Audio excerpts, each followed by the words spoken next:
Thank you for watching this video. Your support means a lot and motivates me to keep creating more content. If you enjoyed the video, please leave a like, share your thoughts in the comments, and subscribe so you won't miss upcoming videos.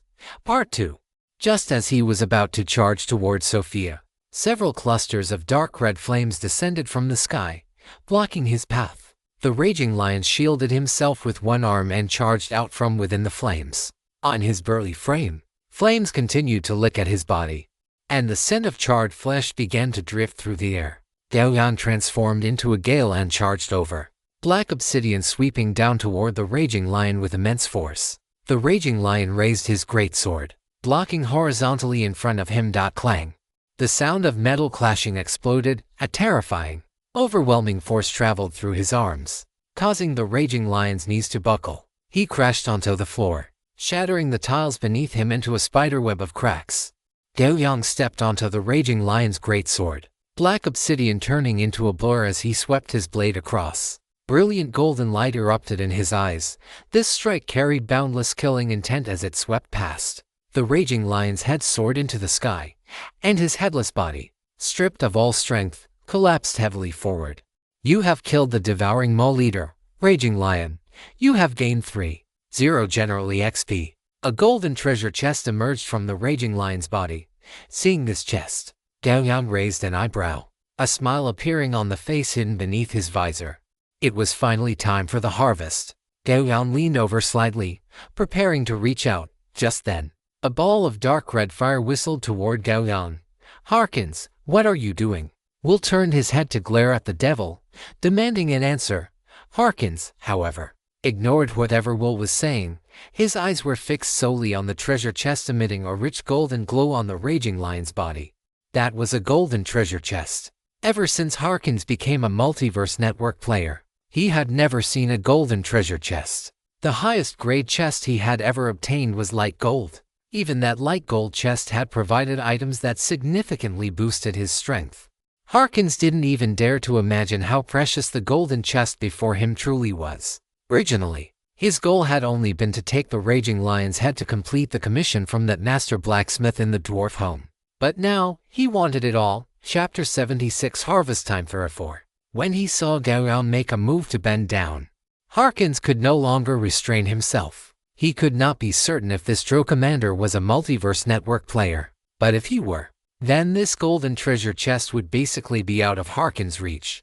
After firing the fireball, Harkins flapped his wings with all his might, lunging toward the raging lion's body. Gao Yang glanced up at Harkins, his gaze devoid of any fluctuation.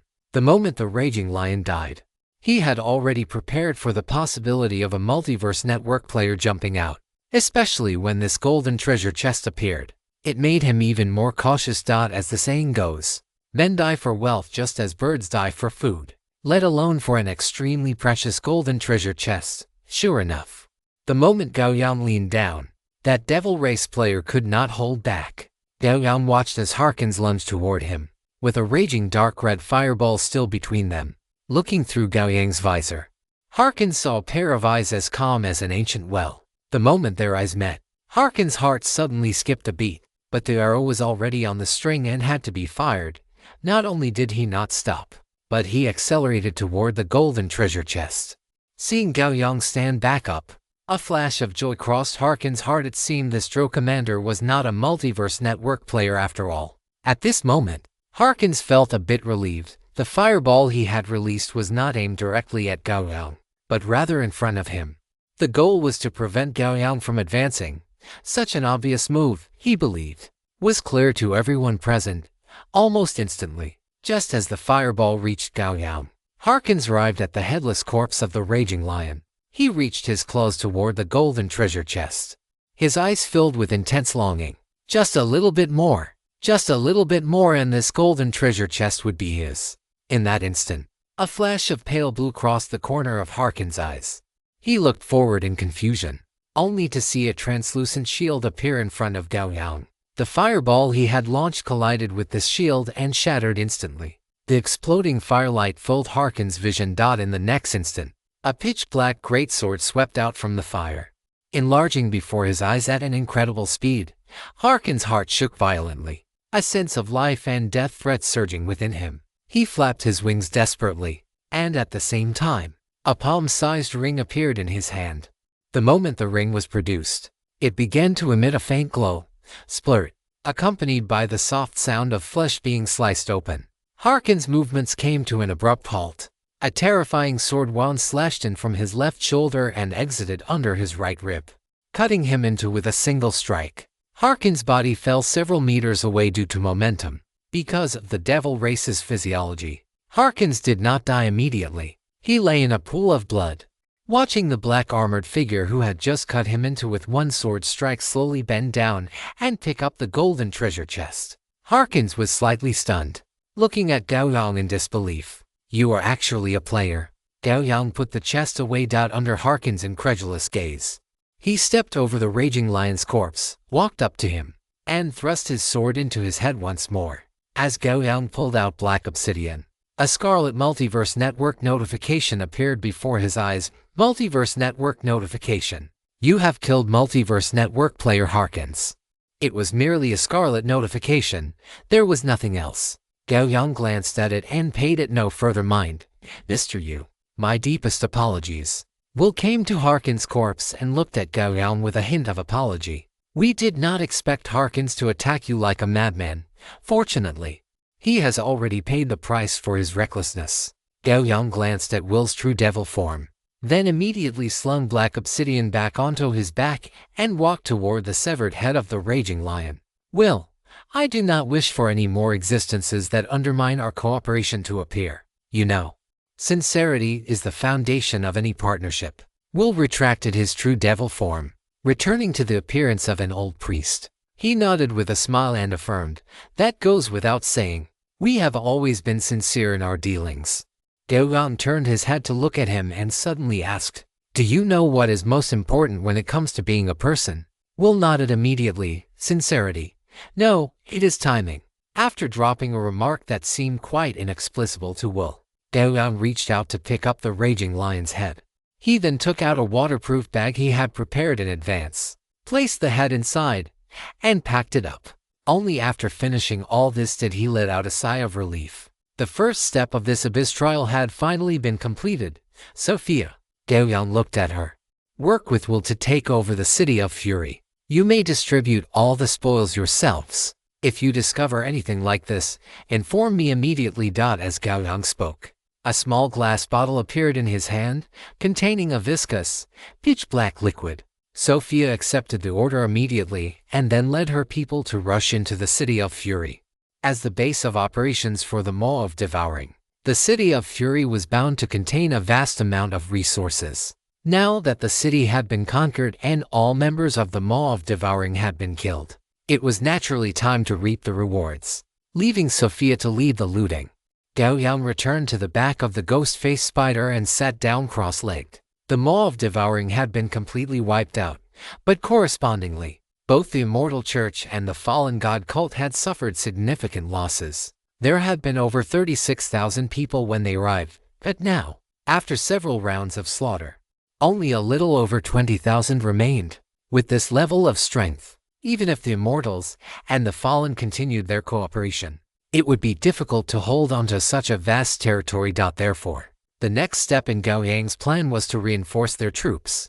Whether it was the Drow, the Elves, or even the Devils, none of them had appeared in the Demon Wasteland without reason. Since they were able to come here, they must have had their own channels.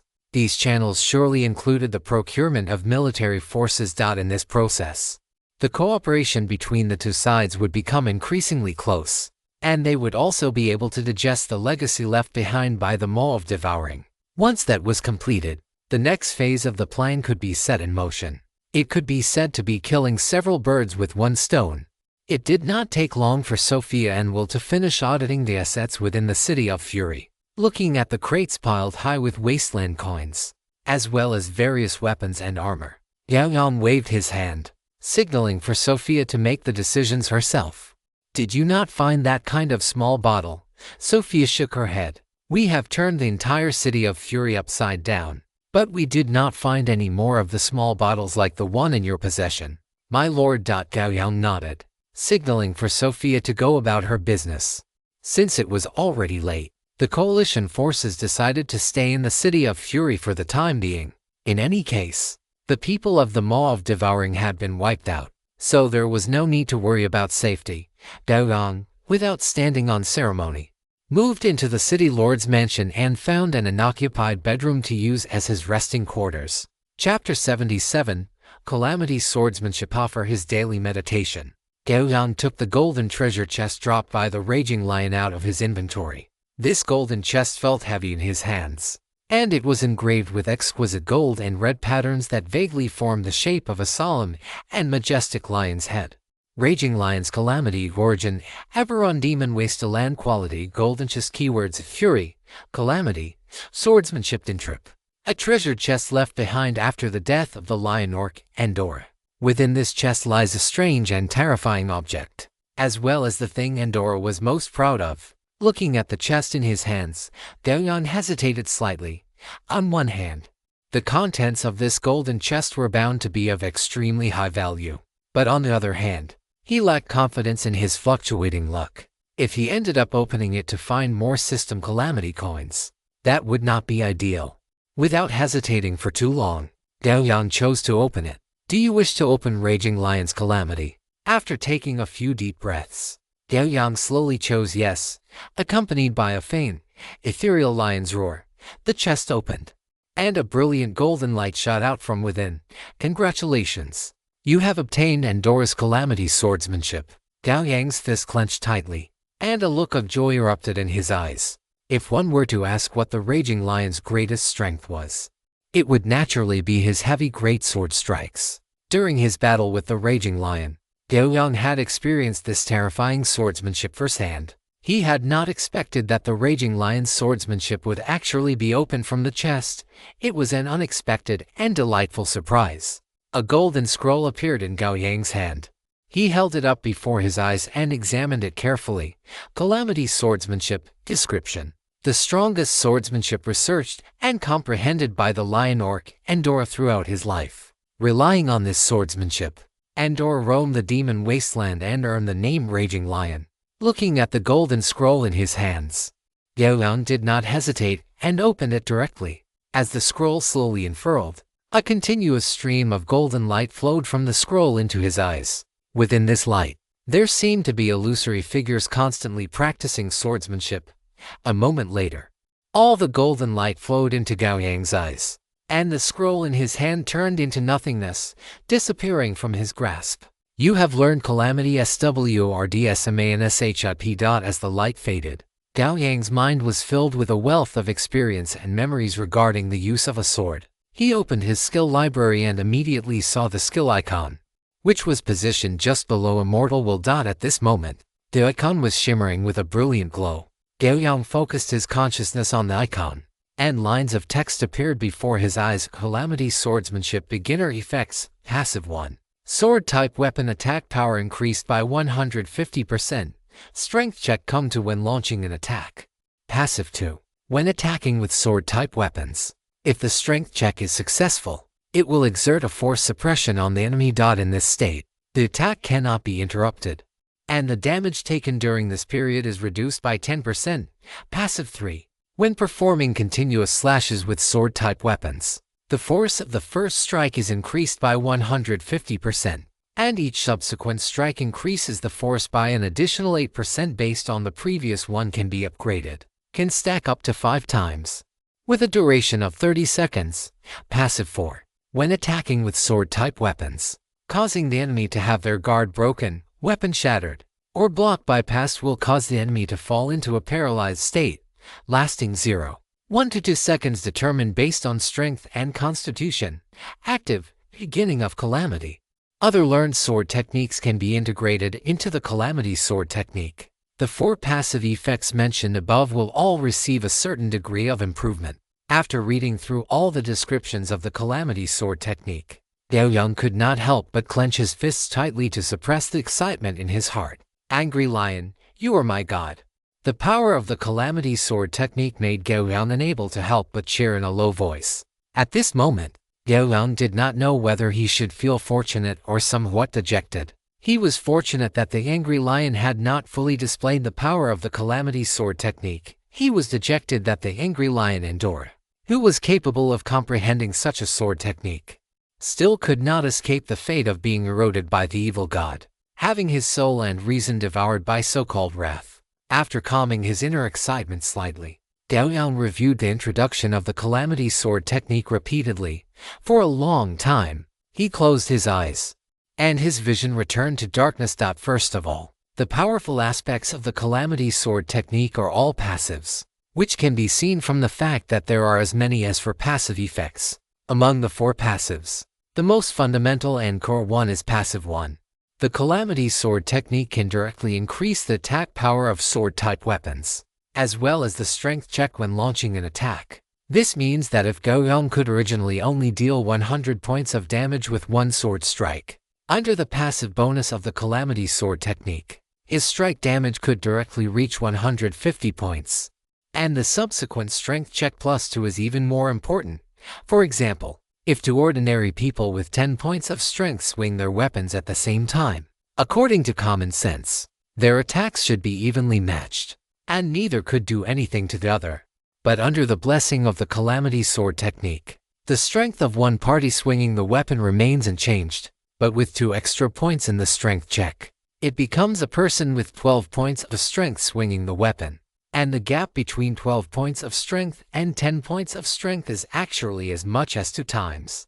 In this situation, the party possessing the calamity sword technique would inevitably crush the other party with their weapon like a hot knife through butter, which is the so-called force suppression. The specific manifestations of force suppression include breaking guards, breaking blocks, knocking away weapons, shattering weapons, force knockdowns, and so on.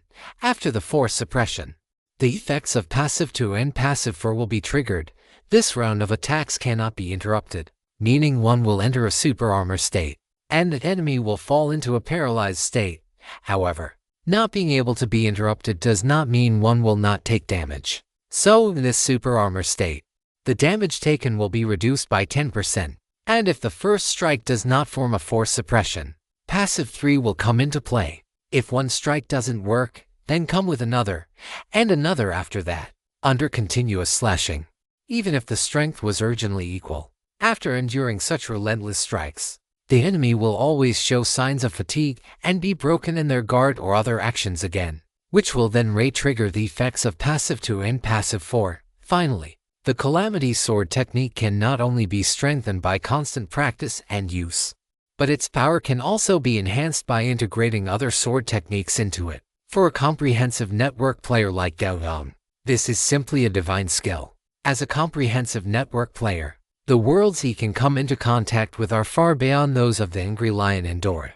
So the opportunities to learn other sword techniques are also far greater than those of Endora. Not to mention the existence of magic scrolls like enchantment, super speed memory, and super speed learning, which will make his speed of learning and mastering sword techniques astonishingly fast. Under these conditions, the power of the calamity sword technique will also rise linearly. In short, in Gao Yang's view, the importance of the calamity sword technique is in no way inferior to the immortal will. Chapter 78 Next Step Plan. The night passed without incident. After a night of rest, Gao Yang's energy was fully restored. Early in the morning, he got up and began to familiarize himself with the newly acquired calamity sword technique. At first, according to the experience in his mind, Gao Yang's sword-swinging movements were still a bit slow, but before long, heavy whistling sounds of wind echoed in the room. 2 hours later, Gao Yang arrived at the city lord's mansion hall, where Vadona and the others were gathered around a heavy oval-long table eating breakfast. Looking at everyone who was present without exception, Gao Yang was not surprised at all. "Hi, how did you rest last night?" Seeing Gao Yang walk in, Will picked up a glass of liquid, not knowing if it was wine or juice, and gestured toward Gao Yang. Gao Yang nodded slightly at him, then pulled out a chair and sat down on his own. "Would you like some?" Vadona pointed to the small leg of lamb roasted to a fragrant crisp in front of him and asked. Gao Yang shook his head. "I have already eaten." "All right then."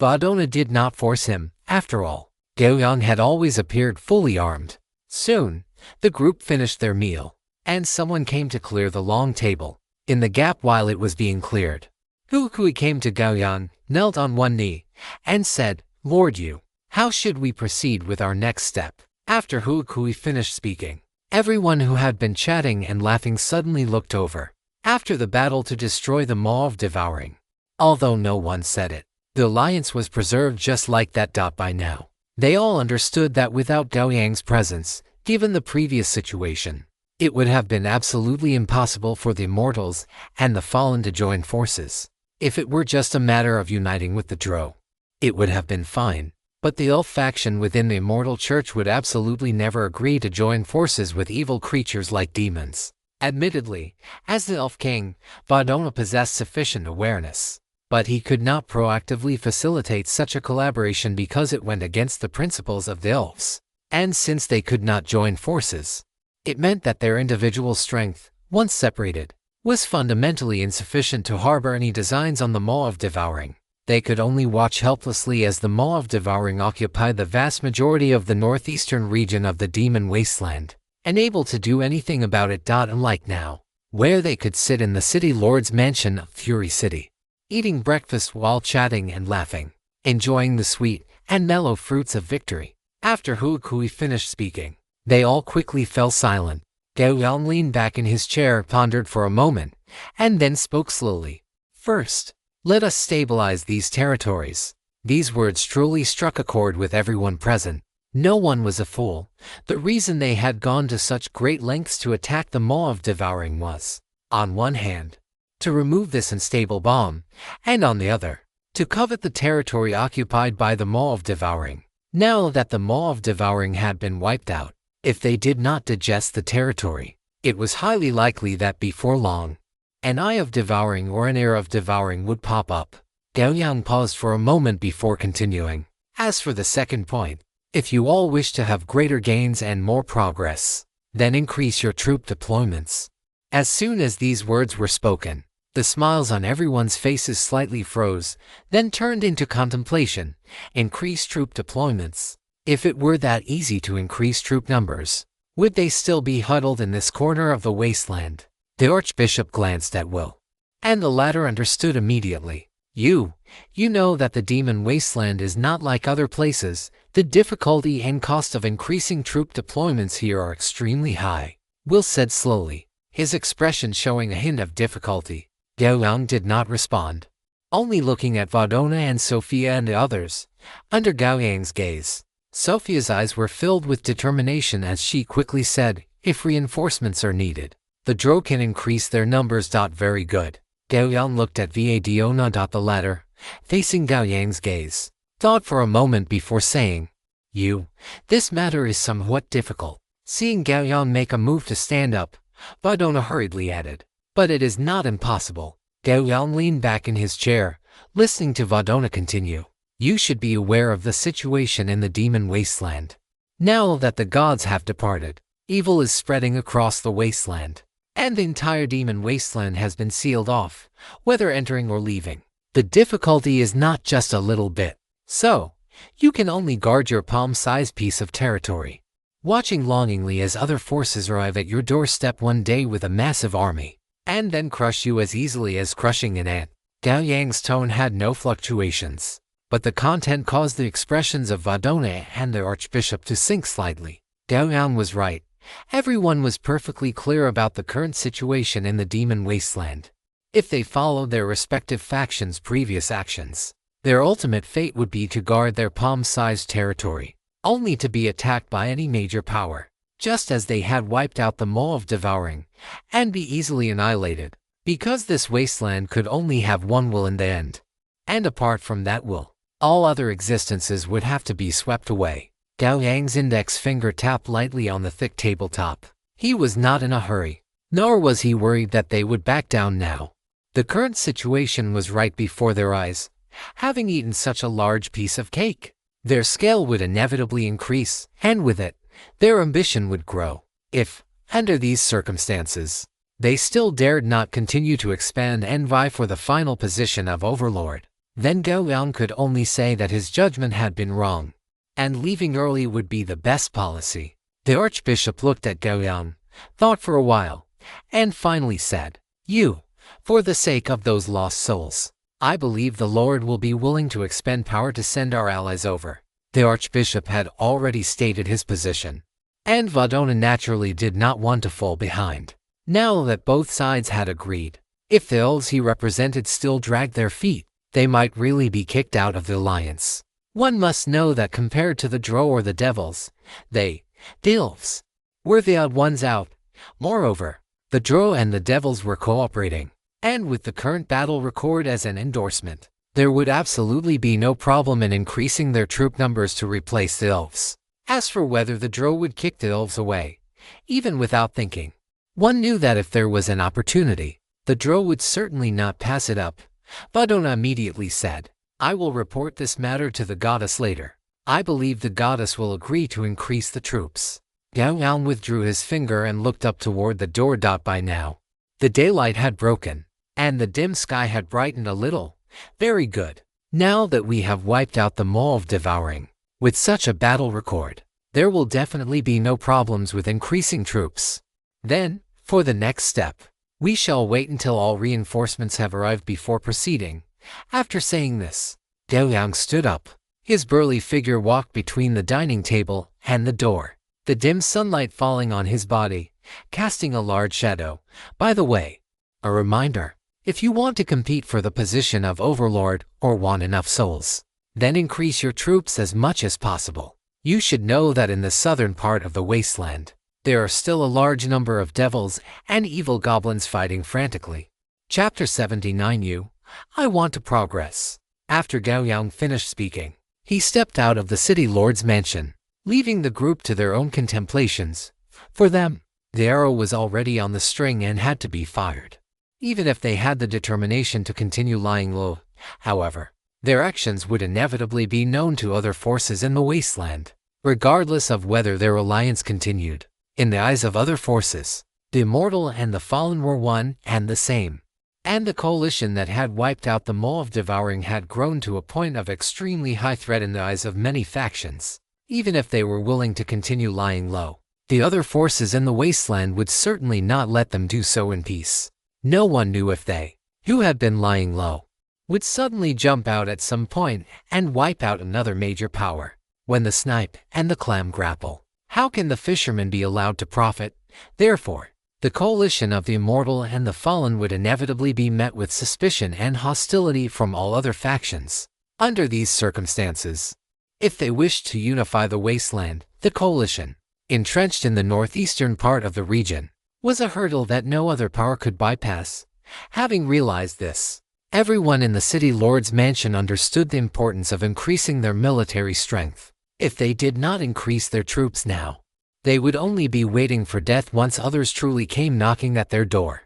Conversely, if they increased their forces, they would still have a chance to compete for the position of the sole ruler of the wasteland. How to proceed was something everyone already had a clear idea about. 3 days later, after the coalition had finished handling the aftermath in the City of Rage and left behind a sufficient number of guards, they each departed. They still had many things to do, such as increasing their troops and deciding exactly how many to add. Hulaku returned to the Drow forest with 8,000 Drow, while Sophia remained in the City of Rage to work with Will and Sorburn to establish the defensive line for the city. Gao Yang, meanwhile, returned to the first town of the wasteland with Vadona and checked back into the Drow tavern. However, it was strange that Lisa was not behind the bar. It had to be said that as the proprietress of the Drow tavern, she was somewhat derelict in her duties. The tavern was still bustling with activity, with numerous patrons drinking the wine in their cups and occasionally bursting into unbridled laughter. But when Gao Yang pushed open the tavern doors, all the patrons were like geese whose necks had been pinched. Even though their faces turned bright red, they dared not, and could not, make a single sound. This mysterious man clad in heavy armor had already become a powerful existence that the entire town could not afford to provoke. Ignoring the patrons who were bowing their heads like quails, Gao Yang walked straight through the hall and headed up the stairs at the back of the tavern. A series of hurried footsteps rang out in Gao Yang's ears. Gao Yang stopped and turned to look at the little imp chasing after him. The imp's thin, frail body bent low. She looked down at Gao Yang's combat boots and whispered, "My lord, The proprietress gave instructions that if you returned, you should go directly to the 4th floor of the tavern. She has prepared a room for you to rest. Gao Yang paused for a moment, then turned and continued walking upward. He arrived at the 4th floor and stood before the massive spiderweb door. Gao Yang stopped, intending to knock, but just as his hand was raised, the spiderweb door automatically opened inward, revealing a solemn and majestic church corridor. Without hesitation, Gao Yang stepped inside. He arrived in the largest chapel. At this moment, besides him, there was one other person in the room, Lisa, dressed in her bishop's vestments. Lisa was currently facing away from him, kneeling beneath the holy emblem. From Gao Yang's perspective, the curves of her body, proud enough to make any man's blood boil at the sight, were displayed before his eyes without reservation.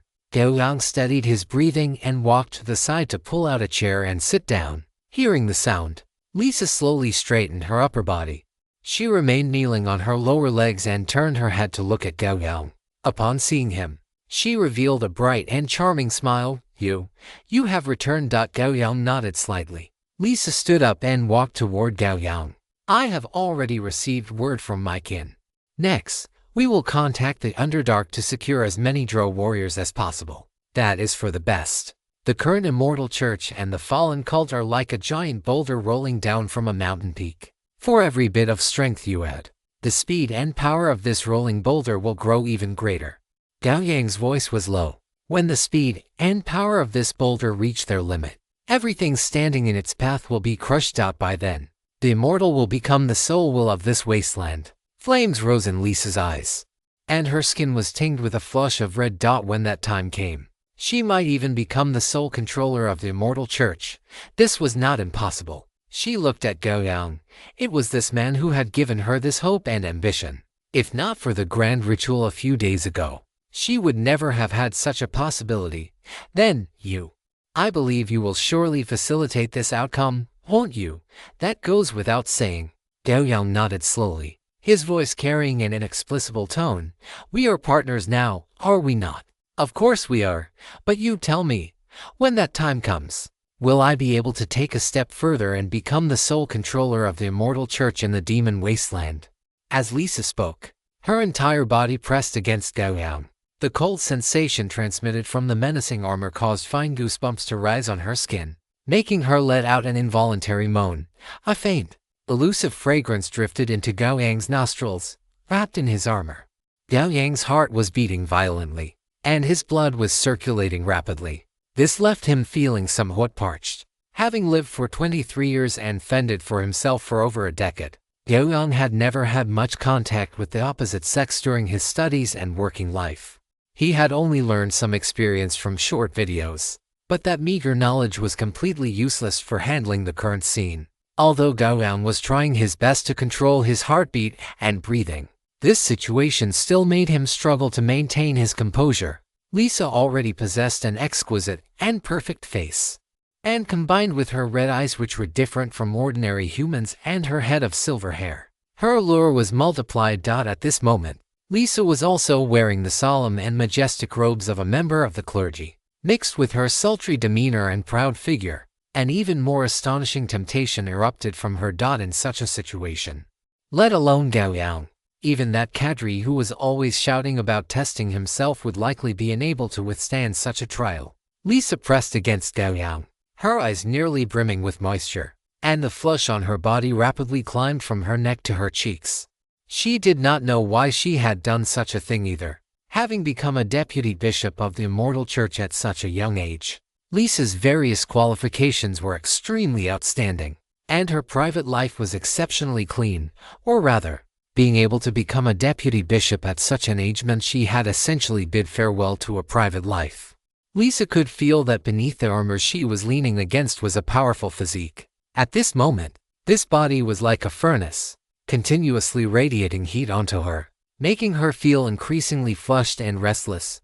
In a moment of distraction, a large hand wrapped around her slender waist, causing her to let out an involuntary gasp. After a 3-second internal struggle, Gao Yang finally made up his mind and scooped Lisa up into his arms. Lisa buried her head in Gao Yang's chest, her voice as soft as a mosquito's hum. Go to the next room, my bedroom. Chapter 80, First Real Combat. What does it mean to be different on the inside and outside? It can be a divine official as stern as a prison who shows a gentle side in front of small animals. It can be a steady, family-oriented man who commits the most brutal acts when away from home. Or it can be a fox spirit who appears charming and seductive on the surface, but is actually an innocent flower who knows nothing about romance. This kind of contrast is truly fascinating. Gao Yang originally thought he was the newest of novices, but he never expected that his ball-playing partner, Lisa, would be the same. Although the two basketballs Lisa brought were large and fair, and her tone made her seem like a veteran on the court. However, Gao Yang only needed one head-on confrontation to cleanly and decisively expose Lisa's lies. Even so, Lisa's mouth remained incredibly stubborn, constantly provoking Gao Yang and questioning his ball-handling skills. Thus, for the sake of a man's dignity, Gao Yang launched a fierce offensive against Lisa. Head-on frantic confrontation, back to the basket play, roundabout breakthroughs, layups, and tomahawk dunks with his nearly inexhaustible stamina. Lisa soon ran out of energy, begging for mercy repeatedly, but Gao Yang had gained the advantage. And since it was his first time experiencing this kind of basketball combat, he ignored Lisa's pleas and continued to engage in physical contact, relentlessly attacking the rim, dunking time and time again, until Lisa completely collapsed and her muscles wouldn't stop twitching. The two played ball for the entire night. The two basketballs Lisa brought were covered in sweat. Even the rim was coated in it, and the net was so soaked with sweat that it had knotted into strands. Lisa's eyes were unfocused, her breathing heavy, and her brain had completely shut down.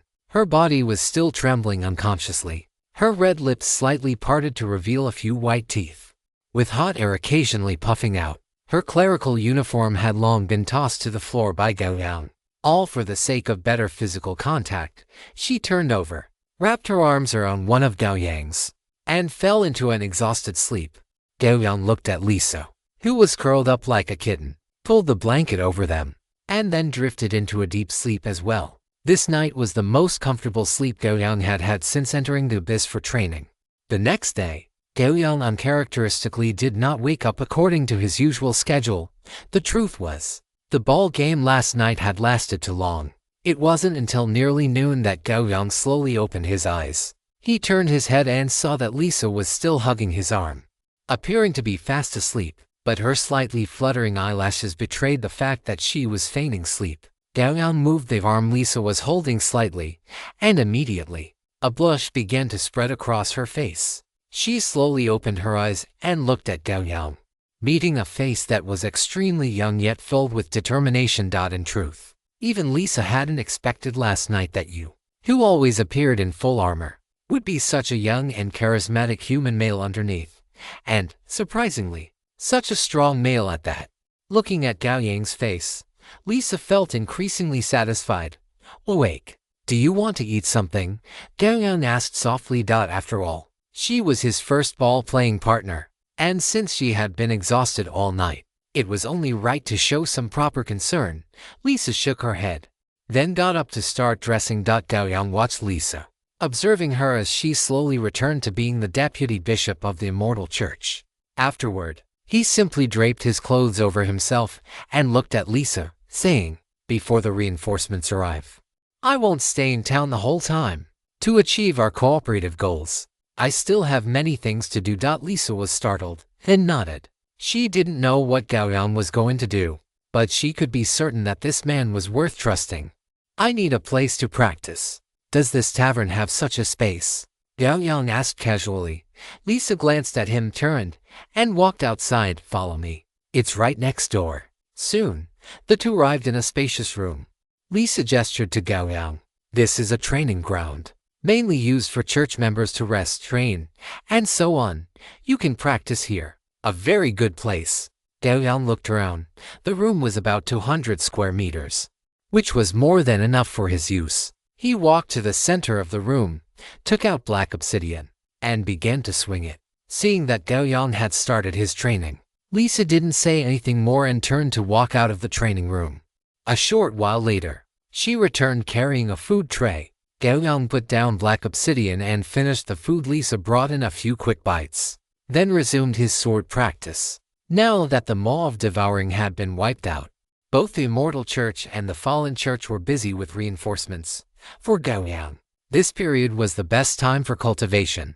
Once both sides finished their reinforcements, the next phase of events would arrive quickly. Before that, his strength needed to be constantly improved.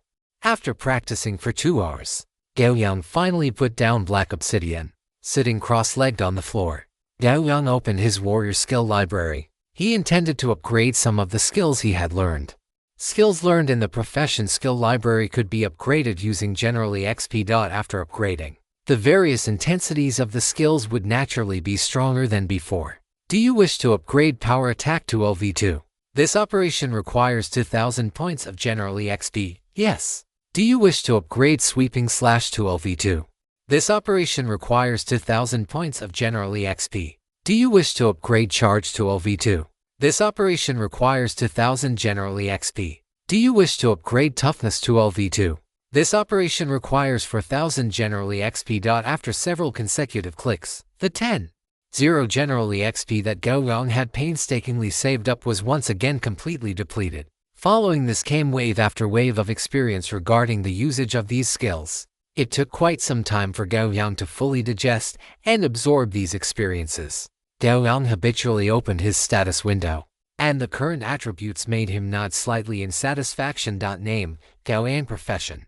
Warrior LV5 health points, Battle Chi: 207/207 Strength: Agility: Constitution: Intelligence: Charisma: Perception: Professional skills. LV5 Chi recovery, LV5 weapon specialization, LV2 action surge, LV2 martial archetype. Warrior, LV2 deadly critical, LV2 armor proficiency light, LV1 nimble movement, LV1 robust passive, combat reflexes, LV2 charge, LV2 cleave, LV2 power attack, initiative, LV2 toughness passive, scourge swordsmanship beginner specialties, unique specialty, immortal will. Challenge rating. Gao Yang's gaze fell to the very bottom. In his panel, the other skills were standard, but 2 points were different. Those were the unique specialty and the scourge swordsmanship. It could be said that these two were the core that built his combat power. I still need more skills or specialties like these, Gao Yang thought to himself as he looked at his panel. Chapter 81. Return to Wasteland City at night. In Lisa's bedroom on the 4th floor of the tavern, a hint of romantic atmosphere lingered in the air. Lisa lay on Gao Yang's chest, her eyes glistening with moisture, a testament to the intense battle they had just experienced. I have already made contact with my clan. They have agreed to send reinforcements, but because the number of troops required is quite large, it will take approximately 25 days to complete, Lisa said after licking away a bead of sweat. Hearing this, Gao Yang nodded slightly and said, 25 days is not too long. So, how many people are the Drow willing to send this time? If it is too few, I am afraid we will not be able to suppress those devils from the fallen god cult. Lisa revealed a confident smile. Don't worry, this time, the clan will pay the price to send 50,000 people into the demon wasteland in batches. 50,000? Gao Yang looked down at Lisa in his arms. Don't think that 50,000 is a small number. In fact, compared to the price the clan has paid, 50,000 is already an extremely high figure. Lisa wrinkled her nose and continued to explain. And it is being completed in such a short time, which makes the cost even more exorbitant. Gao Yang nodded, indicating he understood. He then asked, do you have any news about the elves and the fallen god cult? Those elves are going to send roughly the same number of troops as us Drow. As for the devils, they seem to be planning something big this time, Lisa said. Gao Yang raised an eyebrow, somewhat surprised by the devils' actions. Oh, what do those devils want to do? Lisa shook her head. I don't know, but the fallen god cult has sent word that they will do everything in their power to increase the scale of their believer army to 100,000. As for how they will achieve that, it is unknown. But there is no need to worry too much. Just as you said, the devils only want souls, which does not conflict with our goals. Gao Yang fell into deep thought. If that was truly the case, then there was nothing to worry about.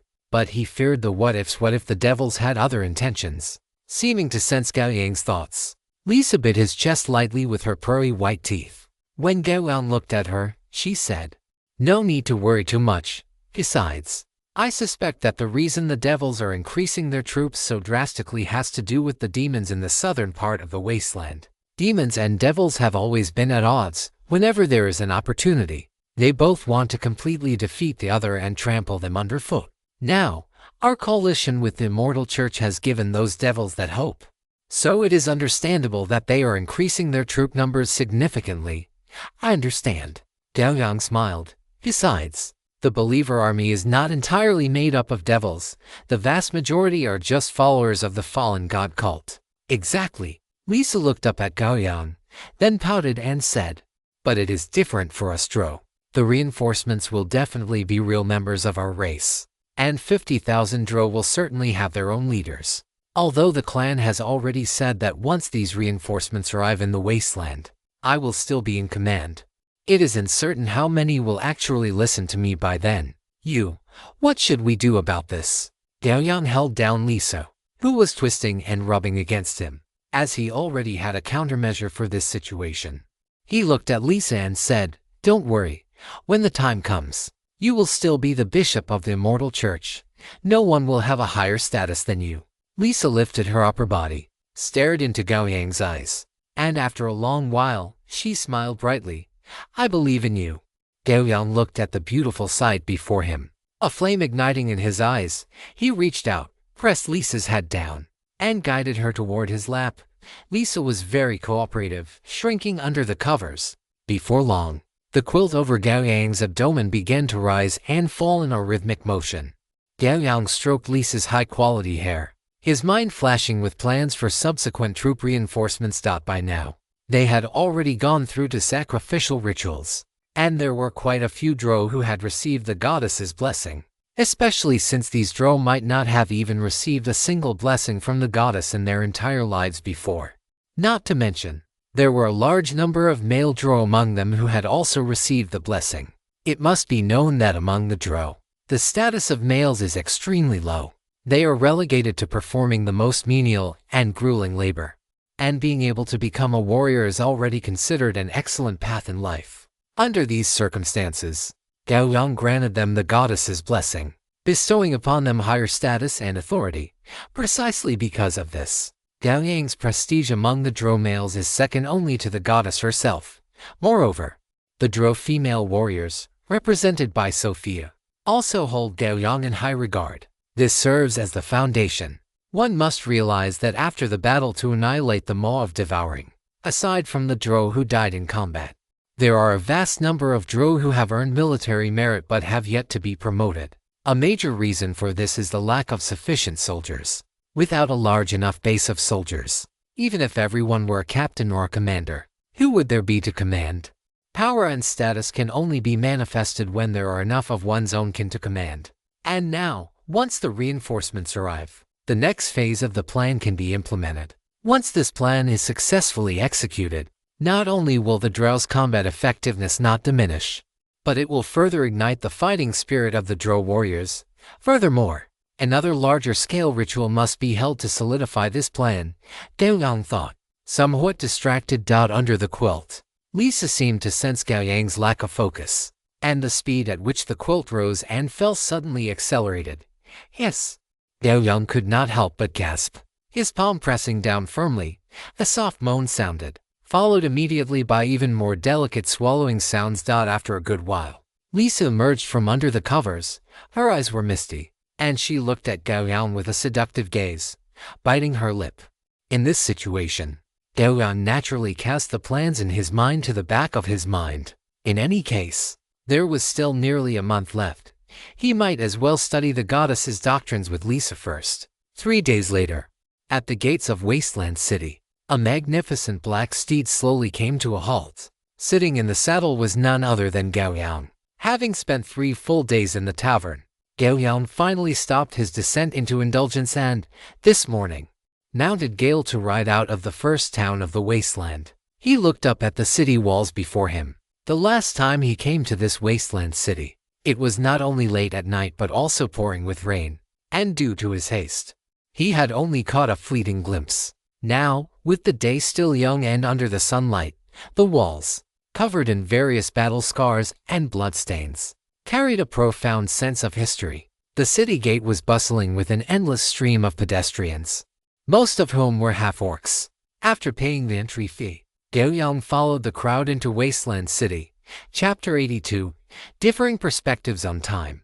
Upon entering Wasteland City, Gao Yang headed straight for the Yak Tavern where he had stayed previously. In the absence of a better destination, this tavern was a solid choice. After checking into the Yak Tavern, Gao Yang returned to the tavern hall on the first floor. He raised his hand to signal a half-orc attendant, who quickly approached him. A bunny girl stood beside Gao Yang, leaning over slightly, and asked softly, "Guest, what are your needs? Help me find a carriage heading to the inner city. I need to go there shortly." "Very well, please wait a moment." The bunny girl was efficient. Not long after, she returned to Gao Yang's side. "Greetings, guest. The carriage has been arranged for you and is waiting outside." "Thank you." Gao Yang stood up, casually stuffed a handful of wasteland coins into the bunny girl's hands, and walked outside. A medium-sized carriage was parked beside the tavern, with a middle-aged half-orc acting as the driver. The bunny girl trotted out of the tavern behind Gao Yang and then waved to the half-orc driver. "My lord, please," the bunny girl said to Gao Yang with great enthusiasm as she stood by the carriage.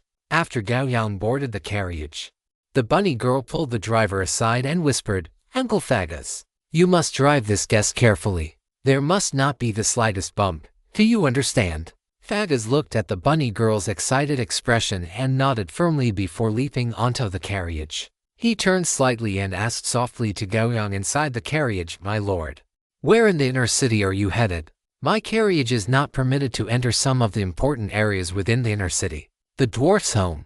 Gao Yang's voice came from within. Fagas nodded immediately. The dwarf's home was within his permitted range. "Please sit tight." After a brief warning, he skillfully pulled the reins and drove the carriage toward the inner city. Sitting in the carriage, Gao Yang opened the temporary channel, wanting to see if there was a private messaging function. He intended to contact Derek Hammer separately. Going through him to reach that master dwarven blacksmith would likely be the fastest method. However, it was a pity that the temporary channel did not have this function. Nevertheless, there was quite a bit of information in the temporary channel. Most of it was a discussion regarding the annihilation of the Maw of Devouring, with a heavy focus on where the head of that leader was currently located. Seeing these discussions, Gao Yang dismissed the idea of contacting Derek Hammer through the temporary channel. That would be too conspicuous. He planned to go to the dwarf's home first. If he could find Derek Hammer through the dwarf's home, that would be for the best. Fagas drove the carriage very steadily, and Gao Yang felt almost no bumps before arriving at his destination. After paying the fare, Gao Yang stood once again before the street where the dwarf's home was located. Because it was still daytime, the sound of hammering echoed everywhere within the dwarf's home, and dwarves could be seen walking along the street from time to time. Gao Yang walked in from the entrance of the street without encountering any obstacles, and soon arrived outside the dwarven tavern. The laughter inside the tavern was loud enough to nearly bring the roof down. Gao Yang pushed open the door and was immediately met with a wave of heat. The temperature inside the tavern was at least 5 degrees higher than outside. Seeing a human like Gao Yang walk in, the dwarves drinking in the tavern suddenly fell silent.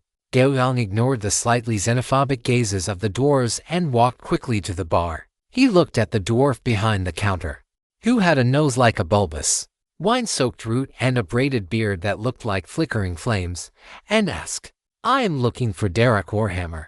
Derek once entrusted me with a task. May I ask if you are able to contact Derek Warhammer?" The bulbous-nosed dwarf had originally intended to dismiss Gao Yang, but upon hearing this, he seemed to recall an occasion when he was drinking with Derek, and the latter had mentioned something of the sort. "Derek is not in the Demon Wasteland right now. If you want to find him, you will need to wait a little while," the bulbous-nosed dwarf said. Gao Yang raised an eyebrow. As long as there was a lead, that was fine. He continued to ask, "About how long?" "Soon, maybe 3 or 5 days. The bulbous-nosed dwarf replied. Gao Yang was slightly speechless, but he quickly realized the situation. Dwarves have much longer lifespans than humans, so there is a significant difference in their perception of time.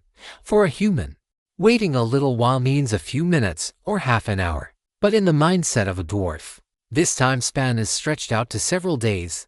Thank you. My name is Yu, and I am staying at the Yake Tavern in the East District of the Outer City. If Derek returns, please send someone to notify me. Gao Yang placed a bag of wasteland coins down and turned to leave. The bulbous-nosed dwarf looked at the money bag on the table, collected it, and turned to walk toward the back kitchen.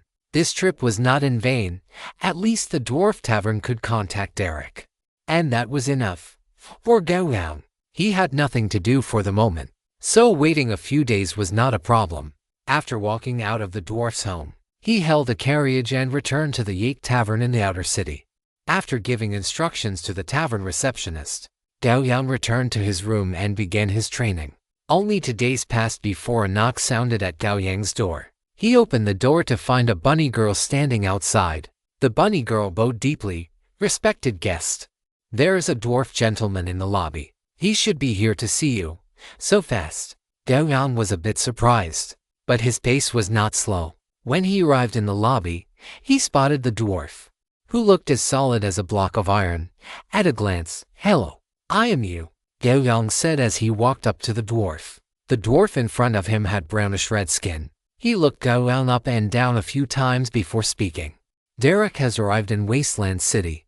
If you are free, you can head to the dwarf tavern first. You should be able to run into him there." "Sorry for the trouble." The dwarf waved his hand dismissively. "You humans are always like this, so awkward." After notifying Gao Yang, the dwarf left in a hurry. Gao Yang called for a carriage and headed to the dwarf's home. No sooner had he arrived at the dwarf tavern than the tavern's front door was pushed open, and a sturdy dwarf with a large beard appeared in Gao Yang's field of vision. Derek scanned the room and quickly walked toward Gao Yang.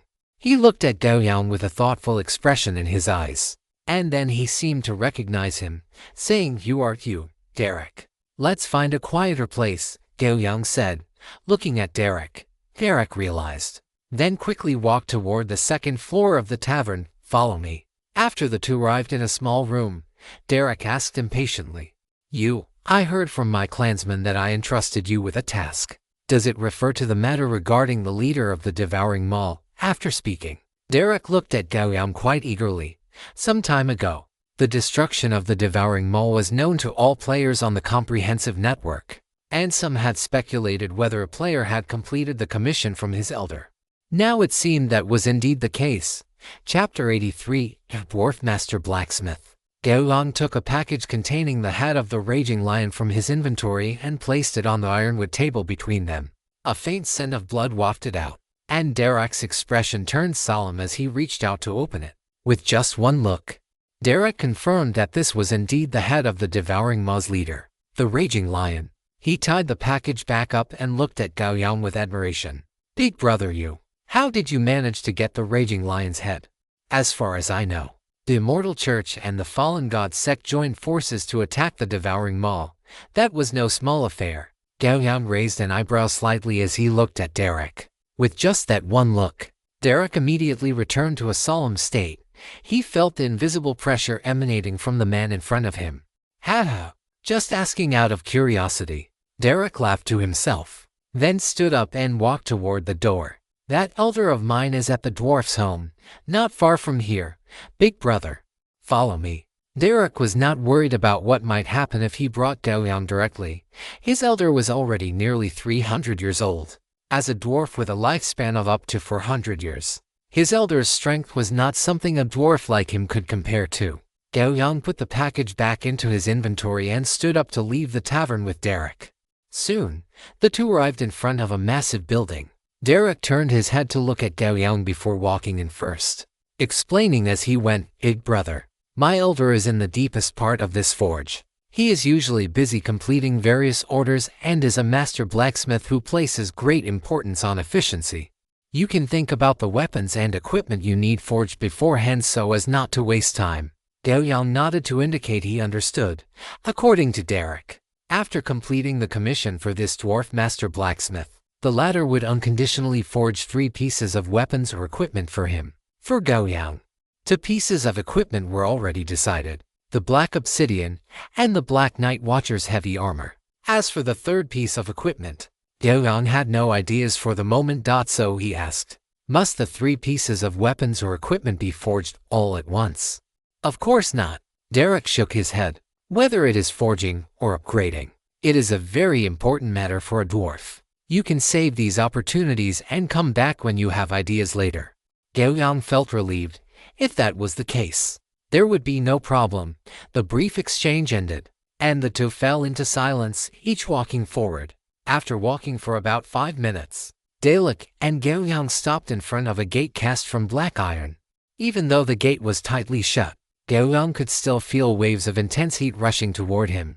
One could only imagine how scorching it must be behind that door. You, wait for me here, Dalek instructed Gao Yang before pushing open the black iron gate. As soon as the gate was pushed open, just a crack, high heat spilled out from within. After pushing the black iron gate fully open, Dalek walked inside with quick strides. Not long after, the black iron gate in front of Gao Yang was opened from the inside. When the gate was swung wide open, a roaring wave of heat surged out, so intense that the air itself appeared to slightly distort.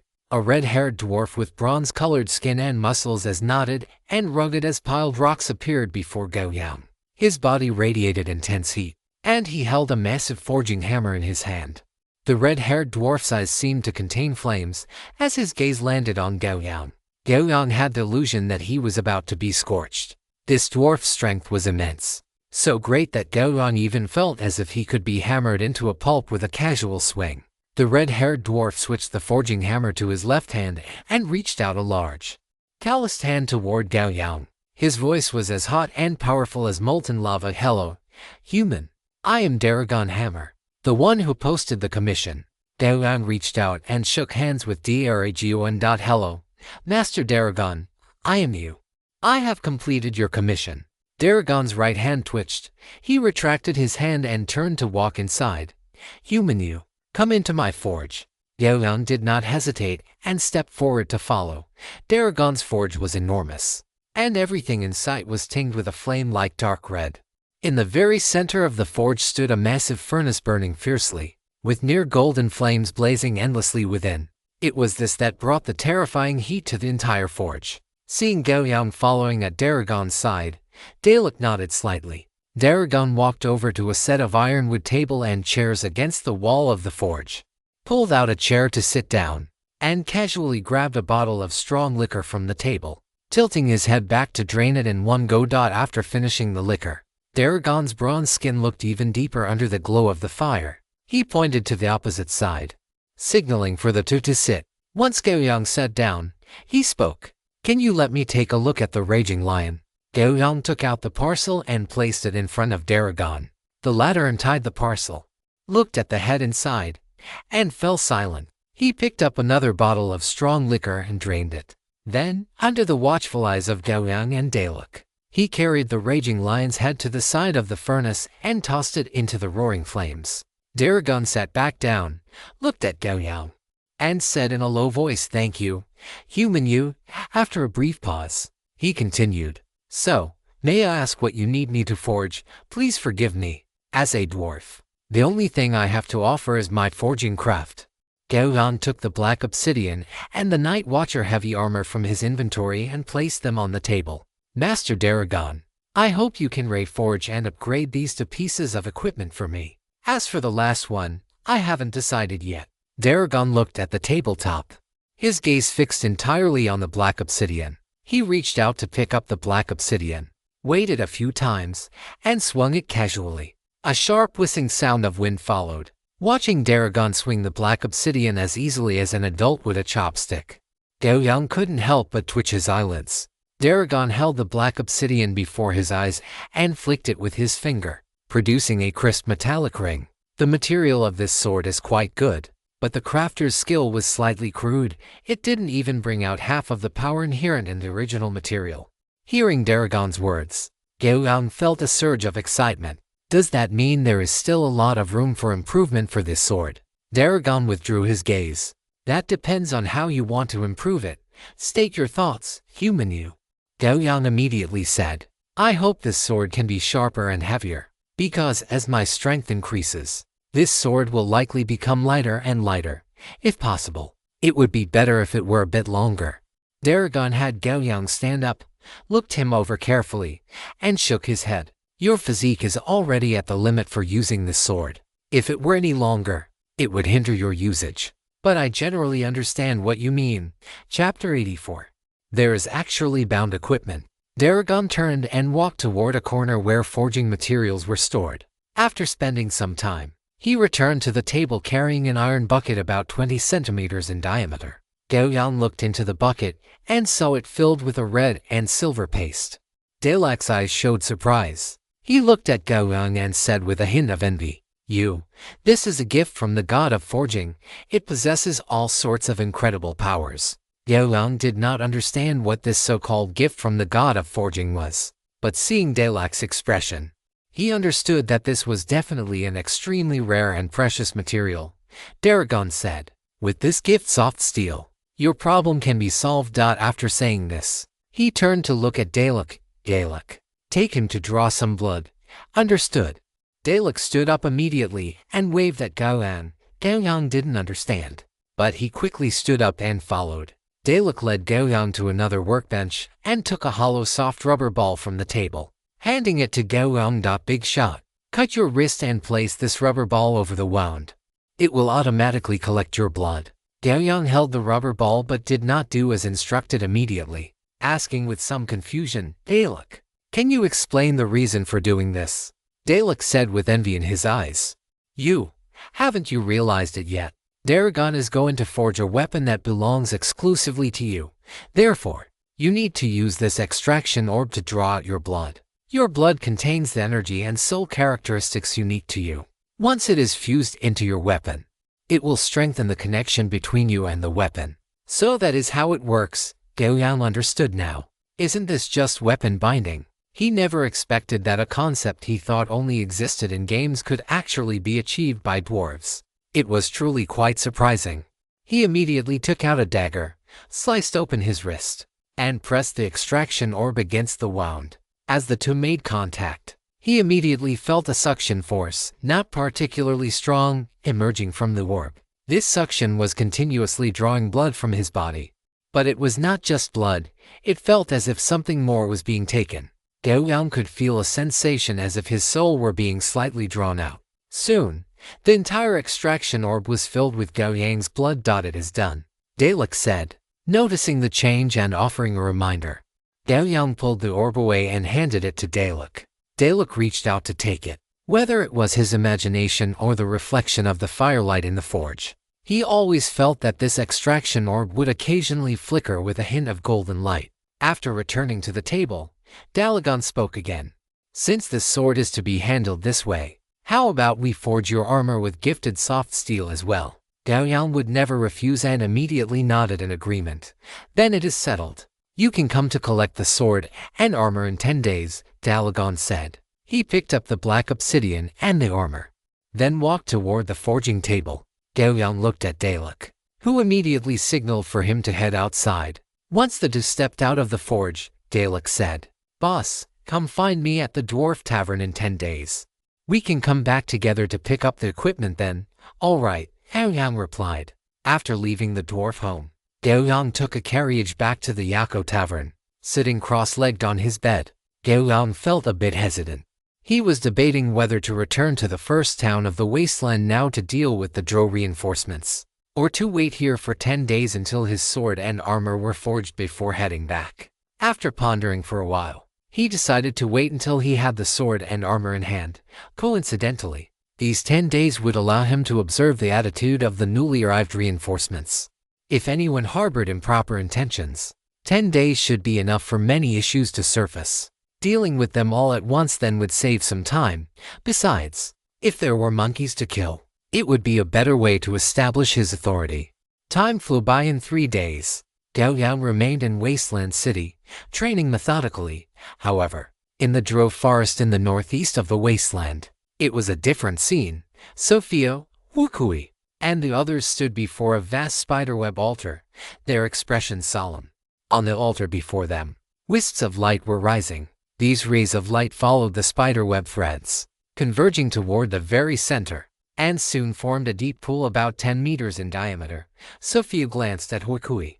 To this day, even though the status of male drow among the drow elves was low, Huikui had already reached a point where he could vaguely stand on equal footing with her. At this moment, she even needed to reach a consensus with him because the reinforcements from the Underdark were about to arrive. Wherever there are people, there is conflict, let alone among the drow elves, in whose blood darkness flows. Originally, as the force in the demon wasteland, they had been isolated from the Underdark for many years, and they were never held in high regard by the Underdark to begin with. It was only because other factions were converging on the demon wasteland that the drow sent them out. But now the situation had changed. The Immortal Church had already revealed a possibility of becoming the hegemon of the wasteland. Therefore, upon learning the news, the Underdark did not hesitate in the slightest and immediately decided to send reinforcements. Do not think that this deployment of troops is a good thing. To put it nicely, it is reinforcement, but in reality, the Underdark intends to come and reap the fruits of their labor. This forced Sophia and Huikui to be vigilant against these reinforcements coming from the Underdark. After all, the empire they had built could not be snatched away by others. If their efforts were stolen, their current status would plummet, or even become even more miserable. No one would allow such a thing to happen. Huikui, have you remembered everything, Lord, you instructed? Seeing the deep pool before them fluctuating more and more violently, Sophia looked at Huikui and asked. Huikui looked at Sophia, a hint of pleasure rising in his eyes. As the captain of the Demon Spider Knights, Sophia's status was very high, but now, the trace of nervousness she revealed made Huikui feel extremely pleased. However, he quickly suppressed this pleasure. He looked at the pitch-black pool in front of him, felt its energy fluctuations, and said in a low voice, "Rest assured, Sophia. I have prepared everything the Lord instructed. What we need to do now is to stabilize these reinforcements and wait for the Lord's next instructions." "That is good. Then let us go and meet these guests from our homeland." A battle spear appeared in Sophia's hand. She stood on the back of her ghost-faced demon spider, watching the deep pool ahead, which was fluctuating more and more violently. As time passed, the energy in the deep pool finally accumulated enough. The next moment, accompanied by the spreading ripples, a pitch-black vortex quickly formed. Once the vortex stabilized, a battle sword emerged from within. Chapter 85, Reinforcements have arrived. The battle sword pierced through the vortex, and immediately following it, a slender palm reached out. "They are here." Sophia, Huikui, and the others narrowed their eyes, staring at the vortex. A female drow wearing wild leather armor stepped out of the vortex. Her nose twitched slightly, and she immediately showed an expression of disgust, clearly not quite accustomed to the demon wasteland. As this female drow stepped out, one drow elf after another began to emerge rapidly from the vortex. Their speed was extremely fast, and throughout the entire process, there was not the slightest delay or sound made. Soon, this altar was already filled with drow elves. Yet the vortex continued to spew out drow elves incessantly. The first drow to emerge from the vortex scanned the area with crimson eyes, eventually fixing her gaze upon Sophia. Sophia was mounted on a ghost-faced demon spider, whose aura was the most formidable among these drow, naturally drawing attention. At that moment, Sophia also cast her gaze toward the leading drow, and their crimson eyes collided. In the next instant, the corners of the leading drow's mouth curled up slightly. She lifted her chin and looked at Sophia, speaking slowly. "Caitlin Deaver, my dear fellow kin from the demon wasteland, greetings." As her words fell, the drow behind Sophia and Huikui immediately felt a trace of invisible pressure weighing down on their shoulders. Among the drow, the surname Deaver represented an incredibly vast power, covering every aspect of drow life. The female drow before them possessed the Deaver surname, so her status and position were naturally not low. Sophia looked coldly at Caitlin, who was as proud as a swan, and slightly raised the war spear in her hand. The corners of her mouth hooked into a sneer. This newcomer seemed to have yet to grasp the situation, foolishly imagining that she could walk sideways just by relying on a surname. However, Sophia did not intend to remind her. Letting her wallow in such a delusion was also a good choice. Thinking of this, Sophia nodded slightly. "Greetings, Caitlin. I am Sophia, commander of the ghost-faced demon spider knights." Welcome to your arrival. The clan has already prepared a place for you to stay. Caitlin looked at Sophia, a flash of smugness crossing her eyes. She did not hear Sophia report her surname, but rather her current position, the implication of which was self-evident, but thinking about it, if she truly had some illustrious status, how could she have been sent to the surface world? One must know that the light of the surface was not exactly friendly to Drow who had lived in the Underdark for generations. Adapting to the sunlight required a long period of endurance. The two female Drow, each harboring their own thoughts, probed each other with words. Lady Caitlin, all 5,000 warriors have arrived. Just then, a female Drow warrior came behind Caitlin and knelt on one knee, her voice ringing out clearly. Hearing this, Caitlin turned to look at Sophia, a faint smile still on her lips. Sophia, you mentioned earlier that you had prepared a place for us. You may take us there now. At first glance, there was nothing wrong with these words, but Sophia heard the tone of command within them quite clearly. Sophia sneered inwardly, though her expression remained unchanged. She smiled and said, "The High Priestess gave me an urgent task when I arrived. Since you have all arrived, I will not linger any longer." After speaking, she gestured, and a demon spider knight quickly came to her side. Sophia calmly ordered, "Take Arkin to their quarters. Be quick about it."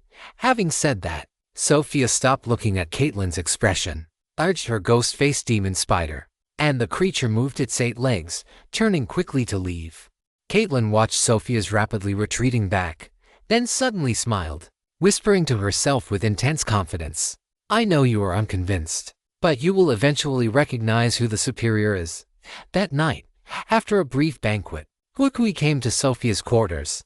Sophia looked at the arriving Huikui with a faint smile. "Commander Huikui, is something the matter?" Huikui sat down uninvited. To this day, he was no longer the low-status male Drow he once was. "The reinforcements that arrived today seem rather unfriendly."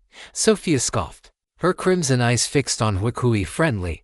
Is that a quality we Drow should possess?" She paused, then sneered. "This attitude is what counts as normal. If they were truly friendly, then you and I would be the ones who should be worried." Commander Huikui. Huikui nodded. That was indeed true. His gaze shifted, and he immediately said, "Then let us follow Lord Yu's instructions and have some fun with them until Lord Yu returns." Since the arrival of Caitlin and her 5,000 Drow reinforcements, 5,000 more reinforcements had arrived every other day. In the blink of an eye, the teleportation channel on the spider web altar had been opened 5 times, and 25,000 reinforcements had arrived. At the first light of dawn, Gao Yang woke from his slumber. This was his 10th day in Wasteland City since returning from the dwarf home. According to their agreement, today he could go to Dalagon's forge to retrieve his weapons and armor. Gao Yang was not in a hurry. Instead, he completed his daily battle chi cultivation and meditation as usual. Only after finishing did he take a carriage to the dwarf home. Inside the dwarf tavern, Dalek was sitting in the main hall, with 3 empty wine bottles already placed on the table in front of him. Today was the 10th day, and he was waiting for Yu's arrival. After he finished the 4th bottle of strong liquor, a figure, significantly taller than the average dwarf, pushed open the tavern door. "Ha! You finally arrived." Seeing Gao Yang, Dalek's eyes lit up, and he stood up, quickly walking over to Gao Yang. Gao Yang lowered his head slightly to look at the alcohol-reeking dwarf before him and nodded slightly. Dalek glanced at him, let out a hiccup, and asked, "Go in now, go in now," Gao Yang said firmly. The two left the tavern side by side and hurried toward Dalagon's forge. A few minutes later, the forge was already in sight, without encountering any obstruction.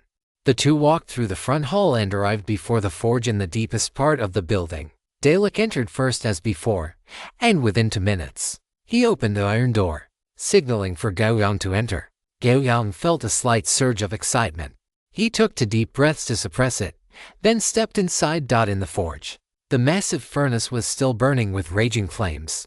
Dalagon's face was a dark red from the heat of the fire. On the table in front of him lay a greatsword and a set of armor. Under the glow of the fire, a faint light seemed to emanate from the sword and the armor. Chapter 86: Exclusive Weapons and Armor. Dalagon looked toward Gao Yang, set down his wine bottle, and spoke in a resonant, booming voice, "Human Yu, you have arrived."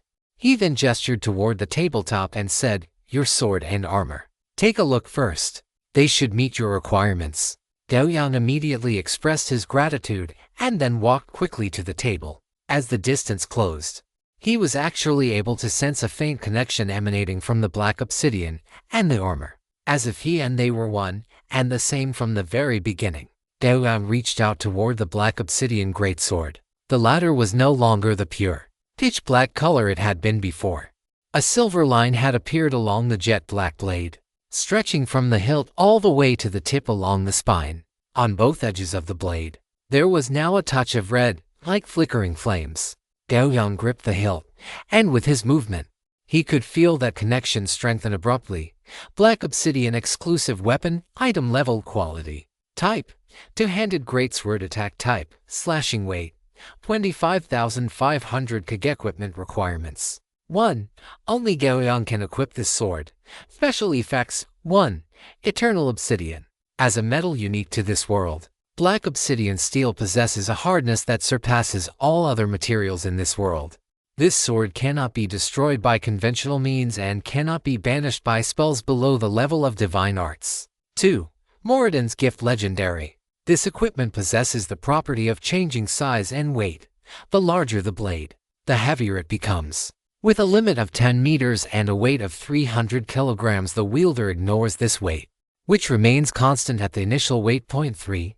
Self-healing, while out of combat. This equipment can repair wear and tear by consuming metal. 4. Blade of blazing fire. When energy is infused, the blade can convert that energy into raging fire, dealing fire damage upon attack. Gao Yang held the black obsidian, feeling extremely satisfied, perhaps even a bit too satisfied. He had not expected that under the craftsmanship of the master blacksmith Dalagan, the black obsidian would not only become a gold-quality piece of equipment but also possess the magical property of changing size at will. Gao Yang weighed it in his hand. Even though the weight of the black obsidian had increased by several kilograms, he felt no heaviness at all while holding it. He tried swinging the sword through the air, and a dull, piercing sound immediately rang out, filled with a sense of power. A smile appeared on Gao Yang's face. The current black obsidian no longer possessed only the original eternal obsidian trait. Under Dalagan's forging, it had gained 3 additional traits. The most important of these was the Moradin's gift legendary trait. It was precisely this trait that granted the black obsidian the ability to change size at will and even allowed him to ignore its weight. Of course, the other 2 traits were also extremely useful. After swinging it a few more times, Gao Yang set the black obsidian down. He looked at the watcher armor beside it. The black obsidian had already given him a big enough surprise. He wondered if this set of watcher armor would surprise him even more. He reached out and picked up the watcher breastplate, and lines of text appeared before Gao Yang's eyes. Night Watcher exclusive equipment quality. Type, heavy armor defense. Weight, equipment requirements. 1. Only Gao Yang can wear this set of armor. Special effects. 1. Battle Chi amplification. The protective effect of battle chi is increased by 35%. 2. Self-healing. While out of combat, this equipment can repair wear and tear by consuming metal. 3. Heavy armor mastery. After equipping this gear, the wearer suffers no debuffs. 4. Unstoppable. After wearing the full set of armor, strength 1, constitution 1, and effective for transcendence. Master Dalagan, you are my god. Gao Yang cradled the armor, letting out a fanatical roar in his heart. Is this simply the strength of a dwarven master blacksmith? It is truly terrifying. The 2 pieces of equipment, which were originally unremarkable, had undergone a complete transformation from head to toe. Their strength far exceeded Gao Yang's imagination. With these 2 pieces of equipment, Gao Yang felt he could take on a raging lion in single combat and completely cut it down under his blade. Things were not bad as they were, though.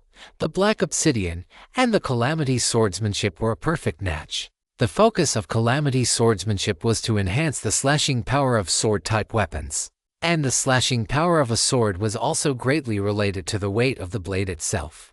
Just imagine, when a giant sword 10 meters long and weighing 500 kilograms comes crashing down. That kind of slashing force could probably even shatter a city wall. And the calm 1 to strength and constitution provided by the Night Watcher was even more terrifying. Adding 1 to both strength and constitution was equivalent to increasing Gao Yang's current base stats by 0.5 times. It might not seem like much, but Gao Yang's base was already many times that of an ordinary person. A 50% increase, translated into real data, was an incredibly terrifying boost. Gao Yang set down the breastplate and looked at Dalagan, thanking him sincerely. Master Dalagan, your craftsmanship is truly divine. Please accept my heartfelt gratitude. Dalagan waved his hand and said, Human you completed my commission. This is what you deserve. Dalek watched from the side with envy, but since Gao Yang didn't speak up, he could only stare helplessly. Gao Yang stored the black obsidian and the Night Watcher into his inventory and then bid farewell to Dalagan. The latter nodded without much of a reaction.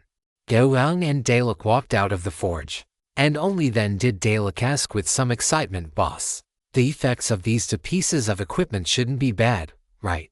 Dalagan is an elder in my clan, and his forging skills are among the very best.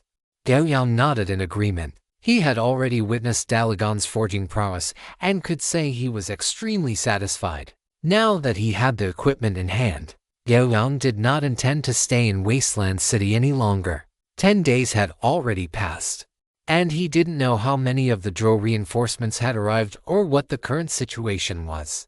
Declining Dalek's invitation to have lunch together, Gao Yang hurried back to the Yako Tavern, mounted Gale, and quickly charged out of Wasteland City. With Gale's incredible speed, it took him an afternoon to return to the first town of the Wasteland.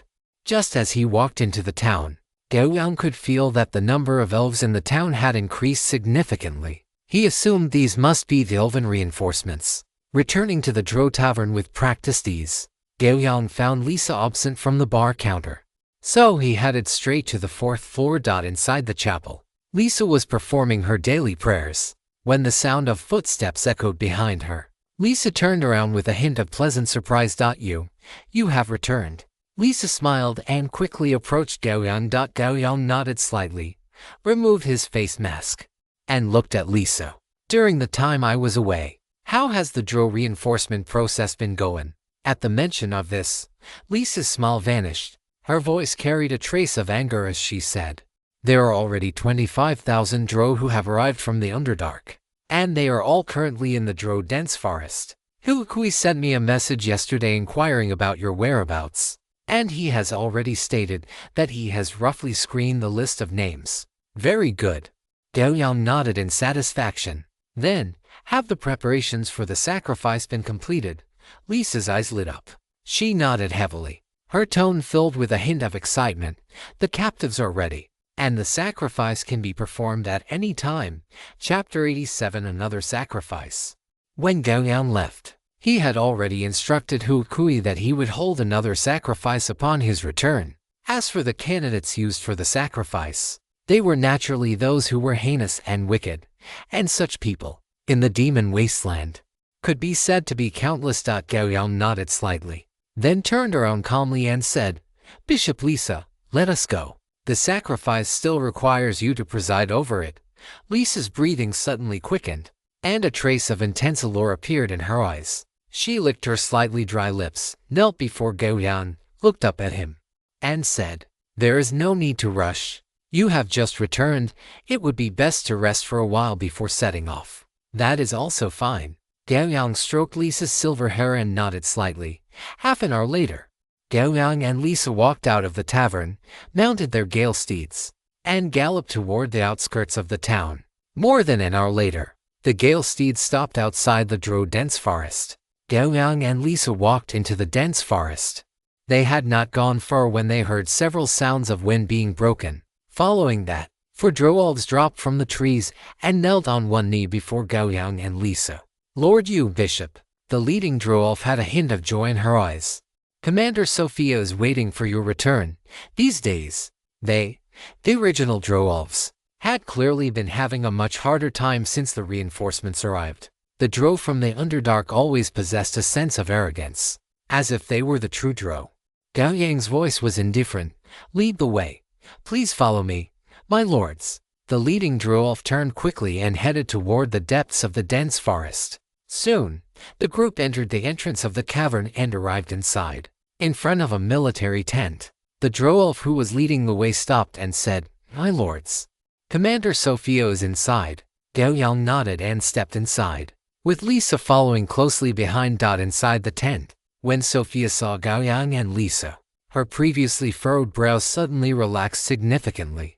Gao Yang raised his hand and then looked at Sophia, saying, "Tell me, what is the current situation?"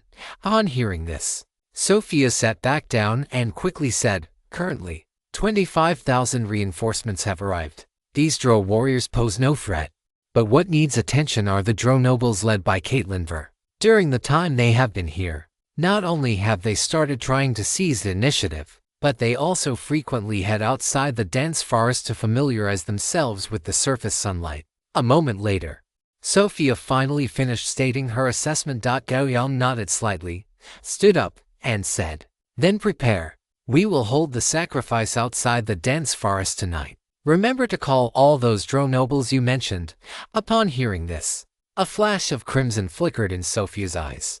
Sophia's efficiency was high. In just 1 hour, she returned to the military tent. "Lord Yu, Bishop Lisa, the sacrifice is ready, and we can set off." Hearing this, Gao Yang stood up and walked out first. Soon, the group arrived at the location of the previous sacrifice. At this very moment, the massive spiderweb altar had been completely surrounded by a sea of drow warriors. However, upon seeing Gao Yang and his group, the sea of people suddenly split open, allowing them to pass through quickly. On the spiderweb altar, 3,000 captives knelt, and the high priestess of the drow clan was standing in the center of the altar. Her expression had been decent, but upon seeing Gao Yang and Lisa, who was dressed in black and red bishop robes beside him, her expression suddenly turned much gloomier. She had not participated in the sacrifice of 5,000 people last time. She had originally thought that this slightly smaller sacrifice would be her turn, but she had not expected Lisa to follow along as well. Surrounding the high priestess were the same priests from last time.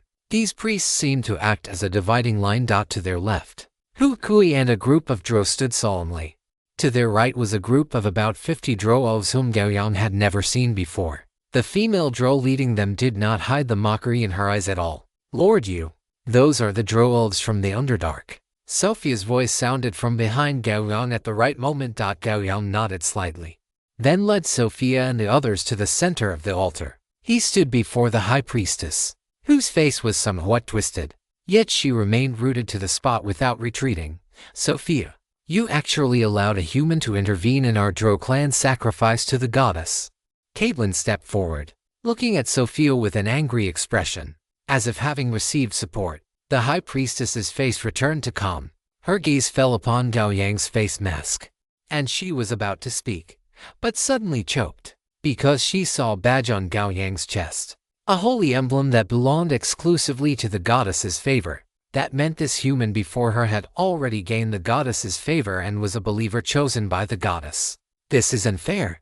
The high priestess screamed frantically in her heart, but under Gao Yang's gaze, she ultimately chose to back down. She retreated to the front of the column formed by the few priestesses and stood still once more. Caitlin was somewhat surprised by the high priestess's concession, but it lasted only for a fleeting moment before a spark of fire ignited in her eyes.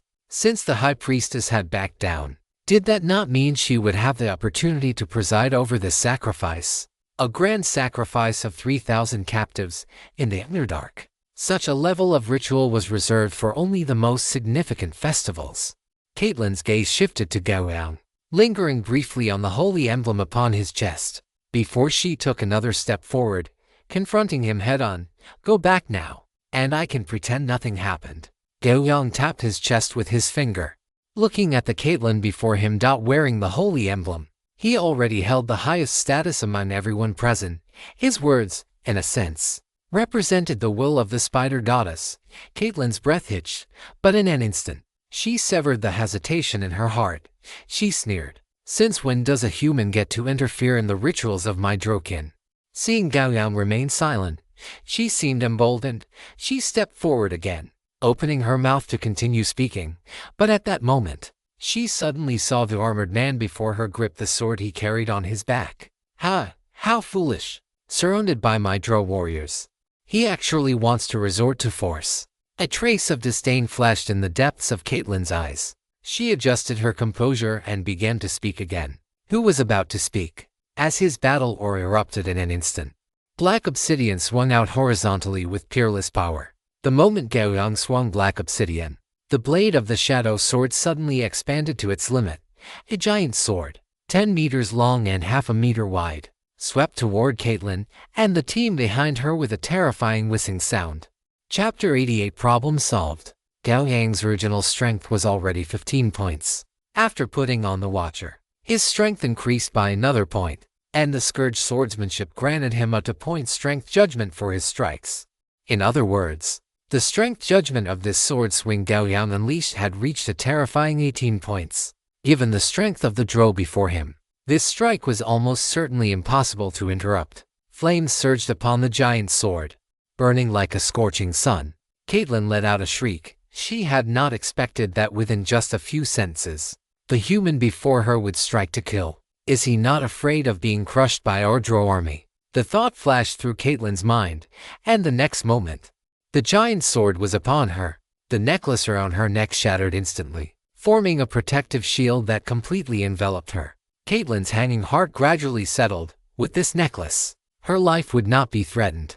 Before her heart could fully settle, she heard a crisp, shattering sound. She looked blankly at the broken shield around her, and then a sharp, intense pain struck. Following that, an endless darkness completely swallowed her consciousness. This sudden sword strike wiped out all life within a 10-meter radius in front of Gao Yang. 50 drow elves, including Caitlyn, were completely annihilated. The giant sword, stained with blood, stopped beside the High Priestess and the other priestesses. The High Priestess looked at the tip of the giant sword inches away, then at the pile of severed limbs behind it, and her body could not help but tremble slightly. If she had continued to insist just moments ago, this giant sword would likely have swept through their position by now. Not only did Caitlyn and the others not expect this, but even Sophia and the original drow elves did not anticipate that Gao Yang's actions would be so swift and decisive. Screech! The moment Gao Yang wiped out the drow leadership team in the Underdark, a bone whistle appeared in Huikui's hand. He blew into it with all his might, and the shrill, piercing sound reached the ears of every drow warrior. In that instant, the 1,000 elite drow warriors specifically arranged by Huikui acted simultaneously. The scent of blood and screams erupted throughout the 25,000 drow reinforcements. In that moment, every commander of the drow army was assassinated by 2 elite drow ranged by Huikui. There were no misses and no pauses. After the assassinations were completed, these elite drow severed the heads of their targets with a single stroke. Under the furious glares of the drow subordinates behind them, they firmly suppressed the 20,000+ drow elves. Well done. Gao Yang looked at Huikui with satisfaction, and the latter gave a fanatical smile. Huikui, Sophia, quickly take control of these troops. The sacrifice will proceed as planned, Gao Yang ordered. After a brief period of chaos, the drow army quickly returned to silence. Huikui, his face stained with blood, came before Gao Yang. Reporting to you, my lord. Everything is ready. Gao Yang nodded slightly and looked at Liso. Begin. Upon hearing this, the latter quickly initiated the sacrifice.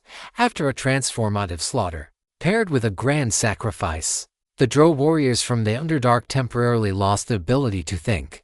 And that was enough. Once the initial action did not trigger a large-scale riot, the outcome was already sealed. The thick shadows in the sky slowly receded, and immense pressure dissipated. All the drow elves below remained immersed in this grand sacrifice. Gao Yang watched this scene, feeling a sense of relief in his heart. Now that the biggest problem had been solved, the next step was to lead these drow to win battle after battle, which would allow the 2 groups to be completely integrated. The hidden dangers had been eliminated. In the time that followed, whenever reinforcements arrived, they would be surrounded by over 30,000 drow warriors. Their command would be quickly neutralized, their military formations broken up, and they would be reinserted into other units. After the last batch of reinforcements arrived, A total of 60,000 Drow warriors had been brought under the control of Sophia and Hu Kui without the slightest hitch. Under Gao Yang's arrangement, Hu Kui and Sophia began leading the Drow army on clearing operations, which allowed these Drow elves to integrate more quickly. As for Gao Yang himself, he returned to the first town of the wasteland with Lisa. On the third day, Gao Yang woke up from his bed. Tizongnet notifications suddenly jumped before his eyes. Detection of player having survived for over 30 natural days. Abyss trial objective achieved. Do you wish to return to the present world immediately? General network prompt. Maximum remaining stay duration is 270 natural days. Has it already been 30 days? Gao Yang looked at the general network prompt and casually selected no. It has only just begun, much like the arrival of midsummer. Once the scorching midsummer passes, the season of harvest will arrive. A pair of soft arms wrapped around him, and Lisa opened her sleepy eyes in Gao Yang's embrace. What is wrong? Nothing. Gao Yang shook his head, signaling for her to continue resting. Gao Yang got up, helped Lisa tuck in the quilt, and then went to the cultivation room. After 2 hours of exercise, he opened the temporary channel. He could stay here for 270 days now. With such a long time, he wanted to see if he could trade for a sword technique. This would not only improve his own strength but also enhance his disaster sword technique. Temporary channel. You, trading information looking for an advanced sword technique. Can trade using general network disaster coins or via commission. Habakkuk rich person. It is actually you. Speaking of which, how many treasure chests do you still have? Are there any above purple grade? If there are, I will buy them regardless of the price. Kashi mysterious person. No advanced sword technique. But I do have an advanced blade technique. Do you need it? Way mysterious person. Waterfall sword technique. 8,000 general network disaster coins. No bargaining. Gao Yang raised an eyebrow. He did not expect to have a result within just a few seconds. A waterfall sword technique. Though the asking price was a bit high, 8,000 general network disaster coins was almost equivalent to Gao Yang's entire net worth. But an advanced sword technique was worth this price. In the Multiverse Trading Center, this price could even be considered a bargain. If it were a scroll enchanted with magic like accelerated learning, the price would be several times higher. After thinking for a moment, he continued to send a line of text. Can trade at Wasteland City. Way mysterious person. West District of Wasteland City. Gnome Exchange, Trading Room 79. It seemed she had agreed. Gao Yang was in a very good mood. He had only asked casually, and he did not expect to have a harvest so quickly. However, he had never heard of this Gnome Exchange, but thinking about it, since it could open in Wasteland City, there should not be any problems. A quarter of an hour later, Gao Yang left the tavern. He mounted Li Feng, rushed out of the first town of the wasteland, and galloped toward the direction of Wasteland City. Chapter 89 Trading and Commissions. Arriving at Wasteland City once again, everything here was already very familiar to Gao Yang. Entering through the east gate as usual, Gao Yang made his way to the West District. The Gnome Exchange was located on the side of the West District near the inner city. It was a quite prosperous exchange with people coming and going. When Gao Yang arrived, a half-orc guard trotted up enthusiastically, took the reins from his hand, and led Li Feng toward the stables. Just as Gao Yang stepped into the Gnome Exchange, the half-orc receptionist bowed to him. Good evening, guest.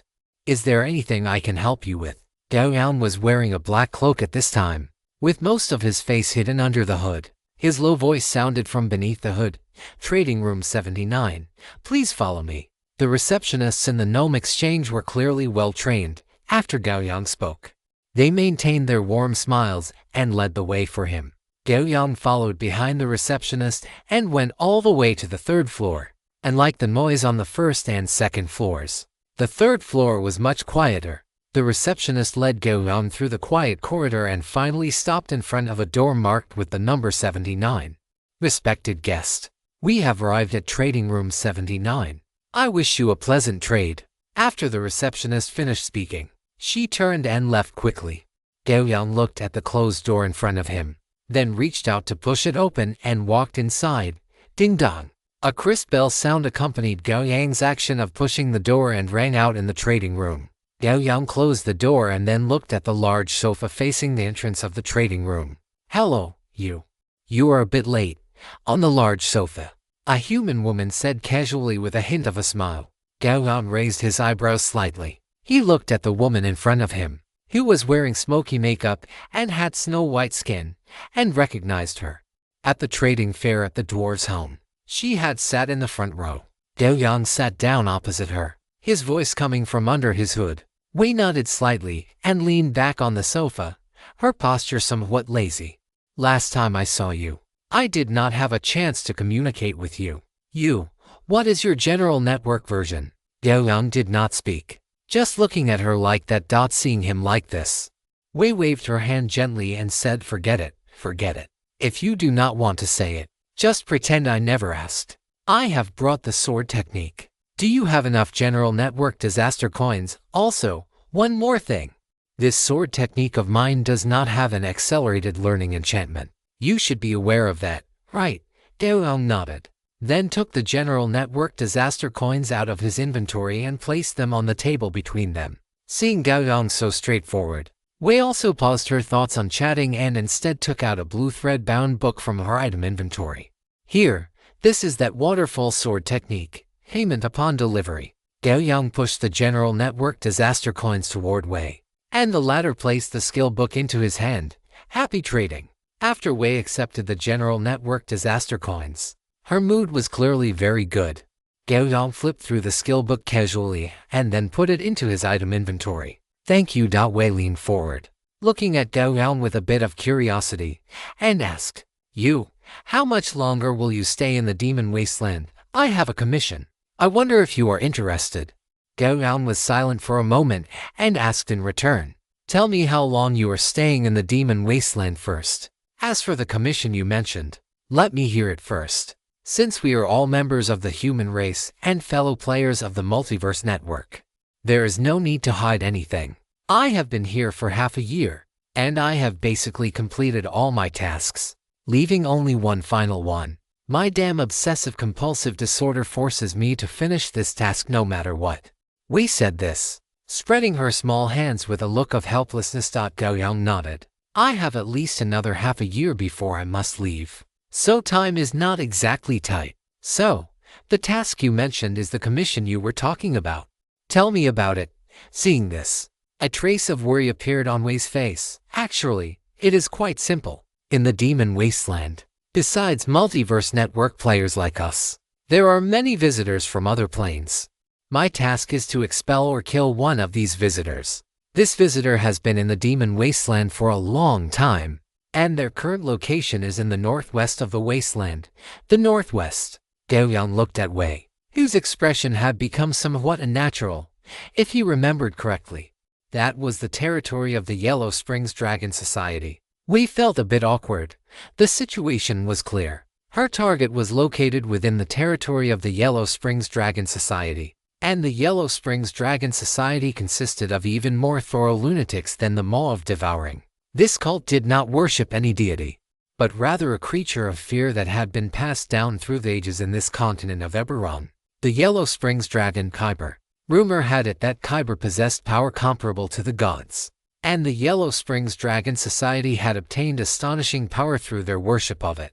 Given the style of these lunatics, if that visitor from another plane had not died at their hands, they must have been accepted by them. In other words, if one wanted to deal with that visitor, a confrontation with the Yellow Springs Dragon Society would be inevitable. "So, what do you plan to do now?"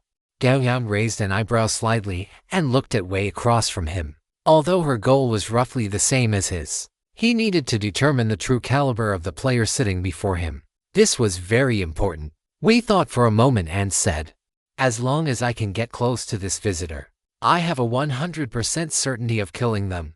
Furthermore, I have agreements with several other players. They will help me when needed." "Is that all?" Gao Yang frowned. This was far too idealistic. Wei was speechless. This was the best plan she could come up with at the moment. However, she also knew that this plan was as full of holes as a sieve. The most important point was how to find the so-called visitor within the territory of the Yellow Springs Dragon Society. Following that was how to kill the target while inside their territory. Gao Yang prepared to stand up. Although he was grateful that Wei had sold him an advanced swordsmanship manual, that did not mean he needed to participate in her mission, especially one with almost no plan. This was not completing a task. This was relying on luck. Unfortunately, Gao Yang was not a person who liked to rely on luck. Hey, you. Don't you want to hear the reward I can offer? Seeing Gao Yang stand up, Wei hurriedly called out in anxiety. In truth, telling Gao Yang so much was a spur-of-the-moment decision. As a multiverse network player, she naturally had her own unique way of judging people. In her perception, Gao Yang was radiating a brilliant golden light. She had only seen this kind of light twice, and this was the second time. Therefore, if she wanted to complete this task, winning Gao Yang over would likely greatly increase the chances of success. Chapter 90. Accepting the invitation. Not interested, Gao Yang did not waver in the slightest. Walking firmly toward the exit of the trading room, 1 free attribute point, Wei said confidently. Gao Yang did not stop.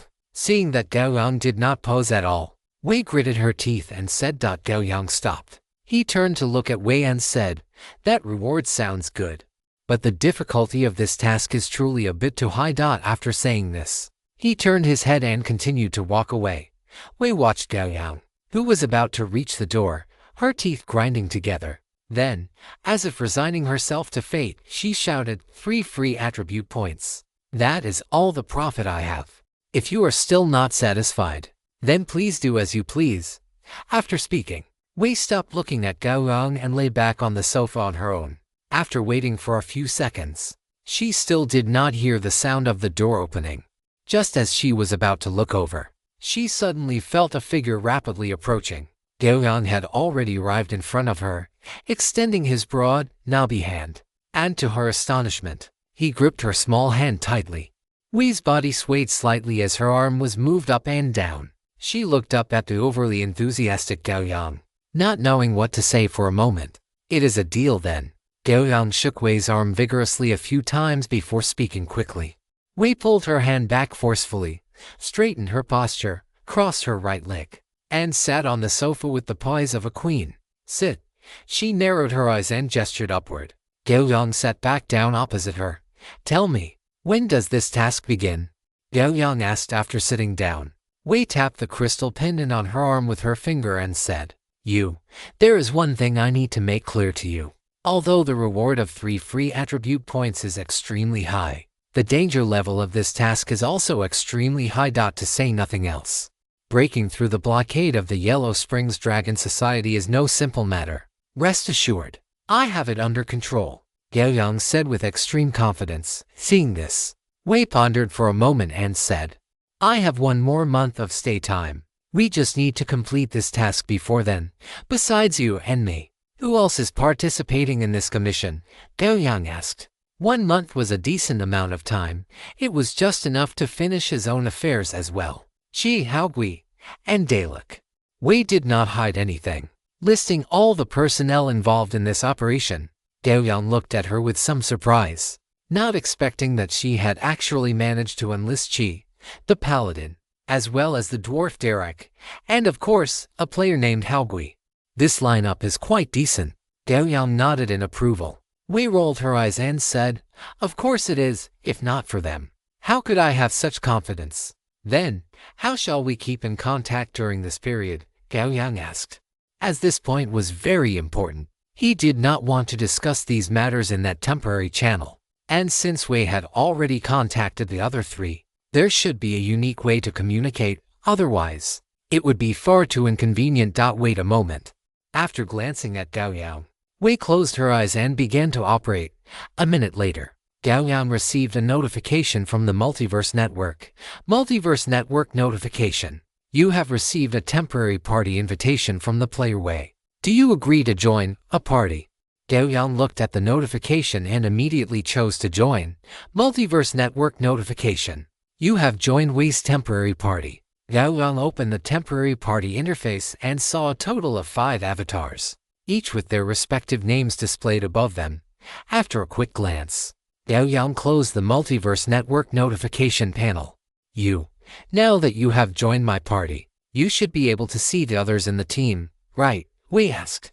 Looking at Gao Yang. Gao Yang nodded slightly. He then stood up again and looked at Wei, saying, "Then let us leave it at that.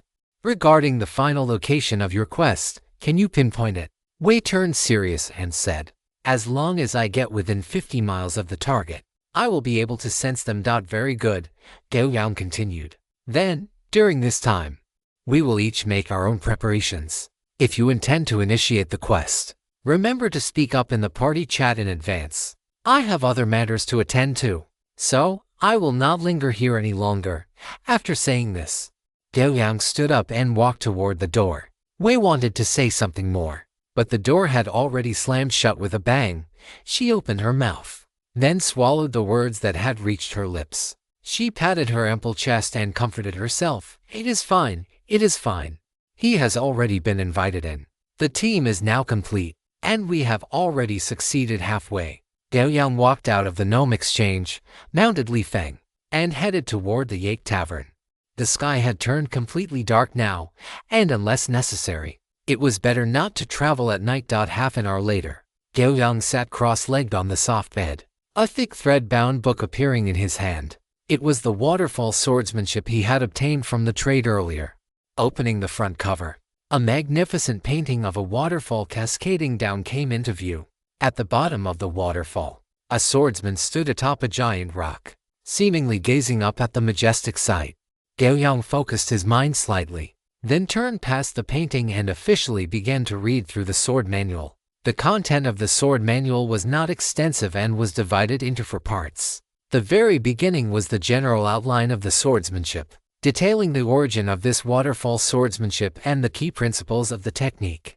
Following that were detailed illustrated explanations of the specific training for the waterfall swordsmanship, as well as the optimal environment for practice. The third part consisted of sword drills for actual combat, and the final part was a series of stories similar to biographies. The protagonists were all swordsmen who had practiced the waterfall swordsmanship. From their perspectives, they embarked on adventures in various wondrous worlds, and in the end, they all used the waterfall swordsmanship to defeat all their enemies and reach the pinnacle of their lives. Although Gao Yang did not know whether these biographies were true or false, it did not prevent him from reading them with great interest. The author of this swordsmanship had remarkable skill, and their writing ability was even more profound. In just over 1,000 words, they were able to complete a story, and it was vivid, colorful, and captivating. An hour later, Gao Yang rubbed his throbbing temples, feeling a bit dizzy. This sensation was likely due to overexerting his brain. After resting for a while, he reopened the waterfall swordsmanship and continued his study. Having browsed through it once, he already had a general impression of this waterfall swordsmanship, and some ideas were beginning to emerge in his mind. Given this, Gao Yang intended to read it a few more times, striving to fully grasp the swordsmanship as soon as possible so he could begin practicing. The sooner he succeeded in his practice, the more his strength would increase. Furthermore, when this swordsmanship was integrated into his disaster swordsmanship, it did not mean he could no longer use this technique. On the contrary, the power of his swordsmanship would become even stronger due to the upgrade of the disaster swordsmanship. Chapter 91. The Yellow Springs Dragon Society. Following evening, in the first town of the wasteland, on the 4th floor of the Dro Tavern, Gao Yang and Lisa sat opposite each other at a dining table. The reinforcements from the Immortal Church have all arrived, totaling 130,000 troops. Lisa rested her chin on her hand and said softly to Gao Yang. After the previous ritual, Lisa's status within the Immortal Church had risen once again, and at the same time, her standing among the Drow-Elves had also soared. Compared to the High Priest, the status of Lisa as a bishop was even more respected by the Drow-Elves. Gao Yang put down his bowl and chopsticks, wiped the corner of his mouth, and asked Lisa, "What about the fallen god cult? How is their strength now?" "Will has already contacted me. The scale of their believer army has expanded to 120,000, adding our Immortal Church's army. That means we have a total force of 250,000. Lisa's voice was somewhat excited. Such a large number of people was enough to launch a war of significant scale. Even the great families in the Underdark could not command an army of this size. In addition, will also ask you what to do next, as their current situation is not very good. After the Maw of Devouring was destroyed, the fallen god cult has been constantly tested and harassed by surrounding forces. After a pause, Lisa continued, in fact, our immortal church is in the same situation as the fallen god cult, especially the Yellow Springs Dragon Society, which is our neighbor and frequently clashes with our personnel. More than 100 frictions, both large and small, have occurred. Will's intention is to ask, now that the people have been gathered, what should be done next? This question was very simple. Gao Yang lifted his eyes slightly, leaning back against the chair in a relaxed posture as he looked at Lisa across from him. How is the strength of the Yellow Springs Dragon Society? Lisa's eyes brightened, and she quickly replied, because the Yellow Springs Dragon Society worships Gibor, the Yellow Springs Dragon of Fear that circulates in the legends of the Abraham continent. These people have become completely insane, even to the point of being perverted. This makes them difficult to deal with, and their individual strength is extremely high. But because of this, internal strife and looting within the Yellow Springs Dragon Society are also extremely frequent. The total number of church members is around 13,000, distributed throughout the northwest of the Demon Wasteland. 13,000 people. Gao Yang was somewhat surprised.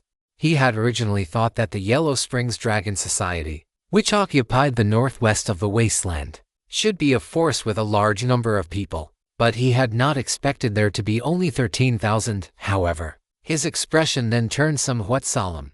If they could occupy such a vast territory with only 13,000 people, then he had a concrete impression of what Lisa meant by the extremely high individual strength of the Yellow Springs Dragon Society. Previously, our immortal church was far from being a match for the Yellow Springs Dragon Society, but now, after the reinforcements have arrived, it is different, Lisa said with great confidence. Gao Yang smiled slightly.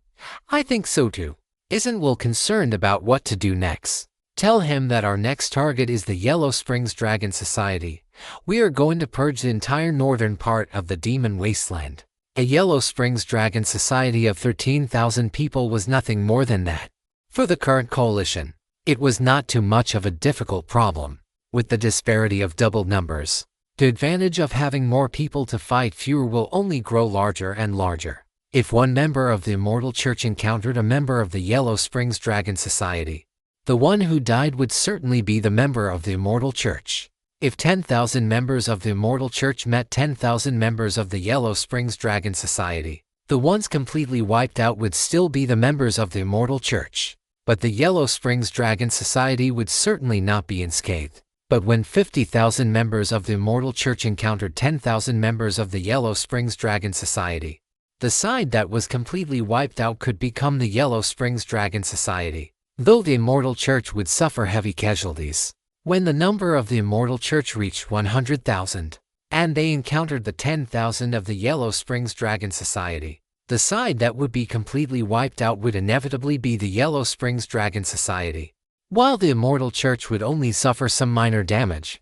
But now, with the combined army of the Immortal Church and the fallen god cult totaling 250,000, under such an absolute numerical disparity, the 10,000 plus people of the Yellow Springs Dragon Society would not be able to stir up any waves. Now, all Gao Yang needed to consider was how to wipe out the entire Yellow Springs Dragon Society with minimal casualties and obtain sufficient benefits from it. This point was particularly important for Gao Yang and for the entire coalition. The destruction of the Maw of Devouring brought the coalition a large amount of wealth and population, all of which could enrich the strength of the coalition. And within the territory of the Yellow Springs Dragon Society, wealth was not the primary factor.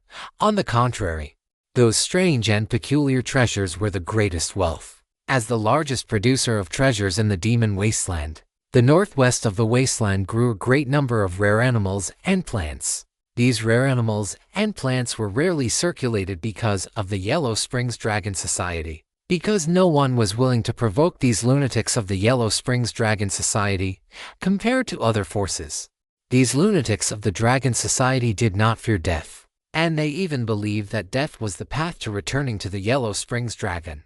Under such doctrines, the combat power of the lunatics of the Yellow Springs Dragon Society was terrifyingly strong. Purge the Yellow Springs Dragon Society. A flush of excitement appeared on Lisa's face. Gao Yang said with strong confidence, "Notify will to gather at the first town of the wasteland in 3 days and march toward the Yellow Springs Dragon Society." Lisa was a bit hesitant, and she asked, "Are we going to mobilize the entire army just like that? Wouldn't that be too high profile? It will alert the Yellow Springs Dragon Society. Isn't that even better? Do you expect us to go and find the members of the Yellow Springs Dragon Society one by one and kill them one by one?" Gao Yang continued. "Under the huge disparity in numbers, the Yellow Springs Dragon Society will inevitably shrink back with all their might, and this gives us the opportunity to wipe them out in one fell swoop. Conversely, if we were to launch a sneak attack, perhaps there would be some more significant results. But what would we use to defend against the subsequent crazy counterattacks of the Yellow Springs Dragon Society? Or rather, if we could defend, how much strength would it consume?" Gao Yang sighed and looked at Lisa. "Bishop Lisa, you must remember that there is only the 1,000-day thief, not the 1,000-day defense against the thieves, wanderers." Lisa frowned. These elusive guys were indeed somewhat difficult to guard against, especially as a drow-elf. She had a very clear understanding of the terror of these guys. Lisa smoothed her brow and nodded gently at Gao Yang. "I understand. Then, I will inform will like this. Gather at the first town of the wasteland in 3 days. Gao Yang nodded slightly, signaling for Lisa to go ahead and do it. After Lisa left, Gao Yang opened the temporary team chat with Wei. The destruction of the Yellow Springs Dragon Society had already begun its countdown, and now he needed to probe Wei's intentions. Chapter 92, The Advance. Regarding the 3 free attribute points that Wei mentioned, it would be a lie to say Gao Yang wasn't envious. But compared to the 3 free attribute points, what he wanted to know more was through what method or means Wei would hand these 3 free attribute points to him so that he could use them. If this method could be used multiple times, then did it mean he could obtain more free attribute points? He had to know that this was his second abyss trial, and his level was only 5. If he could obtain enough free attribute points, his strength would far exceed what he should have at his level. This would give him enough of an advantage for his future trials and dungeons. So, although he knew the possibility was not high, it did not prevent him from wanting to test the waters. Wei's temporary team. Wei, do you have a plan yet? After waiting for about 3 minutes, Wei replied in the channel, "This. Not for the moment. I have a plan for your commission, but I would like to confirm something regarding the reward." "Wei, really? What is the method of payment for the reward? Is there any possibility of replicating this payment method?" "Wei, I am very sorry, but the reward is unique. I have absolutely not hidden anything regarding this point, and there would be no point in hiding it anyway." Gaelic Warhammer. I didn't expect you to be invited by Wei as well. If you hadn't sent a message in the team chat, I wouldn't have even noticed. Our dwarven concept of time is a bit different from you humans. As Gao Yang and Wei conversed, the small team clearly became more lively. Following Dalak's remark, the player known as Haogui also spoke up. Haogui, now I am a bit curious about what kind of person you is. I heard from Dalak that you participated in the last trade. I missed out on that. Dalak, Haogui, you just need to remember that you is an opponent you cannot defeat, and that will suffice. Haogui, how about we find a time to have a one-on-one duel? You set the stakes. Gao Yang raised an eyebrow slightly. This Haogui was interesting. He seemed like a rather hot-tempered guy. Gaelic, you must absolutely not agree to him. Don't let Haogui's brute-like appearance fool you. In reality, he is full of schemes. You especially shouldn't agree to a duel with him, because you never know what might happen on the way to the meeting spot. Is he that underhanded? Listening to Dalak's description, Gao Yang felt he had a vague impression of this type of combat style. Wei, could you tell us about your plan? This is very important to me. Dalak Warhammer. Yes. Tell us about it. I am also very interested in the visitor from another plane that Wei mentioned. Seeing this, Gao Yang stopped testing them and simply said casually, "Prepare yourselves. In a few days, the Yellow Springs Dragon Society will suffer a catastrophic disaster. At that time, you can go and find that visitor from another plane to complete Wei's commission." Dalak Warhammer. The Yellow Springs Dragon Society will suffer a catastrophic disaster. You, be more specific. Why would that happen? There is no why. You just need to do your own preparations. After saying this, Gao Yang closed the team chat. He sighed slightly, feeling a bit disappointed, but it was acceptable. This was just a minor interlude. What he needed to do now was to grasp the power in his hands and seize greater benefits. 3 days passed in the blink of an eye. On the morning of this day, Gao Yang was still sitting in meditation in the cultivation room when Lisa appeared at the door. The people from the fallen god cult have arrived. Gao Yang opened his eyes, then stood up and donned his watcher armor completely. Afterward, he walked downstairs together with Lisa. The tavern lobby was already packed with people. There were drow, elves, and believers of the fallen god cult. Kui and Sophia stood on the stairs by the back door of the tavern, their gazes sweeping over the entire lobby. Clack, clack, clack. Heavy footsteps descended from above, and Kui and Sophia turned their heads toward the stairs at the same time. They saw a figure clad in heavy armor slowly appear at the corner of the stairs, with a greatsword strapped to his back. Lord Yu. Sophia and Kui bowed simultaneously. Gao Yang walked into the tavern lobby, his gaze falling upon the Elven King and the fallen High Priest. At this moment, the latter two were sitting on opposite sides of the largest round table, positioned in a standoff. Gao Yang sat down at the table, and now the three of them formed a tripod-like stalemate. Long time no see. Beneath the High Priest's wide clerical robes were a pair of strong, powerful arms, and a warm smile played on his face. It has indeed been a long time. The High Priest seems to be doing well. Gao Yang's voice remained low. Widana's gaze swept between the two. Then he looked at Gao Yang and said, Since everyone has arrived, why not discuss the plan for what comes next? Gao Yang spoke. The plan is simple. Gather all our forces and annihilate the Yellow Springs Dragon Society in one fell swoop.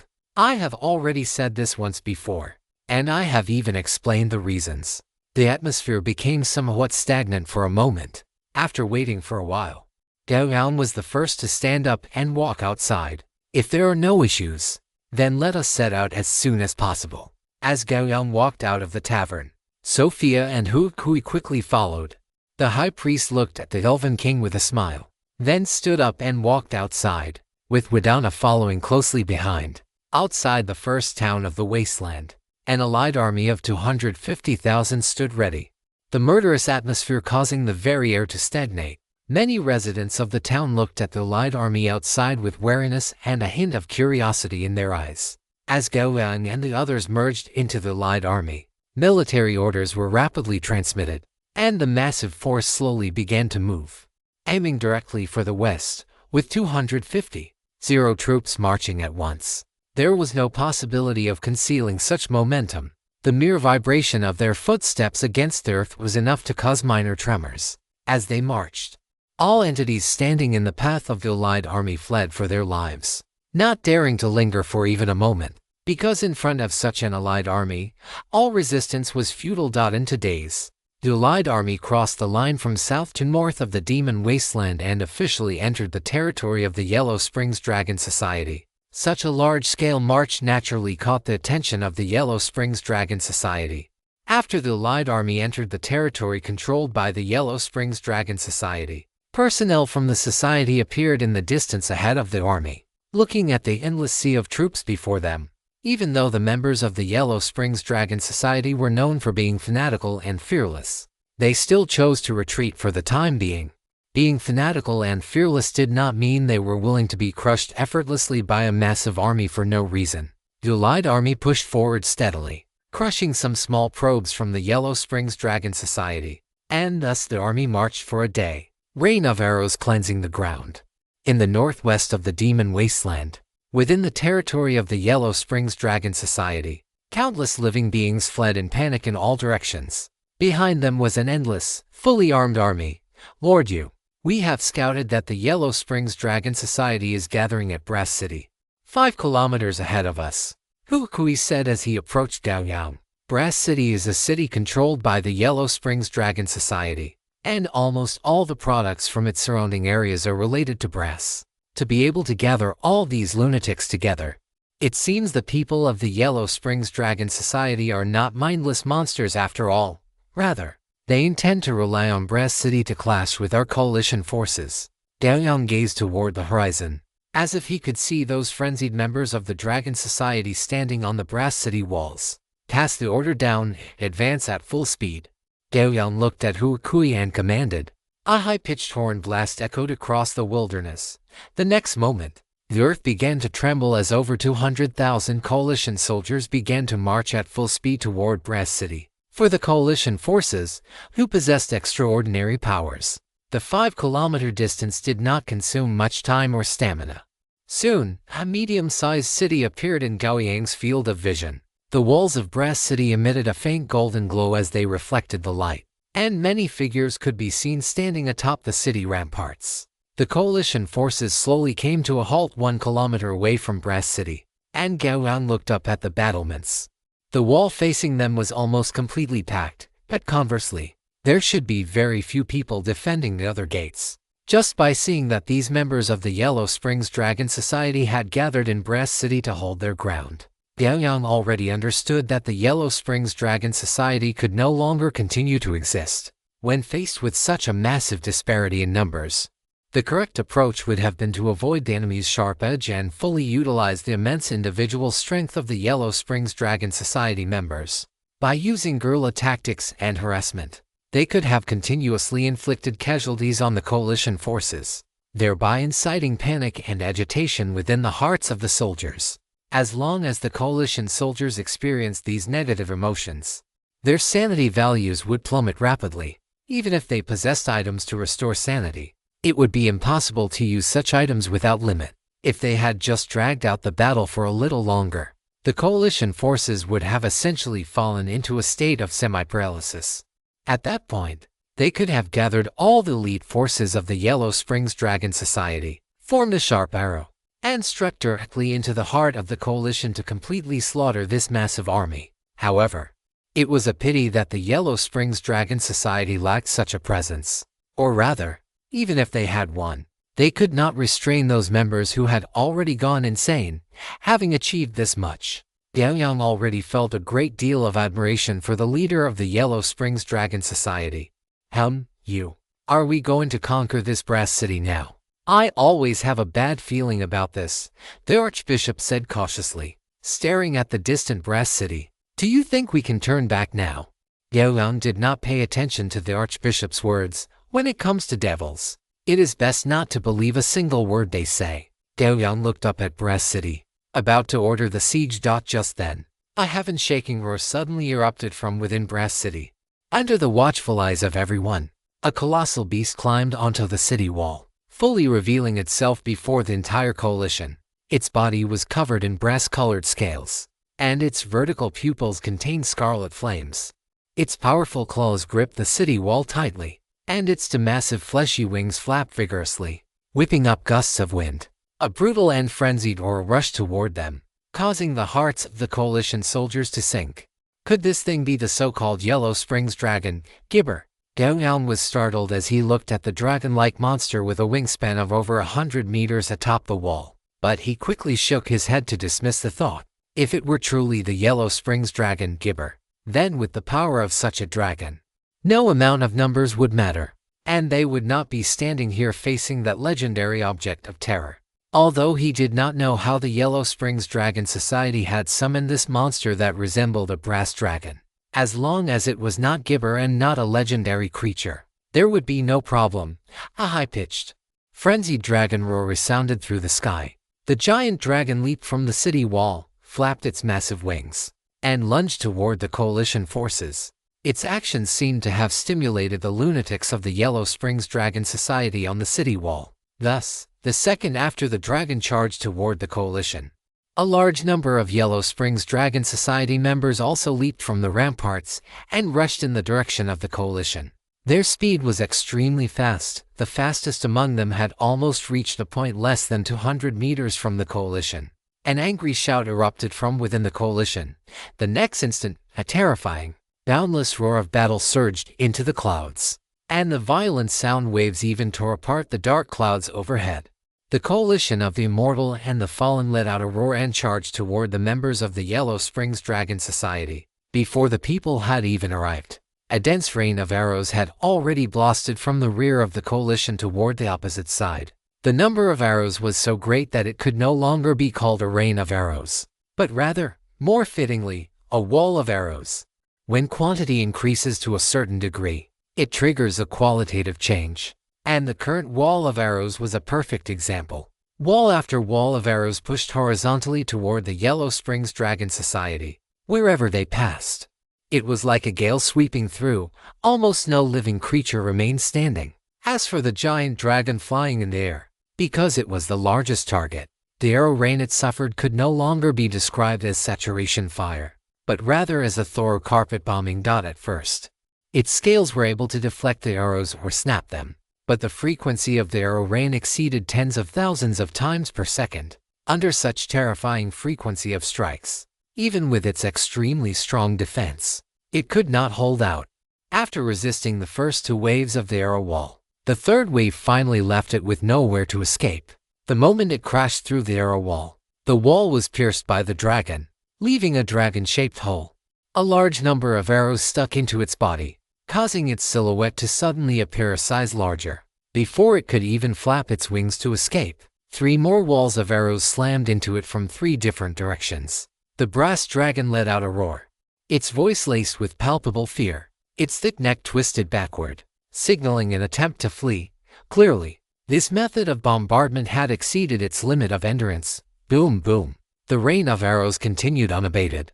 Wall after wall of arrows descended like artillery fire, pouring down frantically upon the enemies standing before the coalition forces. The brass dragon plummeted from the sky like a kite with a broken string. Its massive body plowed a trench dozens of meters wide into the earth, and its enormous head slid all the way to the brass city gate before finally coming to a stop. Chapter 94. The Mergeable Calamity Treasure Chest. After the maddening rain of arrows had washed over the battlefield, only a few lucky survivors remained between the coalition forces and the city gate, standing amidst a forest of arrows that had pierced the ground. The Yellow Spring Dragon Society had suffered heavy losses before they could even reach the coalition. Gao Yang looked toward the top of the city walls. They were completely empty now. No living soul dared to remain there and serve as a target. Only that massive brass dragon was still struggling desperately. These arrows had indeed inflicted severe wounds upon it, but killing it outright was proving difficult. Gao Yang lowered his gaze to the battlefield. Scattered throughout the forest of arrows were numerous treasure chests of varying colors, their sheer quantity surprising him. A casual glance revealed at least a dozen, not to mention those hidden in corners beyond his line of sight. Watching the dragon continue to struggle, Gao Yang leaped from the back of the ghost-faced demon spider. He drew Heiyao, and his body ignited with the radiance of battle or a dot. In the next instant, his figure suddenly blurred into a residual image as he charged toward the dragon before the city gate. The 1,000-meter distance was crossed in the blink of an eye. Gao Yang held Heiyao high, scorching flames burning along the blade. To the eyes of all the coalition soldiers behind him, the black greatsword seemed to grow rapidly, descending upon the brass dragon's neck with the power to cleave the heavens and split the earth. This strike fell like a collapsing sky, unstoppable. Squelch! The brass dragon's head was severed with ease, and thick, foul-smelling blood stained the brass city walls red. You have killed the underground calamity summoned by the Yellow Spring Dragon Society. You have gained 2,0 points of general EXP. Gao Yang sheathed Heiyao on his back and looked calmly at the decapitated brass dragon. Underground calamity, not that strong. Gao Yang tapped the scales of the creature with his gauntlet, the impact producing a crisp sound like metal striking metal. Afterward, Gao Yang reached out and picked up the purple treasure chest that had manifested over the body of the underground calamity. He glanced casually at the chest he had just retrieved. Yellow Spring Calamity Treasure Chest Purple, Quality Purple Type, Treasure Chest Just Level Chest Keywords. Calamity, Equipment, Description. This is a special treasure chest. Opening it grants level 5 equipment of purple quality. This chest can only be dropped by members of the Yellow Spring Dragon Society. Merging chests of the same name will increase the chest's quality, up to a maximum of gold. Gao Yang's eyebrows arched slightly. This type of chest could actually be merged out furthermore. The fact that it could only be obtained from the Yellow Spring Dragon Society was something he hadn't expected. He looked back at the chests hidden within the Forest of Arrows, his mood suddenly brightening considerably. No wonder the drop rate for treasure chests was so high this time. There was a special reason for it. Weighing the purple chest in his hand, Gao Yang turned and walked toward the coalition forces. As he approached, the soldiers looked at him with growing awe. Slaying such a massive dragon with a single strike, this level of strength was truly monstrous. Gao Yang returned to the Droolf contingent and ordered Huokui to calculate the casualty ratio, while also commanding the army to advance toward the Brass City. When the army slowly passed through the Forest of Arrows, Gao Yang stayed at the rear, picking up the chests that remained invisible to everyone else on the battlefield. It did not take long. By the time the coalition forces had completely occupied the Brass City, Gao Yang had also arrived within the city walls. "Lord Yu, we have annihilated over 9,000 members of the Yellow Spring Dragon Society, according to information provided by the city's residents. The remaining members have retreated from the West Gate and are fleeing toward the heartland of the Yellow Spring Dragon Society." Huokui looked at Gao Yang, his crimson eyes filled with irrepressible excitement. Even now, he found it hard to believe. The once mighty Yellow Spring Dragon Society, an organization that the Immortal Church had to treat with extreme caution, had been decimated so easily. As for the cost, it was merely some arrows that could be replenished at any time. When had their Immortal Church ever been this glorious? Looking at such a battle record, the fire in Huokui's heart burned ever brighter. Huokui lowered his head, his voice ringing out with strength. "Lord Yu, shall we continue to pursue the fleeing remnants of the Yellow Spring Dragon Society?" "Pursue?" Gao Yang shook his head. He looked down at Huokui and said softly, "When pursuing an enemy, one must first know their own position. Our strength far exceeds theirs, since they have fled. Our task is to leave behind a portion of our forces to consolidate our current territory. Only then should we divide our troops to pursue them, giving them no chance to catch their breath.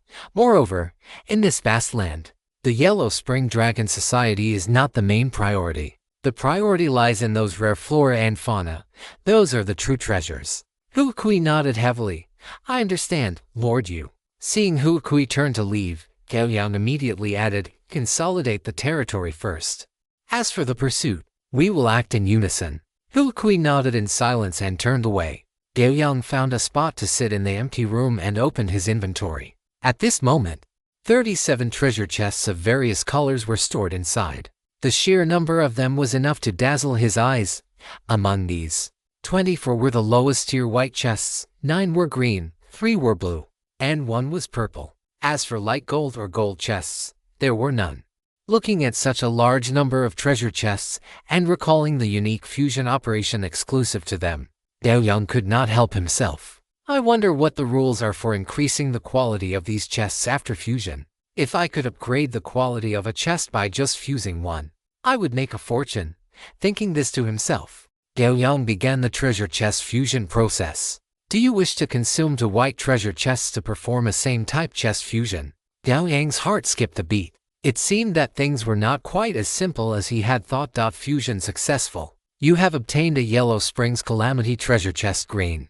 Looking at the 2 white treasure chests that had vanished from his inventory and the newly created green treasure chest, Gao Yang's mood grew heavy. To verify his hypothesis, he performed the operation again. "Do you wish to consume 2 green treasure chests to perform a same-type chest fusion?" Fusion successful. You have obtained a Yellow Springs Calamity treasure chest blue. Gao Yang looked at the extra blue treasure chest, his teeth aching slightly. According to this fusion rule, 2 white treasure chests could be fused into 1 green treasure chest, and 2 green ones could be fused into 1 blue one. If converted into white chests, that meant for white chests for 1 blue, -1 white for 1 purple, -1 white for 1 pale gold, and 32 white for 1 gold. He currently had 20 for white chests and 9 green ones, which converted to 21 green chests. If he converted them further, Chapter 95, Annihilation of the Yellow Springs Dragon Society, including the original 3 blue ones, that made a total of 13 blue chests. Adding the 1 purple chest that had dropped, that made 7 purple chests. Theoretically, he could fuse 3 pale gold treasure chests, which meant he could ultimately fuse 1 gold treasure chest and 1 pale gold treasure chest. However, one had to keep in mind that a portion of the Yellow Springs Dragon Society members had escaped. If he counted those escaped members, the number of treasure chests in his possession would increase even further. Let us fuse the chests first. Do you wish to consume 2 white treasure chests to perform a same type chest fusion? It did not take long before the white treasure chests were all fused, and Gao Yang now had 12 green treasure chests in his possession. Without pausing, Gao Yang continued the fusion. A moment later, Gao Yang looked at the 6 purple treasure chests in his inventory and fell into silence. He discovered that there was actually a possibility of failure when fusing the Calamity treasure chests. When he was fusing the green treasure chests into blue ones, a fusion failure had occurred, and 2 green treasure chests were directly wasted. That had made his heart skip a beat at the time. And when he fused the blue ones into purple ones, another failure occurred, which resulted in him only having 6 purple treasure chests in his hands now. If all of them had been successfully fused, he would have just barely been able to fuse 3 pale gold treasure chests. But looking at this failure rate, Gao Yang felt a bit uncertain.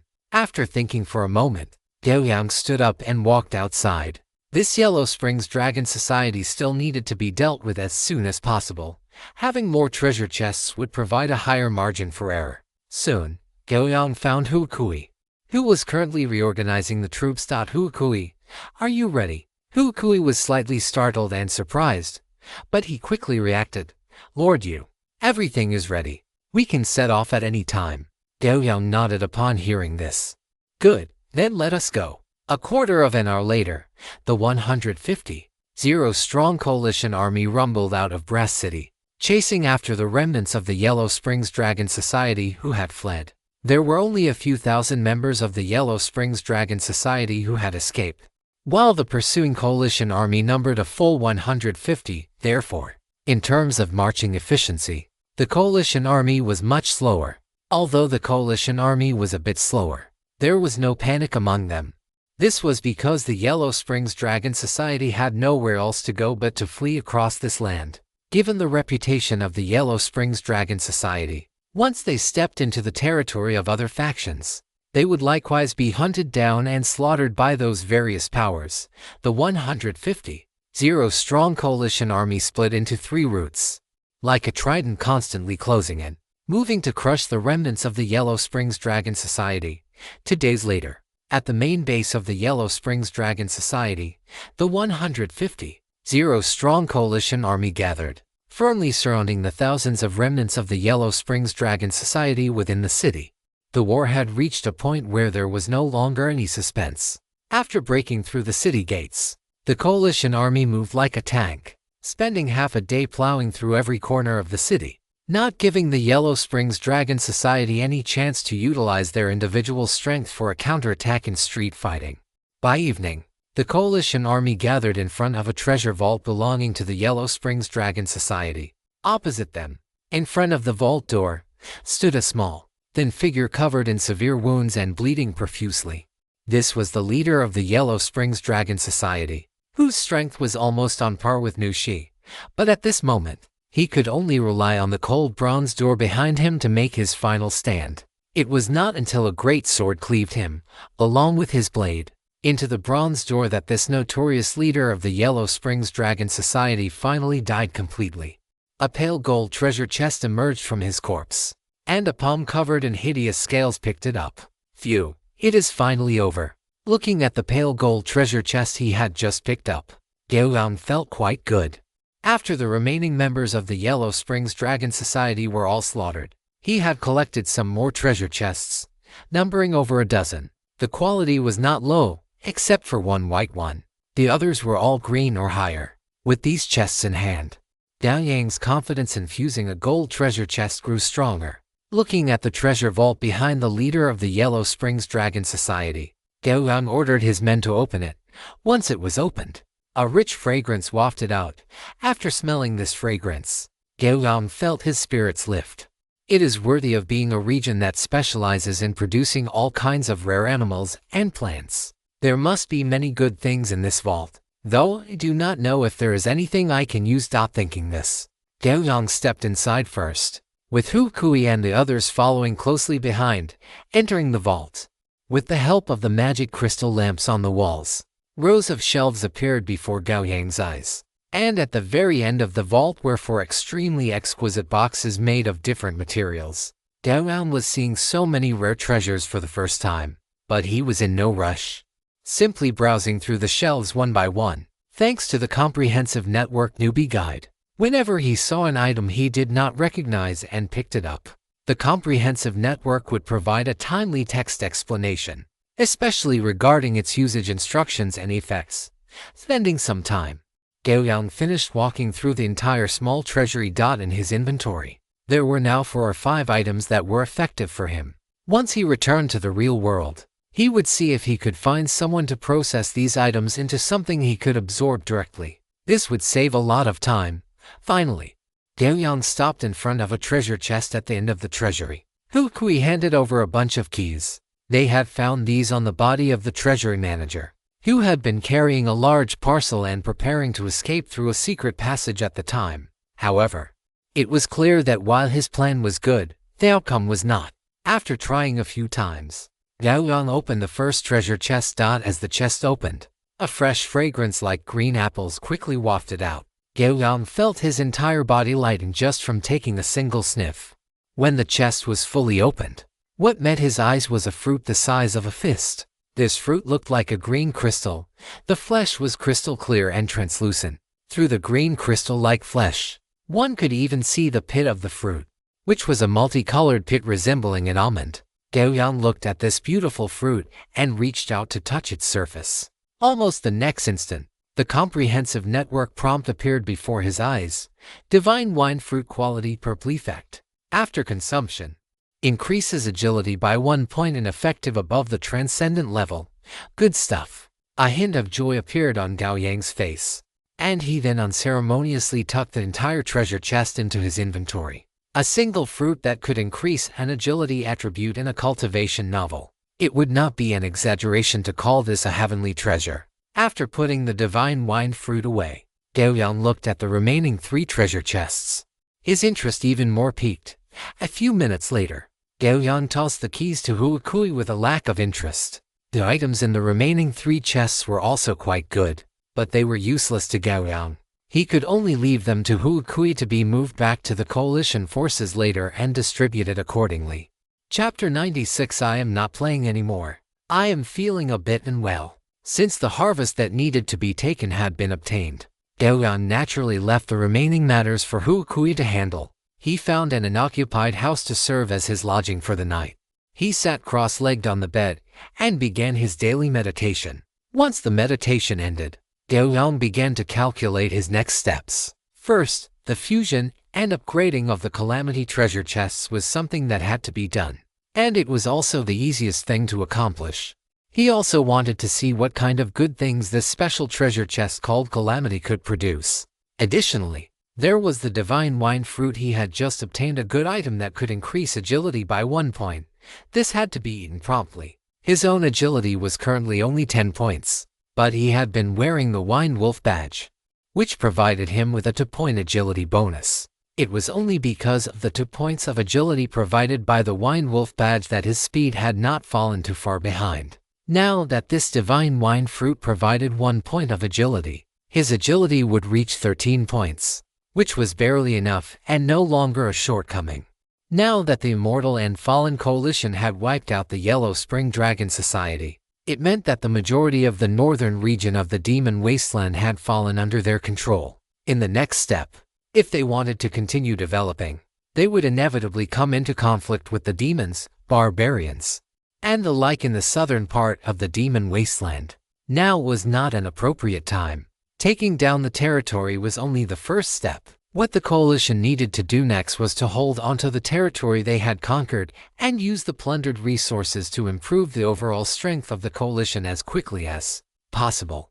Only when the overall strength of the coalition increased, and everyone had improved and reaped benefits, would the coalition soldiers be filled with a desire for expansion, thus possessing combat effectiveness. Only in this way would it be possible to face the fierce demons and others in the southern part of the wasteland. Finally, there was the commission task from Wei. He had already wiped out the entire Yellow Spring Dragon Society. If we still could not complete that task, it would be somewhat unjustifiable. After thinking about it, Gao Yang decided to ask about the progress in the squad later, but for now, he needed to finish the first two tasks. Gao Yang took out the treasure chest containing the divine wine fruit, and then took out all the calamity treasure chests that had dropped later, placing them beside him. These calamity treasure chests could not be seen by anyone other than comprehensive network players, so he did not need to worry about the issue of exposure. Gao Yang manipulated the treasure chest fusion while taking the divine wine fruit in his hand. Looking at the crystal clear fruit in his hand, Gao Yang swallowed his saliva and quickly took a bite. It was hard to imagine how good the texture of a fruit could be, but as Gao Yang felt the intense yet not overly sweet fragrance explode in his mouth, even his heart felt a sense of happiness welling up as he chewed. Strands of sweet, fresh juice filled his mouth, and within this juice, a light and airy power slowly permeated his body. After finishing the divine wine fruit, Gao Yang sighed with great satisfaction. A single fruit felt like a grand meal, and after finishing it, he even felt a lingering sense of loss. Gao Yang waited for a moment and then opened his personal status window. He discovered that his agility attribute had not increased, which left him somewhat puzzled. He then thought about it carefully and confirmed that it should be because he needed to wait until he had fully digested the power of the divine wine fruit before he would officially receive the increase. Since the divine wine fruit was already in his stomach, Gao Yang stopped worrying about it and shifted his attention back to the calamity treasure chests. As he performed the fusion, the treasure chests were rapidly consumed. In the end, only 6 pale gold treasure chests remained in front of Gao Yang, including the pale gold chest contributed by the leader of the Yellow Spring Dragon Society. If his luck was good, he would be able to obtain 3 golden calamity treasure chests. Use 10 years of my life in exchange for a moment of being blessed by the god of luck. Gao Yang roared in his heart, then calmed his emotions, picked up the pale gold treasure chests, and decisively began the fusion process. Do you wish to consume the pale gold treasure chests to perform a fusion of the same type? Fusion successful. You have obtained a netherworld calamity treasure chest gold. A great start. Gao Yang punched the air excitedly. I am the Greek god of opening chests. Looking at the glittering gold calamity treasure chest in front of him, Gao Yang could not help but feel a little conceited. Phew, I cannot be arrogant or complacent. Keep a level head. Continue. After regaining his composure, Gao Yang directly fused the remaining 4 pale gold treasure chests in pairs. Fusion successful. You have obtained a netherworld calamity treasure chest gold. Fusion successful. You have obtained a netherworld calamity treasure chest gold. Gao Yang looked at the Multiverse Network notification, feeling somewhat incredulous. Could it be that the success rate for fusing pale gold treasure chests into gold ones is 100%? Gao Yang could not figure it out. In previous fusions, even white to green upgrades had failed. Yet when it came to the more precious pale gold chests, he had not failed a single time, forcibly fusing 6 pale gold chests into 3 gold ones. This 100% success rate made Gao Yang feel a faint sense of unease in his body. Aside from it being a mechanical issue, the only other explanation Gao Yang could think of for such an heaven-defying success rate was that he was burning his own life force. No way. I was just saying that casually. Are you actually playing for real? Gao Yang thought with a pang of distress, then hardened his heart, looked at the gold treasure chest before him, and chose to fuse again. Do you wish to consume 2 gold treasure chests to perform a fusion of the same type? Multiverse Network notification. The Calamity treasure chest belongs to a special category of treasure chests. The gold grade is already the upper limit for this special chest. The success rate for fusing gold treasure chests with each other is only 20%. After a successful fusion, the quality of the chest will be greatly enhanced, but it will not exceed the original upper limit of the chest. Gao Yang looked at the Multiverse Network notification before him and understood what it meant. Although they were all gold treasure chests, there were still differences in quality. In short, the 3 chests he currently held likely belonged to the most common type of gold treasure chest. If rated on a scale of 100, they might have just barely reached the passing standard. If he fused the gold treasure chests together, once successful, the quality of the resulting gold treasure chest would be significantly enhanced. 2 chests with a score of 60 might be upgraded into a high-quality chest with a score of 90. However, the failure rate for fusing gold treasure chests was a full 80%. In other words, if he performed the fusion now, he only had a 1 in 5 chance of success. To fuse or not to fuse, Gao Yang did not hesitate at all and chose to fuse. He had 3 gold treasure chests anyway. Even if the fusion failed, he still had one as a safety net. But if the fusion succeeded, it would truly be like trading a bicycle for a motorcycle. Chapter 97. The Deadly Crisis Within the Treasure Chest. And like the previous treasure chest fusions, the fusion phenomenon of the 2 gold treasure chests was extremely conspicuous. Gao Yang's vision was flooded with golden light. It took a full 5 seconds for the golden light that filled his eyes to slowly dissipate. In its place, a more magnificent gold treasure chest appeared before him. Fusion successful. You have obtained a Netherworld Calamity treasure chest gold. The Multiverse Network notification appeared right on cue. Although the notification had not changed, Gao Yang knew that the gold treasure chest in his hands was now vastly different. He looked at the chest in his hands, then at the last gold treasure chest beside him, his expression flickering between uncertainty and determination. He was hesitating whether to fuse these last 2 gold treasure chests again. By all logic, his successful fusion this time was already a case of extreme luck. A 1 in 5 chance of success and a 4 in 5 chance of failure. Yet he had gambled and won. But if he fused them again, Gao Yang did not know if his luck would hold up. If the fusion failed, he would truly end up with nothing. Reason told him that stopping now was the best choice. The gold treasure chest after the current fusion would surely contain items of extremely high value. And he still had one slightly inferior gold treasure chest. Although the items produced from it would be worse, they would still be sufficient. But Gao Yang also understood that there were gaps even among gold treasure chests. It was like a lottery. If you did not reach the corresponding level, no matter how good your luck was, you could not draw the higher tier prizes. This was the situation he was facing. While it was true that he had already fused 2 gold treasure chests, and the one he held now might have a score of over 90, if some good items could only be opened from chests with a score of over 99, then even if his current chest contained valuable items, he would still miss out on the best ones.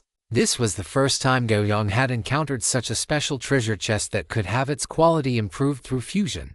If he did not push it to the limit, he would not be reconciled. Therefore, reason spoke well, but he did not intend to listen.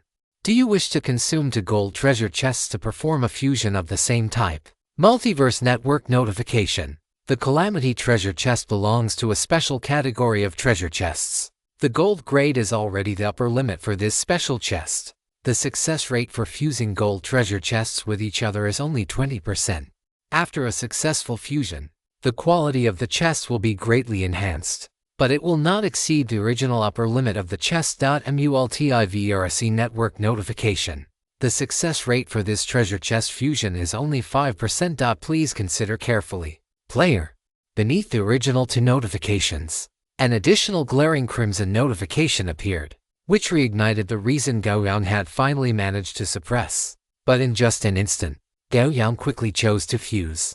The blinding golden light completely engulfed Gao Yang, and there was nothing but a vast, shimmering expanse of gold before his eyes. He did not know how much time had passed, but the blinding golden light slowly faded, and Gao Yang regained his vision. He lowered his head slightly to look before him, where a small, golden treasure chest lay quietly in his hands.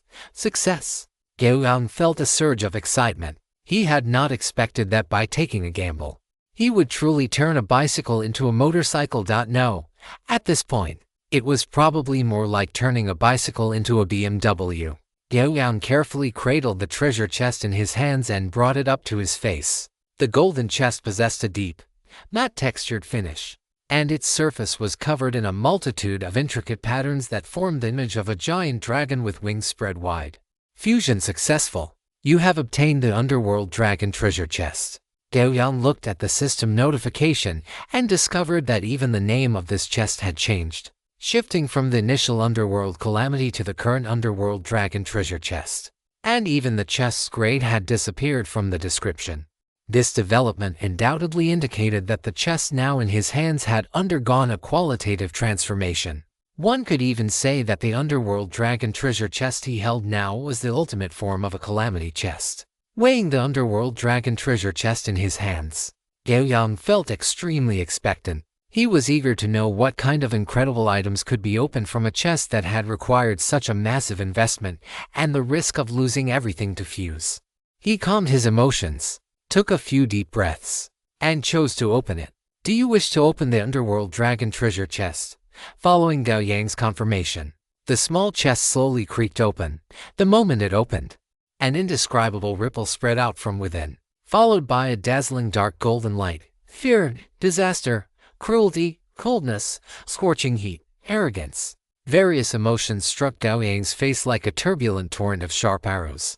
In an instant, his will was flooded by these massive and chaotic negative emotions, and his entire consciousness teetered on the brink of collapse within the turbulence. Just as Gao Yang's consciousness was about to be destroyed by these overwhelming, chaotic negative emotions, a brilliant golden light erupted within his mind. In the room where Gao Yang stood, a violent, cold, and dark red orb of light shot out from the chest in his hands, instantly striking his head. The moment the orb hit Gao Yang, it scattered and began to permeate every part of his body. In the next instant, a brilliant radiance of will bloomed from within Gao Yang's body, instantly filling his entire being.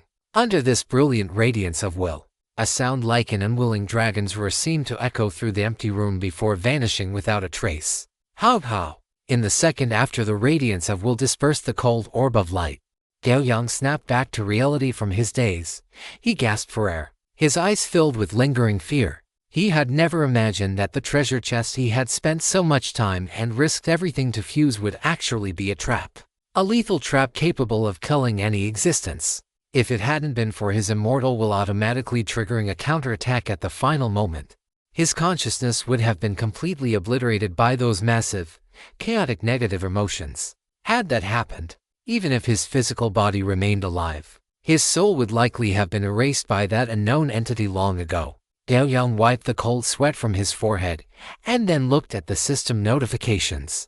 System notification. You have obtained the underworld dragon bloodline. System notification. You have come into close contact with the underworld dragon Gibor. You have suffered the gaze of the underworld dragon Gibor. You have been subjected to multiple negative emotional shocks. Instant death nature. Willpower check in progress. Willpower check successful. You have successfully immunized yourself against the negative emotional shock of the underworld dragon Gibor. You have obtained the bloodline material underworld dragon. Gao Yang's gaze fell back to the chest in his hands, where a dark red mass of blood floated in midair inside the open container. Chapter 98, Bloodline Material Underworld Dragon. Looking at the dark red blood mass in the chest, Gao Yang's eyes remained guarded. According to the system notification, it was precisely because of this underworld dragon bloodline material that he had come into close contact with the underworld dragon Gibor. If he hadn't opened this bloodline material, he might not have been subjected to the gaze of the underworld dragon, and thus would not have faced this lethal threat. But ultimately, it was because he himself was too weak, so weak that when facing such a terrifying entity, even a single glance was enough to nearly break him. If it had been any other player, they would likely have died on the spot. Not everyone possessed an immortal will like Gao Yang's. If not for the eruption of that will, Gao Yang would have already perished under the gaze of the underworld dragon Gibor. However, beneath the lethal danger also lay equally high rewards. Gao Yang was not a novice who knew nothing about what bloodline material was. Simply put, with this underworld dragon bloodline material, Gao Yang could fuse it and, without changing his human essence, gain a series of abilities belonging to the underworld dragon. It could be considered a very powerful method of growing stronger. On the system forum, there were dedicated discussion threads about bloodline materials. They discussed which bloodlines were more powerful and which could be linked with others for synergistic effects. And in all these discussions, the bloodlines of creatures like dragons were always brought up for comparison. This reflected just how powerful dragon bloodlines truly were. And now, right before Gao Yang, was a massive dragon bloodline material, and judging by its grade, it was definitely a high-quality, high-tier dragon bloodline. because its owner was a legendary object of fear in the world of Eberron, the underworld dragon. Looking at the small mass of blood before him, a scorching light erupted in Gao Yang's eyes. It wasn't that he hadn't thought about obtaining a high-level bloodline fusion, but because he hadn't unlocked the multiverse trading permissions. He had no way to acquire one through that channel. And within the instances, due to his version constraints, bloodline materials almost never dropped, which was why Gao Yang possessed no special bloodlines. And now, risking his life, he had obtained a bloodline material of terrifying quality. Gao Yang believed that once he fused with the Netherworld Dragon bloodline material and possessed the power of a dragon, his combat strength would undergo a heaven-shaking, earth-shattering transformation. Suppressing the surging emotions in his heart, Gao Yang took out this piece of bloodline material. Without hesitation, he chose to fuse it. Do you wish to fuse the bloodline material, Netherworld Dragon? This operation requires 10,000 Multiverse Network disaster coins. Yes. Multiverse Network notification. Player lacks sufficient Multiverse Network disaster coins, unable to perform this bloodline material fusion. Gao Yang stared at the Multiverse Network notification before him, his face filled with bewilderment. Even his body, which had been braced to endure the immense pain of bloodline fusion, stiffened in shock. What? Bloodline fusion actually requires Multiverse Network disaster coins. And the amount of Multiverse Network disaster coins required is so massive. The veterans on the forums never mentioned that fusing bloodline materials required Multiverse Network disaster coins. Gao Yang carefully recalled and discovered that the veterans in the bloodline material sub-forum talked most about how powerful certain bloodlines were and how to obtain them. But they never once mentioned that fusing a bloodline cost money. This is really... With a constipated expression, Gao Yang tucked the Netherworld Dragon bloodline material back into his inventory. Fusing the Netherworld Dragon bloodline not only required Multiverse Network disaster coins, but the amount needed was also incredibly exorbitant, a full 10,000 coins.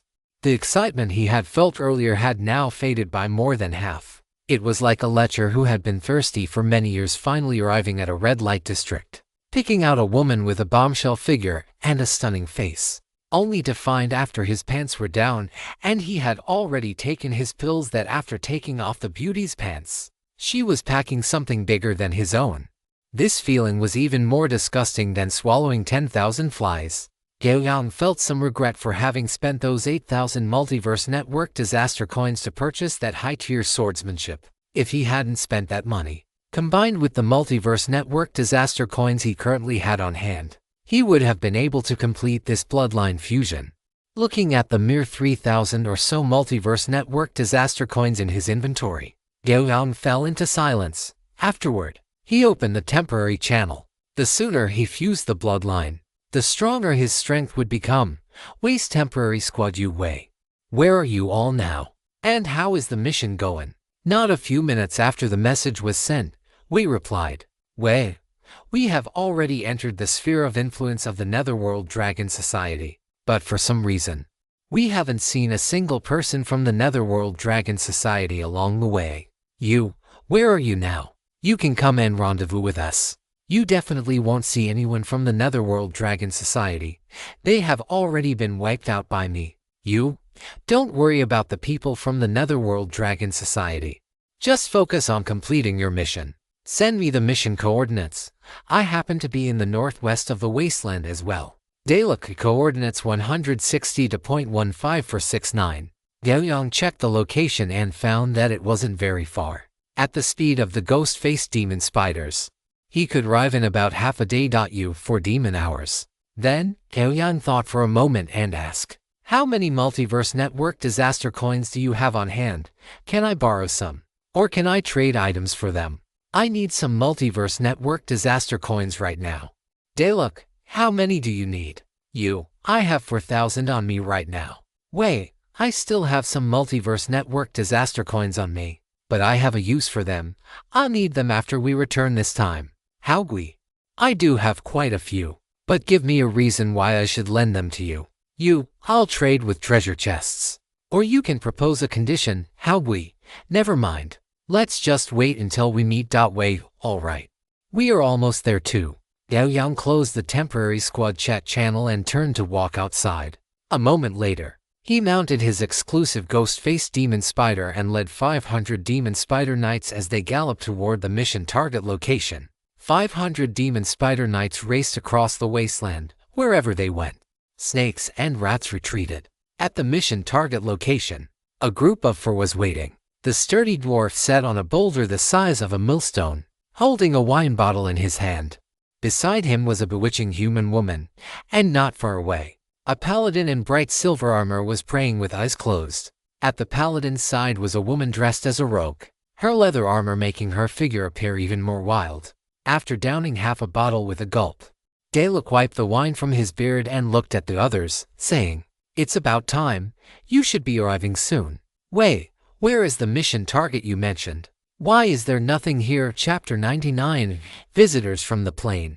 Wei did not answer Dalek's question, instead asking Gao Yang in the squad channel. Wei, you, how much longer until you arrive? After waiting for a moment, Wei saw Gao Yang's reply, "A quarter of an hour." Wei nodded slightly and said again, "Then, I will begin the preparations. By the time you arrive, we should be able to proceed with the mission." Gao Yang looked at Wei's message in the squad and casually replied with an understood.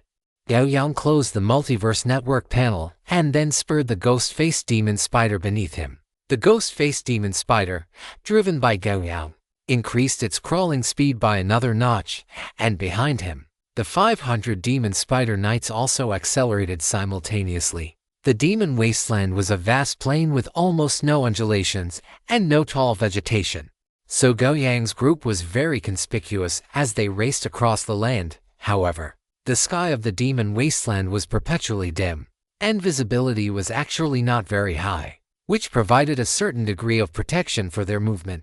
Moreover, since the Netherworld Dragon Society had been completely eradicated, in this part of the Northwest Wasteland, there shouldn't be any short-sighted entities attacking what clearly looked like an army of the Immortal Church for the time being.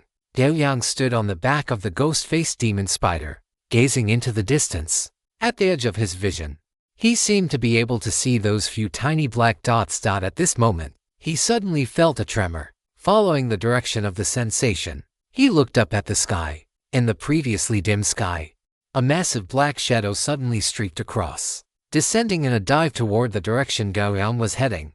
After observing carefully, Gao Yang was surprised to find that this giant shadow seemed to be heading toward the same destination as him. So, is this shadow the planar visitor that Wei mentioned? Gao Yang watched the giant shadow, a look of interest appearing in his eyes. One must know that this very commission had brought him a high reward of 3 free attribute points.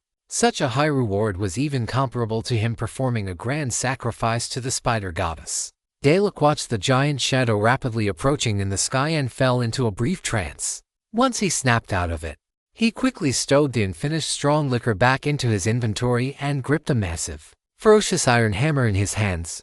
Beside him, the paladin Qi was also prepared for battle, holding a greatsword glowing with holy light. As for Haogui, his figure flickered, and he vanished into thin air.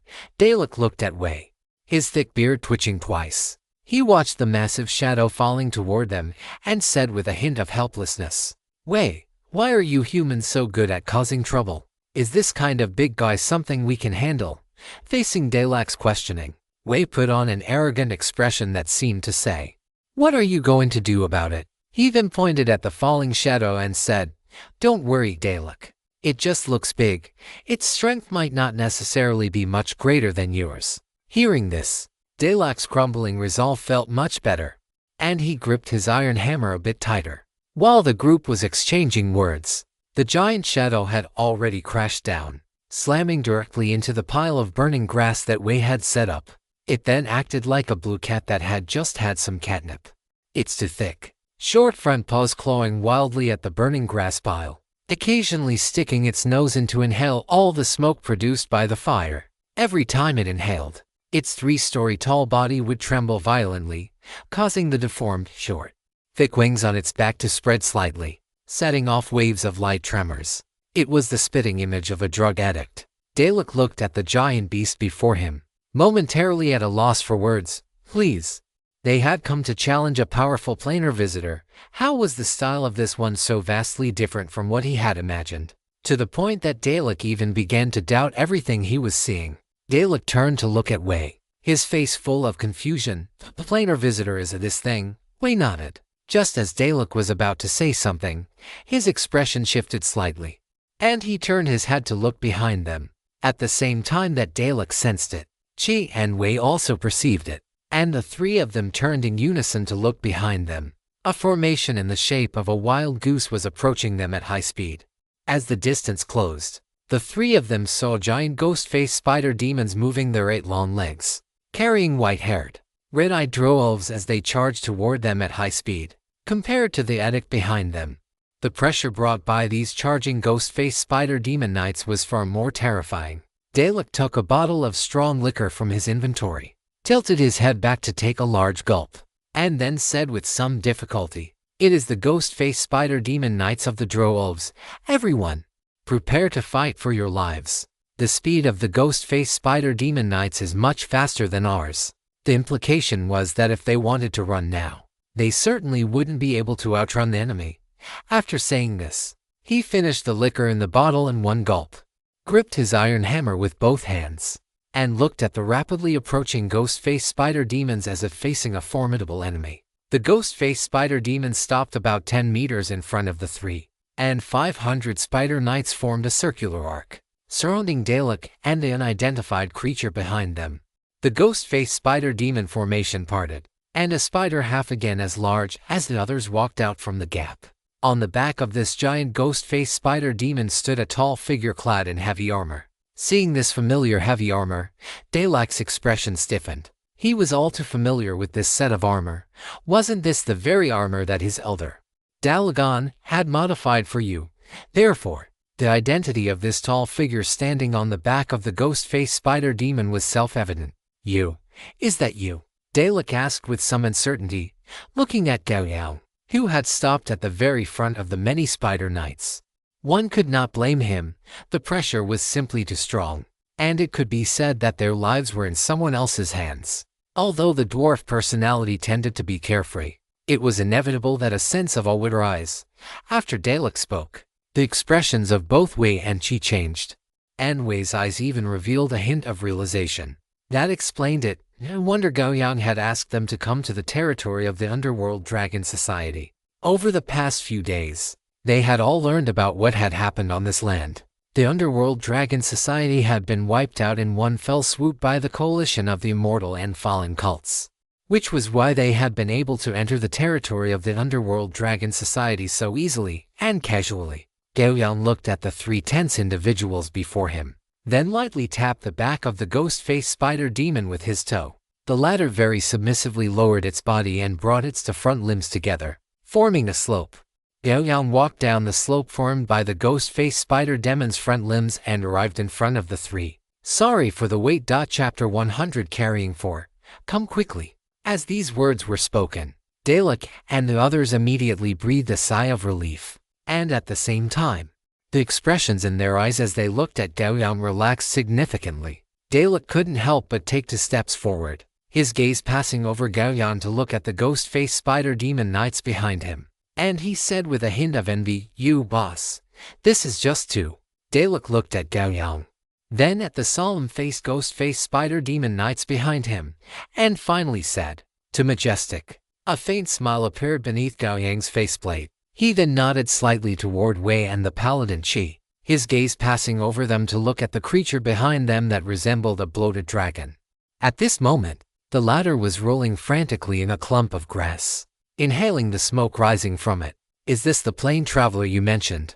Wei turned around to look at the bloated dragon and nodded gently.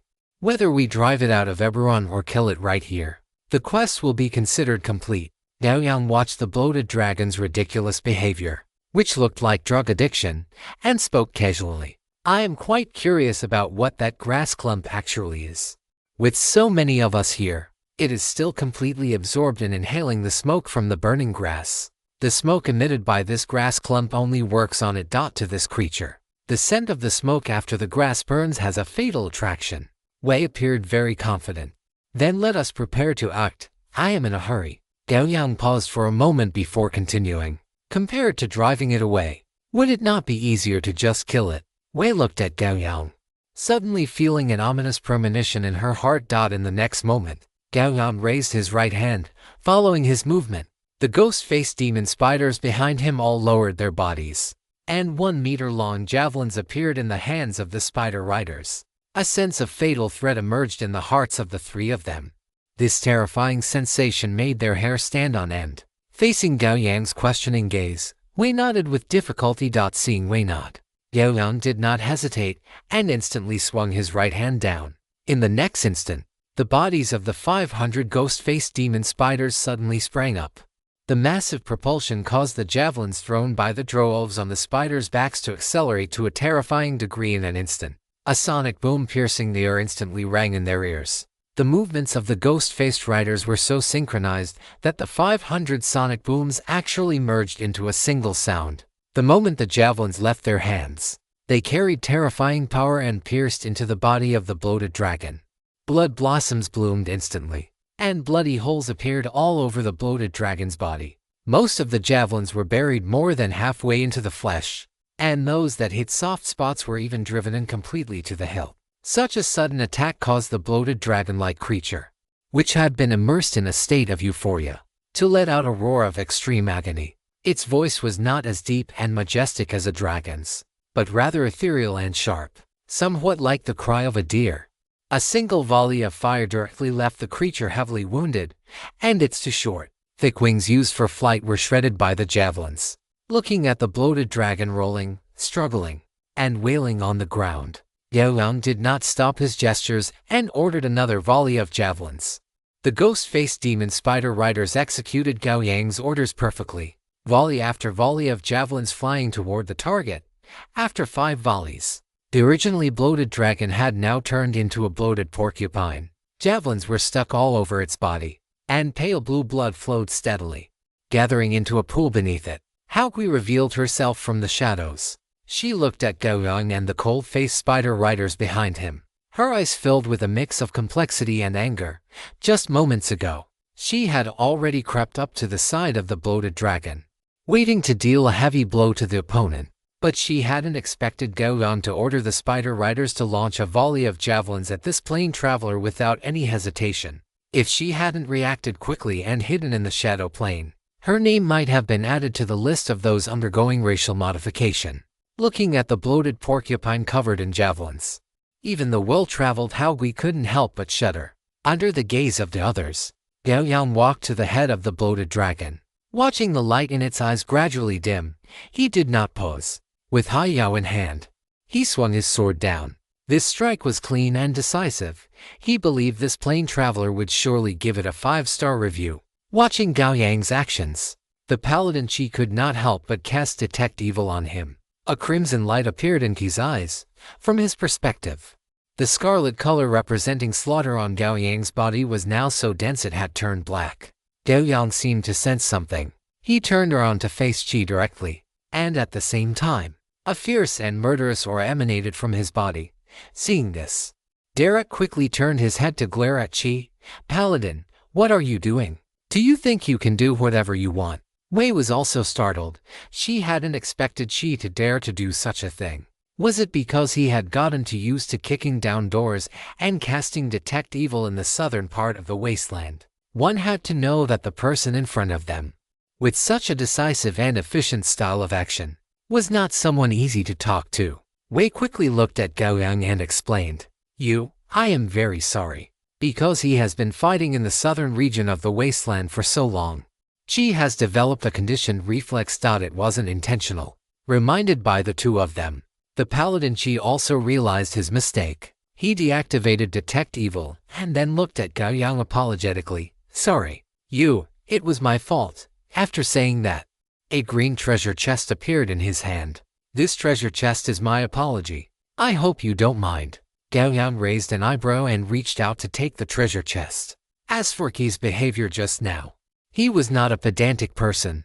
Just because Detect Evil showed him as an evil person, did that mean he was actually evil? It was just like those comments on the internet. In reality, even though I drink, have tattoos, and go clubbing, I know that I am actually a good girl.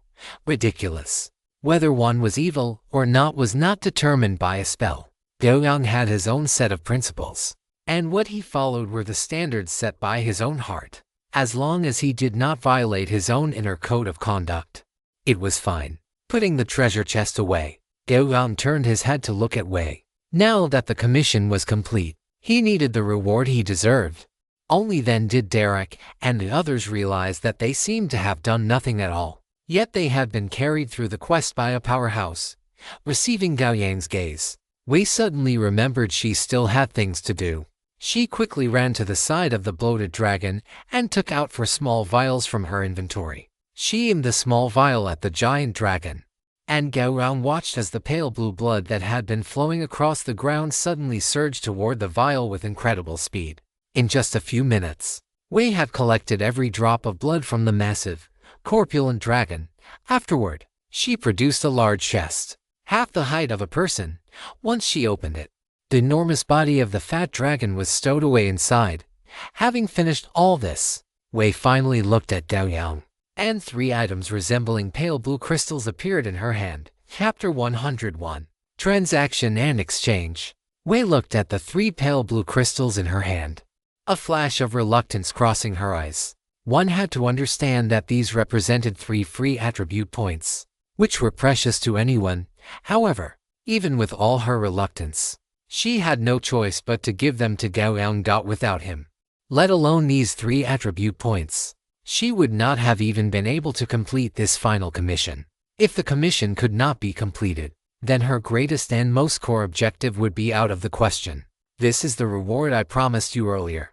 Wei handed the crystals to Gao Yang and explained. Gao Yang looked at the crystals in her hand, ignored the reluctance in her eyes, and took them without the slightest hesitation. You have obtained 3 free attribute points.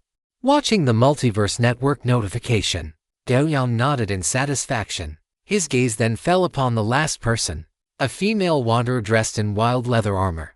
According to what was said earlier, this player, known as Haogui, possessed a large amount of Multiverse Network disaster coins. This was something Gao Yang currently needed. Gao Yang walked up to her, extended his hand, and asked tentatively, Haogui. Haogui looked at Gao Yang's outstretched right hand, rolled her eyes, and then slapped his palm, saying, "It's me, so what?" Gao Yang didn't mind her behavior at all. After all, she was the financier right now. "I need some Multiverse Network disaster coins," Gao Yang said, getting straight to the point. "If you need them, go earn them," Haogui said. Crossing her arms with a playful smirk on her face, Gao Yang paused. It seemed he really didn't have many ways to earn Multiverse Network disaster coins at the moment, but after observing Haogui's expression, he thought for a moment and took a holy symbol out of his inventory. Holy symbol of the spider goddess quality type. Badge description. Anyone who wears this badge will be recognized as a fanatic of the spider goddess. Special effect. Once this badge is used, the wearer will completely become a fanatic of the spider goddess and change their class to the exclusive profession, Shadow Elf. He shared the attributes of this badge with Haogui. The latter hadn't cared about Gao Yang's actions at first, but after a quick glance, she instantly lost her composure. Haogui reached out to grab the holy symbol, but Gao Yang pulled his hand back in advance, causing her to grab at thin air. Haogui grabbed Gao Yang's arm with both hands, putting on a shameless, fawning smile. "You, big boss, are you really going to sell this badge to me?" "No, big boss. You must sell it to me." Gao Yang tried to pull his arm away, but when Haogui felt his movement, she held on even tighter. "I still need to go earn Multiverse Network disaster coins. I don't have time to waste here," Gao Yang said. Haogui immediately replied, "Look at what you're saying, big boss. We are teammates, after all. Just tell me how many Multiverse Network disaster coins you need. If I, Haogui, say a single word of no, this badge would be too hot for me to even hold," Gao Yang said. "I need 10,000 Multiverse Network disaster coins. Look at you, big boss. 10,000 Multiverse Network disaster coins, right? Given our relationship, is that even a thing?" As she spoke, Haogui directly traded 20,000 Multiverse Network disaster coins to Gao Yang. Gao Yang looked at the 20,000 coins before him. It was half as much again as he had requested. "I only asked for 10,000. What is the meaning of giving me 20,000? Haogui chuckled and said, I gave you extra because I was afraid the badge would be too hot to hold. Big boss. Can you let go now? I've been hanging onto your arm for quite a while. Gao Yang let go, and Haogui quickly snatched the spider holy symbol from his hand. With the badge in hand, Haogui returned to her previous, slightly annoying expression of someone who wanted to pick a fight with the heavens, the earth, and everything in between. If it weren't for the fact that you really needed the Multiverse Network disaster coins and that you're easy on the eyes, I definitely wouldn't have taken this badge. Gao Yang raised an eyebrow. Having already gained some understanding of Haogui's personality, he didn't react at all to her face-saving remark. Now that the Multiverse Network disaster coins and the attribute points were in hand, he needed to return quickly to convert his gains into personal strength. However, before leaving, there were still a few things he had to do. Gao Yang walked toward Qi and stood before him. The two were similar in build, but Qi had a head of brilliant golden hair, which, combined with his firm and cold face, gave him the charm of an incredibly ascetic male god. In contrast, Gao Yang was completely shrouded in armor and exuded a murderous aura that warned others to keep their distance. Anyone who saw him would immediately understand who the true villain was. Qi, I heard that you paladins have always been committed to restoring stability and peace to the southern wasteland. Gao Yang's statement sounded like a question, but his tone was certain. Qi looked at Gao Yang, his golden eyes like deep pools. His voice was deep and resonant. That is indeed the case. Gao Yang looked at Qi, suddenly let out a soft chuckle, and continued. As far as I know, the situation in the southern wasteland is not good at present. The barbarians seem to be on the verge of extinction, caught in a pincer attack by demons and evil goblins. It seems the Church of Light also played a part in this, didn't it? So, what is it you want to say? His expression remained cold. Gao Yang looked at Qi, then turned to face the ghost-faced spider knights. To be honest, I am also committed to restoring this wasteland to the peace it deserves, and I have achieved some results. As soon as these words were spoken, Qi, Wei, and even Dalek were stunned. If by restoring peace you mean the total annihilation of the Yellow Springs Dragon Society, then it seems you have indeed accomplished that. Qi raised an eyebrow, and a hint of fluctuation appeared in his tone. Is there a problem? These lunatics are the source of the chaos in this wasteland. Is it not correct to extinguish the source? Gao Yang's voice sounded somewhat muffled beneath his faceplate. Immediately after, he continued. This wasteland has been in chaos for far too long, so I intend to restore complete peace to it. I wonder, Qi, are you willing to join me and the more than 200,000 members of the Immortal Allied Forces? As these words were spoken, Gao Yang could see his pupils constrict sharply. Clearly, he was stunned by the number Gao Yang had mentioned. Qi had not expected the allied forces of the Immortal Church and the fallen cult to be so numerous. Only a month ago, there had been merely 20 or 30,000 of them. However, he quickly recalled intelligence reports from earlier that had mentioned seeing massive armies marching toward the Yellow Springs Dragon Society. Recalling Gao Yang's previous actions, Qi realized that Gao Yang's status and position within this allied force must be quite significant. Thus, combined with Gao Yang's identity, the weight of his words was something that he and the Church of Light behind him could not afford to ignore. The meaning behind these words was already very clear. It was a choice between cooperation or destruction. Qi fell into silence. The Church of Light had only 5,000 punitive knights and no more than 30 paladins. To annihilate the Yellow Springs Dragon Society with such numbers would require paying a tremendous price, if it could even be accomplished at all. Yet, Gao Yang and his Immortal Allied Forces had achieved this with ease. If their target were the Church of Light, it was unlikely the outcome would be any different. Chapter 100 to Fusing Bloodline Materials. Faced with such an absolute disparity in numbers, unless there existed a force capable of single-handedly turning the tide of battle, a clash between 200,000 and 5,000 would be nothing more than a one-sided massacre. Unfortunately, the current Church of Light possessed no such absolute power. The gods had long since departed, and the true masters of this wasteland were no longer the deities. Qi and his companions in the Church of Light were merely driven by their faith, hoping through their own efforts to make the gaze of the gods fall upon this wasteland once more. But regrettably, without the glory of the God of Light, They were unable to achieve this. Q's brows furrowed. One had to understand that light and darkness were inherently incompatible.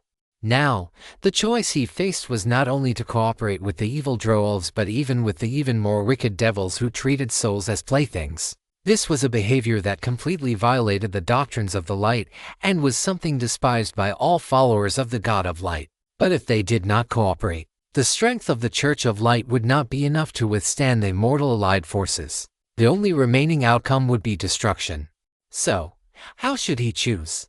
Q's gaze fell upon Gao Yang. He wondered if he were to eliminate the person who proposed this question, would the problem itself be solved? Seeming to perceive his thoughts, a hint of a smile appeared at the corners of Gao Yang's mouth. He would not mind a fair duel with a paladin. The demon spider knights not far behind him were likely already growing impatient. The question was just that: cooperation or destruction. As the leading paladin of the Church of Light, Q's decision was enough to represent the entire church. Qi looked at Gao Yang and abandoned the thought of eliminating the person who had posed the question. His intuition told him that he could not do it. Once he made a move, there would be no room for turning back. Under the blades of the immortal allied forces, the Church of Light would only be ground into dust and merged into this wasteland. Gao Yang watched the deeply frowning Qi. He did not urge him, but instead stood quietly before him. Now that the immortal allied forces had brought the northern part of the wasteland under their complete control, once they finished digesting and absorbing their gains, their next move would inevitably be to march toward the southern part of the wasteland. There, one could find demons, evil goblins, and barbarians, as well as the Church of Light, located in the southeast at the border of the north and south. For Gao Yang, he would not mind crushing a small faction like the Church of Light with a casual wave of his hand. However, if it were possible, he certainly did not want to do so. Who could wield a butcher's knife against these believers who yearned for the light and walked upon the path of righteousness without any hesitation? In Gao Yang's view, the actions of the paladins and followers of the Church of Light could truly be called righteous. If categorized by alignment, they were perfectly lawful good. Gao Yang did not wish to be an enemy of such beings. The purpose of what he had said to Qi was simple: to force them to either withdraw from this wasteland or reach an agreement to cooperate. Of course, if Qi was unwilling, Gao Yang would not necessarily attack them. At worst, he would simply drive them out of the wasteland. That was something he could do. Seeing that Qi had not spoken for a long time, Gao Yang said slowly, "Or, before that happens, you could voluntarily withdraw from this wasteland." Upon hearing this, Qi's brows furrowed even tighter.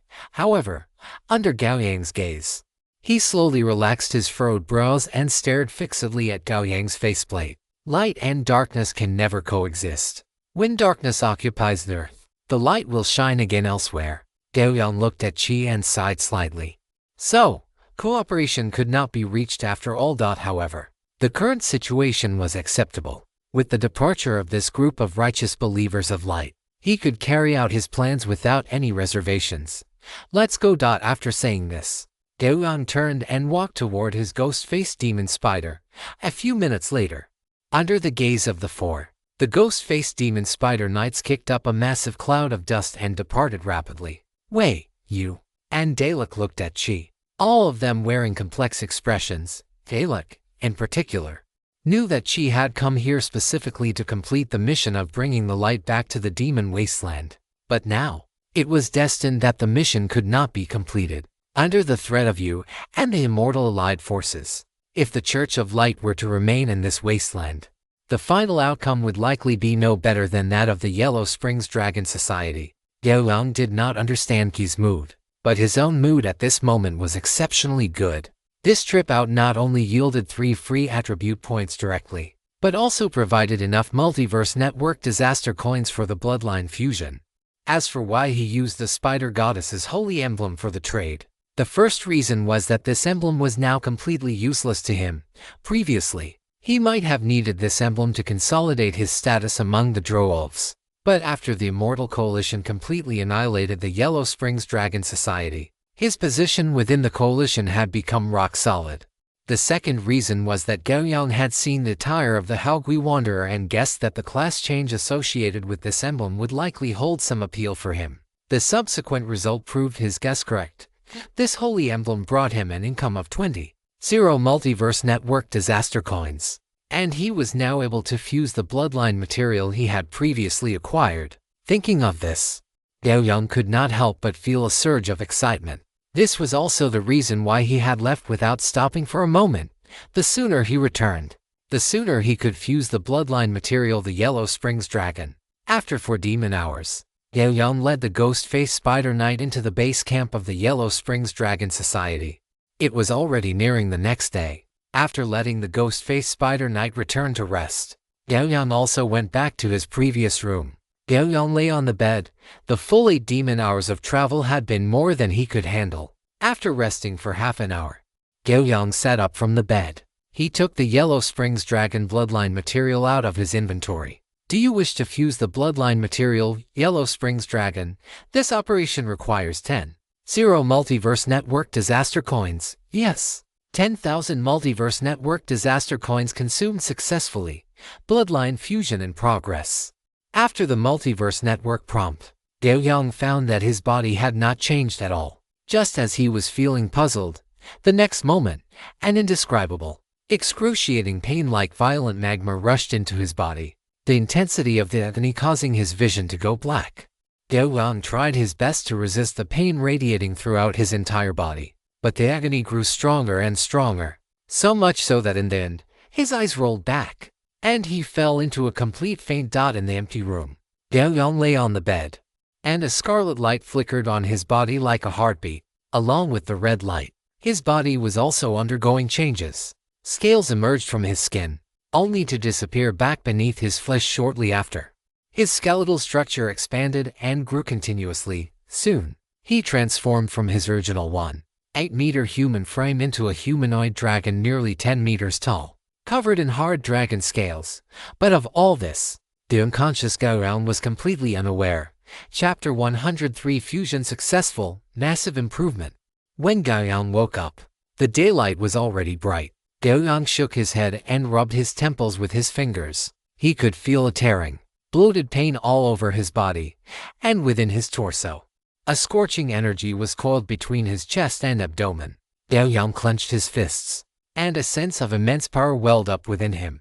Looking at the room that appeared as if it had been ravaged by a wild beast, Gao Yang sat on the floor and frowned for a while, wondering what had happened last night. However, he confirmed that no one should have entered his room during the night. Rubbing the space between his eyebrows, Gao Yang looked at the Multiverse Network prompt on his retina.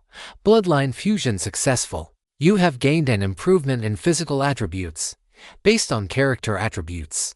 Your strength has increased by 1 point, based on character attributes. Your constitution has increased by 1 point, based on character attributes. Your agility has increased by 1 point, based on character attributes. Your intelligence has increased by 1 point, based on character attributes. Your perception has increased by 1 point. Seeing this, Gao Yang let out a deep breath and clenched his fists tightly. After fusing the Yellow Springs Dragon bloodline material, it was actually this powerful, excluding charisma. His other 5 basic attributes had all increased by 1 point, totaling 5 free attribute points. This terrifying improvement made Gao Yang feel as if he were in a dream. Gao Yang calmed his inner excitement and then continued to look down. Bloodline fusion successful. You have gained the bloodline ability, Dragon Physique. Bloodline fusion successful. You have gained the bloodline ability, Yellow Springs Dragon Breath. Bloodline fusion successful. You have gained the bloodline ability, Fear Aura. Bloodline fusion successful.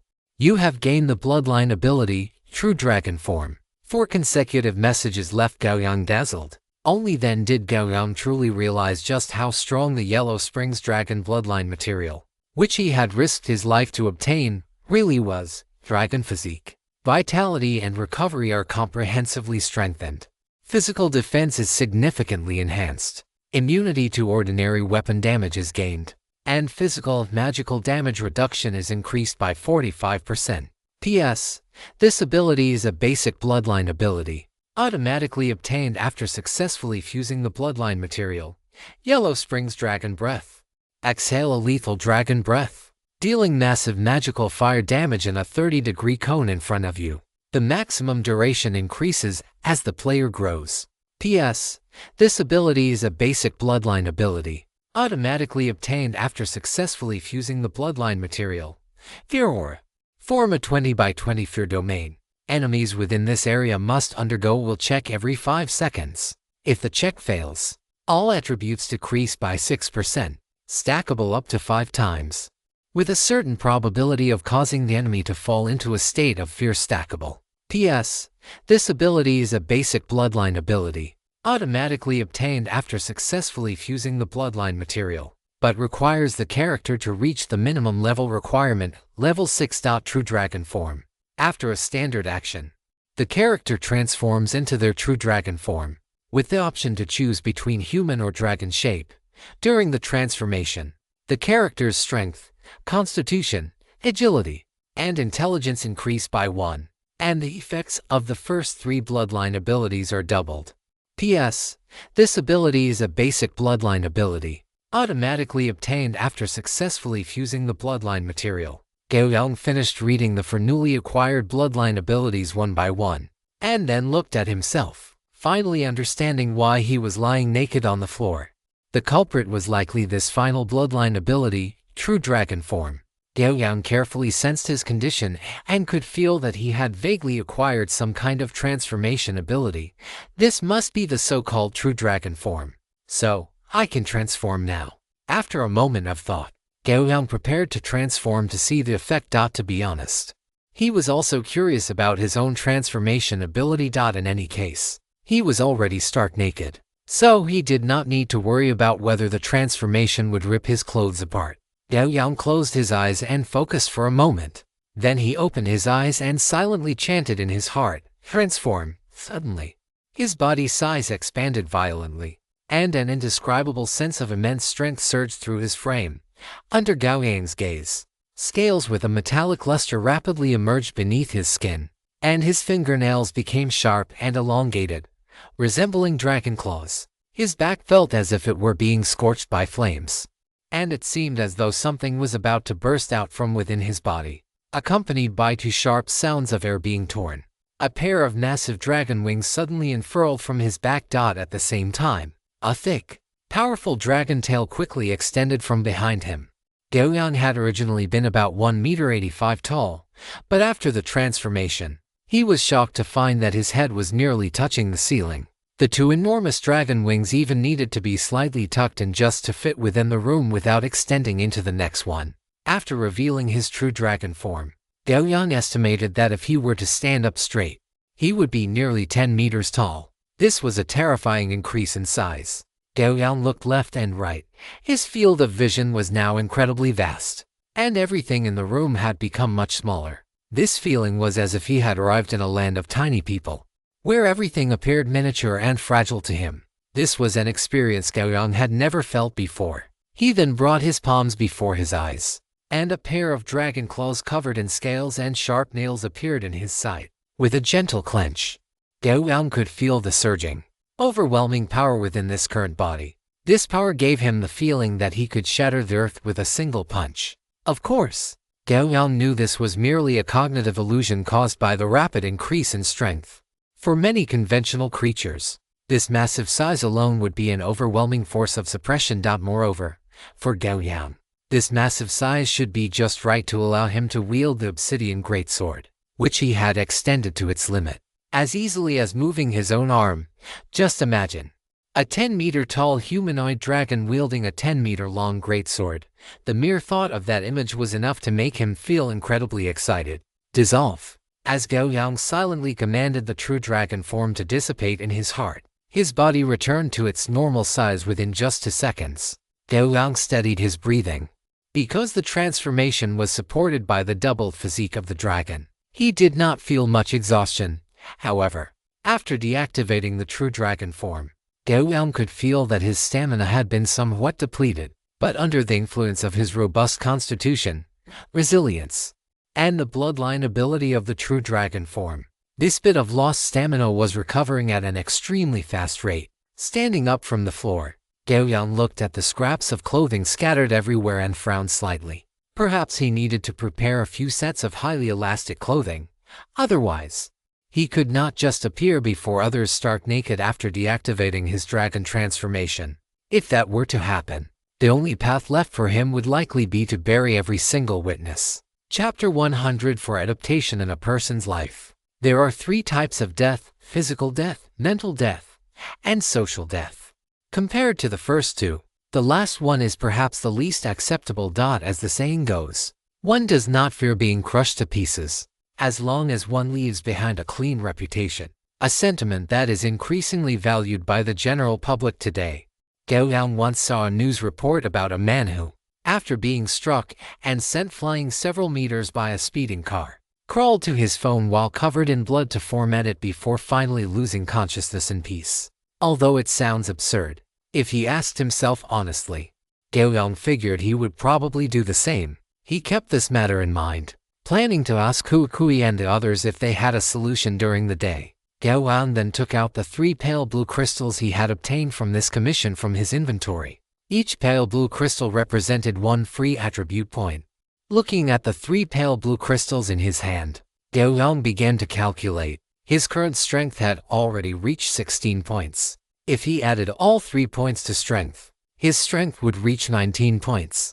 Infinitely close to the transcendent threshold. One must know that once any attribute reaches 20 points, it means that attribute has entered the transcendent realm. In this brand new domain, the gap between the transcendent and the mundane is like heaven and earth. The transcendent realm possesses a fatal attraction, constantly tempting a vast number of lives to chase and run toward it. This was also true for Gao Yang. However, after careful consideration, Gao Yang abandoned this seemingly tempting choice. His strength was already at 16 points, but his agility, constitution, and other attributes were too poor. As someone who aspired to be a well-rounded warrior, Gao Yang could not accept such obvious weaknesses. Looking at the current situation, 16 points of strength were already enough to handle most circumstances. Under these conditions, the gains from further strengthening his power were not very high. On the contrary, by using these 3 attribute points to boost his other attributes, the growth he would gain would be more intuitive and significant. Having made up his mind, Gao Yang did not hesitate any longer.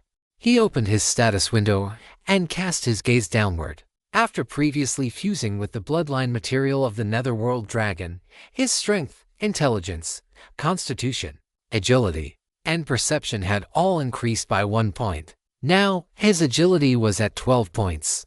His constitution was at 14 points, and his remaining intelligence and perception were 11 and 12 points, respectively, for Gao Yang. In combat, the 3 attributes of strength, agility, and constitution are the most important, followed by perception. While intelligence and charisma do not have much utility. Therefore, Gao Yang allocated 2 free attribute points to agility and 1 free attribute point to constitution. Once the allocation was complete, intense pain violently invaded Gao Yang's nerves. The improvement brought about by these 3 free attribute points was terrifying. And the price behind this terrifying improvement was equally terrifying. In an instant, Gao Yang collapsed straight to the ground. His body turned bright red in a flash, and wisps of steam escaped from every part of his frame. A full quarter of an hour passed before the excruciating pain caused by this enhancement slowly dissipated. After connecting to the comprehensive network and becoming a player, although he could directly use attribute points to improve himself, he also had to endure the pain that such improvements brought. However, it was all worth it. After this allocation, his attributes underwent a heaven-defying change. Name: Gao Yang. Profession: Warrior. LV 5 health points. Battle Chi: /2 strength: agility: constitution: intelligence: charisma: perception. The 3 attributes of strength, agility, and constitution had all completely surpassed those of an ordinary person. Now, in the real world, he could at least be considered a superhuman. And this was only his base attributes. Do not forget that he also had attributes provided by his equipment. When he wore the Night Watcher, both his strength and constitution would receive a +1 boost. As for the Wind Wolf badge, which provided him with 2 points of agility, he had been wearing it on his person the entire time. In other words, for the current Gao Yang, his agility had surpassed his constitution, and both it and his strength had reached the 16-point stage. After the enhancement ended, Gao Yang lay on the floor for a long while before struggling to get up, his right hand pressed against the floor, and accompanied by a crisp cracking sound. Dense, spiderweb-like fissures instantly appeared on the floor beneath his hand. Although increasing from 15 strength to 16 strength seemed like only a 1-point increase, the actual power gained was a full half of his previous total. In other words, Gao Yang's current strength was half again as much as it had been before the increase. The consequence of such a rapid improvement was the inability to properly control this power, and the floor he had crushed was proof of that. Gao Yang's movements paused. Because the loss of control over his strength was a minor issue, the truly massive improvement was in his agility. This meant that his current speed had far exceeded his own perception. Next, he had to be extremely careful to adapt to this massive improvement in himself. Gao Yang did not stand up. Instead, he sat back down cross-legged and began to meditate. Meditation could allow him to have better control over his body and would also help him master his own physique. After meditation ended, Gao Yang shook his body, and after feeling slightly more familiar with it, he stood up with gentle and slow movements. The incredibly ordinary act of standing up felt exceptionally awkward for Gao Yang at this moment. It took a full dozen seconds for Gao Yang to complete the action of standing up and steadying himself. After catching his breath, Gao Yang then performed a series of actions in the room, such as walking and turning around. It was not until nearly noon that Gao Yang finally gained a rough grasp of his own body. At the very least, he would not now accidentally crush the floor with a casual touch, or have his feet move faster than his brain and trip himself up. Gao Yang estimated that he would be able to adapt quickly in the next few days. As for now, a fiery heat surged in the depths of Gao Yang's eyes. He took a set of clothes from his inventory, put them on, and then walked out of the room. Not long after, Hu Kui arrived before Gao Yang. Gao Yang looked at Hu Kui in front of him and asked directly, "Hu Kui, is there any clothing on this wasteland that has excellent elasticity, at least enough to withstand a tenfold change in body size?" Upon hearing this, Hu Kui thought carefully for a while before looking at Gao Yang and suggesting, "Lord Yu, at present, Hu Kui has not heard of any clothing made of such material." Gao Yang was not surprised by Hu Kui's answer. Seeing this, he waved his hand, signaling for Hu Kui to go about his own business. It seemed he would have to see if other players had any. After Hu Kui left, Gao Yang walked out of the city alone and headed toward the uninhabited wilderness. The wind whistled in his ears. Gao Yang's blood was boiling, and he looked up at the boundless sky, a flame burning ever brighter in the depths of his heart. Chapter 105 Flight. A dream beyond the reach of mortals. He stepped on the solid earth, and powerful strength welled up the moment his soles touched the ground. Gao Yang felt the power transmitted from the earth into his body. This power supported him as he ran forward like a gale, but it was also pulling him back to the earth at every moment. This was the life of a mortal, born of the earth, dying in the earth. This was also the first half of Gao Yang's life, before he had come into contact with the comprehensive network. On countless nights, Gao Yang would look up at the dark night sky, just as he looked up at his own life, which seemed to have already reached its end. Born of the earth, buried in the earth, this was the life of an ordinary person. There might be some twists and turns along the way, but in the end, they were nothing more than a bit of wind and frost in the growth of life. Thump thump, thump thump, thump thump. Every time Gao Yang ran, he used all his strength. The solid earth shattered beneath his feet, and the gale he kicked up as he ran carried a sky full of dust. He looked up at the boundless sky, his speed getting faster and faster, until, after a roar filled with all sorts of emotions, Gao Yang leaped up from the earth, rushing toward the boundless sky like a sharp sword. His body began to change the moment he leaped. His frame continuously expanded and grew larger. Hard and cold dragon scales rapidly emerged from his skin.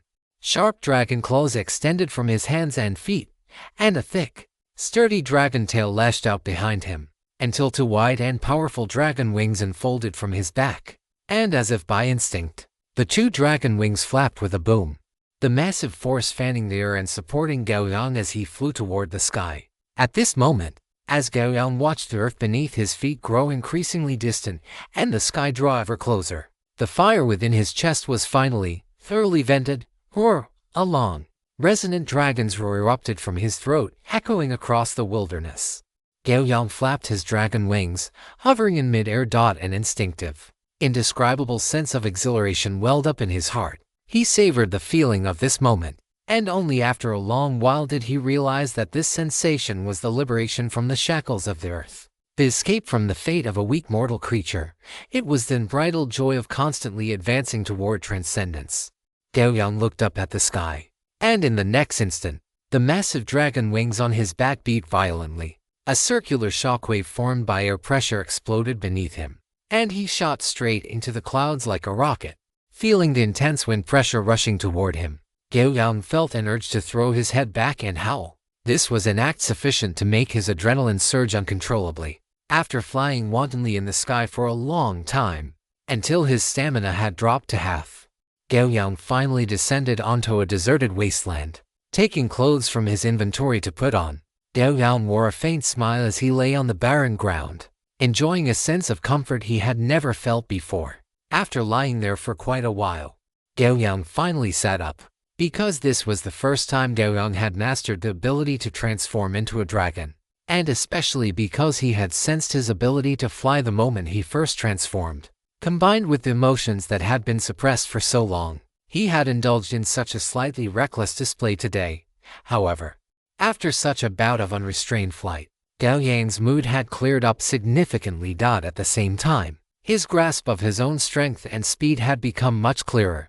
Feeling refreshed, Gao Yang was in no hurry to return. Instead, he began to contemplate his next steps right there in the wasteland. The first point was the current Immortal Fallen Coalition. After easily annihilating the Yellow Spring Dragon Society, the Coalition's reputation had reached its peak, and such a major event would surely be known throughout the entire Demon Wasteland. One had to know that the Yellow Spring Dragon Society was an even more powerful faction than the Maw of Devouring. Its members were all formidable, and they were capable of summoning powerful evil creatures to fight for them. It was precisely because of this that the Yellow Spring Dragon Society had been able to occupy the northwestern part of the wasteland as their base of operations. And now, the Coalition had wiped them out, and in such an effortless manner. For other factions aspiring to dominate the wasteland, the threat posed by the Coalition must have been elevated to an extremely high level. Fortunately, these factions were not on good terms with one another, which allowed Gao Yang to breathe a sigh of relief. If these factions were to unite and reach a consensus to deal with the Coalition, Gao Yang really wouldn't have any particularly good solutions. What the Coalition needed to do now was to convert their post-war gains into actual strength as quickly as possible, improving and arming themselves to the greatest extent.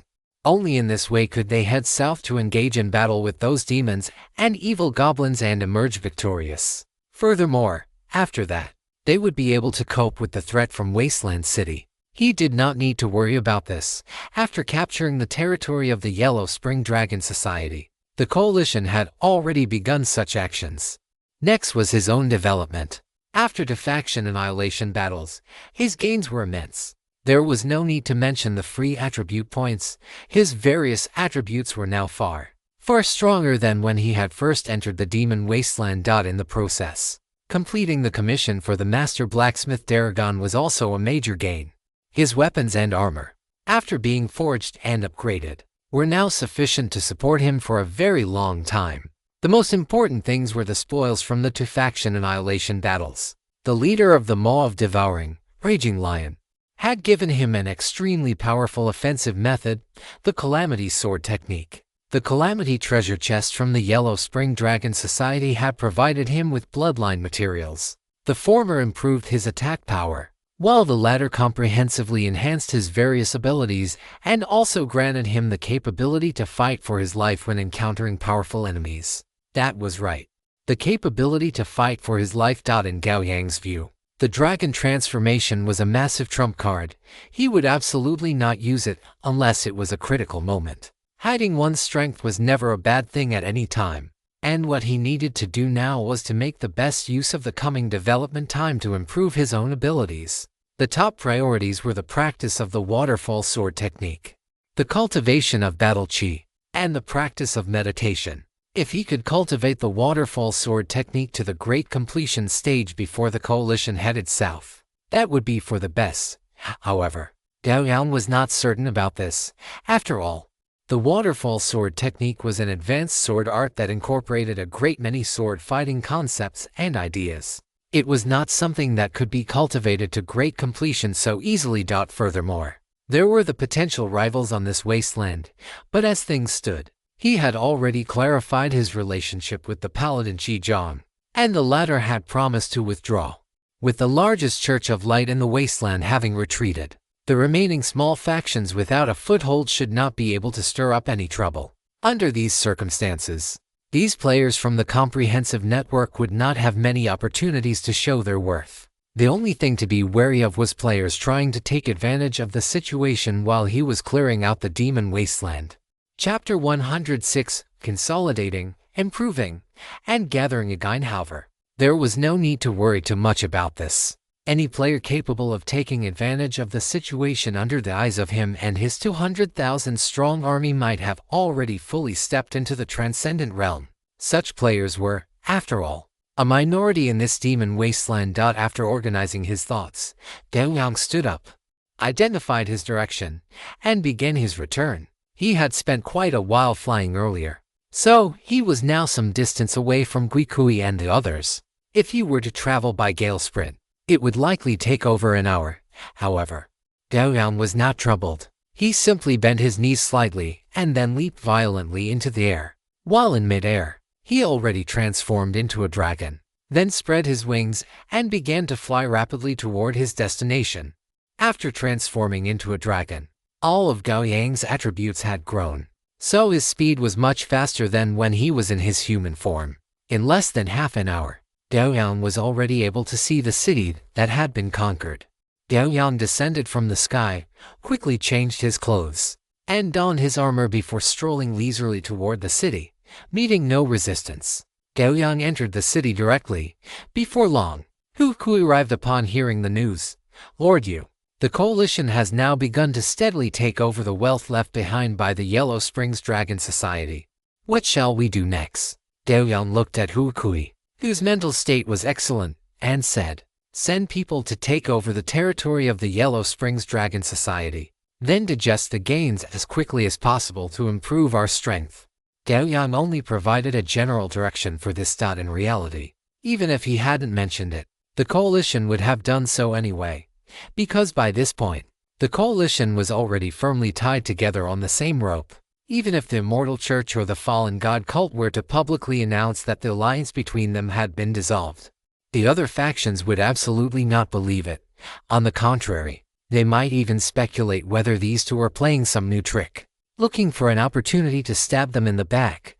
With this understanding, both the Immortal Church and the Fallen God cult were smart enough to know what needed to be done. Moreover, the goals of the Immortal Church and the Fallen God cult did not conflict. The Immortal Church wanted supreme status to dominate this continent. They were fighting for the gods behind them. But the devils of the Fallen God cult only wanted those fresh and delicious souls. And such souls were extremely abundant across this vast. Although there were many souls, relying solely on the Fallen God cult to harvest them, even if possible, would be difficult to sustain in the long run. Not to mention that within this massive coalition, when it came down to the individual, everyone had their own needs and desires. Some needed status, some needed strength, some needed divine favor, and so on and so forth. War and expansion thus became the best way to obtain what they craved. Therefore, driven by their respective needs and with Gao Yang as the initial catalyst, the cooperation between the two had entered the right track. In fact, for the 60,000 draw of the Immortal Church, this war had completely consolidated the existing military structure. At the very least, there was no need to worry about the reinforcements from the Underdark staging a rebellion. Time passed day by day, and 10 days after the fall of the Yellow Springs Dragon Society, Gao Yang returned to the first town of the wasteland. Now that the coalition had deployed personnel to all the major thoroughfares in the northern part of the wasteland, they would be able to react quickly if any large-scale force came to attack. During this period, a large number of coalition soldiers had also received their share of the spoils and were rapidly consuming them to enhance themselves. Seeing that everything was on the right track, Gao Yang, having nothing better to do, naturally would not stay there any longer. Compared to the difficult task of commanding a large army, Gao Yang now valued the improvement and development of his own strength more.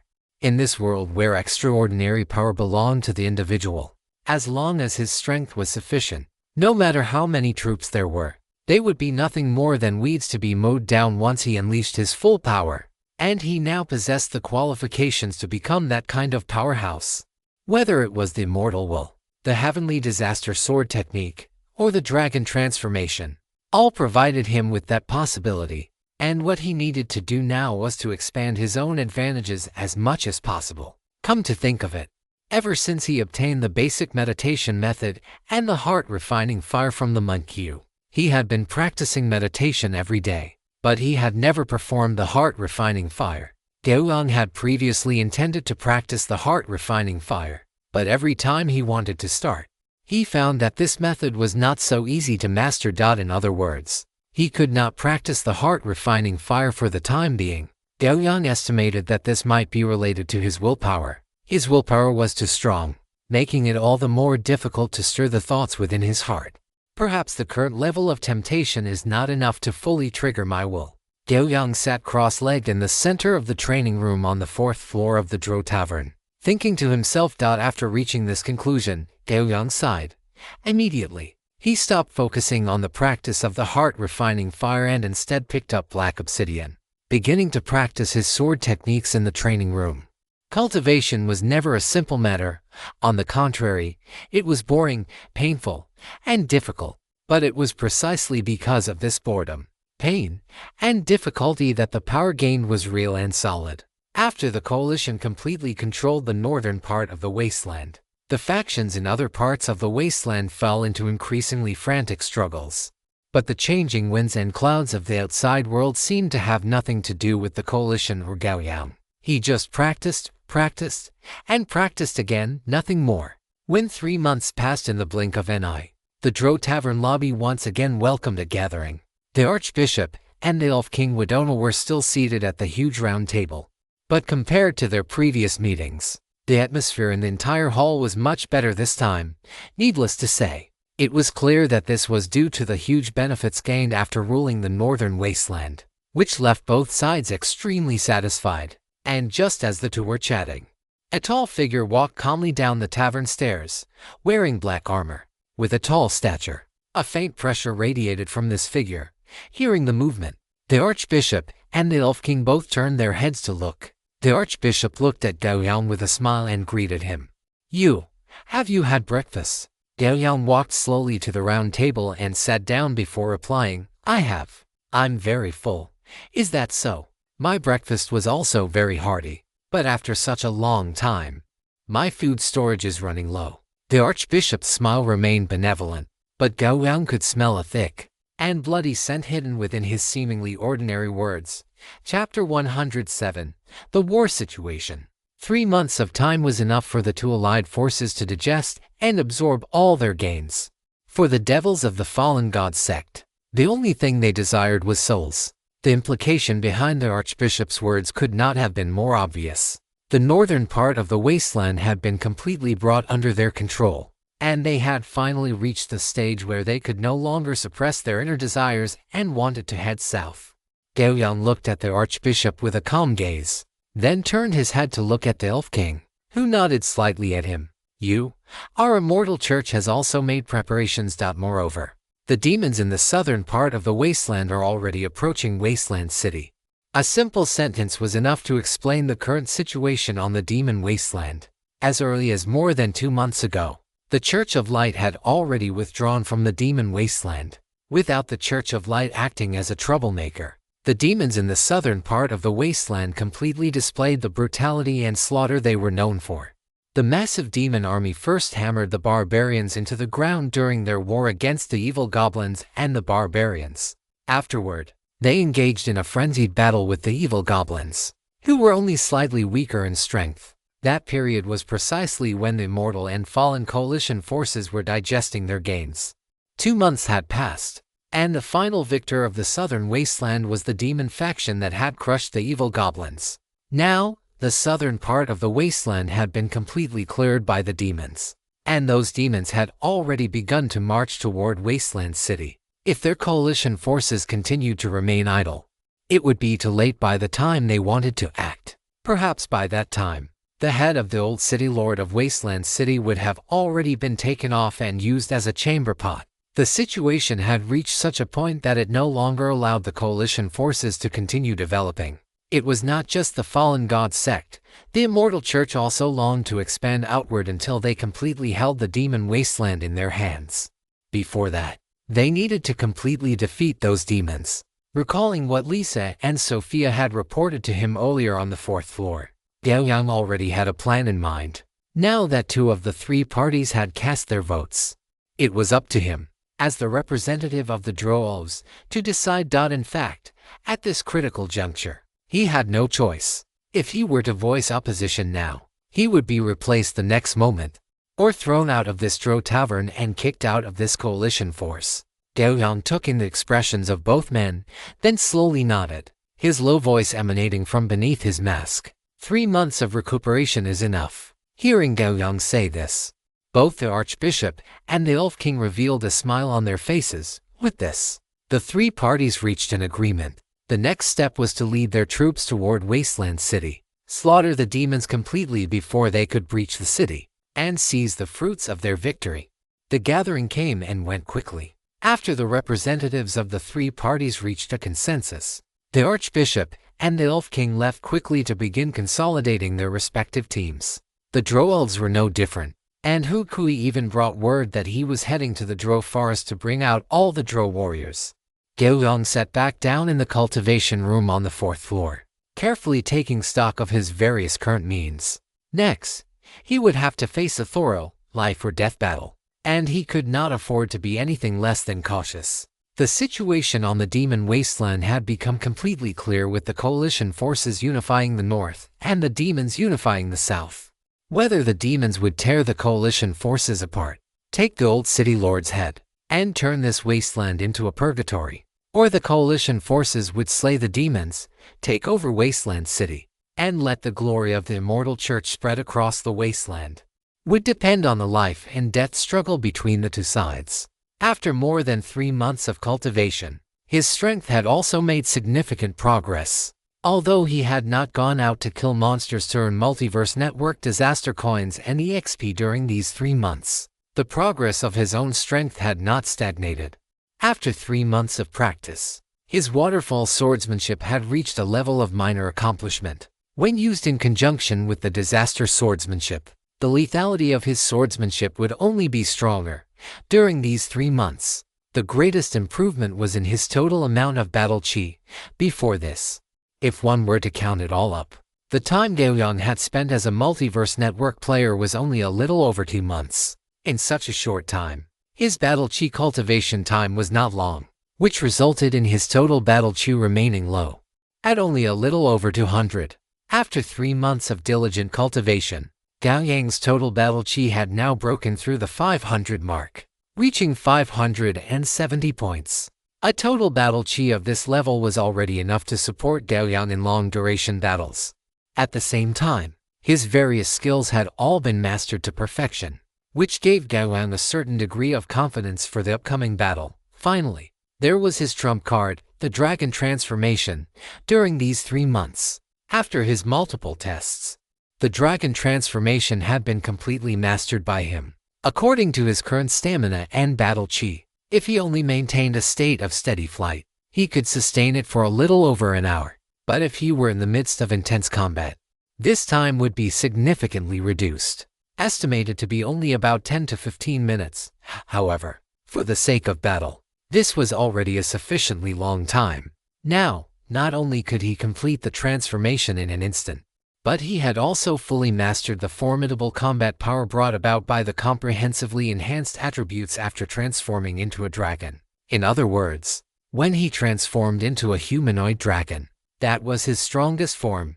Once he transformed, the mere increase of 1 point in each of the 4 attributes, strength, intelligence, constitution, and agility, was already terrifying. Not to mention, he also had items that could briefly boost his combat power, such as the Hill Giant Blood Gem and the Source Liquid of Rage Ultra Diluted version. The Immortal Church and the Fallen God sect moved extremely quickly. By the next morning, a dark, dense army had already gathered outside the first town of the wasteland. Looking at the army, which was clearly stronger than it had been 3 months ago, Gao Yang nodded slightly. Gao Yang stood upon the broad back of the ghost-faced demon spider. As a resounding horn blast echoed through the air, the massive army began to advance at a measured pace. Boom, boom. With thousands of troops marching in unison, the sound of their footsteps thundered across the wasteland.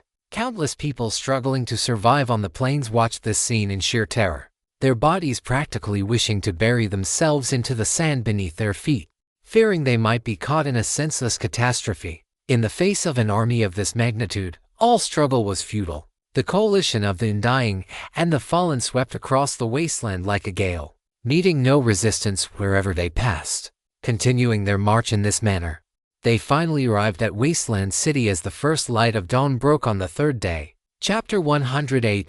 The sunny sheet into the morning light. The tall and majestic Wasteland City was currently engulfed in the flames of war. Across the vast expanse of the wasteland, demons like a surging tide were launching a fierce assault on the city. Atop the city walls, countless half-orc soldiers were doing their utmost to hold back the demonic onslaught. Gao Yang possessed keen eyesight, allowing him to discern that within this tide of demons were spider-like arachnids, ape-like ape demons, and berserker demons locked in frenzied combat. Above the demonic army, strange, jellyfish-like creatures drifted through the air. It seems we have not arrived too late. The archbishop looked at the demons positioned perpendicular to their line of march, smiling as he turned to Gao Yang and the Elf King beside him. The Elf King looked up at the distant, war-torn wasteland city and nodded slightly. Indeed, by the looks of it, the demons have only just begun their siege of the city. Gao Yang rubbed his gauntlets and spoke up. Let the men rest for a while. We are about to face a brutal, life-or-death battle. Neither the Archbishop nor the Elf King disputed this suggestion. They had conducted a long-range raid to reach Wasteland City, although they had rested during the journey. 3 consecutive days of marching would inevitably take a toll on their condition. Taking advantage of the moment while the demons were preoccupied with the battle for the city, resting in place to conserve their strength was the best possible choice. Once the demons and the city were locked in an inextricable struggle, they could strike, with a high probability of taking both down in one fell swoop. Of course, this was the ideal scenario. While it is not easy to stop a war once it has begun, if a force of equal strength were lurking nearby, surely both the demons and the defenders of Wasteland City would reach a tacit agreement to cease hostilities, even if they were unwilling. Therefore, it was perfectly fine for the coalition to rest. But it could only be a brief respite. After recovering their energy, they would have to immediately join the fray. Only by doing so would the demons and the city not be deterred by the arrival of the coalition, thereby preventing them from reaching a mutual understanding and calling a truce. Once a truce was called, the first enemy the demons would choose to target would undoubtedly be the coalition, not Wasteland City. This was beyond doubt. Thus, after the order to rest was issued, the 230-strong army immediately began to recuperate. Those at the very front of the formation kept glancing toward the distant, burning city. The vast majority of those present had never participated in a war of this scale. No, not just participated, few had even witnessed one. Gao Yang was no exception. This was his first time seeing demons from the bottomless abyss. They were exactly as the legends described, a never-ending variety of demons. Their methods filled with brutality and bloodshed. Limited by his own knowledge, Gao Yang only recognized a few common and representative types of demons. He could not identify the clans of the other, less numerous demons. Of course, this was also due to the great distance between them. Had he been closer, he would likely have been able to identify more species. After resting for a full half-demon hour, amidst a series of increasingly loud horn blasts, the coalition of over 200 troops slowly rose to their feet. As the coalition horn sounded, a murderous roar surged from the soldiers. All forces, advance! A loud, resonant voice rang out from the front of the coalition. The next moment, countless soldiers began their charge toward the nearby Wasteland City. No, not toward the city, but toward the boundless demonic army outside its walls. Everyone knew that the coalition's greatest opponent right now was the demonic force attacking the city. As long as they slaughtered these demons here, nothing on the demon wasteland could stop the coalition's advance. Every member of the coalition possessed physical capabilities far superior to those of ordinary people, so the distance of a few miles took them very little time to cover. Soon, the demonic army was right before them. Will, along with the believer army, charged at the very front. Looking at the diverse forms of the demons, Will gripped a massive hammer and let out a thunderous roar for the Lord. For the Lord. Fanatical roars erupted from the believer army, the 100,000 soldiers, wielding various weapons, eyes burning with zeal, screamed as they plunged like steel blades directly into the demonic ranks. The war ignited in that instant. The believer army acted like massive iron hammers, slamming heavily into the flank of the demonic army. Wherever the giant hammers fell, the demons within range were annihilated. Of course, under the desperate counterattacks of these demons, the believer army at the forefront did not escape unscathed.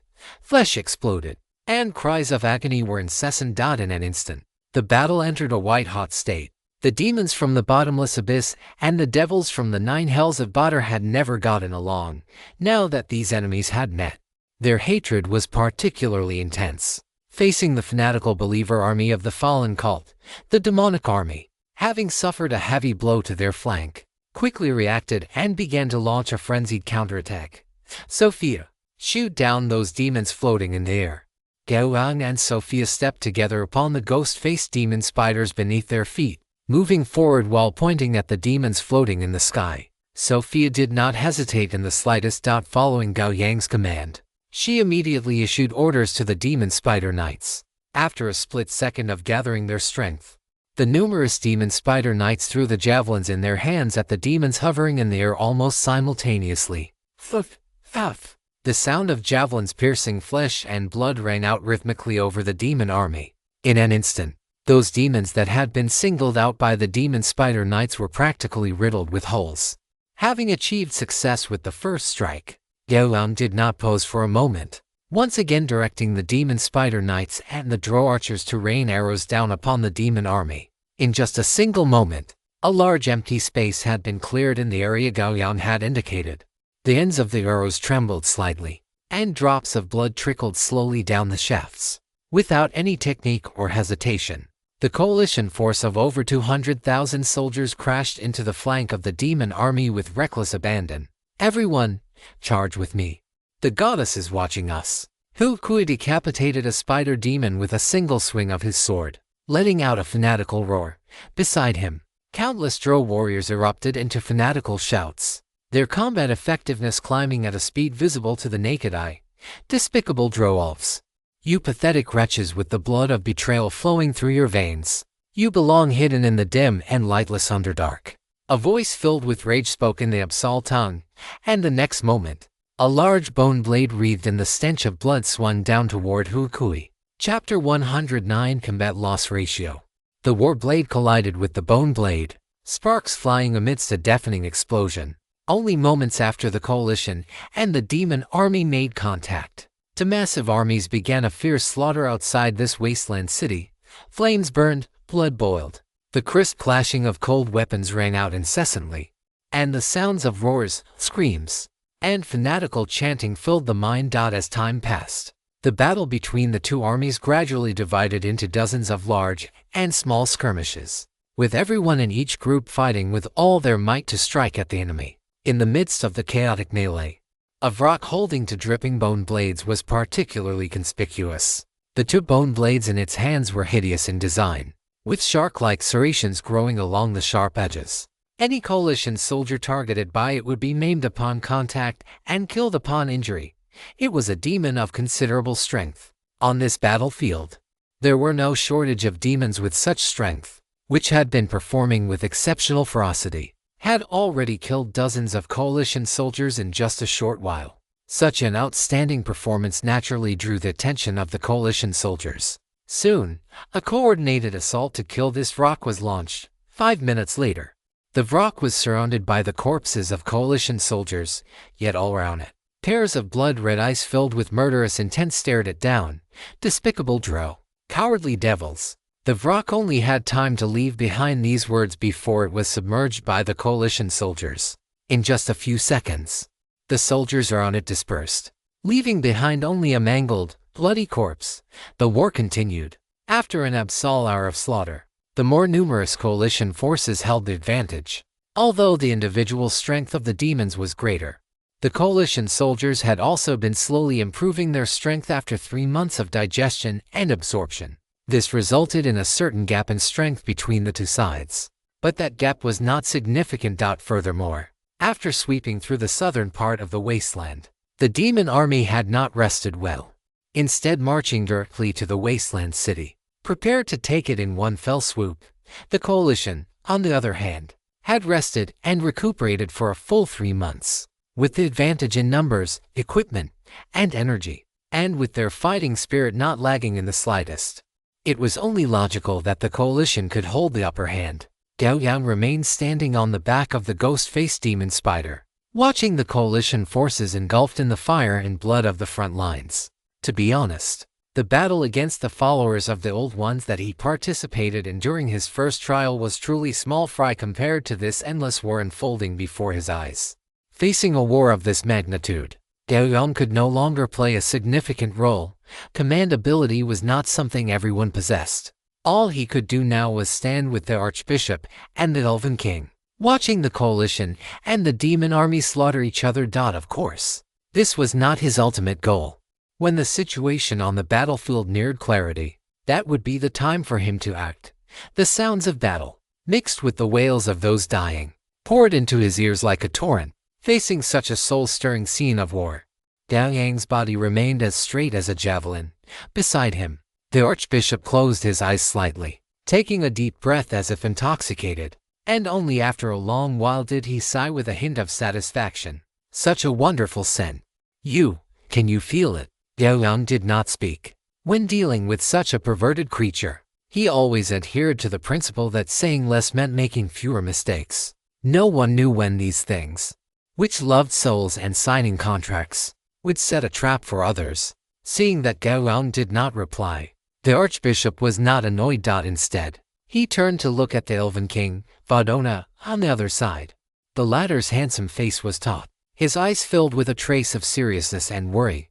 Following his gaze, the Archbishop saw a group of elven warriors fighting bloodily against the demons. In front of the strangely twisted and massive demons, the slender, elegant-looking elves truly held no advantage. Fortunately, they were fighting alongside the believers of the fallen god cult. Otherwise, if the elves had to face the demons alone, it would be far more than just a struggle. Do not worry, Elven King. The number of those mindless demons is dropping rapidly. Our coalition's victory is only a matter of time. As the Archbishop spoke, he reached out a finger and pointed at the massive city engulfed in the flames of war. What we need to consider is how to capture this city and defeat that old half-orc city lord who has spent his entire life in battle. At the mention of that old city lord, the Elven King's attention was clearly drawn back. The Elf King pondered for a moment before speaking in a low voice.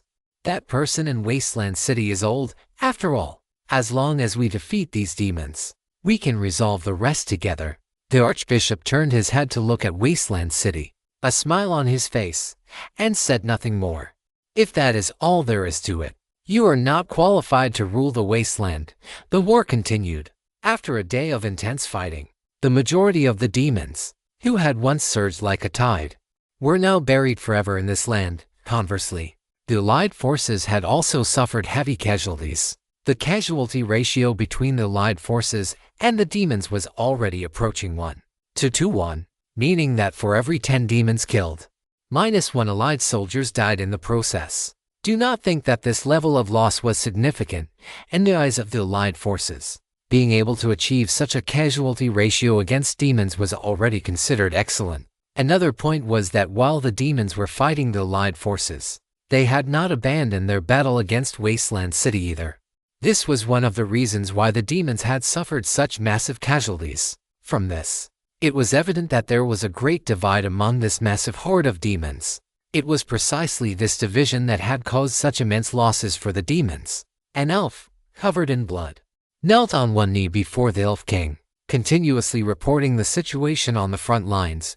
Before long, The elf warrior returned to the battlefield, and the elf king's brows furrowed tightly. Soon, his brows relaxed slightly, and he looked at Gao Yang and the other, saying, "Wasteland City has been breached, and demons have even slaughtered their way into the city lord's mansion.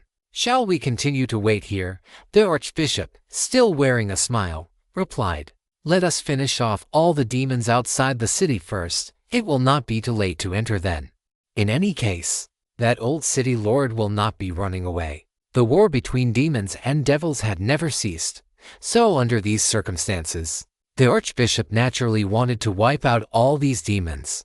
As for the ownership of Wasteland City, as a devil, the souls absorbed on the battlefield had temporarily satisfied the greed of these devils. So, he was in no rush. He was not in a rush, but that did not mean the same for others. Gao Yang's brows lifted slightly upon hearing this.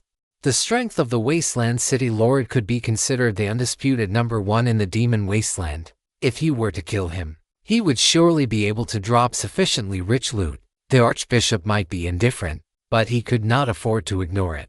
Chapter 110: The City Lord's Mansion and the Old City Lord.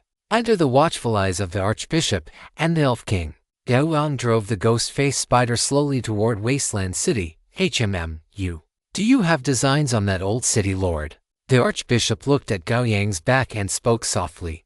The ghost-faced spider under Gao Yang's feet paused. Then its massive body turned in place to face the two of them. "Since we have already arrived, it is only natural that we personally send the old city lord on his way." A low voice emanated from beneath the faceplate, but both the archbishop and the elf king could detect the hint of fanatical bloodlust in that deep tone. Having said that, Gao Yang ignored the two and turned to continue his advance toward Wasteland City. Now that the number of demons had plummeted, the intensity of the battlefield had dropped significantly.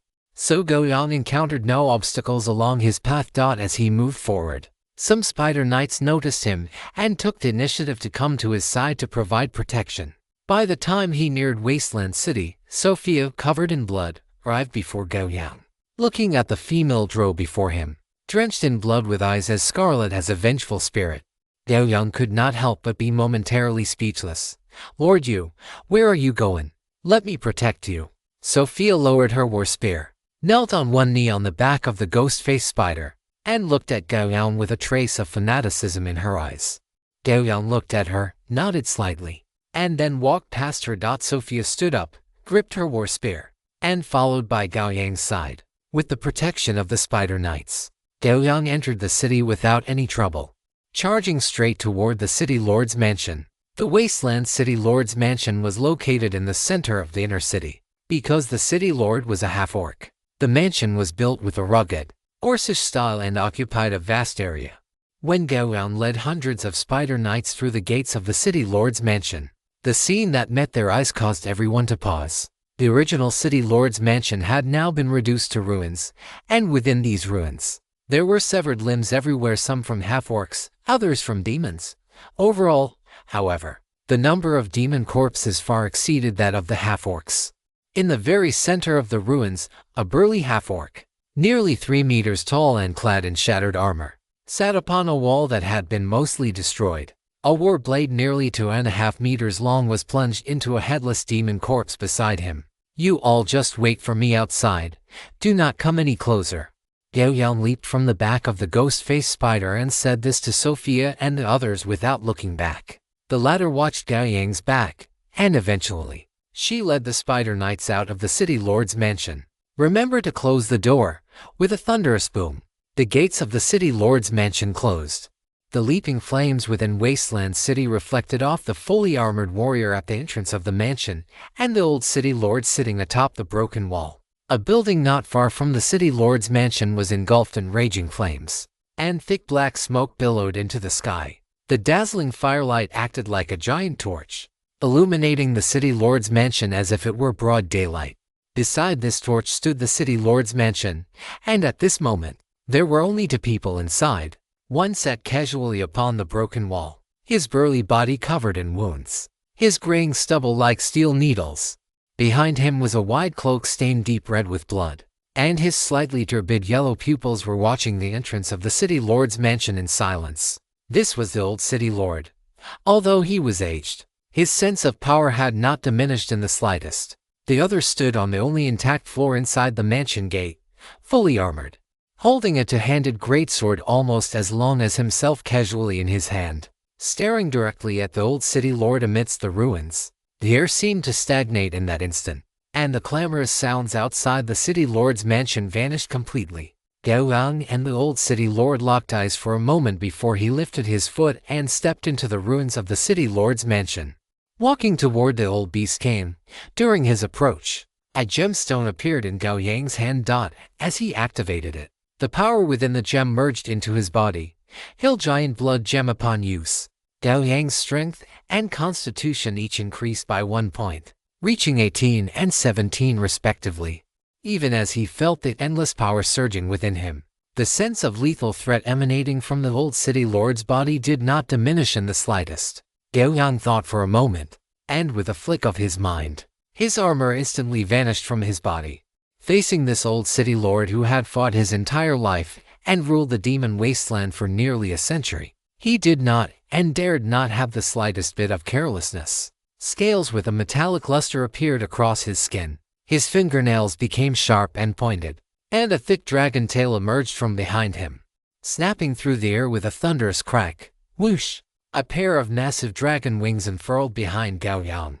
Under the reflection of the firelight, the shadows cast by the giant wings completely enveloped the old city lord's body. Having completed his dragon transformation, Gao Yang stood before the old city lord, his dark golden vertical pupils meeting the old man's gaze. The old city lord slowly raised his head, looking at the humanoid dragon before him, a rare look of interest appearing in his murky yellow pupils. The corners of his mouth curled slightly, forming a satisfied smile. This kind of strength is far superior to those filthy demons. Crack, crack, crack. The broken walls, already covered in fissures, began to sprout dense cracks as the old city lord stood up, crumbling into rubble that scattered across the ground with his movements. The old city lord stood to his full height of 3 meters. His gauntleted hand gripped the hilt of his war blade, and with a slight exertion of force, the blade, which had a slightly chipped edge, returned to his grasp. He looked up at the nearly 10-meter-tall humanoid dragon before him, the fire in his eyes growing increasingly intense. In truth, even without the attack by the demons and the coalition forces today, the old city lord did not have much time left to live. The old city lord, who had fought his entire life and ruled Wasteland City for nearly 100 years, had provided the beastmen with a peaceful land to survive in.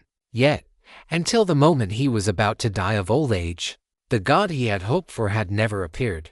Years ago, the old city lord had already realized that the gods had abandoned them, but rather than lingering on in agony until the end of his life, the old city lord preferred to take up the war blade that had accompanied him through his life and fight one last battle at the end of his days. Watching the humanoid dragon before him take out a small vial and drink the liquid inside, which was as thick as crude oil, the old city lord felt a rare urge to communicate. He looked up at Gao Yang, his voice aged yet powerful and resonant. Rain Mari, what should I call you? Gao Yang crushed the empty vial in his hand, feeling the pain like molten lava burning within his body. A flash of crimson crossed his eyes before quickly fading.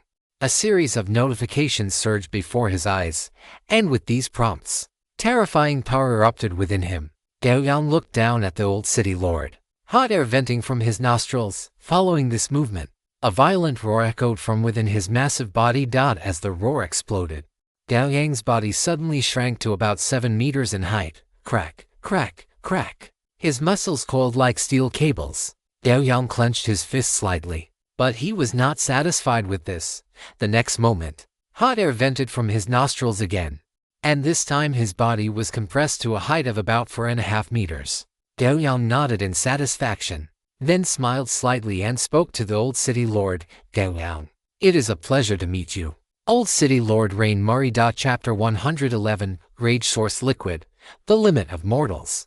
If one were to ignore the fires burning everywhere outside the City Lord's mansion, and ignore the ruins beneath their feet and the severed limbs within those ruins, this scene would look like an old man and a young man introducing themselves after their first meeting. But Gao Yang's hearty voice, set against the backdrop of the firelight, only made the dragon scales on his face appear more profound. Indeed, This was no friendly meeting. His only purpose in coming here was to fight this old city lord. Likewise, opposite him, the old beastman holding the war blade remained unshaken, even though Wasteland City had fallen and his kin had been slaughtered. Combined with his aged face and gray stubble, his purpose was self-evident. As a warrior who had fought his entire life, the question of whether to burn oneself out gloriously at the end of life or to linger in agony on a sick was not difficult to answer. Gao Yang, I have remembered your name. After I personally sever your head, I will surely place it before my throne. Old City Lord Rain also revealed a trace of a smile as he spoke slowly. His voice was deep and resonant, but the words he spoke were filled with a thick scent of blood and a powerful confidence in his own strength. Gao Yang looked at the old city lord, his smile not fading. At the same time, the sensation like molten lava in his stomach had flowed throughout his entire body. The ultra-diluted rage source liquid had begun to take effect. You have consumed rage source liquid ultra-diluted. Based on your sanity value, all your attributes come for. Duration 270 seconds. System prompt. Your strength has reached the limit of mortals. You have gained the temporary extraordinary ability Power Burst.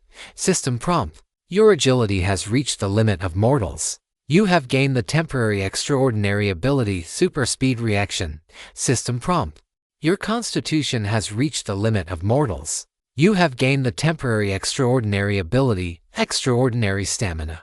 As 3 consecutive system prompts flashed before Gao Yang's eyes, he realized that his mind had been filled with knowledge and experience that felt both familiar and strange. He understood that the knowledge and experience represented powerful abilities that transcended the realm of mortals. However, now was not the time to carefully study these abilities, because opposite him, the old city lord had already prepared for battle. As a model youth of the new era, keeping an elder waiting was not a virtuous trait. Gao Yang took a deep breath of the blood-scented air, his solid chest expanding slightly. The next moment, his 2 muscular, corded thighs bent, and terrifying power erupted in an instant. The ruins beneath his feet exploded. Gao Yang streaked forward like a blur, carrying a violent pressure of wind as he ferociously charged toward the old city lord. His powerful dragon physique, combined with 20 points in strength, agility, and constitution, the absolute limit for a mortal, granted Gao Yang a wild and peerless combat prowess. At this moment, the scenery around him blurred in a frantic retreat. In just a split second, Gao Yang had crossed the 10-meter distance between them, arriving 2 meters in front of the old city lord. He swung his greatsword, Black Obsidian, which had already expanded to 3.5 meters, in a straightforward, powerful strike toward the old city lord. Opposite him, the old city lord had already swung his own blade forward. The battle blade in the old city lord's hand was a dark red color. At the junction of the hilt and the blade, a layer of black substance had accumulated, and the edge was chipped in many places, looking as if it were ready to fall apart at any moment. However, Gao Yang did not dare to underestimate it in the slightest, especially when it was held in the hands of the old city lord.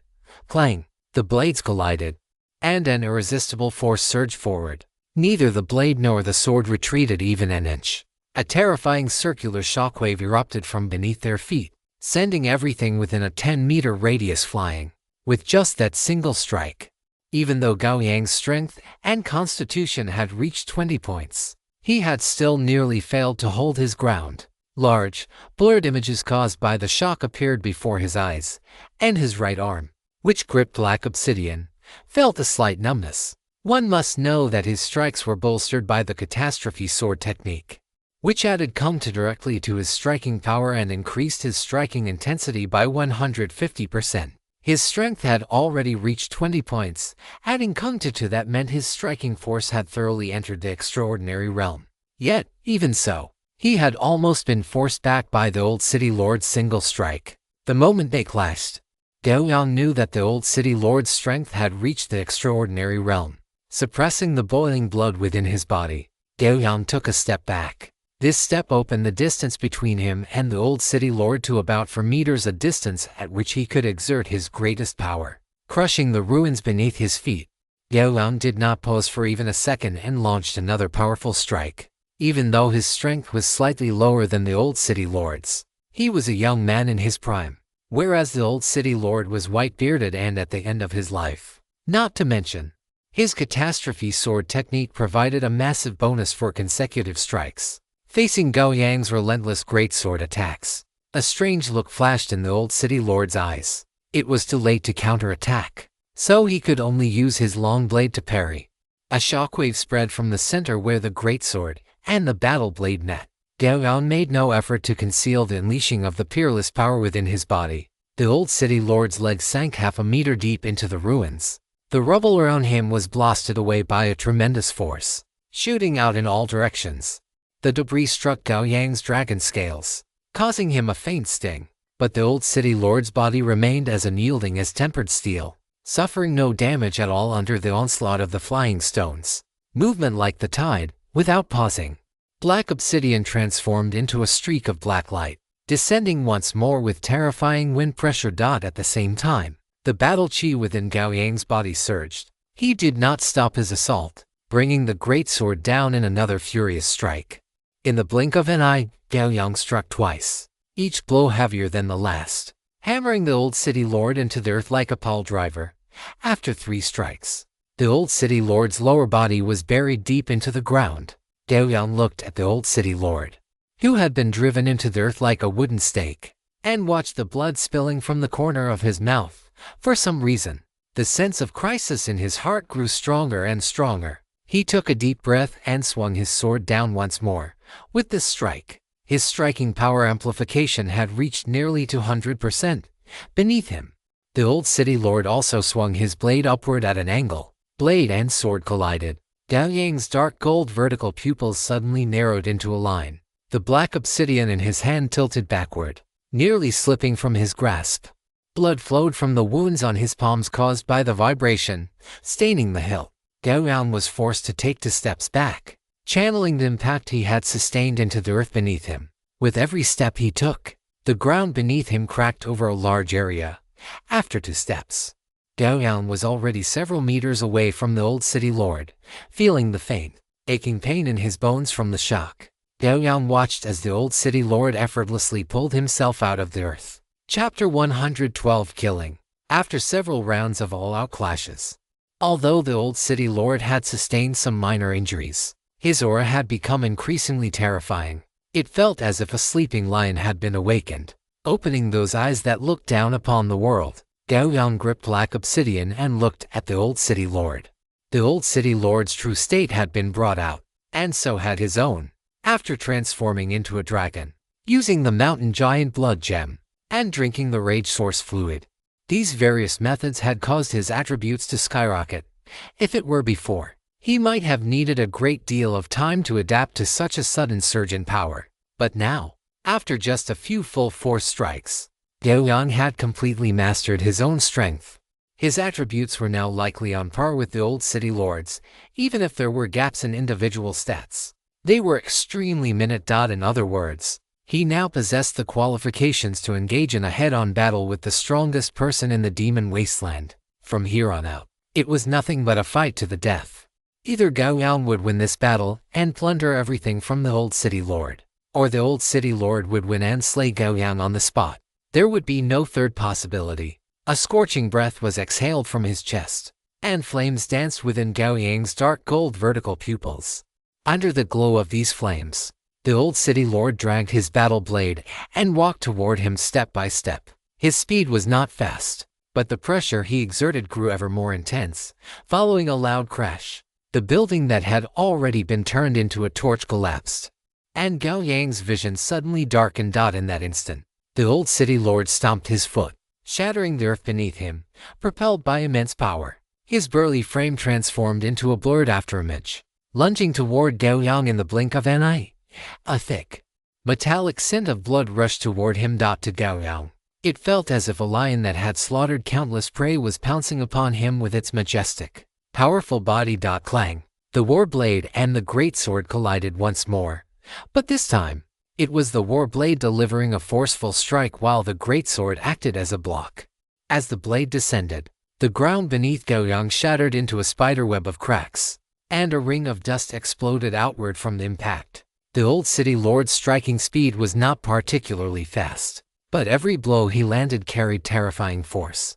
Before Gao Yang could pull back, The old city lord delivered another powerful downward slash. This strike was heavier than the first. Gao Yang braced his thick, dragon-scaled arms against the black obsidian, his feet carving deep furrows into the ground. Dragon scales shattered, and blood splattered everywhere. Gao Yang halted his retreat, and in the next moment, he suddenly transformed into an afterimage, charging toward the old city lord. Wind pressure hit his face as the greatsword grew larger in the old city lord's vision, with raging flames burning upon its surface. The cloak behind the old city lord was pulled taut by the wind pressure, and his murky eyes narrowed slightly, with a violent swing. The old city lord once again used his warblade to parry. Golden green, flocculent battle aura cascaded from his body, enveloping him entirely. The old city lord had spent his life in battle, and his total reserves of battle aura far exceeded Gao Yang's, allowing him to use it to augment himself without restraint. Gao Yang watched the old city lord bathed in golden green aura, his eyes as calm as an ancient well. Fatal strike. The greatsword descended. In that moment, a flash of black gold light erupted in the depths of Gao Yang's eyes. The old city lord's expression changed drastically. The strike, which had previously been familiar, now descended with an unstoppable force. He had a feeling that if he insisted on standing his ground, he would be cleaved in two, blade and all. As the thought flashed through his mind, the old city lord leaned back slightly. The greatsword grazed past the edge of his warblade, and using the immense force of Gao Yang's strike, his burly body was sent flying backward. Gao Yang's vertical pupils flashed. His thick dragon tail slammed into the ground behind him, shattering it, and he transformed into an afterimage, colliding with the old city lord once again. The battle instantly reached a white-hot intensity. Shockwaves rippled through the city lord's mansion, and the sound of frantic vibrations accompanied by low roars echoed incessantly. Two beams of light, one gold and one black, clashed and entangled within the vast, empty ruins of the city lord's mansion, the explosive sounds of blades meeting never ceasing. A black shadow like an iron whip flashed by. The figure glowing with golden light was sent flying, crashing heavily into the ruins. The black light followed closely behind, slamming into the debris. Within the ruins, the old city lord lay prone. Several new wounds visible to the bone added to his body, and blood had already dyed his frame crimson. Gao Yang, bathed in his own aura, thrust his sword toward the old city lord's chest, playing, with an explosive sound. The tip of the black obsidian pierced the armor plates on the old city lord's chest, and the terrifying force sent the old city lord crashing down once more. Only then did Gao Yang exhale the turbid air from his chest. Looking at the old city lord buried under the rubble, he did not pursue. Now that the old city lord was submerged under a large amount of debris, his line of sight was obstructed. If he were to rush in now, he might very well be struck by the old city lord using the cover to his advantage. During the previous exchange, the old city lord had been severely injured, but so had Gao Yang. On his body, many dragon scales had shattered, and there was a massive wound across his chest and abdomen, with flesh torn open and blood flowing incessantly. Yet, as the battle reached this point, Gao Yang's offensive grew increasingly fierce. The old city lord was old, after all, although his strength and defensive capabilities were slowly climbing during the fight. The magnitude of this increase was not fatal to Gao Yang, however. The old city lord's seemingly endless supply of battle aura truly surprised Gao Yang. That level of aura density far exceeded the capacity of a normal warrior. Rubble shifted as the old city lord rose from the ruins. He looked at Gao Yang, his golden green battle aura growing even more vigorous. Gao Yang, you are quite impressive. It has been a long time since I have seen a young man like you. The old city lord leaned on his warblade, looking at Gao Yang, his yellow pupils filled with satisfaction. It has been a long time since I fought with such full effort. Ever since the old city lord had conquered the demon wasteland and taken his seat as the lord of Wasteland City, he had not drawn his warblade for a very long time. It was only today, at the end of his life, that he had picked up this blade that had accompanied him his entire life once more. Next, be careful. The old city lord crouched slightly, his warblade pointing diagonally at the ground, and his golden green battle aura erupted violently. Within this aura, which hovered between illusion and reality, the phantom of a lion rapidly took shape. Gao Yang lowered his head slightly, gripping his greatsword tightly. Then, Without hesitation, he transformed into an afterimage and took the initiative to charge toward the old city lord. The lion roared, opening its blood-red maw as it lunged forward. At the same time, a brilliant black-gold light flashed, accompanied by a terrifying shriek of the sword. The earth trembled. The ground they stood upon surged like waves before suddenly exploding. Amidst the explosion, a black shadow soared into the sky. Gao Yang flapped his wings, holding the black obsidian, and looked down at the old city lord in the ruins. The latter was now lying on his back amidst the debris, a thin line of blood appearing across the center of his body. With his war blade snapped into beside him, a treasure chest shimmering with brilliant golden light emerged above his corpse. Chapter 113 Sanity Check. At this moment, the dragon scales on Gao Yang's body were shattered in many places, and large, gaping wounds all over his body were still seeping hot blood. The tip of his thick, steel whip-like dragon tail had also been shorn off. The old city lord's final strike had unleashed all the battle ore he had accumulated over a century. It appeared to be a single blow, but in reality, it had fused multiple attacks into one. After Gao Yang charged in, it was as if he had plunged headlong into a blade storm. Had his defensive capabilities not been significantly bolstered after his transformation, he likely would have suffered a fate far worse than just shattered dragon scales. During the old city lord's final strike, Gao Yang did not hesitate to activate the indomitable will super armor effect. It could be said that he took the old city lord's attack head-on, only managing to slay him with a single sword strike at the very end. Throughout this process, the 10% damage reduction while in super armor granted by the catastrophe swordsmanship also provided significant help in keeping Gao Yang alive. Otherwise, it would have been hard to say who would have emerged victorious from that final exchange. But now, gazing at the brilliant golden treasure chest resting on the old city lord's corpse, the rewards for such a life or death struggle had finally appeared. Gao Yang landed in front of the old city lord and picked up the chest, which radiated a rich, golden light. After doing so, he looked at the deceased city lord. Even in death, his war blade remained tightly gripped in his hand. Gao Yang bent down to retrieve the war blade that had accompanied the old city lord through a lifetime of battles from his calloused hand. He then ceased suppressing his physique, returning to his full height of nearly 10 meters. Grabbing several intact sections of the wall, Gao Yang used them to bury the old city lord's body. Within a few minutes, a massive burial mound lay within the city lord's manor. Having finished all of this, Gao Yang thrust the broken blade into the head of the mound, then found a giant boulder and sat down. The battle just now had seemed intense, but it had not lasted long, meaning there was still a small amount of the rage essence effect remaining. He was waiting for the sanity check that would occur once the effects of the rage essence wore off. His intuition told him that it would not be something easily overcome. Inside the city lord's manor, he was currently the only living soul, so he did not need to worry about anyone coming to disturb him. As time passed, the effects of the rage essence finally faded. In that instant, Gao Yang's heart contracted violently, and the light before his eyes dimmed rapidly. In a thousandth of a second, his vision blurred for a moment. Then, his slit pupils suddenly constricted as he saw two crimson suns hanging high in the boundless darkness, staring directly at him. The moment Gao Yang saw those two crimson suns, the scene before him shifted. He felt as if he had been shoved into a meat grinder made of corpses, where head after head with wide open eyes wore expressions of terror, madness, or manic laughter. After Gao Yang fell into the midst of them, these heads swarmed toward him like sharks smelling blood, submerging him in an instant.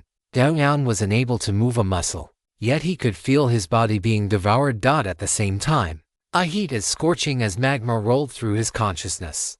This rage did not transform into his own strength. Instead, it was incinerating his will. If this continued, he would undoubtedly die here within minutes. Just as Gao Yang's body was being gnawed down to nothing but his head, a brilliant golden light bloomed in his mind. This light was so dazzling that the moment it appeared, it purified everything in the vicinity. Those swarming corpses vanished rapidly, like melting snow. This anomaly caused the crimson suns hanging in the sky to tremble. Gao Yang looked up, gazing at the sky once more. Only now did he see clearly that those were not two suns hanging in the sky at all. They were clearly the eyes of a colossal, unknown entity, the evil god of rage. A name surfaced in Gao Yang's mind. And then he felt a strong sensation of falling, a feeling like the hallucination of falling off a cliff that one sometimes experiences while dozing off in the afternoon. And the moment that sensation of falling appeared, Gao Yang saw a massive, viscous black shadow shoot toward him from beneath those crimson eyes. The sensation of death rushed toward him, nearly freezing his soul. In that instant, the falling sensation ended, and color returned to Gao Yang's eyes. System prompt: sanity check successful. You have successfully escaped the fate of being devoured. How? Gao Yang gasped for air. The previous encounter had left him with a splitting headache and a feeling of nausea, to the point where he could no longer maintain his dragon transformation. After reverting to his human form, Gao Yang lay on the boulder, struggling to sit up only after a long while. Even now, his eyes were filled with lingering fear. He could be certain that the sanity check he had just encountered involved one of the legendary evil gods of Eberron. The price of using this rage essence was such that survival was practically impossible. If not for the eruption of his indomitable will, Gao Yang might have had his soul completely devoured by that evil god by now. Cursing under his breath, Gao Yang retrieved clothing and armor from his inventory to put on before walking toward the gate of the city lord's manor. The old city lord was dead. He could leave the rest to Sophia and the others. The check from just moments ago had left his brain feeling foggy, and he needed a good rest. Outside the city lord's manor, Sophia and the other drow-elves stood guard with grim expressions. Opposite them stood a group of believers who had just arrived. Vale had already revealed his true devil form. He pushed past the many fanatics to the very front, staring at Sophia. "Commander Sophia, what is the meaning of you guarding this place? You must know that Lord Yu and I are good friends. How could I bear to let him face that old city lord alone?"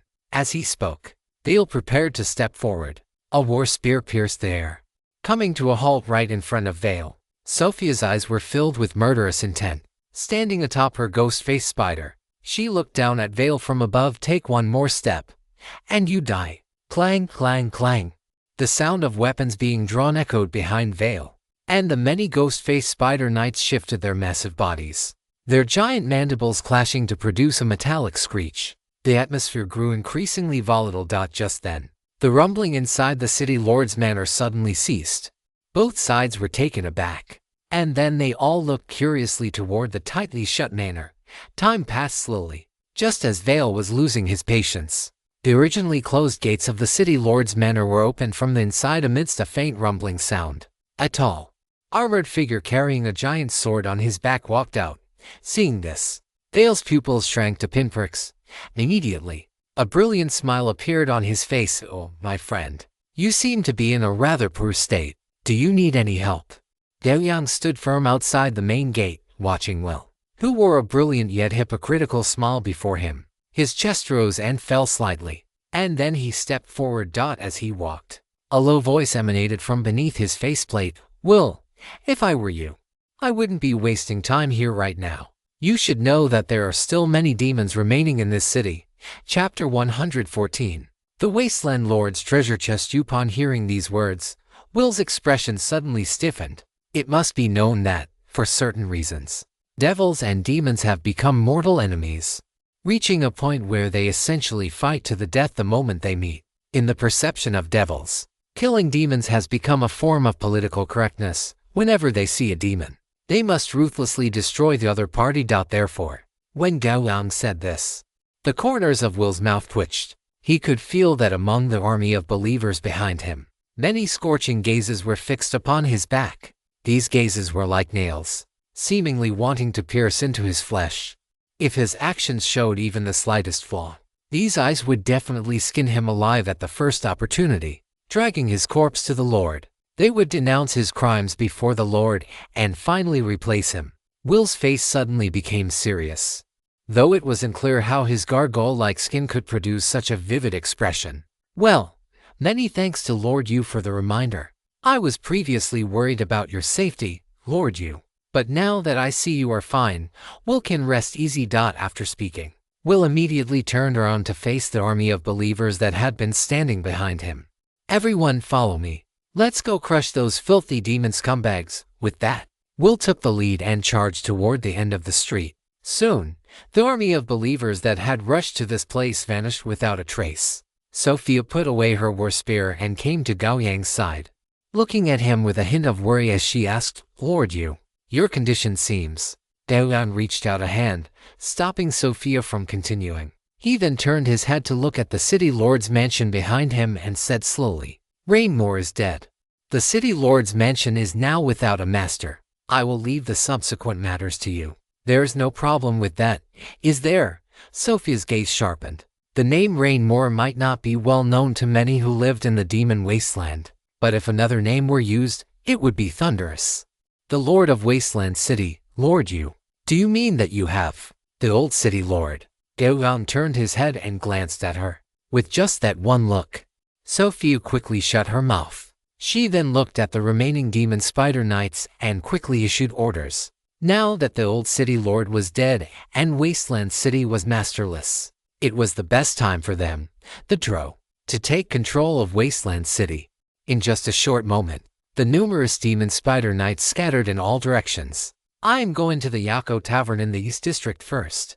If you have any matters, you can come there to find me."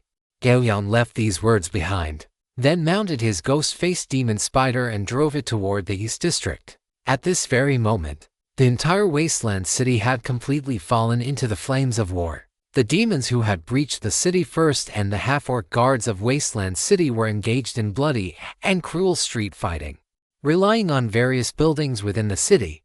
Not long after, a large number of coalition soldiers poured into the city. Whether it was the demons still in the midst of a bloody battle or the half-orcs, they were dying at an extremely fast rate in the face of the coalition's absolute numerical superiority. Gao Yang rode the ghost-faced demon spider forward all the way, encountering no obstruction during the journey, or rather, based on his attire alone, he was already the most conspicuous and highest-ranking existence among the coalition forces. The ghost-faced demon spider was very fast. After spending some time, Gao Yang exited the inner city and arrived at the Yako Tavern located in the East District. Most of the buildings were in total darkness. Gao Yang could feel that in these buildings without a single glimmer of light, many gazes like those of frightened birds were fixed upon him. There was no need to guess. He knew that the owners of these gazes were the ordinary civilians of this city. He arrived at the Yako Tavern. Like the other buildings, this tavern did not have a single glimmer of light. When Gao Yang stood at the main entrance of the tavern, he caught a faint glimmer of firelight and discovered that several cold glints were flickering within the tavern's tightly closed glass windows. Clearly, the security forces in this tavern were doing their best to protect their establishment. Gao Yang looked at the window before the cold glints and then removed his helmet. Beneath a head of black hair were a pair of deep black eyes. Seeing this somewhat familiar face, a slight commotion occurred inside the Yako Tavern, but soon, this commotion returned to calm. The heavy door of the tavern made a slight sound as it was opened a crack. A fierce face appeared in the gap, peering outside. Looking at this familiar face, Gao Yang said, "Zelen, I need to rest." Hearing Gao Yang's voice, the half-orc guard behind the door suddenly exclaimed in a low voice, "My lord, it really is you." After speaking, Zelen was about to open the door wide. However, his movements suddenly paused, followed by a burst of hushed arguing. Dozens of seconds later, the tavern door opened, and Zelen welcomed Gao Yang into the tavern. Gao Yang looked at the anxious staff inside the tavern and said casually, "Turn on the tavern lights. With me here, there will be no problems. Also, help me prepare some hot water." After speaking, he walked toward the tavern's staircase with practiced ease. Zelen glanced at the ghost-faced demon spider lying outside the door, swallowed his saliva, and then quickly whispered, "Do as this lord says." A moment later, Gao Yang sat in a steaming bathtub, stung by the hot water. The exhaustion in his body seemed to erupt all at once. After soaking for a full 15 minutes, Gao Yang rose from the bathtub and went to sit by the bed. The golden, shimmering treasure chest appeared in his hand. It was the golden treasure chest that had dropped after the death of the old city lord, Rainmore. Looking at the treasure chest in his hand, Gao Yang was silent for a moment. The value of this treasure chest might be on par with the calamity treasure chest that would be produced by the Netherworld dragon. One must know that in his early years, the old city lord, Rainmore, had practically fought everyone capable of putting up a struggle across these wastelands before finally seizing control of Wasteland City and becoming the hegemon of this region. The treasure chest formed after the death of such a figure is of immeasurable value. Even the treasure chest dropped by the leader of the Devouring Maw, Furious Lion, after his death was of extremely high quality. There is no reason why the chest dropped by this old city lord would be any worse. Wasteland Lord Treasure Chest. Origin: Eberron Demon Wasteland Quality Gold Unique Chest Keywords: Unique Specialty. Title: Description: A treasure chest condensed after the death of the Wasteland Lord, Rain Moore. It contains the legendary life of this half-orc. As this legendary half-orc died at the hands of a humanoid dragon, this chest shall be obtained by him. It was another treasure chest with a special suffix. Looking at the word unique displayed on the chest, Gao Yang felt a surge of excitement, especially since the keyword unique specialty had appeared among the chest's associations. Gao Yang knew all too well just how overpowered a unique specialty could be. If it weren't for the unique specialty Immortal Will, he feared the grass on his grave would already be several meters high by now. Now that another chest capable of yielding a unique specialty had appeared, how could he not be excited? Chapter 115. Body of 100 Refinements. Looking at the chest in his hands, Gao Yang took a deep breath to calm his inner excitement. My requirements aren't high, just give me a unique specialty. Gao Yang weighed the chest in his hands and, without hesitation, chose to open it. A brilliant golden light erupted from the chest, and faintly, an illusory golden lion leaped out from within. A lion's roar that could pierce metal and shatter stone rang in Gao Yang's ears. A sound wave that seemed capable of piercing through one's very will. Gao Yang was dazed for a brief moment before his eyes quickly regained their clarity. He looked down at the chest in his hands and saw a golden crystal lying quietly inside. The golden crystal presented a perfect geometric shape, reflecting a dazzling brilliance under the light. Gao Yang picked up the golden crystal. It felt weightless in his hand, yet the undeniable, tangible sensation confirmed that the crystal was indeed in his grasp. A line of text appeared before his eyes. Body of 100 Refinements Unique Specialty, Passive 1. The character's body is considered natural armor. Each time the character suffers a sufficient degree of damage, their body becomes increasingly tough and strong. Damage taken by the character is reduced by 1%, and the character's physical attributes increase by 1%. Passive 2. When undergoing any checks related to body type, the default check value is COM 1. To simple passives, yet they constituted a unique specialty. From this, one could see just how powerful the body of 100 refinements obtained from the Old City Lord truly was. One would imagine that the souls who died under the Old City Lord's blade would have quite a lot to say about that. The unique specialty body of 100 refinements allowed Gao Yang's physical defense to be treated as natural armor, meaning that ordinary, non-enchanted weapons could no longer cause him harm. This was undoubtedly good news. Furthermore, there was the first passive of the body of 100 refinements, which, in Gao Yang's view, was the very passive that supported this specialty's status as a unique specialty. The reason was simple. This passive was a growth-oriented one. In short, as long as he was injured in battle, the strength of the body of 100 refinements would increase. In other words, once he possessed the unique specialty body of 100 refinements, he could continuously grow stronger during combat. This would make his defense increasingly formidable, and the damage others could inflict upon him would become smaller and smaller. At the same time, his attributes would slowly increase throughout this process. To put it in a single sentence, from now on, anything that could not kill him would only make him stronger. It was likely that the Old City Lord, Rain, had condensed this unique specialty precisely through those endless wars, which also proved just how strong the Old City Lord had been in his youth. One could catch a glimpse of this from his terrifyingly abundant total amount of battle chi. The second passive granted Gao Yang the ability to move freely in battle. Simply put, although the unique specialty body of 100 refinements did not have any complex descriptions or flashy effects, and its current bonuses were extremely minor, its true power would only reveal itself as time passed. A look of joy flashed across Gao Yang's face. He had not expected to actually obtain the Old City Lord's unique specialty. He applied a slight force to his palm, and the golden crystal in his hand instantly transformed into a stream of light, slowly merging into his body. A cool sensation appeared in Gao Yang's perception, and in an instant, this chill spread throughout his entire body. It was like a spring rain falling within his frame, the droplets soaking into every inch of his flesh and skin in a silent, nourishing way. A unique kind of power began to surge within his body. The process did not last long, and soon, the sensation vanished. Gao Yang clenched his fists slightly.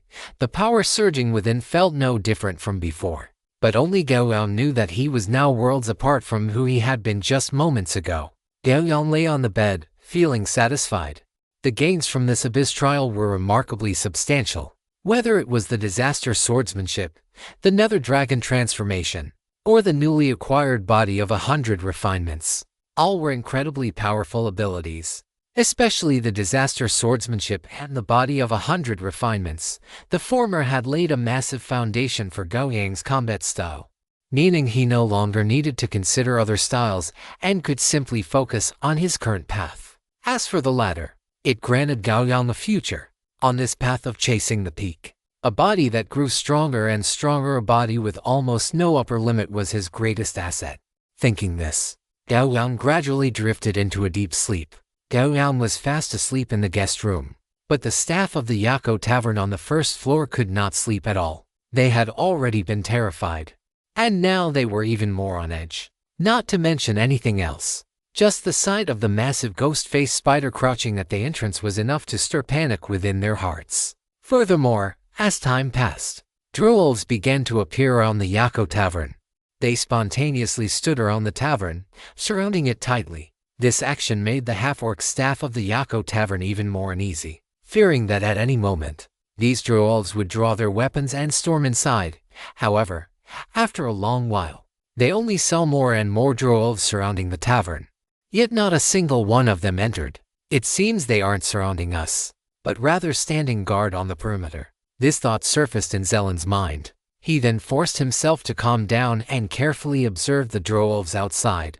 After observing for a while, Zelen finally confirmed his suspicion. These drow-elves were truly guarding the surroundings, not besieging the Yako Tavern where they were located. Having reached this conclusion, Zelen felt slightly more at ease. It seemed that the status of that lord among the drow-elves must be quite high, given that they had people specifically assigned to protect him. However, he was then filled with confusion, because that lord was clearly a human. Since when could a human hold such a high position among the drow-elves? One had to know that the drow-elves were extremely xenophobic. Under normal circumstances, these creatures living in the underground would never accept outsiders. Zelen couldn't figure it out, but he soon stopped thinking about it, because the ghost-faced spider at the tavern entrance, which he had been watching every second, began to stir. The source of the movement was a squad of ghost-faced spider riders appearing before it. Zelen's heart jumped into his throat. The female drow leading them was covered in blood, her killing intent practically tangible. Even a half-orc like him, who was physically stronger than most, couldn't help but tremble when her magma-like gaze swept over him. In the corner of Zelen's eye, he saw the female drow dismount from the ghost-faced spider and walk up to the entrance of the Yako Tavern, where she stood still. Chapter 116, Pacifying Wasteland City. Sophia stood before the entrance of the Yako Tavern. She did not know why Lord Yu had chosen such a tavern run by half-orcs, but none of that mattered now. Within seconds, hurried footsteps and heavy breathing could be heard from behind the door. Then, the doors of the Yako Tavern were opened for her from the inside. Zelen lowered his head cautiously, staring at the floor beneath his feet, his body slightly hunched as he tried to make his 2-meter-tall frame appear as small as possible. "Greetings, my lady. May I ask if you are here to find Lord Yu?" Zelen's voice carried a hint of trembling, but he still braced himself to ask the blood-soaked drow-elf. Sophia looked at the terrified half-orc before her, her magma-hot eyes devoid of any emotion. "Since Lord Yu is staying at your tavern, then your tavern shall serve as our temporary base." Sophia's voice was flat, yet it carried an unquestionable tone. Hearing Sophia's words, Zelen was not afraid. Instead, he felt a slight sense of relief. Judging by the previous conduct of that lord, if their tavern was chosen as the base for the drow-elf army, then the people of Yako Tavern would likely no longer need to live in fear of being looted or slaughtered by unknown forces. "Thank you, my lady. Do you require rest?" We have hot water and food prepared.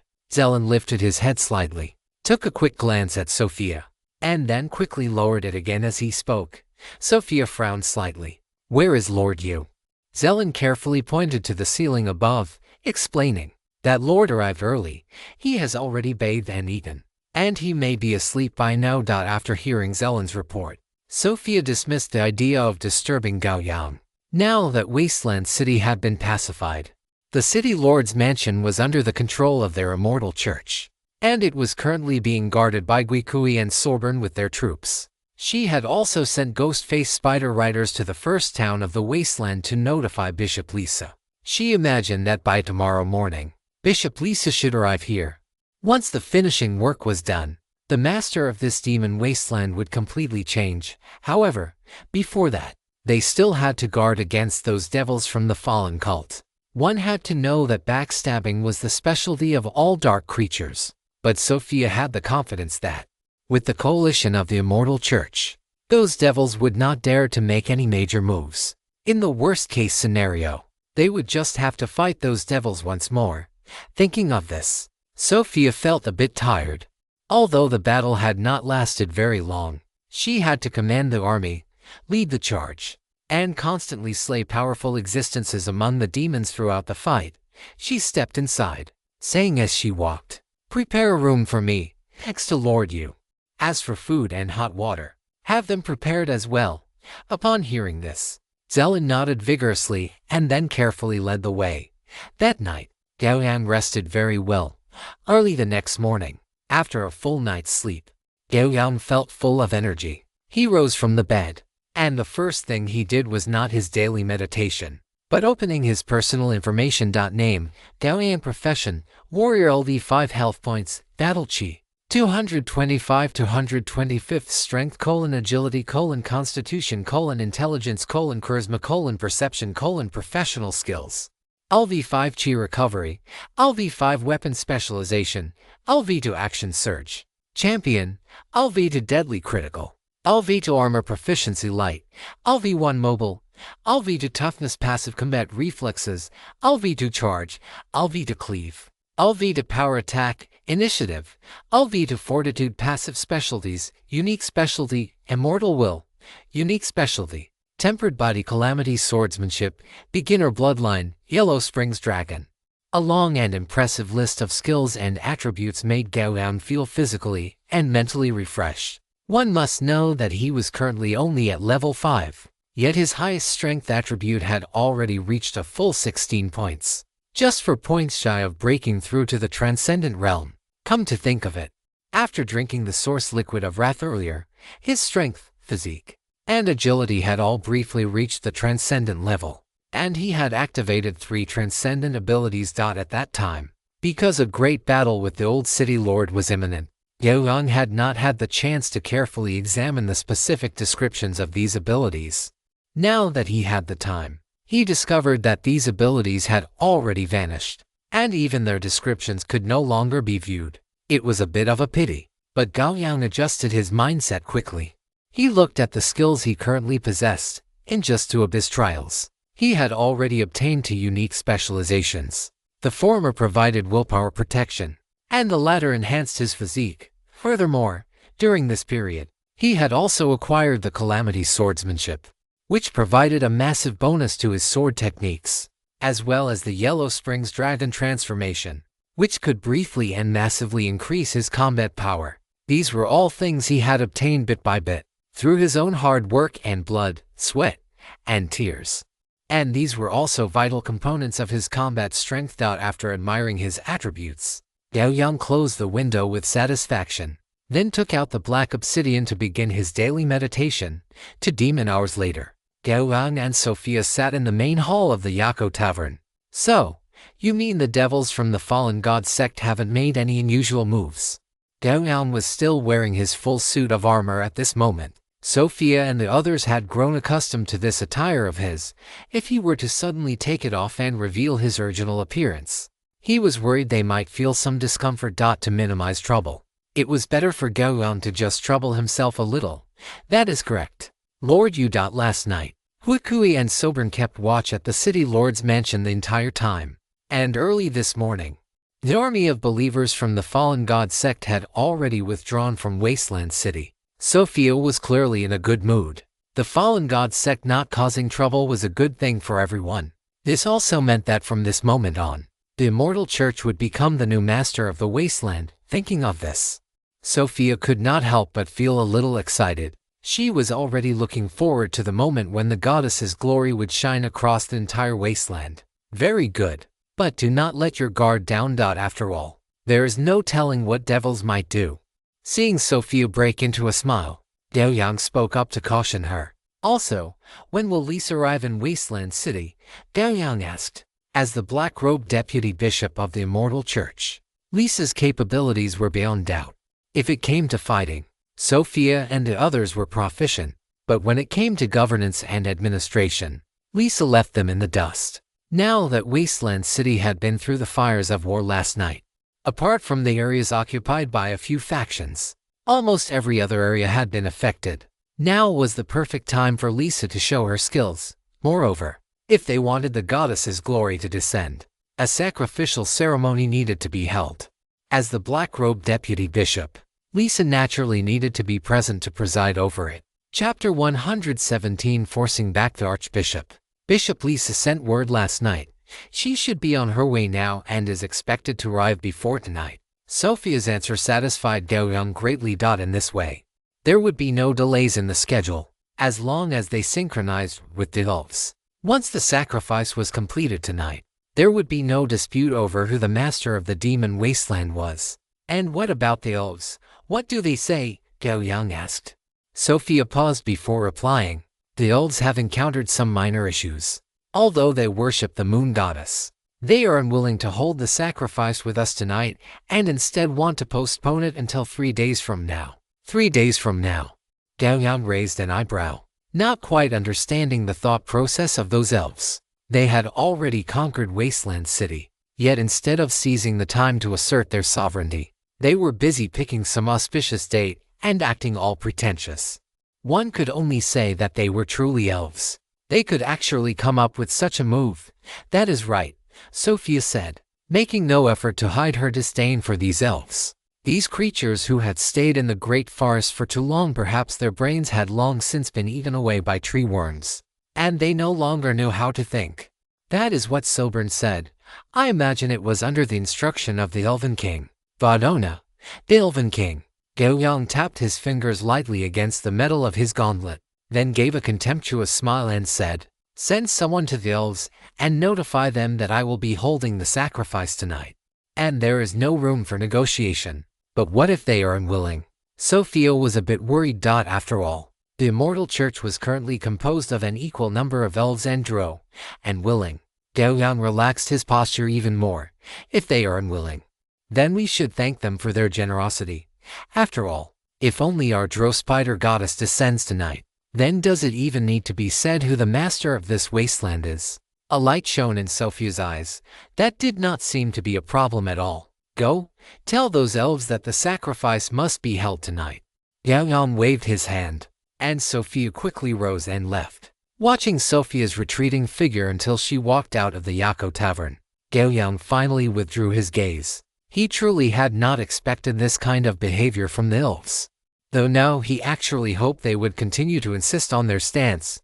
Currently, the only factions on this wasteland were the Immortal Church and the Fallen God sect. And for now, on the surface, the Immortal Church and the Fallen God sect were still allies. However, this alliance could potentially turn into enmity. He wanted to use this method to make those elves realize that the environment they were currently in was not entirely safe. If they continued to dawdle, those devils might start harboring some malicious intentions. At the same time, if those elves realized this and agreed to hold the sacrifice tonight, there would be no loss for Gao Yang and the drow. On the contrary, it would also solidify their dominant position within the Immortal Church. After all, to outsiders, it appeared that the drow were holding a sacrificial ceremony tonight, and the elves, though unwilling, had no choice but to comply. Waiting for quite a while, Gao Yang did not see Sophia return, but instead, a different group of people arrived. Looking at the smiling archbishop sitting before him, along with Will behind him, The gaze beneath Gao Yang's faceplate grew profound. At this hour, for a devil of the fallen god cult to appear before him, the implications were rather intriguing. Could it be that the other party had finally lost their patience and wanted to make a move against him? You?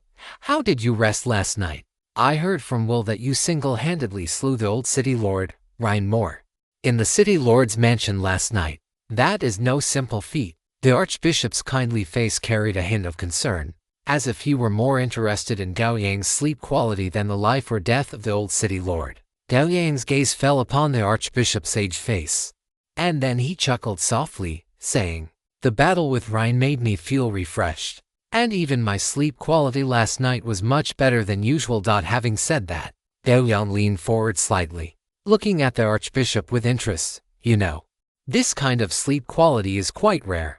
Why doesn't the archbishop spar and exchange pointers with me tonight before I go to sleep?" The implication in Gao Yang's words caused the archbishop's kindly aged face to twitch slightly. Gao Yang had single-handedly killed Ryan Moore, once the strongest expert in the wasteland. Although the archbishop considered his own strength to be decent, there was no need to face Gao Yang, who was even stronger than Ryan Moore. The archbishop looked at the fully armored figure before him. He could feel two sword-like gazes beneath that faceplate, searching between his neck and his head. The archbishop suddenly laughed heartily and then said, I am afraid I must disappoint you. The affairs of the cult are pressing, and I will be returning to our base this afternoon. However, rest assured, will remain stationed here in Wasteland City from now on." Had the archbishop turned cowardly? Not at all. He had understood the hidden meaning in Gao Yang's words. When Gao Yang said he wanted to spar before going to sleep tonight, he meant that if the archbishop were still in Wasteland City tonight, it would prove that the fallen god cult still harbored other intentions. And how does one dispel the other intentions of the fallen god cult? The simplest way is to kill the person who harbors those intentions. Therefore, as the archbishop of the fallen god cult, a battle between him and Gao Yang would be inevitable. Moreover, given Gao Yang's combat prowess, if this battle were to occur, Gao Yang would certainly not be the one to suffer. It would most likely be the archbishop himself. The meaning behind the words the archbishop had just spoken was also very clear. He would leave Wasteland City this afternoon, leaving only his second-in-command, Will, in the city, and he would no longer participate in any other matters. This attitude undoubtedly made his intentions clear. Gao Yang withdrew his gaze, feeling a sense of regret in his heart. If the archbishop had been a bit more aggressive, he might have gained an extra golden treasure chest. As an archbishop of the fallen god cult, whose true form was a high-level devil, the loot dropped after his death would certainly not be inferior. But now, he could only smile and say, "Since that is the case, then Archbishop, you should return as soon as possible. I will arrange for the Demon Spider Knights to escort you back this afternoon." "Then I am very grateful," the archbishop said, sounding very appreciative. Afterward, the archbishop did not linger, hurriedly taking Will and the other devils away from Yako Tavern. How could they stay in this place? If they stayed any longer, the human across from them would surely draw his sword. The archbishop had not expected that Gao Yang, who had not seemed so strong in his perception earlier, could become so powerful in such a short time. Not only had he defied everyone's expectations by slaying the old city lord alone, but he also made the archbishop feel immense pressure, even giving him the illusion that if he faced Gao Yang, he would definitely be killed on the spot. Based on this feeling, after testing Gao Yang's attitude, the archbishop decisively chose to run. Chapter 118 Witnessing. Not long after the archbishop and his party left, Hu Kui arrived. Compared to Sophia's clean and tidy appearance, Hu Kui looked much worse. After all, he had undergone a long-distance raid, immediately thrown himself into battle, and then had to clear out the factions in Wasteland City, not to mention guarding the city lord's mansion. Hu Kui had done almost all the dirty and tiring work, so naturally, he was not in the best state now. After Hu Kui arrived, although his expression was slightly weary, his spirit was very high. He came to Yako Tavern and walked straight up to Gao Yang. Gao Yang looked at Hu Kui and asked with some confusion, "Hu Kui, aren't you supposed to be guarding the city lord's mansion?" Hu Kui immediately replied, "Lord Yu, The believers of the fallen god cult in the city have already begun packing their gear. It looks like they intend to withdraw from Wasteland City. After learning this news, I came over first to report it to you. There is no need to worry about the city lord's mansion. Our subordinates and the elves are still guarding it. The archbishop was this quick. Gao Yang was a bit surprised. Then he looked at Hu Kui and instructed, "The fallen god cult has quite a few people. Hu Kui, send some men to assist them later. And remember to ensure they are thoroughly escorted back to their base." When he said thoroughly, Gao Yang deliberately emphasized his tone. Hearing this, Hu Kui understood. "Please rest assured, Lord Yu, I will definitely see the members of the fallen god cult back to their base." Seeing that Hu Kui understood, Gao Yang did not continue to emphasize it, but instead brought up another matter. "In this conquest of Wasteland City, how many prisoners did we capture?" Upon hearing this, Hu Kui quickly looked up and said with some excitement, "Lord Yu, there were quite a few people in Wasteland City who took the opportunity to burn, kill, and loot last night. We captured a total of 2,100 criminals." After answering, Hu Kui tentatively asked, "Lord Yu, are we preparing for the sacrifice?" Gao Yang nodded slightly. "Bishop Lisa is already on her way. The sacrifice is set for tonight. Now that we have conquered the demon wasteland, we must naturally let the glory of the goddess shine across the entire wasteland. Of course, as a hero who helped spread the goddess's glory across the wasteland, you, Hu Kui, are naturally indispensable." Hu Kui's breathing suddenly quickened, and his blood began to flow faster. He had worked so hard. Wasn't it all for this very moment? As long as the goddess's glory could shine upon him, then everything would be worth it. Hu Kui immediately knelt on one knee and said excitedly, "Lord Yu, rest assured, I will certainly make tonight's sacrifice the best it can be. I trust your work." Gao Yang said, feeling quite satisfied with Hu Kui's efficiency. However, after a brief pause, he added, "Although the sacrifice is of great importance, you must not neglect our defenses." "Understood, my lord," Hu Kui replied loudly. With that, Hu Kui departed quickly. Not long after, Sophia also returned to the tavern. "So, the elves have agreed to hold the sacrifice tonight?" Gao Yang asked with a hint of regret after hearing Sophia's report. "That is correct, Lord Yu. When those elves heard that we intended to hold the sacrifice tonight, they were initially unwilling, but the moment I turned to leave, they immediately agreed to our proposal." As Sophia spoke, a trace of satisfaction lingered in her tone. Being able to see these arrogant and conceited elves suffer a setback naturally made her feel pleased. Gao Yang nodded and said, "I understand, Sophia. You should go and prepare for tonight's sacrifice as well. Let the goddess's glory witness the moment we become the masters of the wasteland." Upon hearing these words, a look of excitement could not help but appear in Sophia's eyes, and she quickly turned and left. By evening, Lisa, having dressed up to conceal the exhaustion of a full day's travel, stood before Gao Yang wearing heavy black, red, and gold bishop robes. Her long, shapely legs were faintly visible with every step she took. Her rounded hips swayed in a way that stirred the heart, and above that was her suddenly tapering. Lisa walked up to Gao Yang, spun around, and asked with a flushed face, do you think there is anything inappropriate about this attire?"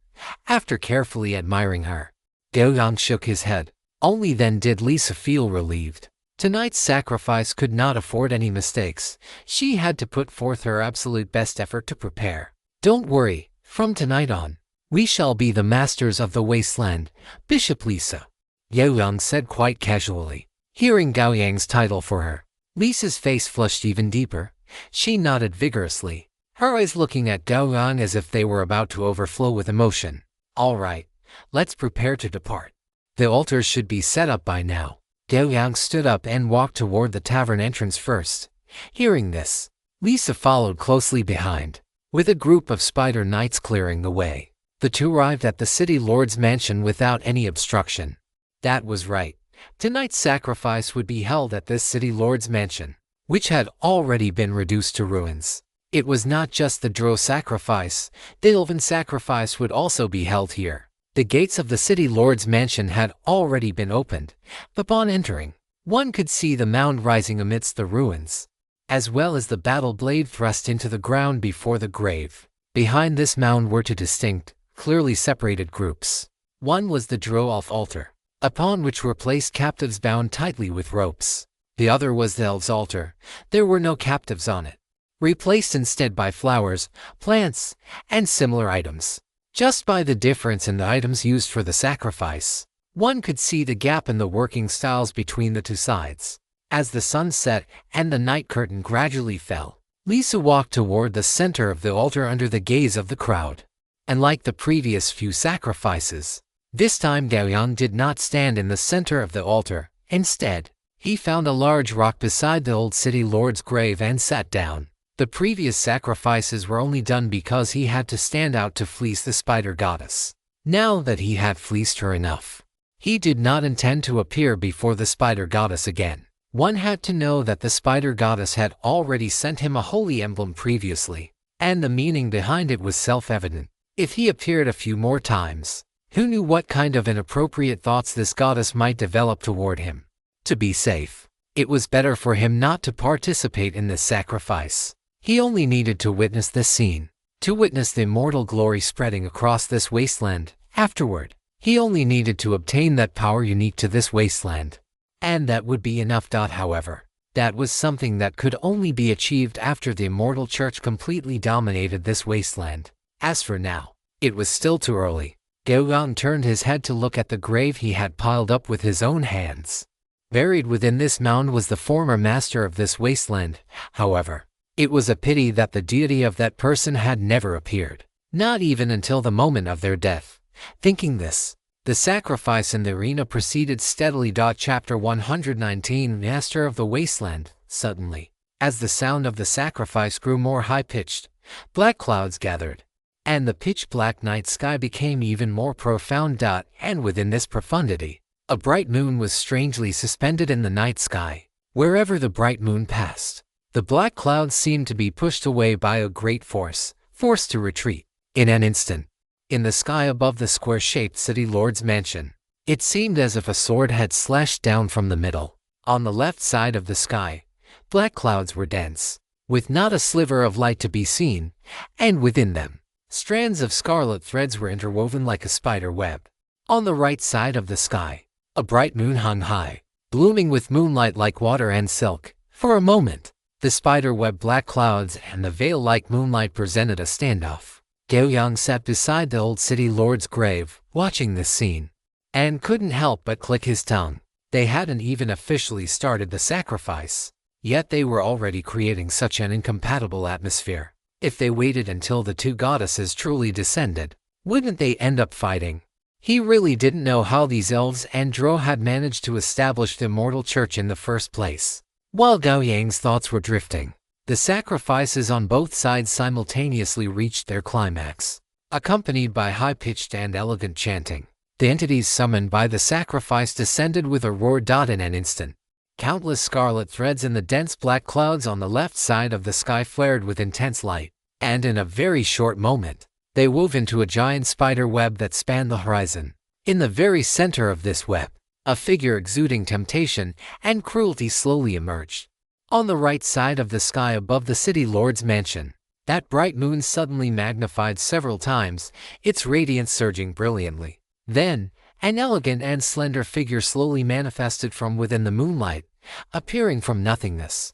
Two equally magnificent yet completely different auras filled the entire city lord's mansion in an instant. With extreme speed, they radiated from the city lord's mansion as the center, spreading across the entire wasteland city in a short amount of time. Wherever these auras passed, whether it was the warriors of the immortal church, the believers of the fallen god sect stationed there, or the surviving residents of Wasteland City, two supreme figures that could not be looked upon directly emerged involuntarily in their minds. Welcome, goddess. In every corner of Wasteland City, countless drow elves knelt on one knee with fanatical gazes, shouting aloud. And this scene was mirrored among the elves. The spider goddess and the moonlight goddess had descended upon this wasteland simultaneously. But in the next moment, an even more violent aura erupted between the two.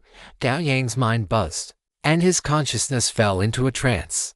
It was not just Gao Yang. The consciousness of everyone in the city lord's mansion and the surrounding area had fallen into a state of sinking at this very moment. However, this trance vanished in just an instant. Gao Yang shuddered, cold sweat instantly drenching his back. He looked up at the two figures in the sky, his heart filled with gravity. What kind of existence was a so-called god? In that brief moment, his consciousness had been plunged into a trance.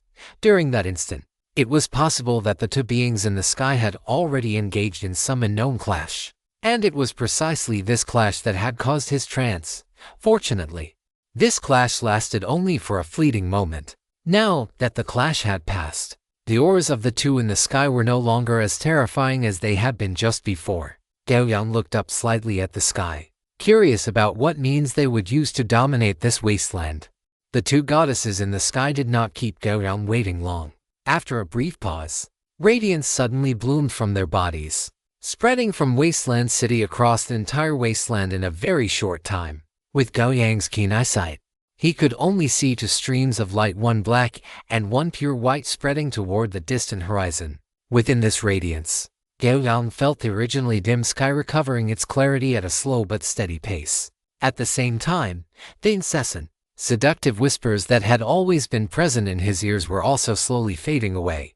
The feeling was like being exhausted after an entire night. And just as his mind was feeling groggy, he suddenly drank a cup of concentrated peppermint water. That instantaneous sensation of mental clarity. My sanity value is also recovering rapidly. Gao Yang suddenly noticed the sanity value that had appeared in his status window.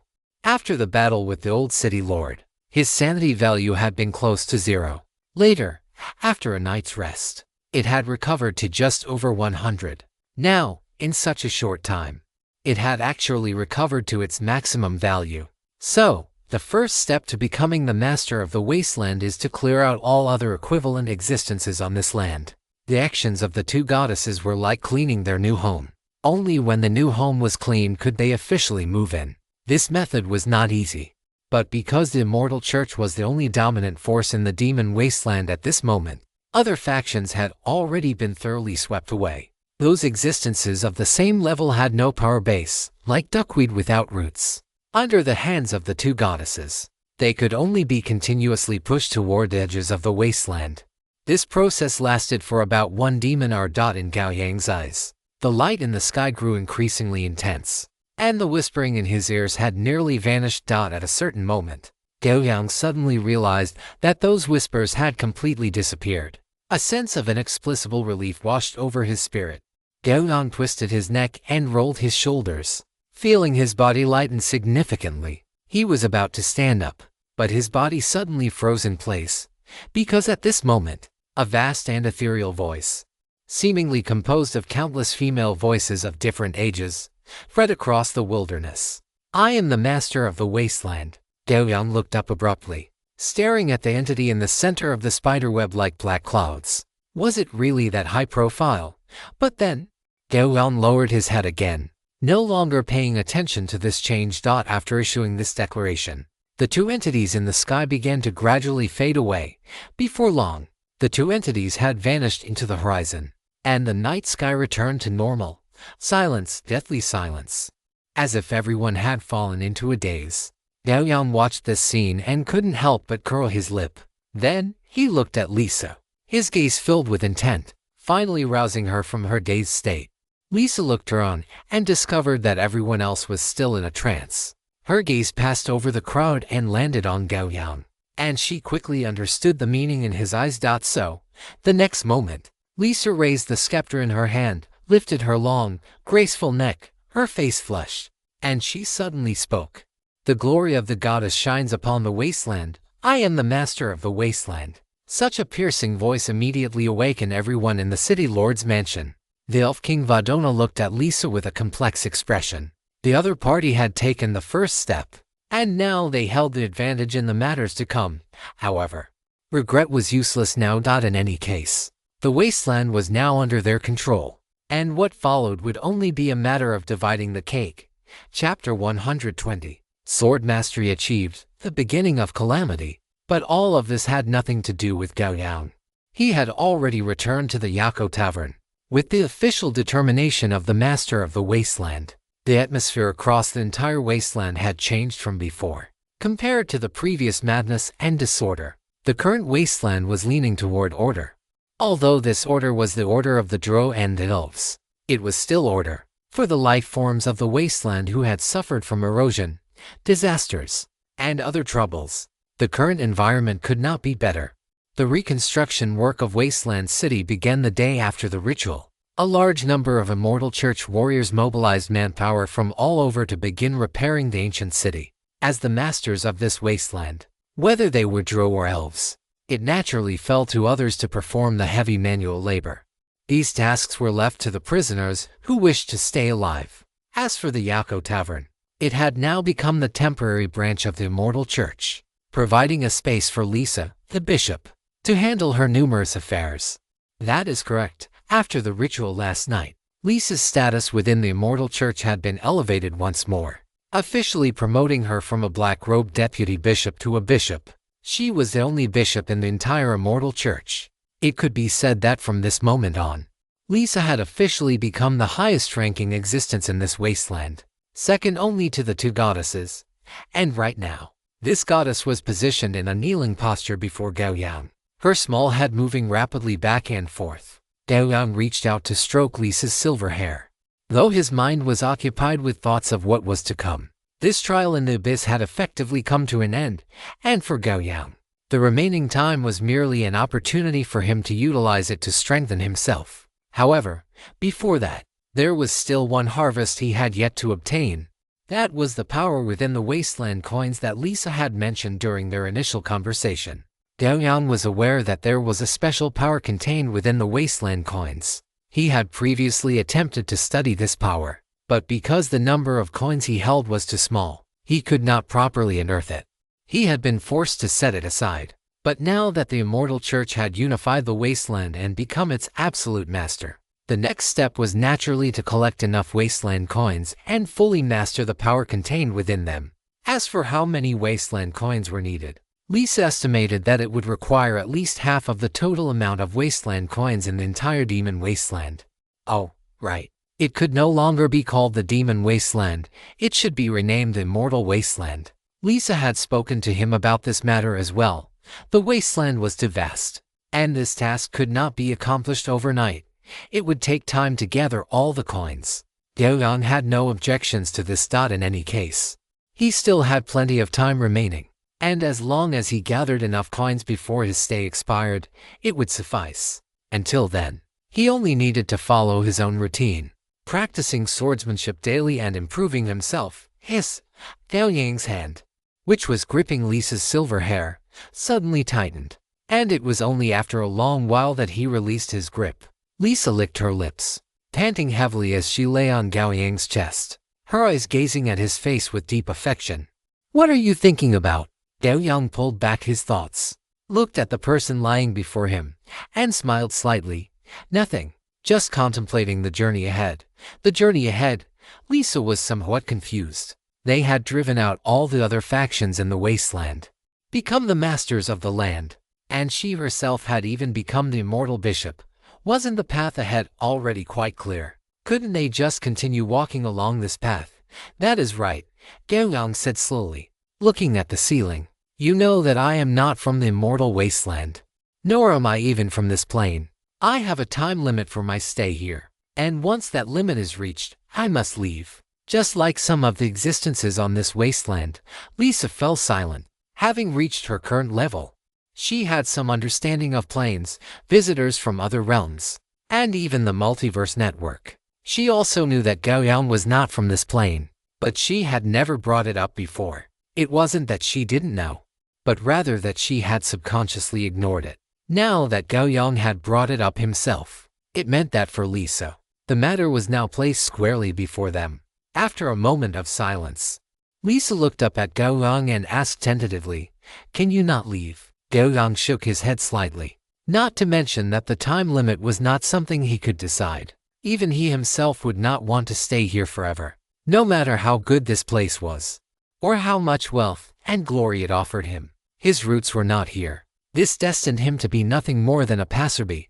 Lisa's eyes dimmed, Seeing this, Gao Yang thought for a moment and added, "But when I become stronger in the future, I will come back here again." As far as Gao Yang knew, high-level multiverse network players were long capable of plane travel. This kind of travel was not provided by the network's quests or instances, but was achieved by the players through their own means. For instance, those noble archmages often used plane-shifting spells to travel to other planes to acquire knowledge and magical inspiration. Once Gao Yang's strength improved further and he reached that level, plane travel would likely be no more difficult for him than taking a flight. A luster returned to Lisa's eyes, and she said with some excitement, "Then you must work hard to become stronger. I will be here waiting for you." After saying this, a flush returned to Lisa's face, and her eyes became hazy once more. Seeing Lisa's gaze, which seemed ready to melt, Gao Yang understood immediately.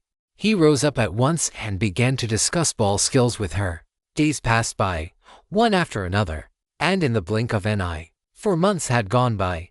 On this day, in Gao Yang's private training room, Gao Yang put down his obsidian greatsword with an excited expression.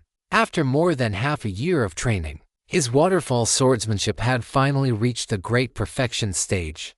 Now, as he swung the obsidian, every strike felt like a massive waterfall crashing down, carrying with it a sense of endless continuity. If an enemy were to fall into his offensive, it would be like being swept to the bottom of a waterfall, unable to break free. Furthermore, the great perfection of the waterfall swordsmanship also gave him the opportunity to strengthen his calamity swordsmanship. Gao Yang summoned his skill panel and found the calamity swordsmanship. Calamity swordsmanship possessed an active skill named Beginning of Calamity. Beginning of Calamity allows the integration of other learned swordsmanship styles into the calamity swordsmanship. With each integration, the 4 passive effects mentioned above will all receive a certain degree of improvement. Without hesitation, Gao Yang directly activated the Beginning of Calamity. Chapter 121 30 million Wasteland Coins. Where Power Lies. As the beginning of natural disasters was activated, a majestic aura suddenly surged from Gao Yang's body. That sensation was akin to a waterfall plummeting from the 9 heavens, crashing down upon the vast earth with an unstoppable force. Simultaneously, an extremely ominous aura suddenly erupted from the center of Gao Yang's brow. The moment this aura appeared, it acted like a dragon drawing water, absorbing every bit of the momentum rising from Gao Yang's body. In just a brief moment, there was not a trace of aura left on Gao Yang. Yet, the aura at the center of his brow had grown slightly stronger as a result. Beginning of natural disasters activated successfully. Waterfall swordsmanship has now been integrated. The power of natural disaster swordsmanship has been enhanced. 2 consecutive notifications appeared before Gao Yang's eyes, and he immediately clicked on the natural disaster swordsmanship icon. Natural disaster swordsmanship beginner effects. Passive 1. Sword type weapon attack power increased by 165%. Strength judgment come to when launching an attack. Passive 2. When attacking with a sword type weapon, if the strength judgment passes, it will exert a force suppression on the enemy. In this state, the attack cannot be interrupted, and damage taken during this period is reduced by 15%. Passive 3. When performing consecutive slashes with a sword type weapon, the force of the first slash is increased to 165%, and each subsequent slash increases in force by 10%. Can be upgraded. Stacks up to 5 times, lasting for 35 seconds. Passive 4. Attacking with a sword type weapon that causes the enemy to break their guard, shatter their weapon, or fail a block will cause the enemy to fall into a paralyzed state, lasting 0.3 to 2 seconds determined based on strength and constitution. Active. Beginning of natural disasters. Can integrate other learned swordsmanship styles into natural disaster swordsmanship. With each integration, the 4 passive effects above will receive a certain enhancement. Currently integrated. Waterfall swordsmanship. Looking at the description of natural disaster swordsmanship, a smile appeared on Gao Yang's face. After integrating waterfall swordsmanship, the improvement to natural disaster swordsmanship was extremely obvious. The base attack power for sword-type weapons increased by 15%, reaching 165%, and the damage reduction effect after achieving force suppression also reached 15%. At the same time, The force increase for each consecutive slash rose from the initial 8% to the current 10%. Do not underestimate this mere 2% increase. One must know that consecutive slashes can stack up to 5 times, meaning that through consecutive slashes, his attack power had increased by an additional 10% on top of the original base. A 1/10 increase was already enough to form a qualitative change. Finally, there was passive 4 of natural disaster swordsmanship. After forming force suppression, the time the enemy remained in a paralyzed state increased by 0.2 seconds. Originally, the minimum paralysis time was 0.1 seconds. To be honest, this duration was too short, so short that Gao Yang might be interrupted by the enemy recovering from paralysis and dodging or counterattacking while he was in the middle of his own attack. But now, with the 0.2 second increase, the minimum paralysis time had risen to 0.3 seconds, and a 0.3 second forced control time was enough for the current Gao Yang to complete an attack. Simply put, through the integration of swordsmanship, the lower limit of natural disaster swordsmanship's control had become higher. As for the upper limit, the strength of an enemy who could be controlled to the upper limit by Gao Yang would certainly not be very high. So this upper limit did not hold much significance. However, Gao Yang was already very satisfied with this level of improvement, and this was only with one advanced swordsmanship style integrated. If he learned a few more, this improvement would become truly terrifying. Gao Yang stood up and swung Heiyao a few times. A vigorous whistling sound of wind accompanied the trajectory of Heiyao, and he could feel that within this wailing wind, an immense amount of force was contained. Just as Gao Yang intended to continue his training, Lisa appeared at the entrance of the training room. Her burning gaze swept over Gao Yang's body with its fluid muscle lines. Then she walked up to him, lifted her chin to look into his eyes, and asked curiously, "Is there some good news? You look so happy." Gao Yang put down Heiyao, smiled, and said, "I had a small breakthrough in my strength." Hearing this, Lisa also smiled. "That is indeed worth celebrating. But the next piece of information should make you even happier. Is that so? I am looking forward to it." A look of anticipation appeared on Gao Yang's face. And then he saw Lisa wave her hand. Iron boxes cast from black iron, 1 meter long and half a meter wide, appeared in the training room. There were 30 such iron boxes in total, occupying nearly half the area of the training room. Are these? Gao Yang looked at these iron boxes, a guess flashing through his mind. Lisa clapped her hands and said with a hint of pride, "That's right. These are all wasteland coins." She reached out and opened a large iron box by her leg, revealing the massive amount of wasteland coins stored inside. "After 4 months, we have finally collected enough wasteland coins. Each of these iron boxes contains 1 million wasteland coins." Gao Yang looked at these large iron boxes. That meant there were 30 million wasteland coins here in total. This was indeed a truly terrifying number. Lisa leaned over toward Gao Yang, her eyes sparkling with anticipation. With these wasteland coins, you can finally grasp the power hidden within them. You tell me, how should you reward me?" Gao Yang swept his arms out and scooped Lisa up into his embrace. As for rewards, he was already well versed in the routine. Early the next morning, Gao Yang, who had battled all night, arrived at the training room still full of energy. He opened all the large iron boxes and poured the wasteland coins into the center of the training room. 30 million wasteland coins piled up into a small mountain in the training room. At the same time, that intangible and indescribable energy began to rapidly fuse and strengthen as the coins were poured out. Before long, this energy had strengthened to the point where it could be fully perceived by Gao Yang. Seeing this, Gao Yang suddenly felt a flash of inspiration. He sat cross-legged on the top of the small mountain of wasteland coins.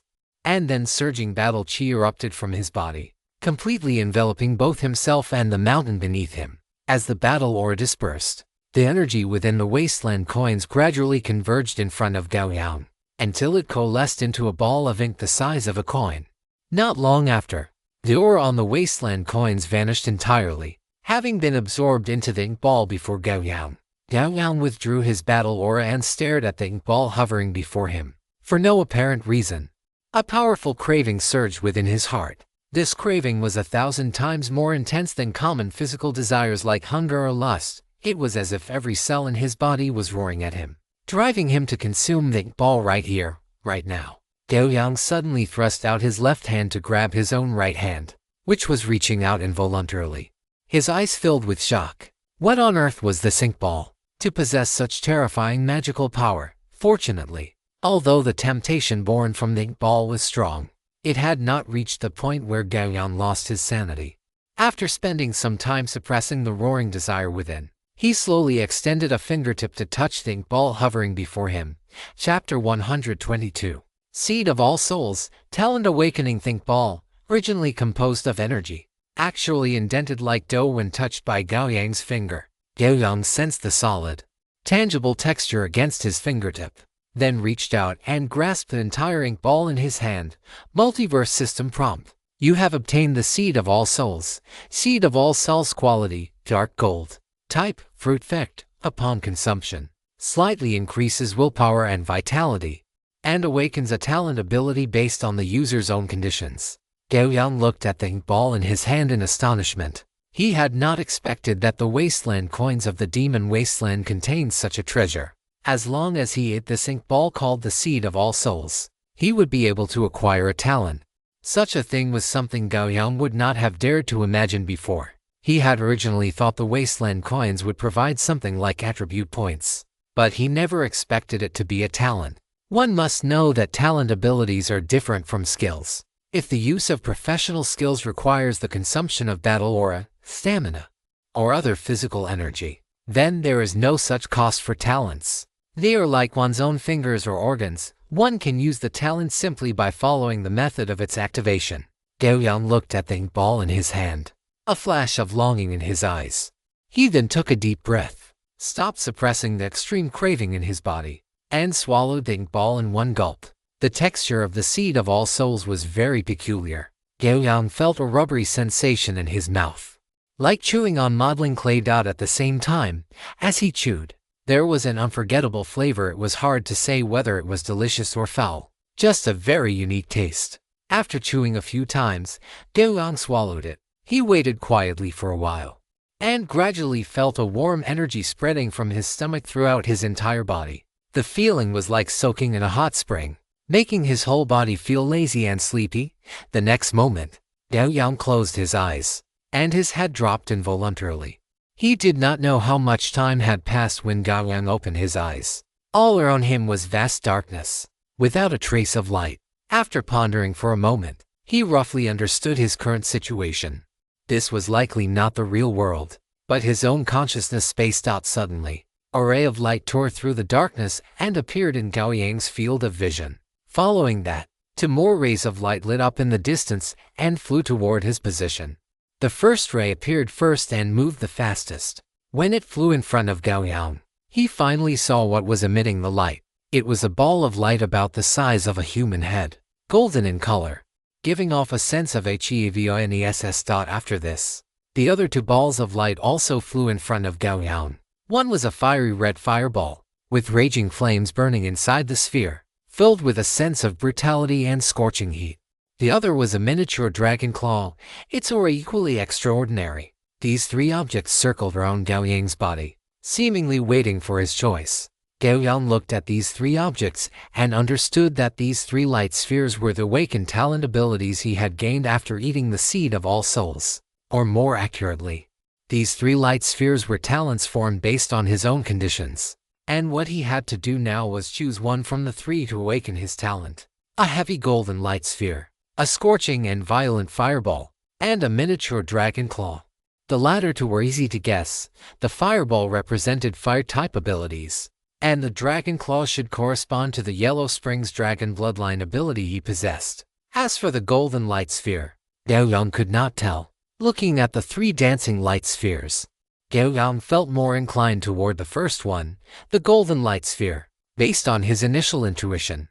Because the latter two were obvious attribute-based talents, for Gao Yang, having them would be nice, but not having them would not weaken his combat power. After thinking about it, the gambler's soul within Gao Yang began to stir. Since this golden light sphere appeared together with the other two, it means its grade is definitely not lower than the talents represented by the other two spheres. Since that's the case, I'll bet on this golden light sphere.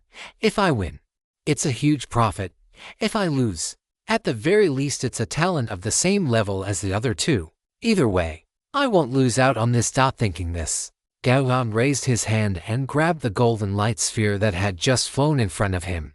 The moment he grasped the golden light sphere, the surrounding darkness began to vanish at a speed visible to the naked eye. At the same time, the other two light spheres dissipated into the darkness, while the golden light sphere in his hand turned into a liquid and surged into Gao Yang. Gao Yang's eyes snapped open, and the familiar training room came into view. Exhaling a breath of stale air, he began to check the multiverse system prompts. Multiverse system prompt. Player has consumed the seed of all souls. Multiverse system prompt. Due to the effect of the seed of all souls, your willpower Kung 2, and your maximum HP is increased by 10%. Multiverse system prompt. You have awakened the talent ability choice. Talent ability choice category. Talent effect passive. When faced with a decision, your choice will lean toward the one that is most favorable to you. Talent effect active. When encountering major life events or situations that threaten your life, activating this ability will ensure that your choices remain absolutely correct for a period of time. P.S. The cooldown for this ability is 10 natural days. After activation, the duration is determined by the weight of the choices made by the user. P.S. The growth of living beings is always accompanied by one different choice after another. Yet, at the crossroads of growth, few are able to make the right decision. They are often limited by various reasons and end up making the wrong ones. Hand of Fortune, Legendary Stone Thrower, Astrologer Mort. P.S. Observing the fate of mortals is undoubtedly a pleasure. Fate Observer, Web of Souls. Caspedro. Gao Yang looked at the explanation of his talent and could not help but reveal a look of sudden realization. From childhood to adulthood, he always seemed to be able to make the right decisions at critical moments. Just like when he was in middle school and encountered school bullying for the first time, even though he was thin and an orphan, he did not hesitate to choose to fight back. And he did so in the most intense way possible. The consequence was that he spent 2 days in the hospital, while the ringleader of the bullies suffered such severe psychological trauma that he had to transfer schools. Just like when he was in college and had to work to support himself, he resolutely chose to work while studying. Just like the decisions he made one after another after being selected by the comprehensive network. So, everything had already left traces to follow. The seed of all souls he consumed now was merely the manifestation of the talent he already possessed. Chapter 123 Level Up. With the talent of choice, Gao Yang's path ahead would definitely be smoother, especially since his talent could also be actively triggered. This meant that in certain situations, he could rely on his talent to choose a path leading to victory or survival. This ability was likely no longer a simple matter of choice. Beneath the surface of the choice talent lay the traces of fate. However, Gao Yang guessed that because his current strength was insufficient, or perhaps the power of fate was too high level, he could not yet touch upon it. But for now, this talent was enough for him. As for matters of fate and the like, he would leave that for the future. Gao Yang looked down at the small mountain of wasteland coins beneath him. Now that he had extracted the power within them, these coins were useless to him. However, for the entire immortal wasteland, these wasteland coins still held the circulation value inherent to currency. Perhaps, in the process of circulation, these coins would once again be tainted with that specific energy. After enough time had passed, he might even be able to use the power contained within the wasteland coins to undergo another talent awakening. After this thought emerged in Gao Yang's mind, his train of thought suddenly paused. Is this what a choice is? Such a thought suddenly popped into Gao Yang's mind. His previous action had been a very ordinary one, but because of the awakening of the choice talent, he realized that he had made another choice without even knowing it. Then, it was time to verify the strength of the choice talent. Gao Yang's gaze flickered, and he immediately activated the active effect of choice. In a trance, a phantom river appeared before Gao Yang's eyes. This river had no source and no visible end, only the endless water, carrying living beings as numerous as the sands of the Ganges, surged forward along the flow of the current. Gao Yang felt that before he activated choice, he had been drifting in this river, but the moment he activated it, he used some kind of power to leap out of the water. Observing the river beneath his feet from the perspective of a bystander, But after just a moment of daze, the scene before Gao Yang returned to normal is that what people often call the River of Fate, or the River of Time. Gao Yang looked down again at the small mountain of wasteland coins, and his thoughts regarding how to handle them had not changed. It seems this is indeed the best method. If there were a better way to handle the wasteland coins, his choice would have changed. Since it had not changed, it meant that the current method was the optimal solution. Gao Yang stood up, stepped down from the pile of wasteland coins, and walked to the bedroom. Although his talent did not have a specific quantitative standard, Gao Yang could vaguely sense that in his current state, he could maintain it for about half a day, or roughly 5 hours. Of course, during this period, the more choices he made, the shorter the duration would become, presumably, if applied in combat. This time would be significantly shortened. In Gao Yang's view, the active effect of his talent could be used for combat, or rather, when used in battle, its value would be far higher than in ordinary times. In daily life, he could make decisions by relying on the passive effect or his own judgment. But in the ever-changing flow of battle, actively activating choice and relying on the vague guidance would definitely allow him to seize the initiative or even avoid a fatal situation. In this way, the value of the choice talent was immeasurable. Holding this thought, Gao Yang began his daily meditation. Meditation time always passed quickly. After his daily meditation ended, Gao Yang slowly opened his eyes. His current meditation was a method of clearing his mind and emptying his thoughts. That is, during meditation, he needed to empty his mind as much as possible and avoid distracting thoughts. At the same time, he also needed to try his best to communicate with the black obsidian placed in his hands to promote his mastery of it and enhance the compatibility between them. After being forged by the master blacksmith Daragon and absorbing Gao Yang's blood, the connection between the black obsidian and Gao Yang had already increased significantly. As his meditation continued, the compatibility between the two was also slowly growing. At this rate, there would one day come a time when Gao Yang could wield black obsidian as easily as his own arm. After catching his breath, Gao Yang opened his personal information. He had been in the demon wasteland for nearly 9 months. When he first arrived, he had leveled up as soon as he gathered enough EXP to handle the situation at the time, and he hadn't continued to level up since then. Over such a long period, his general EXP had accumulated to as much as 28,000 points, nearly 30. Taking advantage of this moment, Gao Yang planned to boost his level. The EXP required to go from level 5 to level 6 was 16. 0 points. He now had more than enough, with a significant amount left over. Upgrading warrior level requires 16,000 general EXP. Do you wish to upgrade? Yes. Your warrior level has increased to level 6. Based on your profession, your HP has been increased. You have received a professional baptism. The following professional skills have been upgraded: Deadly Strike, Agile Movement. LV3 Deadly Strike consumes a certain amount of battle chi, increasing the power of your next attack by Kung 1.3 gives Kung 1.lv to Agile Movement. 2 meters per second base movement speed bonus gives 3 meters per second base movement speed bonus. Surging power churned within his body.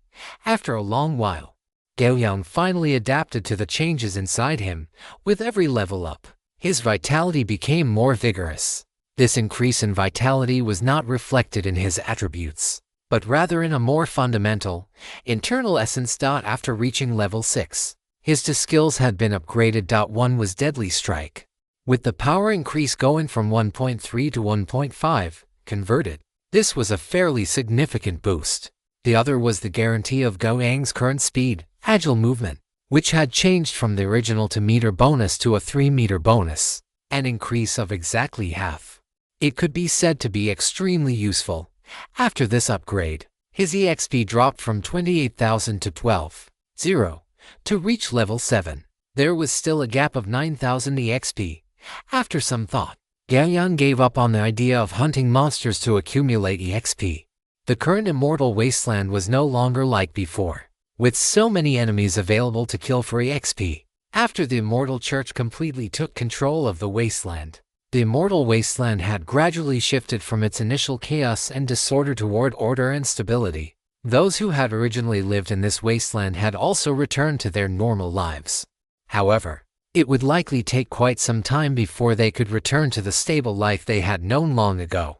But that no longer had anything to do with Gao Yang. He was prepared to end this trial. Chapter 120 for Trial Settlement. Returning.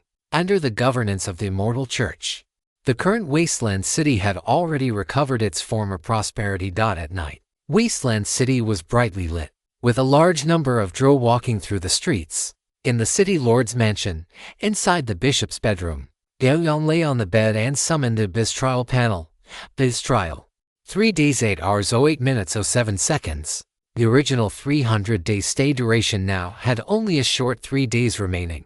Gao Yang looked back on this trial. Although it had been somewhat difficult, and there had been some dangers in the early stages, fortunately, he had made it through without any mishaps. Moreover, he had finished it according to his plan.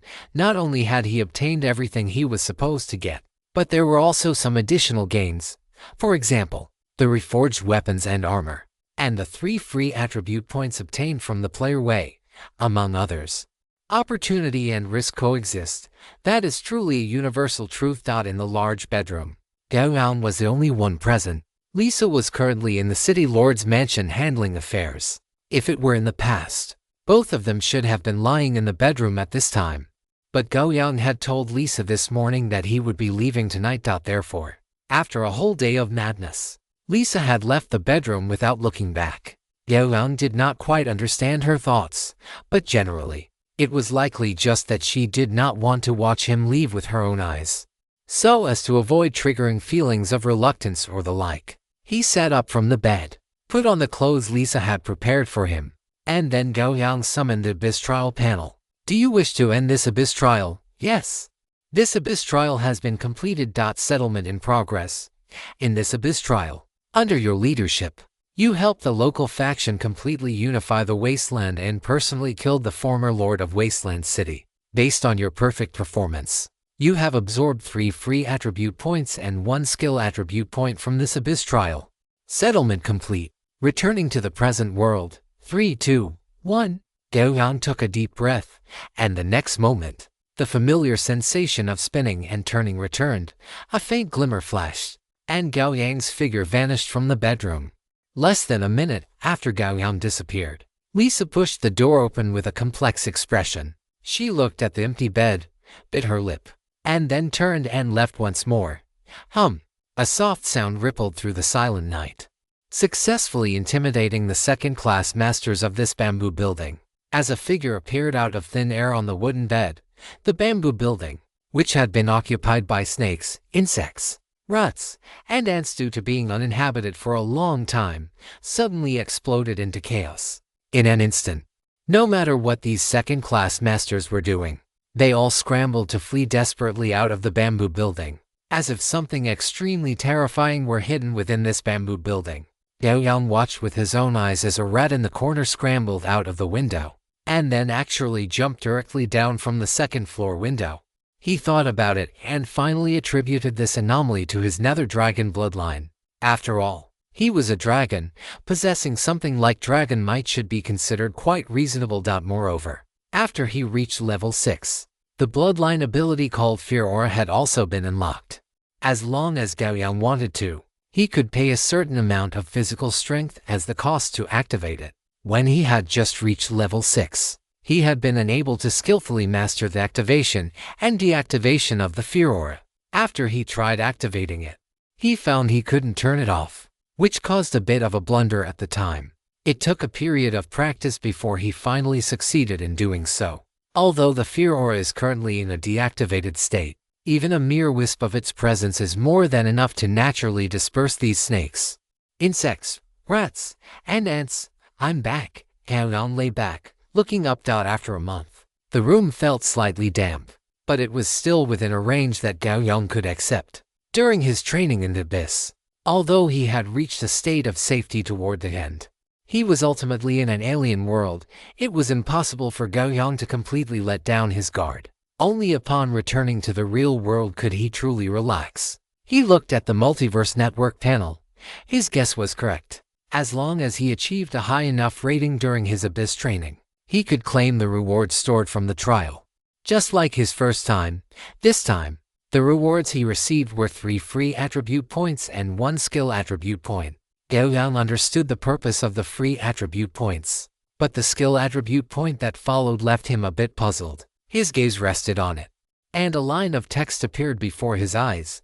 Skill attribute point, after use. It can increase the level of a selected skill by 1.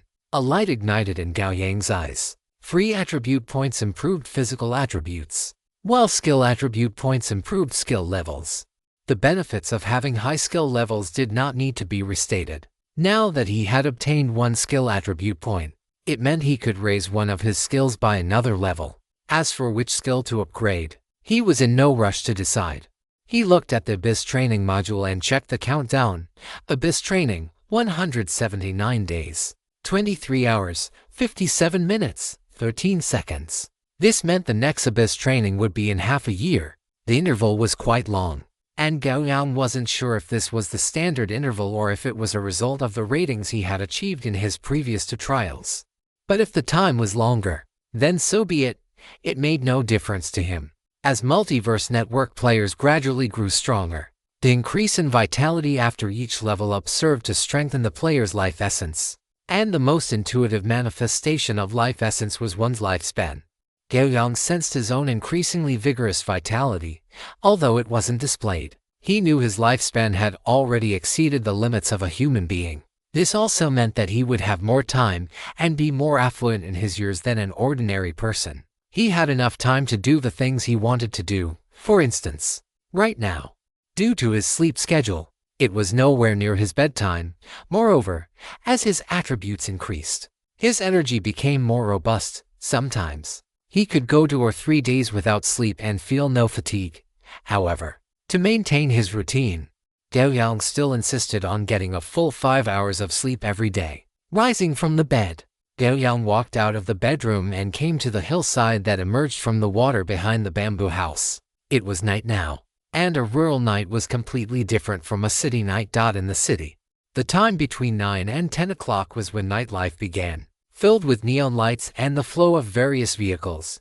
But in the countryside, because most of the residents were elderly, they had long since closed their doors and turned off the lights to rest out. Therefore, at this hour, the entire Kyiv village was plunged into darkness, with only 2 houses still showing faint light from their windows. Looking up at the night sky, Gao Yang took a running start toward the hillside and then soared into the sky. Chapter 125, Multiverse Trading Platform activated previously. While in the Immortal Wasteland, Gao Yang had already mastered the skills of transformation and flight.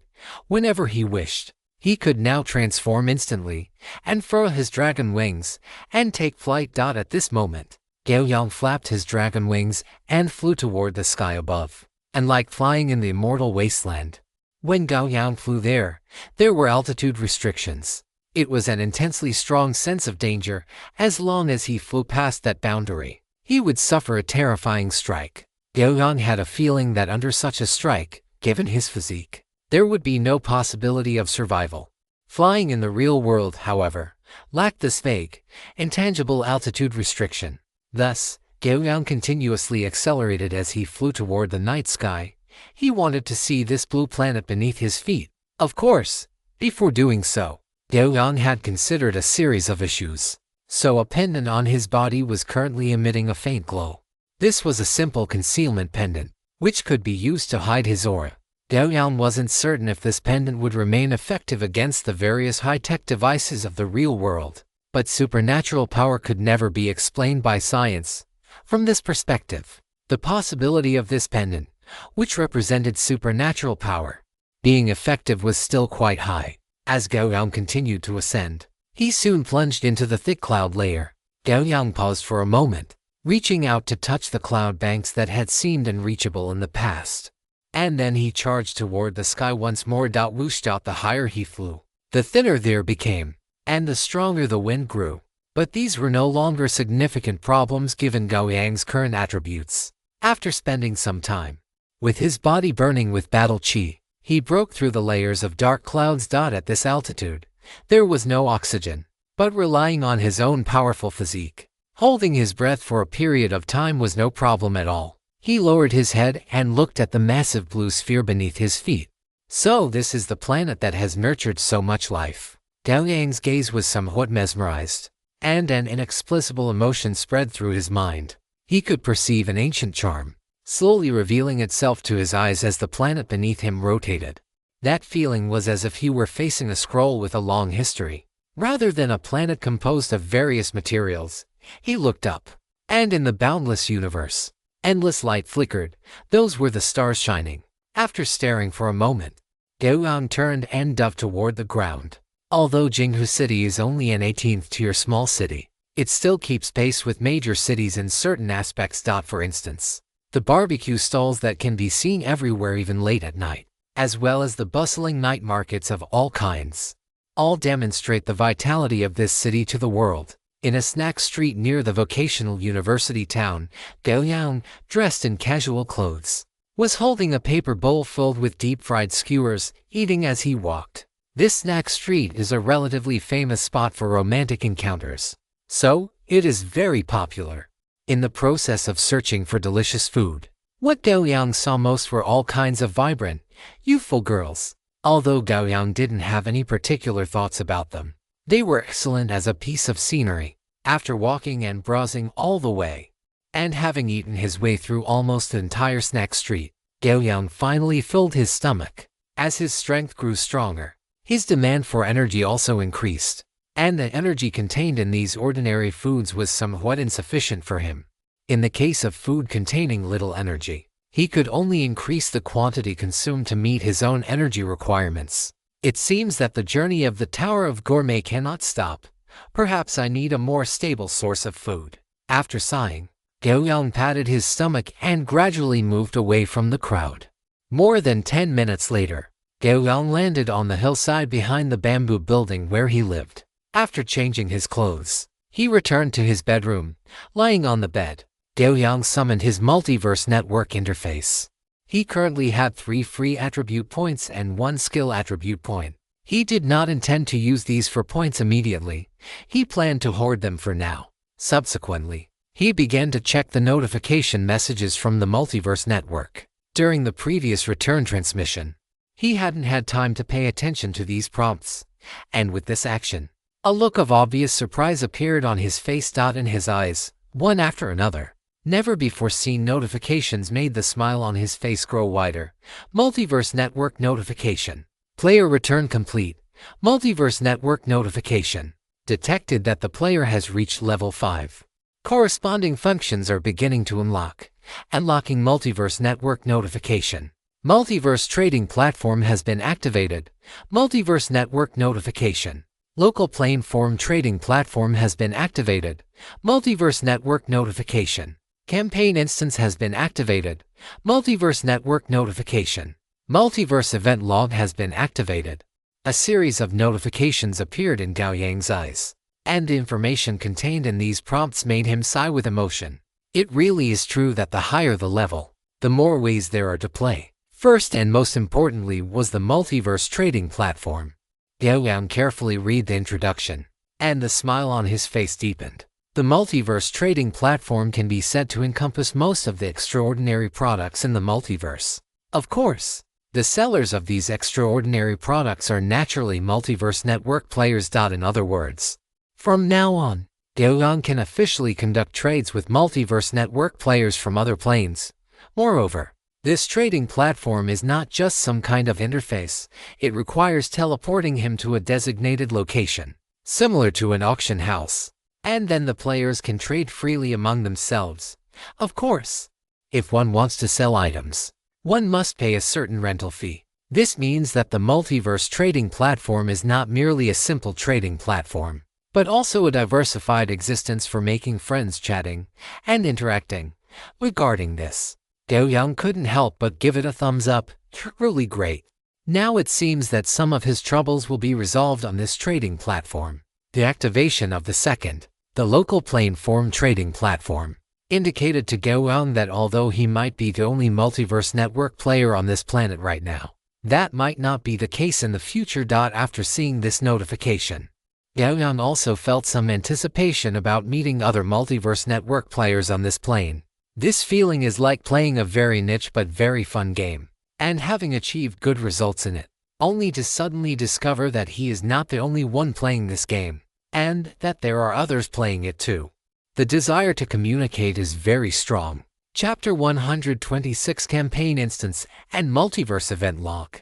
As for the campaign instance and the multiverse event log, a hint of confusion appeared in Gao Yang's eyes. He clicked on the introductions for both and began to read carefully. Soon, he understood. A campaign instance is a unique type of instance mode. Campaign instances are divided into two types: lifestyle-oriented and combat-oriented. Lifestyle-oriented campaign instances are generally various types of competitions, such as running, slapping, or competitive eating. The combat-oriented campaigns, however, are somewhat cruel. The multiverse is not peaceful. This is common knowledge. Therefore, the so-called combat-oriented campaign instance involves players go into a location designated by the issuer of the campaign instance to complete corresponding combat missions on the battlefield, thereby obtaining corresponding rewards. Generally speaking, the danger level of combat-oriented campaign instances is far higher than that of lifestyle-oriented ones. Of course, in some special lifestyle-oriented campaign instances, the mortality rate can even far exceed that of combat-oriented ones. The multiverse event log refers to activities or celebrations that have a certain degree of fame throughout the multiverse, or activities organized by various gods. When these events are about to be held, they will be displayed in the multiverse event log. As gods in the multiverse, activities organized by them are not rare. Among them, the most famous ones should be the Masquerade Ball organized by the Goddess of Joy, and the Grand Assembly organized by the Goddess of Shadow. It is said, and this is only said, that such scenes are unprecedentedly grand, and within the endless lifespan of the gods, the interval between organizing such activities is extremely long. Perhaps they are held only once every 100 years, or even once every several hundred years. And every time an event is held, the prizes are relatively generous. For short-lived species like humans, being able to participate in an event organized by a deity is already considered extremely fortunate. Of course, this is provided that the event is hosted by a reliable deity. It is best for ordinary people to avoid events held by evil-aligned deities to prevent losing their lives. After reading the descriptions of both, Gao Yang opened the multiverse event log with great interest, intending to see if there were any events hosted by deities that he could attend. Naturally, he was not interested in any masquerade balls or orgies. He simply wanted to broaden his horizons. However, to his regret, the multiverse event log was completely empty, proving that there were no events available to participate in for the time being. Gao Yang shook his head and closed it. Then opened the multiverse trading platform. He prepared to use the multiverse trading platform to see if there were any clothes suitable for transformation, energy-rich food, or other items that could improve his life in the real world. After briefly listing the things he currently needed, he checked his balance of just over 15,000 Multiverse Network disaster coins, which gave him a sense of confidence. Subsequently, Gao Yang chose to connect to the multiverse trading platform. In the next second, a familiar sense of dizziness washed over him, and Gao Yang's vision went black. This bout of dizziness lasted less than a second. When Gao Yang regained his vision, what greeted his eyes was a building resembling a restaurant. He looked back and saw that the restaurant had no main entrance. Beneath him was a platform, and he was currently standing near the front edge of it. While Gao Yang was looking back, the platform beneath him flashed with a burst of light. Once the light dissipated, a female figure over 3 meters tall appeared on the platform. The other party glanced down at Gao Yang, then strode past him with her long legs. So, it is a teleportation platform. Gao Yang withdrew his gaze, then stepped off the platform and walked toward a very conspicuous bar counter in front of him. Behind the bar sat a human female wearing gold-rimmed half-frame glasses, her demeanor appearing somewhat lazy. Gao Yang walked toward her, and their gazes met in mid-air. In the next instant, the bespectacled girl immediately pointed a finger at a stack of thick booklets on the edge of the bar and said in a lazy but clear tone, "Newcomers should look at the first stack of trading guides on the left. If you have any further questions, go find the corresponding channels to file a complaint." After speaking, as if afraid that Gao Yang would pester her, she buried her head completely into the book in front of her and did not look at him again. Gao Yang stopped in his tracks and followed the direction she pointed to see a thick stack of booklets. The cover of the booklets read Multiverse Network Trading Guide. Fine, at least his goal was achieved, right? Gao Yang took a booklet, whispered a thank you, then turned around, walked around the bar, and headed inside. This building occupied a significant area. After passing the bar, one entered the formal trading zone. Gao Yang watched the 3-meter-tall woman from earlier walk into the area. He stopped his steps and then headed toward the rest area on the side. There were not many players in the rest area. Gao Yang flipped through the booklet in his hand and reached the last page before long. After finishing the trading guide, Gao Yang roughly understood the general situation of the multiverse trading platform. First, during normal periods, the multiverse trading platform is generally used for transactions between players from the same universe. Second, only for days a month is cross-universe trading open. At that time, many items from other universes would flow into this universe. That is the golden time for trading. Just like now, it is a normal period. As for trading, it is quite simple. Every stall and every shop has corresponding items for sale, and generally, these items are not common goods. However, if it is some ordinary item, one can directly use the Multiverse Network search function to precisely locate the shop and purchase in bulk. As for other trivial details, he did not pay too much attention to them. Gao Yang summoned the search box, thought for a moment, and entered stretchable and deformable clothing. Almost instantly, thousands of results appeared before his eyes. Gao Yang looked through them one by one. After a while, he followed the location information to a shop. This shop was a specialized store selling various types of clothing. Naturally, it also carried the clothes Gao Yang needed that could adapt to his body size after transformation. "Hello, what can I help you with?" Stepping into the shop, a crisp voice rang in Gao Yang's ears. A petite and cute halfling was looking up at him. Gao Yang had a rather favorable impression of the halfling race. After all, it is hard not to like these optimistic, lucky, and energetic little fellows who have no malicious intent. "Hello, I need a piece of clothing that can accommodate my body size after I transform." "Ah, the customer is already tall enough. And you can still transform." The halfling girl opened her large, curious eyes and said with some surprise. Gao Yang smiled and said, "There is no other way." "Then, may I ask what your approximate body size is after transformation?" "About 10 meters or so. More than 5 times my current size." Gao Yang gestured with his hands and looked at the halfling girl. Chapter 127 Shopping. "Well, you can actually grow that big?" The halfling girl jumped on the spot. Even though she tried her best, she could only just barely jump to the height of Gao Yang's shoulder. "All right, I give up. We halflings will never grow that tall." Seeing that the girl was a bit disappointed, Gao Yang was just about to comfort her. Unexpectedly, the halfling girl was only dejected for a brief moment. The next second, she rushed into the shop, saying quickly as she walked, "Wait here, let me look.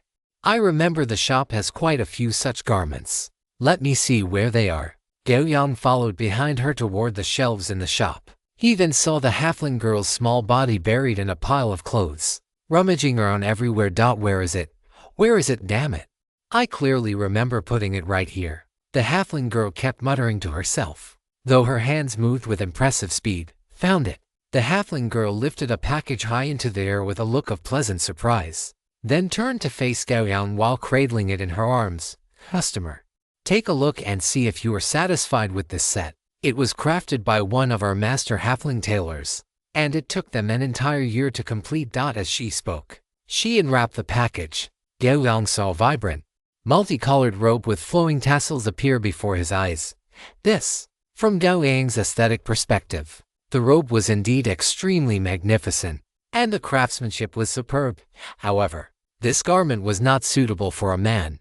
If Gao Yang were to wear such flashy, colorful clothing, there was no telling if people might start questioning his personal preferences. Hello, Miss Halfling. This outfit is certainly very beautiful, but it might be a bit too flamboyant for me," Gao Yang said, feeling a bit awkward. "Oh, is that so?" The halfling girl looked at the garment in her hands. She was quite fond of both its colors and its style. "That's right. Actually, I just need something with simpler colors like black, gray, or blue. It should also be durable enough not to tear easily. And I need some inner linings as well. Alright. You should have said so earlier. The halfling put down the dress with a hint of reluctance and began searching for clothing that met his criteria. 10 minutes later, the halfling girl came over to Gao Yang, struggling to carry a pile of clothes that was almost as tall as she was. Hey, come and help me out. Can't you see I'm about to be crushed by these clothes? A crisp voice came from behind the pile of fabric, and Gao Yang quickly reached out to take the load from her. There. These are the ones. The halfling girl pointed to the clothes Gao Yang had placed on the table nearby and said, "These are for sets of clothing capable of withstanding up to 10 times the deformation. They are all made from high-quality materials and have decent impact resistance, so they won't tear easily. But keep in mind, they are much different from regular clothes, so please don't try to use them as armor." The halfling girl gave Gao Yang a warning look, then pointed to a few smaller items at the top of the pile. "These are the inner linings you requested. Because they are made from specially treated silk, their elasticity and impact resistance are excellent, providing protection comparable to light armor." Gao Yang picked up the clothes one by one to test them. 2 of the outfits had a style that was far too exotic, which he decided to save for his next adventure in the abyss. The other 2 were more in line with his aesthetic. One was a casual outfit, and the other was a martial arts style training suit. "Many thanks. May I ask how much it all costs?"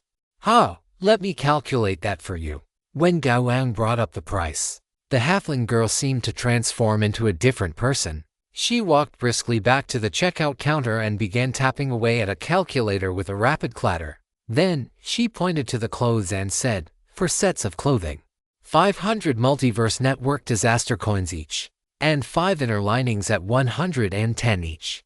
That comes to a total of 2,550 Multiverse Network disaster coins. I like you, so just pay me 2,500. As she said this, the halfling girl's small face showed a look of genuine, painful reluctance.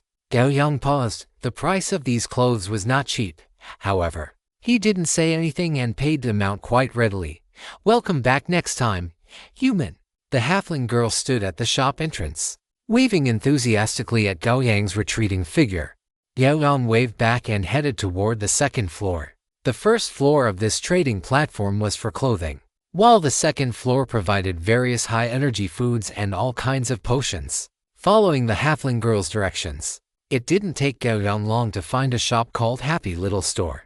The shop was not very large, and the owner was a very kind human. Both its reputation and the taste of its food were quite popular.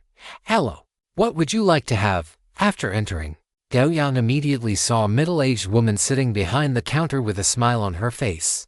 "Hello, boss." Gao Yang nodded slightly and said, "I need some ready-to-eat food, preferably something with high energy content." This shop offers many set meals. You can take a look at the menu first." As she spoke, the proprietress pushed the menu toward Gao Yang. After flipping through a few pages, Gao Yang finally selected 3 types of food that could serve as a long-term energy supply. One was roasted meat made from the meat of an unknown monster, according to the description. A single serving could provide enough energy for a player with a constitution of 15 or below for an entire day. Another was a bottled fruit and vegetable drink. And the last was a self-heating meal similar to a hot pot that required heating before consumption.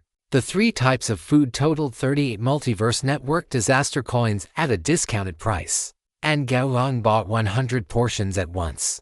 The proprietress gave him an additional discount for the bulk purchase, charging him only 3,500 Multiverse Network disaster coins. Looking at the neatly arranged food in his inventory, a smile appeared on Gao Yang's face. In this way, he had solved the most important problem of energy replenishment, as well as the potential issue of social embarrassment after transforming. With nothing else to do, Gao Yang decided to head to the 3rd floor to take a look. If the 1st and 2nd floors were focused on daily life, the 3rd floor and above were purely focused on combat. As soon as he stepped onto the 3rd floor, he was met with a clamor that made his scalp tingle slightly. Unlike the quiet of the 1st and 2nd floors, there were very few shops on the 3rd floor. Instead, it was filled with stalls spread out on the ground. In front of these stalls, -1 players of various shapes and sizes were haggling with each other. The level of activity was comparable to that of elderly people shopping at a morning market. Gao Yang took a rough look. Just the players and shops he could see numbered well into the hundreds, showing that the number of Multiverse Network players was quite substantial. He adjusted to the environment for a moment before blending into the crowd. Chapter 128. The first Multiverse Network friend. After wandering around the stalls on the 3rd floor for a while, Gao Yang discovered that there were truly quite a few good items here. Conversely, the amount of Multiverse Network disaster coins required is also a massive sum. At this moment, Gao Yang is standing in front of a stall. The stall owner is a male elf, whose handsome features and refreshing, gentle temperament have made him the star vendor of the entire 3rd floor. Of course, Gao Yang did not come here because of the elf's good looks. His gaze fell upon the stall in front of the elf. On this stall, constructed from a simple wooden table, some goods were arranged with extreme neatness, and his eyes remained fixed on the 3 jade bottles on the left side of the table. The elf, Long Dobu, looked up at Gao Yang. This human had been standing in front of his stall for a while now, perhaps because he had been communicating with other buyers just moments ago. The human had not disturbed him. Now that the transaction was complete, Long Dobu looked at Gao Yang and took the initiative to ask, "Human, do you want the Spring of Life?" Gao Yang nodded. These 3 jade bottles radiated a rich, fresh aura as natural as life itself. That is correct. 6,000 Multiverse Network disaster coins per bottle. It can restore a large amount of vitality in a short period. If calculated by health points, it restores your health points to full. Furthermore, when treating wounds, sprinkling some of the Spring of Life can produce an effect similar to a healing spell cast by a priest. And it can also be used to reattach severed limbs. Seeing Gao Yang nod, Long Dobu introduced the item with great enthusiasm. 6,000 Multiverse Network disaster coins. This amount was quite high. But if the effects were truly as good as this elf claimed, then hoarding a bottle as a life-saving item would not be a bad idea. Gao Yang checked his balance. After his recent shopping, his original fortune of 18,000 had shrunk to 12,000. He could grit his teeth and afford 2 bottles of the Spring of Life. But if he did that, he would be left with absolutely nothing. For Gao Yang, this situation was unacceptable because he still needed Multiverse Network disaster coins for other matters. "Give me 1 bottle." Gao Yang said. A look of joy appeared on Long Dobu's face. He then took out an exquisite cloth bag embroidered with flowers and trees, placed 1 bottle of the Spring of Life inside, and handed it to Gao Yang. Upon receiving the Multiverse Network disaster coins from Gao Yang, the smile on Long Dobu's face became even more enthusiastic. "Let's get to know each other. My name is Long Dobu. If you have other needs in the future, you can look for me." Gao Yang nodded without refusal. The value of an elf who could obtain such rare goods as the Spring of Life was self-evident. Gao Yang, human. Long Dobu carefully noted down Gao Yang's name and then suggested, "Let's add each other as contacts." The contact method Long Dobu spoke of was naturally not some chat software like WeChat or QQ, but a feature bundled with the Multiverse Network. No problem. Following that, a notification appeared before Gao Yang's eyes. Multiverse Network notification. Player Long Dobu requests to add you as a friend. Do you accept? Yes. After Gao Yang chose to accept, a new interface appeared before him. It was somewhat similar to a friend list, though currently, this friend list contained only the name of Long Dobu. Gao Yang closed it and then bid farewell to Long Dobu. Without lingering any further, he chose to return to the real world immediately. As the familiar sensation of dizziness washed over him, Gao Yang had already returned to the bamboo building. This trip to the multiverse trading platform was quite satisfactory. His basic goals had been achieved, and he had even obtained a life-saving item. It could be said that his luck was quite good. Sitting on the bed, Gao Yang summoned the Multiverse Network interface. It was still early, so he planned to cultivate for a while longer. Welcome to the cultivation space.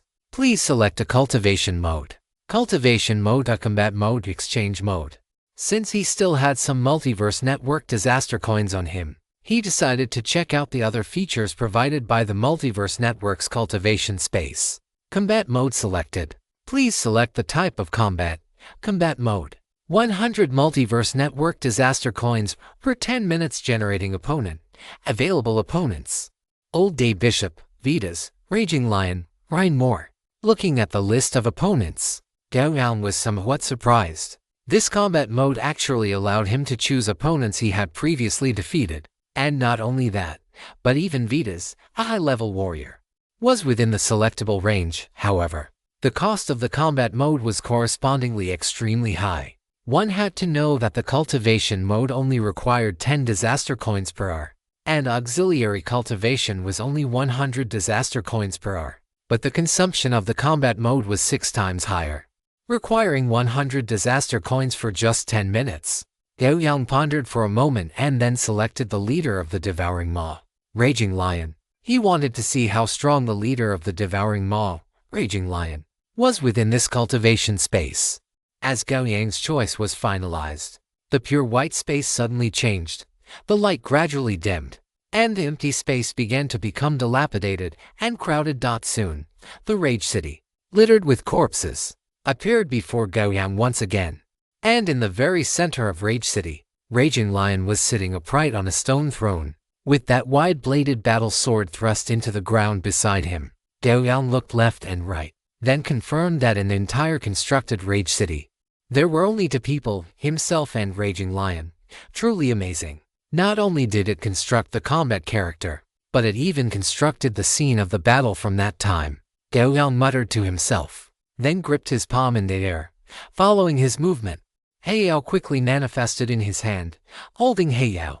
Gao Yang stepped over the blood-soaked ground and began to walk toward Raging Lion. In this combat mode, for some reason, the pressure Raging Lion exerted on him was even stronger than when he had truly fought him in battle. As the distance closed, Gao Yang understood why. Raging Lion, leaning casually against the stone throne, had golden eyes. There was no trace of madness in those large eyes. That pair of cold, golden pupils was like a lion on the savannah, observing its prey. Raging Lion has not lost his sanity. Upon receiving this information, Gao Yang immediately understood why the pressure he felt facing Raging Lion this time was so intense.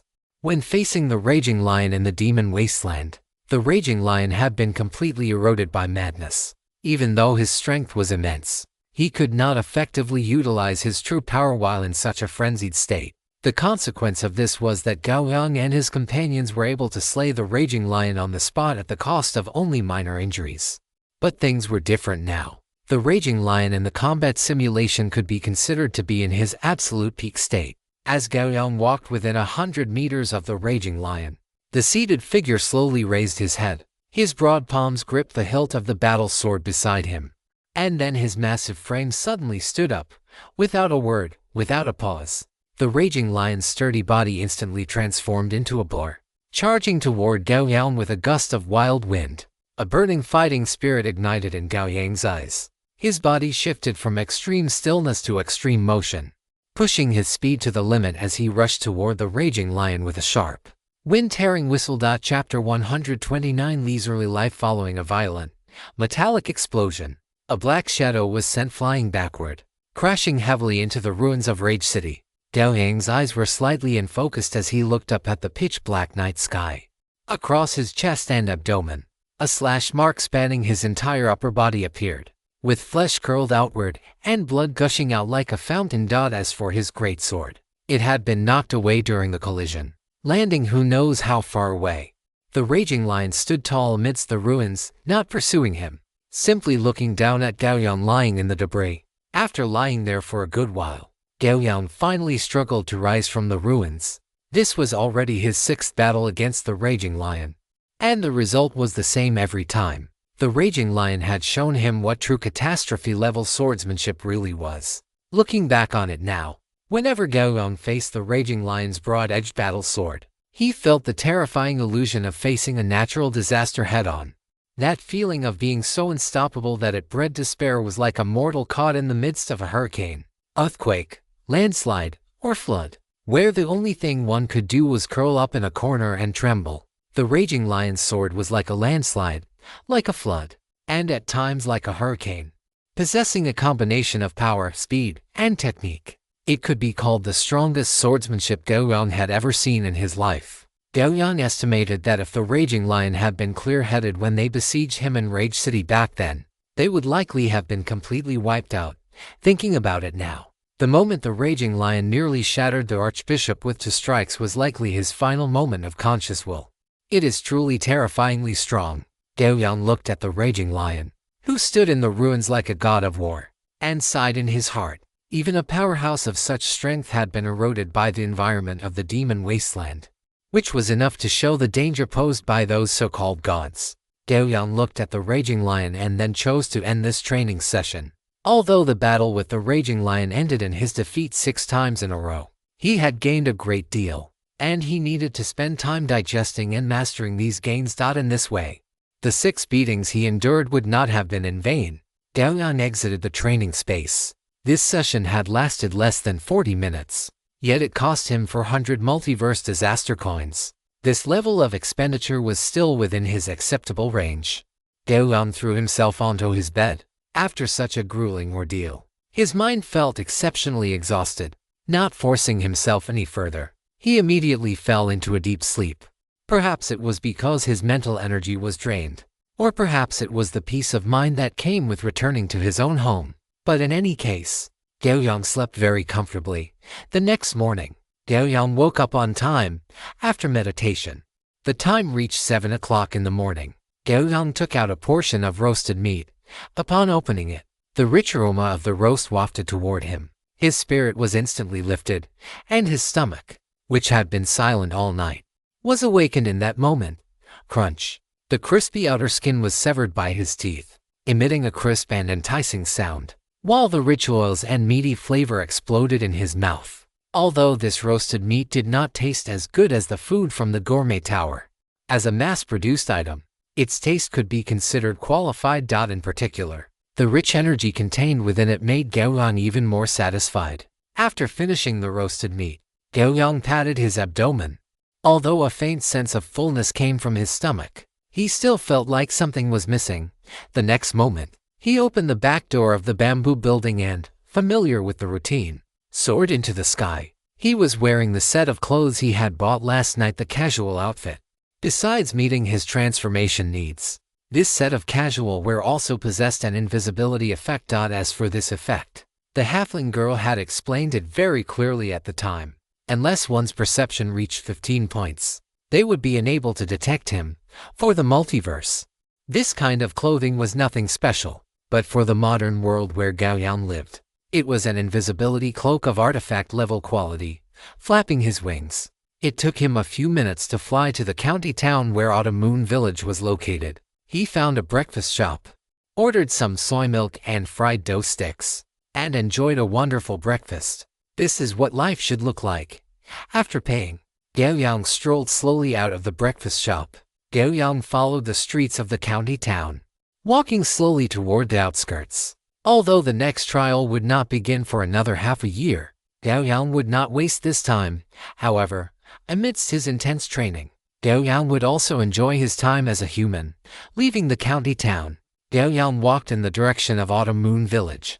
With the blessing of flexible movement, Gao Yang's walking speed was not slow.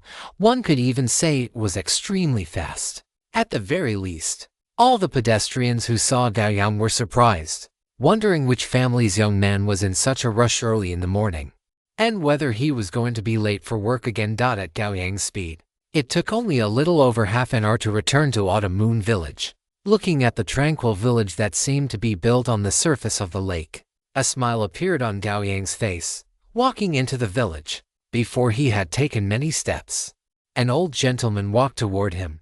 "Xiao Yang, so it's Xiao Yang who has returned." A voice filled with surprise came from Grandpa Wang. He held his cane and walked quickly toward Gao Yang. "Grandpa Wang, it's been a while. Please slow down. Let me help you." Seeing Grandpa Wang, Gao Yang immediately took a few quick steps to his side and supported his arm. "Stop talking about me, you brat. Why did you leave without saying goodbye? And you were gone for a whole month. If old Meng found out, I do not even know how he would scold us old folks." Although old Wang was scolding Gao Yang, his true intention was to show his concern. "Last time I said we should not let those 3 people in. Now look at what happened. Not only did they force you away, but they have also started massive construction not far from Arkiu village. It looks like they intend to occupy the land and never leave. The more Old Wang spoke, the angrier he became. By the end, he was pointing toward the east side of Qiu village and cursing up a storm. Old Wang, please calm down. Calm down. It is all right. I was not forced away. I really had an urgent matter to attend to. Look, am I not back now? Gao Yang gently patted Old Wang on the back and explained in a soft voice. He then looked in the direction Old Wang was pointing and saw that a building had already been erected on the water surface far away from Qiu village. Judging by what Old Wang said, that building was constructed by those people from the Li family. After one glance, Gao Yang withdrew his gaze. As long as these people did not come to bother him, he could ignore them. And with his current strength, he finally had the confidence to say such words, with Old Wang around. The news of Gao Yang returning to Qiu village after being away for a month quickly spread throughout the entire village. The elders in the village still held a great deal of goodwill toward this young man. Gao Yang. After seeing Old Wang off, Gao Yang returned to the bamboo building. He opened all the doors and windows of the bamboo building to let it air out, then walked to the hillside behind the building to begin practicing his swordsmanship. Chapter 130. A lucky find through this day. Apart from village chief Zhou stopping by once, no one else came to look for Gao Yang, and after this day, even the other elders in Qiu village did not specifically come to the bamboo building to disturb Gao Yang. On the contrary, Gao Yang appeared in front of the elders of Qiu village almost every day to show that he was home. As for the rest of his time, he followed his own schedule, methodically improving his strength. This peaceful life made Gao Yang extremely satisfied. For the current Gao Yang, his pursuit of the material world in reality had become almost non-existent. The general network was already able to satisfy the vast majority of his needs. Or rather, the needs that the general network could satisfy were things that the material world of reality could never provide. Under these circumstances, the concepts of money and values in the real world no longer held any meaning for him. He did not need to obtain self-worth whether through respect or self-actualization via the current social class system of the real world. The general network was the place where he could truly achieve self-realization and chase his dreams. Days passed one by one, and in the blink of an eye, a week had gone by. At night, Gao Yang lay on his bed. Although his mind was exhausted, his eyes were exceptionally bright, because just a moment ago, in the cultivation space, he had severely wounded the raging lion. From being completely crushed at the beginning to now being able to severely wound the raging lion even though he died in the process. The progress was undoubtedly very significant. The former meant that his understanding and application of the natural disaster swordsmanship were far too inferior to the raging lion. The latter meant that through a large number of battles, his understanding and application of the natural disaster swordsmanship had reached a relatively mature stage. At the very least, he was now able to launch a counterattack against the raging lion and wound it severely. As long as he was given more time to absorb the full essence of the raging lion's natural disaster swordsmanship, he was confident that he could master it completely. During this period, Gao Yang finally understood the significant meaning of the cultivation space. This feature provided by the general network was not just for players to cultivate. It could also continuously refine one's combat techniques and practical combat awareness. Furthermore, it could manifest opponents that the player had encountered, effectively providing one-on-one instruction from the masters themselves. The excitement in Gao Yang's eyes gradually faded. At this rate, in at most another week, he would be able to reach the point of mutual destruction with the raging lion. And if he could achieve mutual destruction, the next step of completely defeating the raging lion would not be far off. Thinking this in his mind, Gao Yang habitually opened the general network forum. A week ago, he had already posted a thread on the forum, hoping to acquire other high-level swordsmanship techniques. It was not that he did not want to buy them on the multiverse trading platform, but high-level swordsmanship techniques were highly sought-after items there. Coupled with the low supply, they were always in a state of shortage. On top of that, some merchants specialized in this. Whenever a high-level swordsmanship technique appeared, it would be snatched up by them in an instant, forced into a corner. Gao Yang had posted on the forum to try his luck.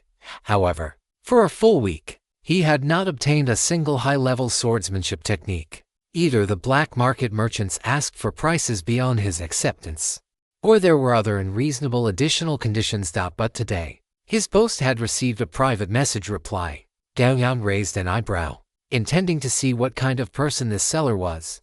Opening the private chat, a chat box appeared before Gao Yang's eyes. Hello, may I ask if you are looking to acquire high-level swordsmanship? It was a private message from an anonymous user, sent 15 minutes ago. Seeing this, Gao Yang replied, that is correct. Any high-level swordsmanship will do. I will settle the payment in general network disaster coins, if you have one. You can name your price. The message had been sent for only a few seconds when the anonymous user sent another message. Hello, I have a high-level swordsmanship technique here. I am not sure if it meets your requirements. Gao Yang raised an eyebrow. The way this person spoke and their tone made him feel like the person on the other end was a novice. However, this thought only flashed through his mind for a moment. Anyone who could possess a high-level swordsmanship technique was, at the very least, not a complete newcomer to the general network. You can send me the name and a brief introduction of the swordsmanship. After Gao Yang sent the message, the other party remained silent for a while. Just as Gao Yang was wondering if this person was a scammer, the other party finally sent text again. Gale swordsmanship. This swordsmanship focuses on sword speed and uses the momentum of a gale to crush the opponent. Gao Yang looked at the introduction of this swordsmanship and felt somewhat surprised. It was not that he was surprised because the swordsmanship was poor, but rather that it was indeed a high-level SW, RDSMA and SHIP. In other words, the other party was serious. Gao Yang quickly replied, this swordsmanship is fine.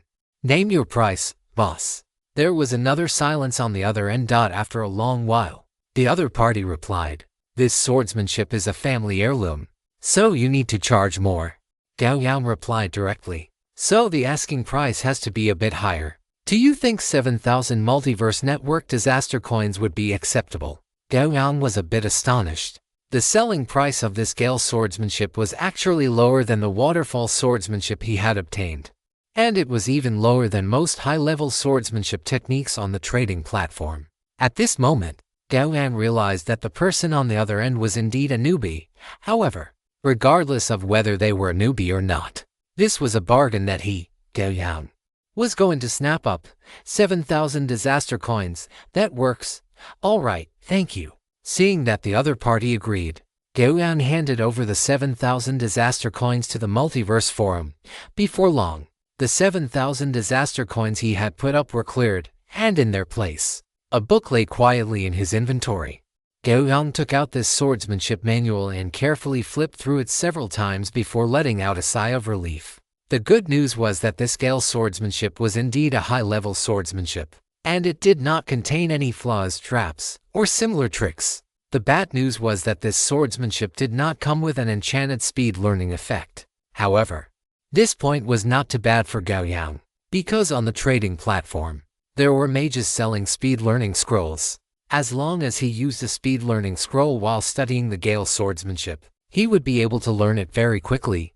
Thinking of this, Gao Yang did not hesitate and immediately spent 1,000 disaster coins on the trading platform to buy a speed learning scroll without delay. The price of a speed learning scroll was just that expensive. There was no way around it, compared to spending a considerable amount of time mastering a piece of knowledge or a skill. This process would be greatly shortened with the help of magic. This was the function of magic. Returning to his bedroom, Gao Yang sat on the bed, then first opened the title page of the Gale swordsmanship, and then tore open the speed learning scroll without hesitation, accompanied by a surge of magical fluctuations. Gao Yang felt his mind becoming extremely clear, and his speed of thought and memory began to improve significantly. There was no time to marvel at it. Gao Yang immediately buried his head in the Gale swordsmanship and began to study hard. Chapter 131 Comprehensive Development, Attribute Improvement. Devoting his heart and soul to his studies, time passed quickly. When the sense of clarity in his mind began to fade rapidly, Gao Yang realized that he could no longer focus on absorbing new knowledge as intently as before. He checked the time. 3 hours had already passed. His gaze fell back onto the manual in his hands. In the previous 3 hours, thanks to the help of the speed learning scroll, he had already learned more than half of this Gale swordsmanship. For the rest, He planned to learn it slowly on his own. Of course, he could also choose to use another speed learning scroll, but for Gao Yang, that would be too wasteful. He now had less than 5,000 Multiverse Network disaster coins on hand, and if he spent another 1,000 to buy a speed learning scroll, his savings would not look good. Anyway, back in the Demon Wasteland, he had learned and comprehended the waterfall swordsmanship, one sword strike at a time, until he reached mastery. Now that he had already learned more than half of this Gale swordsmanship, the remaining bit would not be difficult for Gao Yang. It was nothing more than spending a little time. As for time, Gao Yang felt that since he did not have to go to work and did not need to engage in useless socializing, he still had some to spare. After carefully recalling the Gale swordsmanship in his mind, the mentally exhausted Gao Yang chose to use sleep to restore his depleted mental energy. The night passed without incident. Early the next morning, when the sky was just beginning to brighten, Gao Yang was already sitting cross-legged at the highest point of the hillside behind the bamboo building, welcoming the slowly rising sun and beginning his meditation. The environment of Kyu village had not suffered much pollution, and there was a hint of the smoky scent of cooking fires in the air. He imagined it was some elder preparing breakfast, until the sunlight became completely intense and the sun dispersed the rolling clouds. Gao Yang slowly opened his eyes. He took out a portion of roasted meat and began to enjoy his breakfast, accompanied by the scent of cooking fires in the air. After finishing the roasted meat, Gao Yang placed both hands on the blade of black obsidian. After last night's study, he had mastered the general sword moves and patterns of the Gale swordsmanship. Now, what he needed to do was to thoroughly master this Gale swordsmanship through constant practice and, on this basis, cultivate it to the point of mastery. As for why he bought this Gale swordsmanship, on one hand, it was a high-level swordsmanship with impressive power. On the other hand, through his recent battles with the Raging Lion in the cultivation space, Gao Yang discovered that although the Raging Lion's disaster swordsmanship emphasized the slashing power of the sword, this did not mean that the Raging Lion had abandoned everything else in this disaster swordsmanship. On the contrary, the essence of the disaster swordsmanship was to simulate various natural disasters to inflict devastating blows upon the enemy. For example, in the battles between him and the Raging Lion, the move the Raging Lion used most often was a heavy slash that felt like a mountain collapsing. The power of that slash truly made Gao Yang understand what it meant for a mountain to collapse and what it meant to be unstoppable by human strength. When facing that strike, Gao Yang would basically be forced to his knees, falling into a paralyzed state, and then be cut in half by the Raging Lion's sword. Gao Yang estimated that the Raging Lion must have observed or even experienced the feeling of a mountain collapse up close somewhere, because only by being there in person could one display that destructive natural disaster with the sword in one's hand. Additionally, there were also shadows of floods in the Raging Lion's sword, because his sword momentum was always continuous and unending. His strong, statue-like physique endowed him with this terrifyingly extreme sword momentum. Therefore, Gao Yang bought this Gale swordsmanship because he wanted to comprehend the sword momentum within it, which was like a gale and a rainstorm, so as to integrate it into his own disaster swordsmanship. Perhaps I should use the Multiverse Network to witness or personally experience what a true natural disaster is. Gao Yang lowered his head, contemplating the feasibility of this idea. Afterward, he committed this plan to memory. In the real world, natural disasters occurred frequently, let alone when he expanded the scope to the multiverse. The probability of a natural disaster occurring was simply too high for Gao Yang. He did not even need to go to a place where a disaster was currently unfolding. At this stage, he only needed to simulate a disaster scenario. Then, in the meantime, could I do as they do in those wuxia novels and find a waterfall to experience that momentum of water rushing down from the heights? This thought flashed through Gao Yang's mind and then refused to leave. It actually seemed possible. Gao Yang temporarily pushed this thought aside and opened his Multiverse Network panel. He still had for free attribute points that he hadn't used, and he intended to spend them now.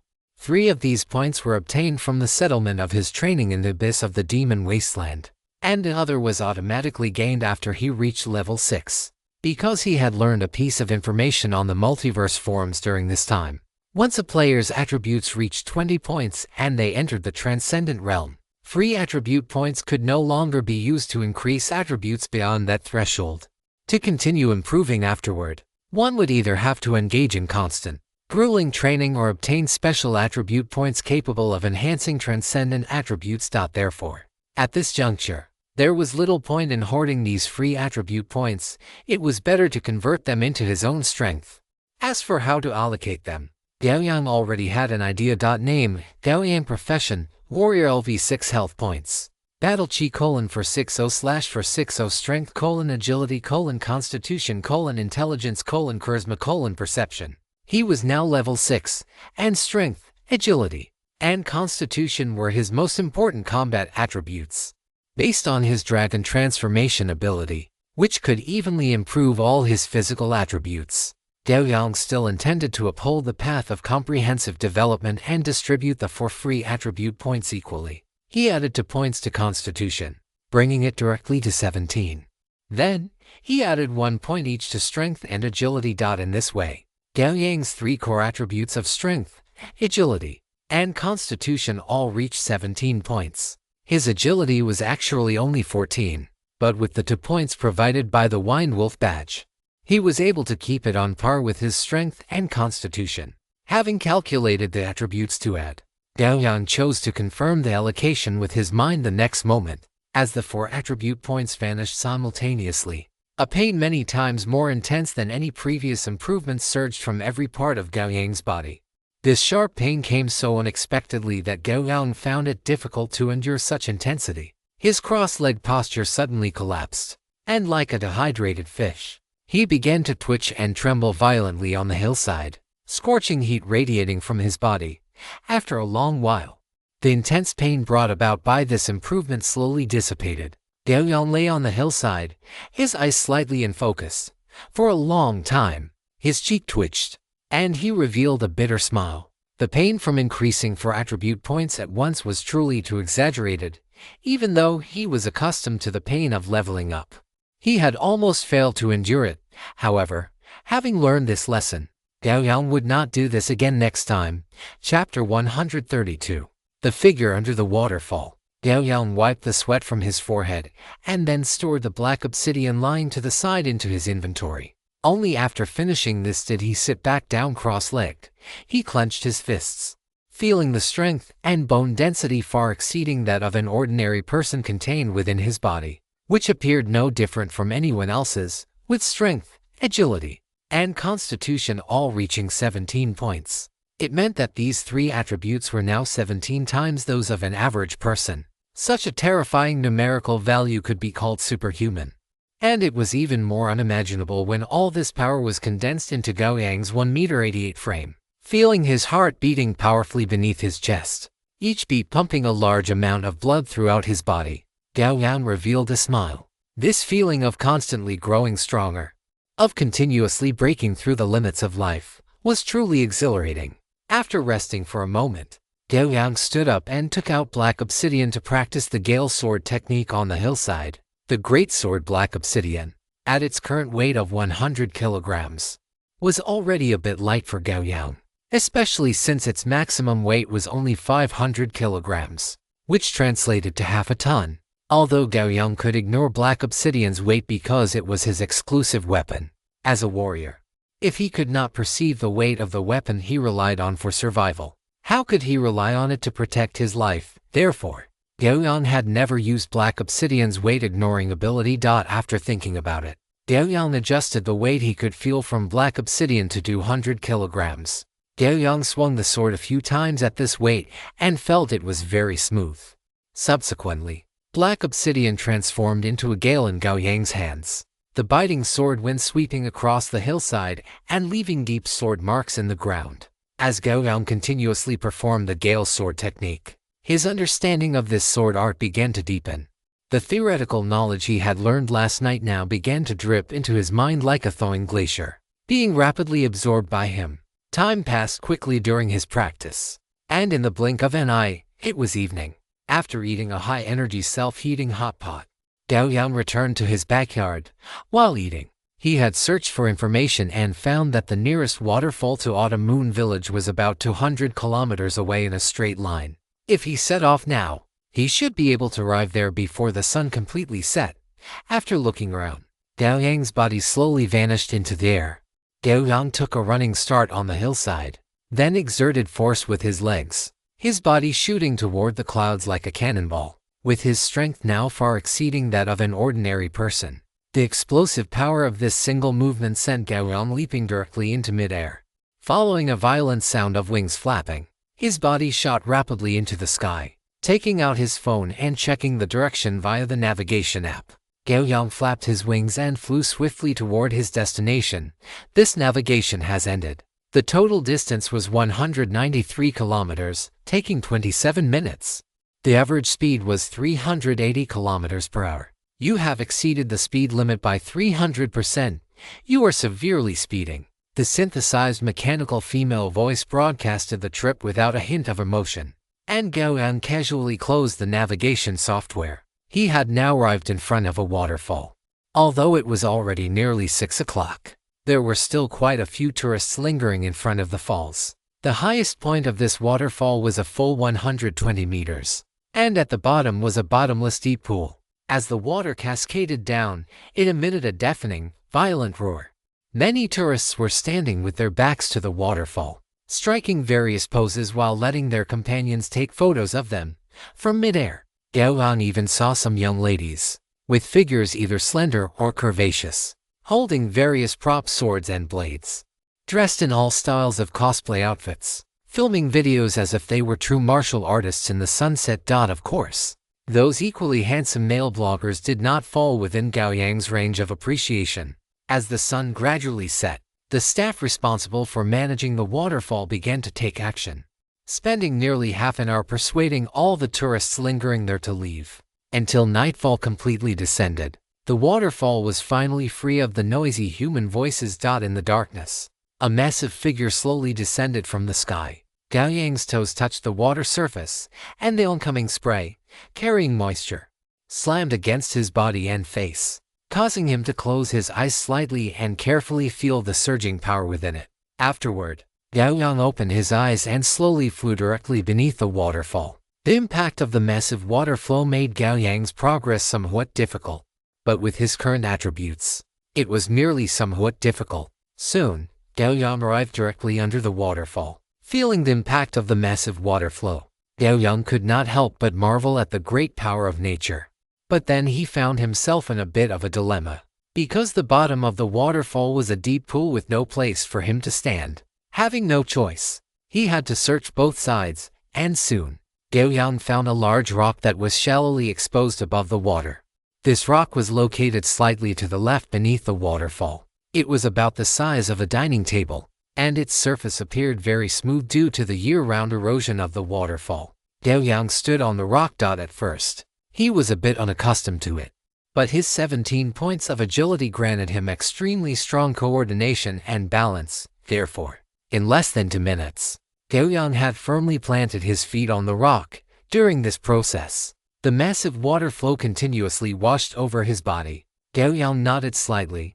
He thought to himself that he had come to the right place.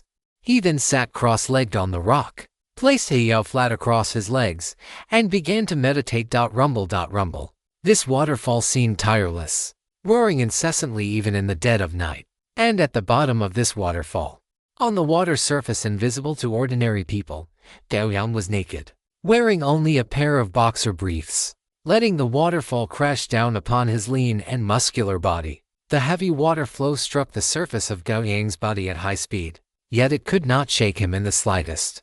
After meditating for a full 2 hours, Gao Yang slowly opened his eyes, his short hair completely soaked, his bare feet firmly adhering to the rock beneath him as if they had built in suction cups. Afterward, he held Yao and began to practice swordsmanship at the bottom of the waterfall. In this environment, he was effectively experiencing the true essence of the waterfall swordsmanship at every moment.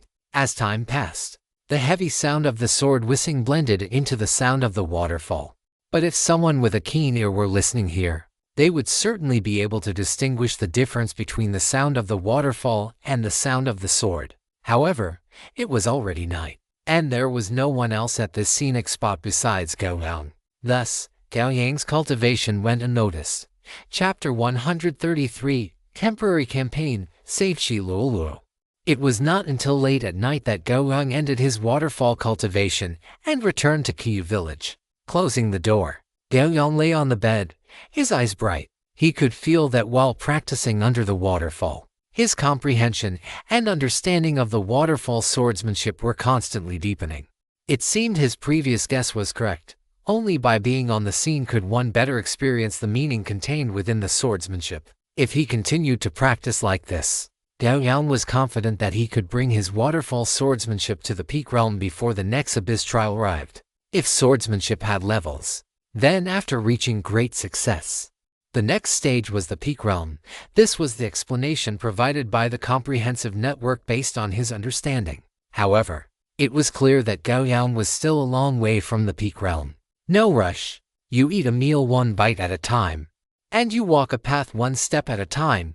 One day, I will be able to reach that realm, Gao Yang thought to himself, then slowly drifted off to sleep. Days passed one by one, and Gao Yang followed his plan to improve himself step by step. What appeared to be a monotonous and boring fat otaku life to others was actually filled with excitement beyond their imagination. At the bottom of the roaring waterfall, a dim sword light slashed through the heavy curtain of water in front of him. Then, the great sword suddenly paused in midair.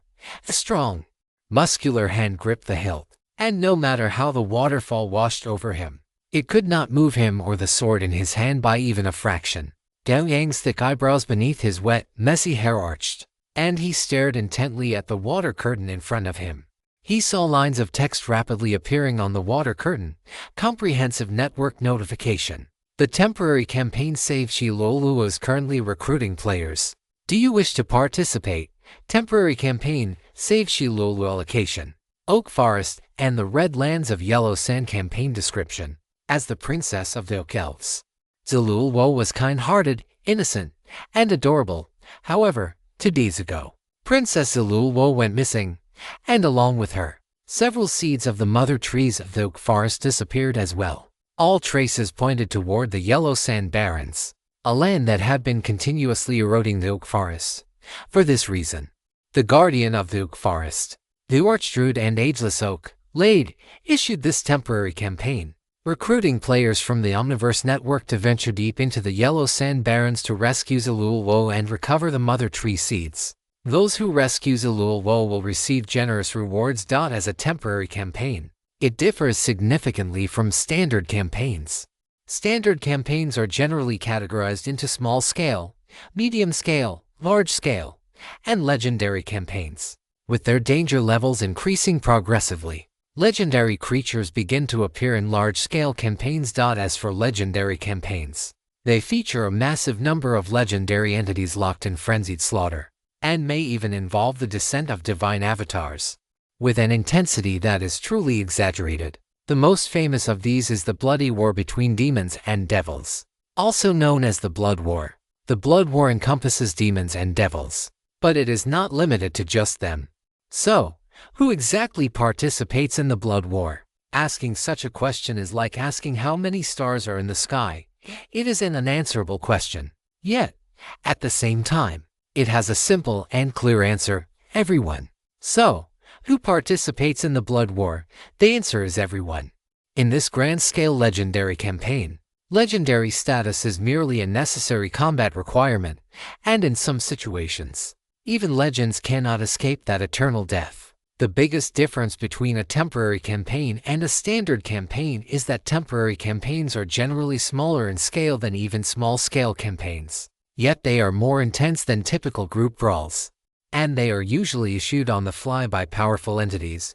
Just like this time, the one who issued this temporary campaign is an Archdruid, and the goal of the campaign is merely to rescue the Oak Elf Princess and bring back the Mother Tree seeds. It is just that simple. However, there are some special temporary campaigns whose intensity is no less than that of large-scale or even legendary campaigns. That level of intensity is enough for a legend to accidentally meet their end if they rush in recklessly. P.S. Damn these temporary campaigns. Who understands my feelings when I had just arrived via planar teleportation, only for a burning meteor to explode not far from me? Which crazy legendary mage cast that 9th circle meteor swarm? Legendary rogue, King of Shadows. Nasilov. P.S. Please participate in temporary campaigns with caution. The danger of a temporary campaign is something the average person cannot handle. Omniverse Network Newbie Guide. Gao Yang leaned on his black obsidian, a thoughtful look in his eyes. Judging from the information on this temporary campaign, the danger level shouldn't be that exaggerated. Moreover, it was issued by an archdruid, and the mission objective was merely to rescue an elf princess. It just so happened that his cultivation had been a bit dull lately. Gao Yang wiped the water stains from his face and then chose to participate in this campaign. The next moment, a flash of light passed, and Gao Yang vanished from atop the boulder. The familiar sensation of dizziness ended, and an extremely fresh scent filled Gao Yang's nasal cavity. He shook his head, shaking off the last remnants of dizziness in his mind, and finally had the time to observe his surroundings. Tall oak trees were scattered in an orderly fashion around Gao Yang. These oak trees, the smallest of which required one person to wrap their arms around, and the largest of which even 5 people could not encompass, formed a massive, vibrant oak forest. Gao Yang could even see wisps of pale green aura drifting through this oak forest. It was life force so concentrated that it had become tangible. Just as Gao Yang was observing his surroundings, one glimmer of light after another lit up within the oak forest. Soon, dozens of summoned players appeared around Gao Yang. To think so many people would come, Gao Yang was somewhat surprised, and then he suddenly sensed a gaze filled with disgust. He followed the gaze and saw a tall man with his face painted in oil colors, frowning as he looked at him. Seeing Gao Yang look over, the tall man showed no fear at all. He strode up to Gao Yang, stared directly into his eyes, and let out a threatening growl from his throat. Bloody, evil human. The sacred oak forest does not welcome you. Leave the oak forest immediately, right now, or I won't mind throwing you out myself. Gao Yang raised an eyebrow slightly, looking at the tall man with murderous intent in his eyes. This was clearly a druid. That much could be distinguished from the oil paint on his face. He just didn't know if he was a druid of the Earth Circle or the Moon Circle. However, that no longer mattered. To Gao Yang, showing malice toward him for no reason was already an extremely irrational act. Gao Yang looked at the man before him without the slightest fear, his voice indifferent. Are you the archdruid Lade? The man was stunned, then subconsciously shook his head, saying, I am naturally not the Oak Guardian, I am Harry. Then I have come in response to the summons of archdruid Lade. And who are you? Gao Yang spoke bluntly, took a step forward, used his shoulder to shove aside Harry, whose face was turning from green to purple, and walked toward the largest oak tree. Chapter 130 For heading to the Yellow Sand Barrens. Harry was shoved aside by Gao Yang, and anger surged in his heart. His oil-painted face quickly turned a deep, bruised red. The next moment, he let out a low roar, suddenly turned around, and lunged at Gao Yang. The moment his feet hit the ground, his body began to rapidly expand and grow. In almost the blink of an eye, he transformed into a ferocious werewolf standing 3 meters tall. Bright fangs, cruel vertical pupils, and claws as sharp as blades all fully displayed the anger in his heart. After Harry transformed into a werewolf, he did not hesitate to swing his right claw, swiping at Gao Yang's back. After a loud bang, Harry's massive body flew straight backward, and he did not stop his backward momentum until he slammed into an oak tree that required 3 people to wrap their arms around. Gao Yang stood where Harry had been standing just a moment ago, his eyelids lowered. The moment Harry launched his sneak attack earlier, Gao Yang had already reacted. He immediately initiated a charge, covering the short distance in an instant to strike first and send Harry flying. Wow, this guy is ruthless. I didn't even see his movement clearly, and that druid was already sent flying. Looking at his temperament and style of action, he is probably a big shot. I must find an opportunity to interact with him and try to get a friend request. Hey, to actually want to kill a druid on the territory of the Oak Guardian. That is truly rare. The conflict between Gao Yang and Harry had long since attracted the attention of many players present. Now that the clash had erupted, it immediately sparked a wave of whispers. Watching Harry slowly stand up, Gao Yang's voice remained completely devoid of fluctuation. I don't mind having a bit more fertilizer in this oak forest. You are welcome to try. After saying this, he stopped looking at the other party and turned his head toward the largest oak tree. At some point, an emerald green owl had perched on a branch, tilting its head to look at the crowd below. When the emerald green owl saw Gao Yang looking at it, it gave a very human-like nod, then spread its wings and flapped them a few times. For some reason, Gao Yang felt a sense of laziness from its movements, shaking its feathers. The emerald green owl let out a dry cough. That is right, a dry cough that only a human could make. This cough was incredibly piercing within the oak forest. In just a few seconds, all the players' gazes fell upon the owl. Seeing that everyone was looking over, the emerald green owl shook its head with an exaggerated motion and then spoke in a human voice. Greetings, players from the Multiverse Network. I am my master's apprentice. You can just call me Owl. I will provide guidance for the upcoming commission. After they all finished speaking, Gao Yang immediately understood that the owl before him was also a druid, and one who had mastered the skill of transforming into an owl. As for the master it mentioned, it must be the one who issued this mission, the great druid, the Oak Guardian. However, after hearing the owl's words, Gao Yang immediately realized that the difficulty of this temporary campaign should not be high. After all, the number of Multiverse Network players summoned this time was only just over 50, and the one providing guidance was merely the Great Druid's apprentice. The Great Druid himself had not even appeared. This also reflected that this campaign was not particularly difficult, otherwise, it would not have such a setup. On the other side, seeing that the Multiverse Network players below had accepted its identity, they all stretched out a wing and pointed in a certain direction. That is the Yellow Sand Barren Land. We will set off toward there shortly. Your mission is to find the Shalou elf in the Yellow Sand Barren Land and bring her back. Of course, the mother tree seed on Shalou must also be brought back. For those who bring back Shalua and the seed, we will provide 2 seeds of rare tree varieties as requested. Gao Yang was still a bit confused, but the other players were excitedly starting to communicate with one another. Gao Yang listened for a few moments and finally understood where their excitement stemmed from. It was precisely because of the 2 rare tree variety seeds that all had mentioned as seeds of rare varieties. These were not ordinary trees, but trees that possessed extraordinary power. For example, this oak forest, which could produce life force, was obviously very precious and rare. By the same token, those rare quality tree seeds would also possess extraordinary power. If such a reward was offered, one could not tell if the great druid issuing the mission was too generous, or if there was some hidden trap in this mission.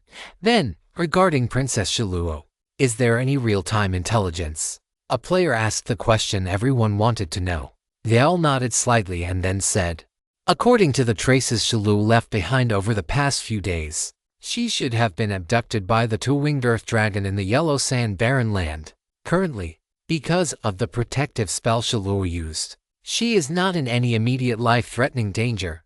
2-winged earth dragon, dragonkin? A player asked, their tone carrying a hint of caution. If it were truly dragonkin, they would not have enough strength to challenge one. They all shook its head and then explained, it is just an earth dragon that possesses a trace of red dragon bloodline. It is called 2-winged, but it cannot sustain flight. Speaking of this, they all also felt a bit distressed. Before Shalou went missing, the master had been away for a long time searching for new oak seeds, and he had been the one managing the oak forest. But through a moment of carelessness, Shalou was actually abducted by the 2-winged earth dragon from the Yellow Sand Barren Land. This made him want to complain. You only possess a trace of dragon bloodline. You are not a real dragon. So why are you doing this princess snatching business? Do you think your life is too long and you want to find some excitement for yourself? Or do you want to use the princess to raise your own status? However, it was useless to say these things now. The top priority was to rescue Shaluo. For this reason, they all had to use the recruitment authority his teacher gave him.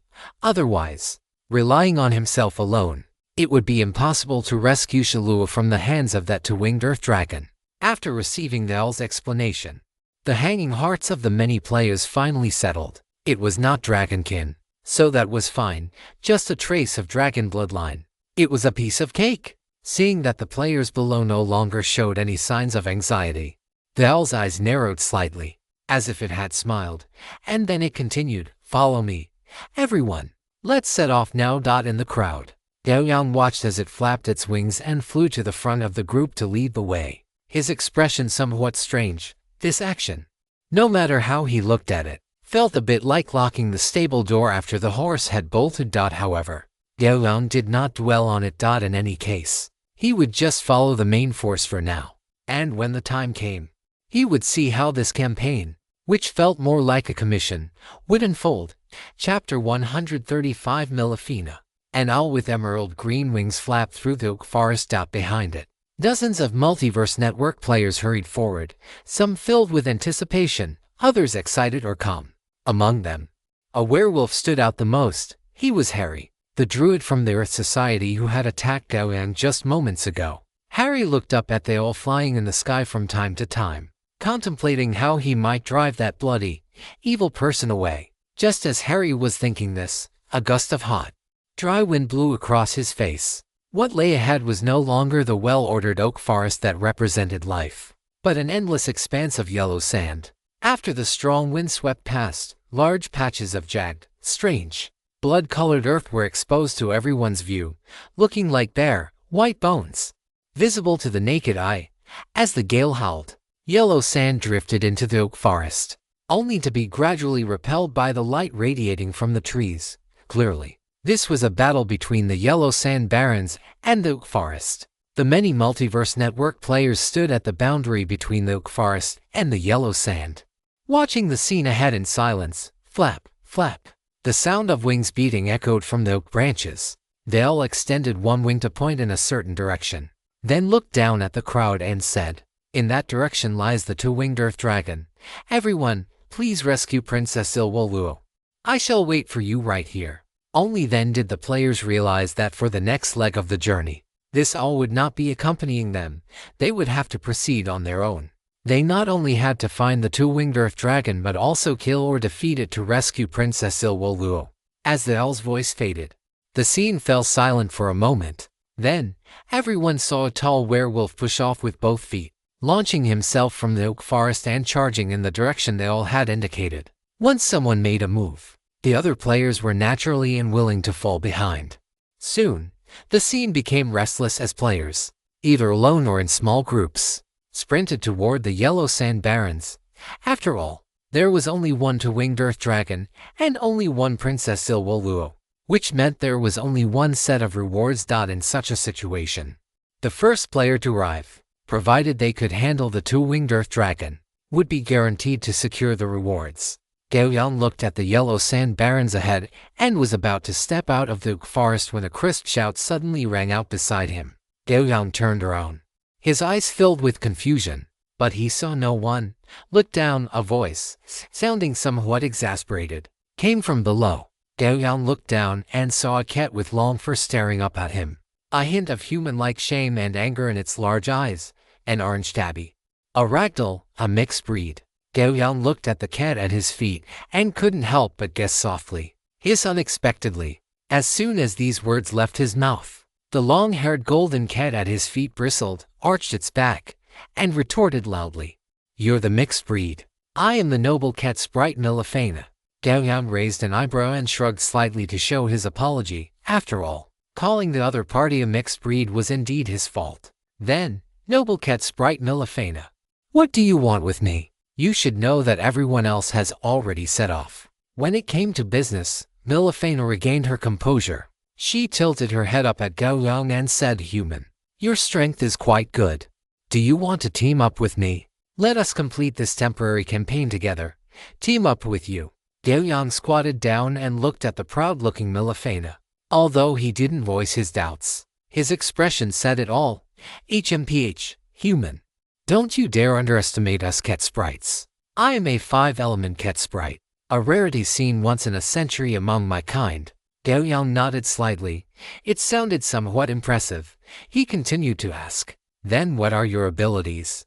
Melifina held her cat face high. "I can assist you in battle, strengthen your power and speed, enhance your vitality recovery, and also amplify your damage." A flash of surprise crossed Gao Yang's eyes. If that were the case, then Melifina's utility would be immense. A good support could provide an exaggerated boost to combat effectiveness. "That does indeed look very strong." Gao Yang nodded, expressing his agreement. "That's right." Melifina's little head was almost tilted to the sky. She then looked at Gao Yang again. "How about it? Human, teaming up with me is definitely not a loss for you. We'll take down that earth dragon when the time comes. Then, we split the rewards 50-50. How about that? Gao Yang proposed. To his surprise, upon hearing this, Milafina's furry, cute cat face turned serious. Gao Yang thought she was dissatisfied with this distribution method. For a support, offering half the rewards was already an extremely generous gesture. If this cat sprite was still unsatisfied, he wouldn't team up with such a glutton. Unexpectedly, Milafina suddenly asked seriously, "Who gets the 50? Gao Yang was stunned by her question, but seeing her intense seriousness, he seemed to understand something. He then said quite helplessly, "You get 50. You get 50. All right." Hearing Gao Yang's answer, Milafina nodded with satisfaction, and then she gave a light leap, jumping onto Gao Yang's shoulder. "Then human, tell me your name. We need to set off quickly." Gao Yang looked at the golden cat squatting on his shoulder, his eyes narrowing slightly, and replied, "My name is Gao Yang. Sit tight. We can leave at any time." Milafina extended a cat paw, patted Gao Yang's shoulder, and said spiritedly, "Gao Yang, I, Milafina, have remembered you. Let's go." Meow accompanied by a meow. Gao Yang stepped out of the oak forest. During the time they had been talking, the other players had all rushed out. Now, Gao Yang could only see the distant, sporadic backs of a few players. "I'm going to link with you. It will take about 2 seconds. Once the link is complete," as Milafina spoke, a faint golden light emerged from her body. And this wisp of golden light began to spread from Gao Yang's shoulder to cover his entire body. Gao Yang nodded, then set off, charging forward with long, swift strides. After running for a while, Gao Yang looked down at the golden radiance on his body. More than 30 seconds had passed since he started, and the cat on his shoulder was still working hard to emit that golden light. He glanced at her sideways, and seeing her still wearing an earnest expression, he shook his head slightly. It seemed that this cat sprite was not very bright, especially when it came to counting. "All right, the link is complete, Gao Yang. Charge for me." Milafina let out a heroic laugh, and then Gao Yang discovered that his speed had increased by 30% out of thin air. This sudden change almost caused him to trip, but he adjusted himself in an instant. Chapter 136, Skyrending Dragon Wings. Lines of text appeared before Gao Yang's eyes. After scanning them, his eyebrows twitched. This boost was quite powerful. Omni Network prompt. The cat sprite Milafina has completed the link with you. When Milafina is linked with you, her buff and healing effects are amplified based on your various attributes. Current strength increase, 24%. Movement speed increase, 31%. Vitality recovery increase, 86%. This is a passive boost. Feeling his body become slightly lighter, Gao Yang narrowed his eyes, then stomped his foot heavily onto the ground. The next moment, he soared into the sky, carrying Milafina with him. While in midair, his body began to change rapidly, and a pair of massive dragon wings tore through the air, and folding with a boom. "Hold on tight, meow. Too fast, too high." Milafina's fur limbs clung tightly to one of Gao Yang's dragon horns. Her beautiful fur pulled straight back, her entire body burning with a pale golden illusory flame. And the cat herself was shivering. Gao Yang smiled slightly, then flapped his wings violently once more. With a sonic boom, he transformed into a black streak, flying toward the location of the two-winged earth dragon. His 10-meter-long dragon body swept across the high sky, casting a massive shadow over the crimson black earth below. The Omni Network players below looked up one after another, only to see a black shadow rapidly overtake them and fly in the direction they were heading. What is that? Is it a druid's shape-shifting spell? I've never heard of a druid being able to turn into a giant dragon. Gao Yang could not hear the complaints of the players below. Now that he had transformed into a giant dragon, he felt that Milafina's boost to him had increased even further. In just a few minutes, Gao Yang had already swept over the head of Harry the werewolf, who was running at the very front. Harry the werewolf stopped abruptly. He looked up at the massive figure rapidly passing through the high sky, a hint of gravity appearing in his vertical pupils. From that figure, he felt a tremendous pressure. However, because the distance was too great, and the difference in Gao Yang's form after transformation was too significant, Harry did not recognize that the one passing overhead was the same Gao Yang who had just sent him flying. Gao Yang sped along with Miluafina, quickly leaving the other Omni Network players far behind. After flying for nearly half an hour, an ugly scar on the crimson black earth suddenly entered Gao Yang's field of vision. It was a massive canyon with a twisted shape, where the yellow sand filling the sky would suddenly shoot upward upon reaching this point. From his high vantage point within the canyon, Gao Yang saw a giant beast with crimson skin and two thick, short dragon wings on its back, lying in front of a massive cave entrance. The remaining half of its body was still inside the cave behind it. Gao Yang, I see it. The two-winged earth dragon is right there. The oncoming gale caused Miluafina's cat eyes to squint. She looked down at the ground with some difficulty, then shouted to Gao Yang with a hint of excitement. Charge, charge, charge. Take it down, save Hilulu. Amidst Miluafina's wild laughter, Gao Yang turned his body and dove toward the canyon below at a nearly 90-degree angle. During the charge, a battle sword almost as long as Gao Yang himself appeared in his dragon claw, and flames began to burn along the blade as he descended. What appeared in Gao Yang's mind was the waterfall he visited every night, the massive torrent falling from the sky, descending with the force of 10,000 tons, crashed down from the heights, its momentum almost perfectly overlapping with Gao Yang's current movement. Battle aura surged from Gao Yang's body. He transformed into a black streak, crashing down toward the two-winged earth dragon, which still had most of its body exposed outside the cave. After a thunderous explosion that shook the earth, Gao Yang's massive body stood beside the somewhat dazed two-winged earth dragon, his 10-meter-long black obsidian greatsword slashing into the space between its neck and spine. The terrifying force contained in this strike nearly severed the two-winged earth dragon's body in two. If not for the giant, sturdy spine of the two-winged earth dragon blocking the edge of the black obsidian blade, this single strike would have split it in half. Roar! The two-winged earth dragon tilted its head back and let out a painful hiss, its scarlet eyes locking onto Gao Yang's body in an instant. The next moment, it exerted force with its thick legs, and its blood-red maw, filled with fangs, snapped toward Gao Yang's waist with lightning speed. Gao Yang clenched his left fist and smashed it down.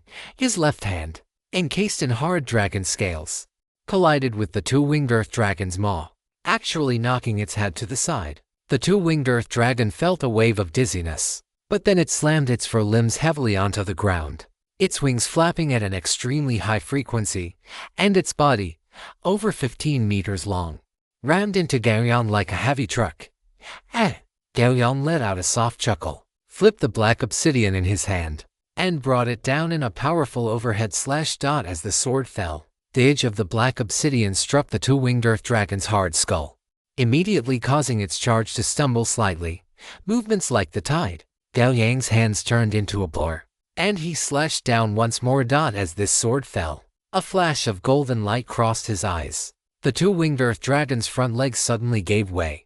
Its dragon-like head plunged into the earth beneath it, and the hard ground shattered instantly under their combined immense force. Gao Yang looked at the two-winged earth dragon in surprise. The hardness of this guy's skull was somewhat exaggerated, but it does not matter. 1, 2, 3, 4, 2, 2, 3, 4. The movements are like a tide. Let us do it once more. Gao Yang swung his sword down again, under the enhancement of the Calamity Sword technique. The power of this strike was even more ferocious than the previous two. Following the strike that had just triggered the super armor effect, the massive body of the winged earth dragon inevitably fell into a state of paralysis, looking at the black greatsword descending toward its fragile neck. A flash of terrified despair crossed the winged earth dragon's eyes. The winged earth dragon, paralyzed and unable to move, could only let out a frantic, beast-like roar as it watched the greatsword draw closer and closer. Squelch! With a clean and decisive slash, foul-smelling, scalding blood sprayed out, and the winged earth dragon's massive head crashed to the ground. Miluafina remained in her position, clutching Gao Yang's dragon horns tightly, a hint of confusion in her large cat eyes. The strength of this winged earth dragon was not weak, yet under Gao Yang's hands, it was as fragile as trash. And just for strikes, he had decapitated the winged earth dragon on the spot. After a moment of daze, hit by the thick scent of blood, Miluafina shivered, then feigned a relaxed tone and said, "What is this?" It dares to imitate those dragons and kidnap a princess with only this much strength. It is simply laughable. Gao Yang. With us working together to deal with this guy, it is basically just a slaughter. As she spoke, Milafena patted Gao Yang's dragon horns with great satisfaction, wearing an expression that said, "I really like you." Gao Yang could not see Milafena's expression, but based on her words, he could roughly imagine the look on this not-so-bright cat's face. Gao Yang slowly shrank his body and then walked toward the cave behind the winged earth dragon. Chapter 137, The Rare Tree Species, the Kello Tree. The interior space of the winged earth dragon's cave was somewhat cramped compared to its size. If one had to describe it, it felt like a family of 5 in Hong Kong squeezed into a house of less than 30 square meters. Gao Yang now understood why the winged earth dragon did not sleep entirely inside the cave. It simply could not fit. At the very back of the cave, Gao Yang found the target of this trip. It was an egg-shaped object. The shell was composed of vines resembling oak roots. Through the gaps in the vines, one could clearly see a glowing, winged little person curled up inside. The little person's eyes were tightly shut, her hands held firmly against her chest, and a hint of pitiful vulnerability remained on her face. "Oh my, is this the elf princess Ilwoluo? She looks quite cute, but compared to me, she is far behind," Milafena said, stretching her kit head out, almost shoving it through the gaps in the vines. Then she turned her head back and asked Gao Yang, "You agree, right, Gao Yang?" Gao Yang looked at Milafena's expectant gaze and, remembering her powerful support, nodded with a chuckle. That is right, Milafena, you are the cutest."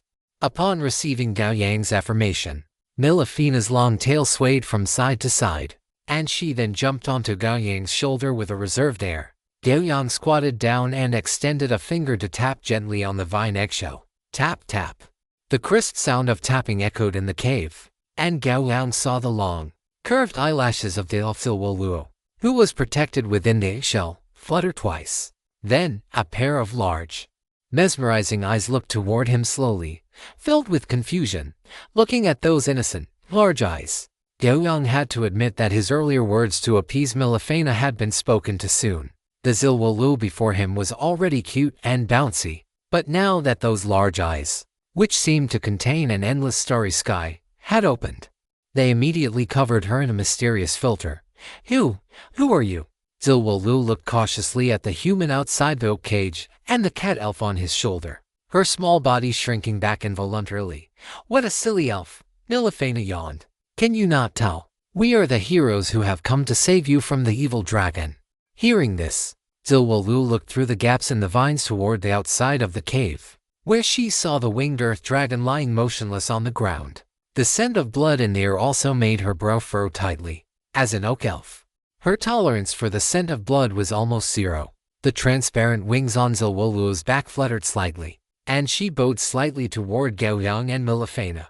"Many thanks to the 2 hero lords. Could you please take me back to the oak forest now?" Once the oak cage is triggered, only Elder Lade and his apprentice, Lord All, can open it. "No problem," Gao Yang said, reaching out to grab the giant vine egg before walking out of the cave. Just then, the sharp-eyed Milafena had already spotted a tall werewolf rushing toward them at high speed, and behind the werewolf were several other comprehensive network players. "Oh ho ho ho ho, you are too late, Gao Yang, let us go." Milafena's laughter was exceptionally arrogant. She reached out her cat paws to pat Gao Yang's shoulder, then climbed onto the top of his head with great familiarity, waving to the approaching comprehensive network players. Gao Yang shook his head helplessly at this scatterbrained little cat. However, he did not leave immediately. Instead, he drew black obsidian and carved a few pieces of meat that looked decent from the winged earth dragon's body, storing them in his inventory. Only then, under the murderous gaze of the werewolf, did he suddenly spread the wings on his back. With a powerful beat of his dragon wings, Gao Yang took off into the sky, carrying Milafena and the vine egg containing Ilwoluo. Watching the giant beast fly away, the werewolf Harry stopped in his tracks, and willing. It was a long while before he withdrew his gaze. However, when he saw the decapitated winged earth dragon, his pupils shrank suddenly, and a sense of wariness emerged in his heart. Because their goal was clear, The return trip was faster than the journey there. In just 20 minutes, Gao Yang could already see the oak forest, which was full of vibrant vitality. Gao Yang descended from the sky, landing at the boundary between the oak forest and the red, sandy wasteland, his body gradually returning to its human form. Pitter-patter. A series of wing flapping sounds echoed, and Gao Yang saw bright green owl flying rapidly toward him, or more accurately, toward the vine cage in his hands. Zalulu, I am so glad you are all right. These past 2 days have truly terrified me, Dale said, its voice filled with pleasant surprise as it looked at Zalulu inside the cage. Master All, please, could you undo the vine cage? Zalulu was equally excited. She leaned toward the owl and made her request. Very well, I shall undo the cage now. They all nodded, then extended its wings to embrace the vine cage. As a rich green light emanated from its wings, Gao Yang watched as the previously indestructible vines rapidly retracted, transforming into a single black-green seed. Zalulu flapped her wings, spinning twice in the air with great elegance, her mood visibly lifted. Thank you, Master All. And I must also thank this human hero, as well as the cat elf hero. Gao Yang's expression remained unchanged, but Milifena, upon hearing Zalulu's title, smiled so broadly that her cat-like eyes nearly disappeared. Hero, she loved being called that. They all then bowed slightly toward Gao Yang and Milifena and said, thank you both for your help. According to our previous agreement, you may choose to from these tree seeds. As they all spoke, several tree seeds, each emitting a faint glow of various colors, appeared before it. There were 5 in total. 3 emitting green light filled with the aura of life, 1 emitting a warm, faint red light, and 1 that only flickered with a trace of dark light. Gao Yang looked at the seeds before him, then turned to the owl and Zalulu.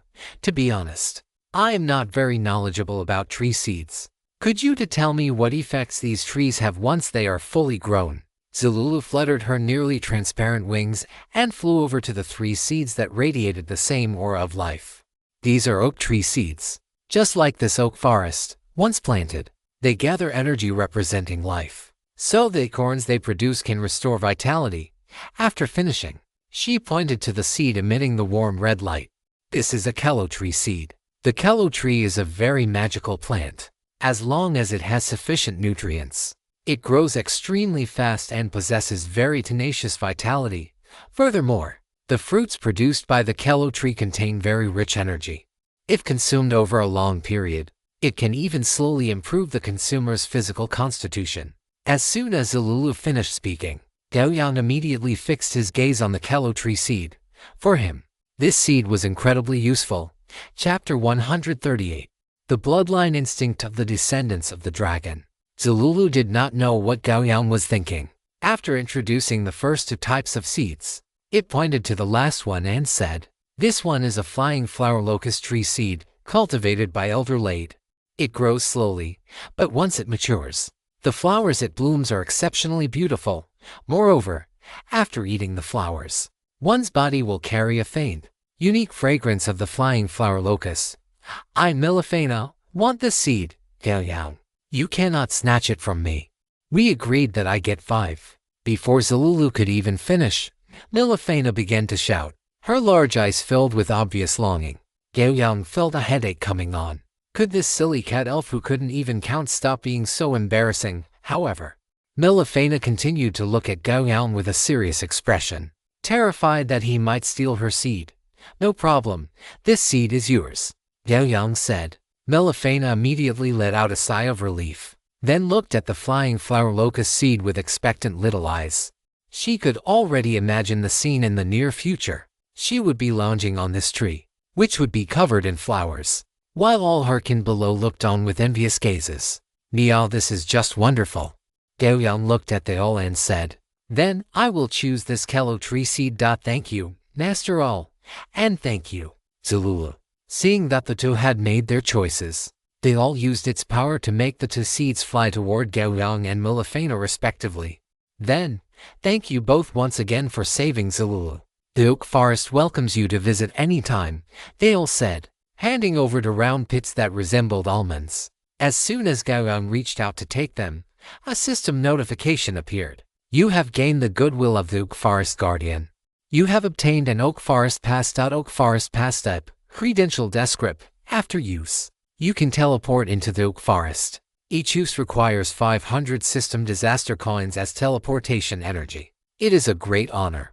After putting away the pass, Gao Yang nodded to they all in acknowledgement. Then, we shall meet again. They all finished speaking and flew toward the depths of the Oak Forest with Zululu. Not until the two were far away did Milifena withdraw her gaze. She looked at Gao Yang and said, "Hey, Gao Yang. Let's add each other as friends. If you need this great one's assistance again next time, you can try sending me a message."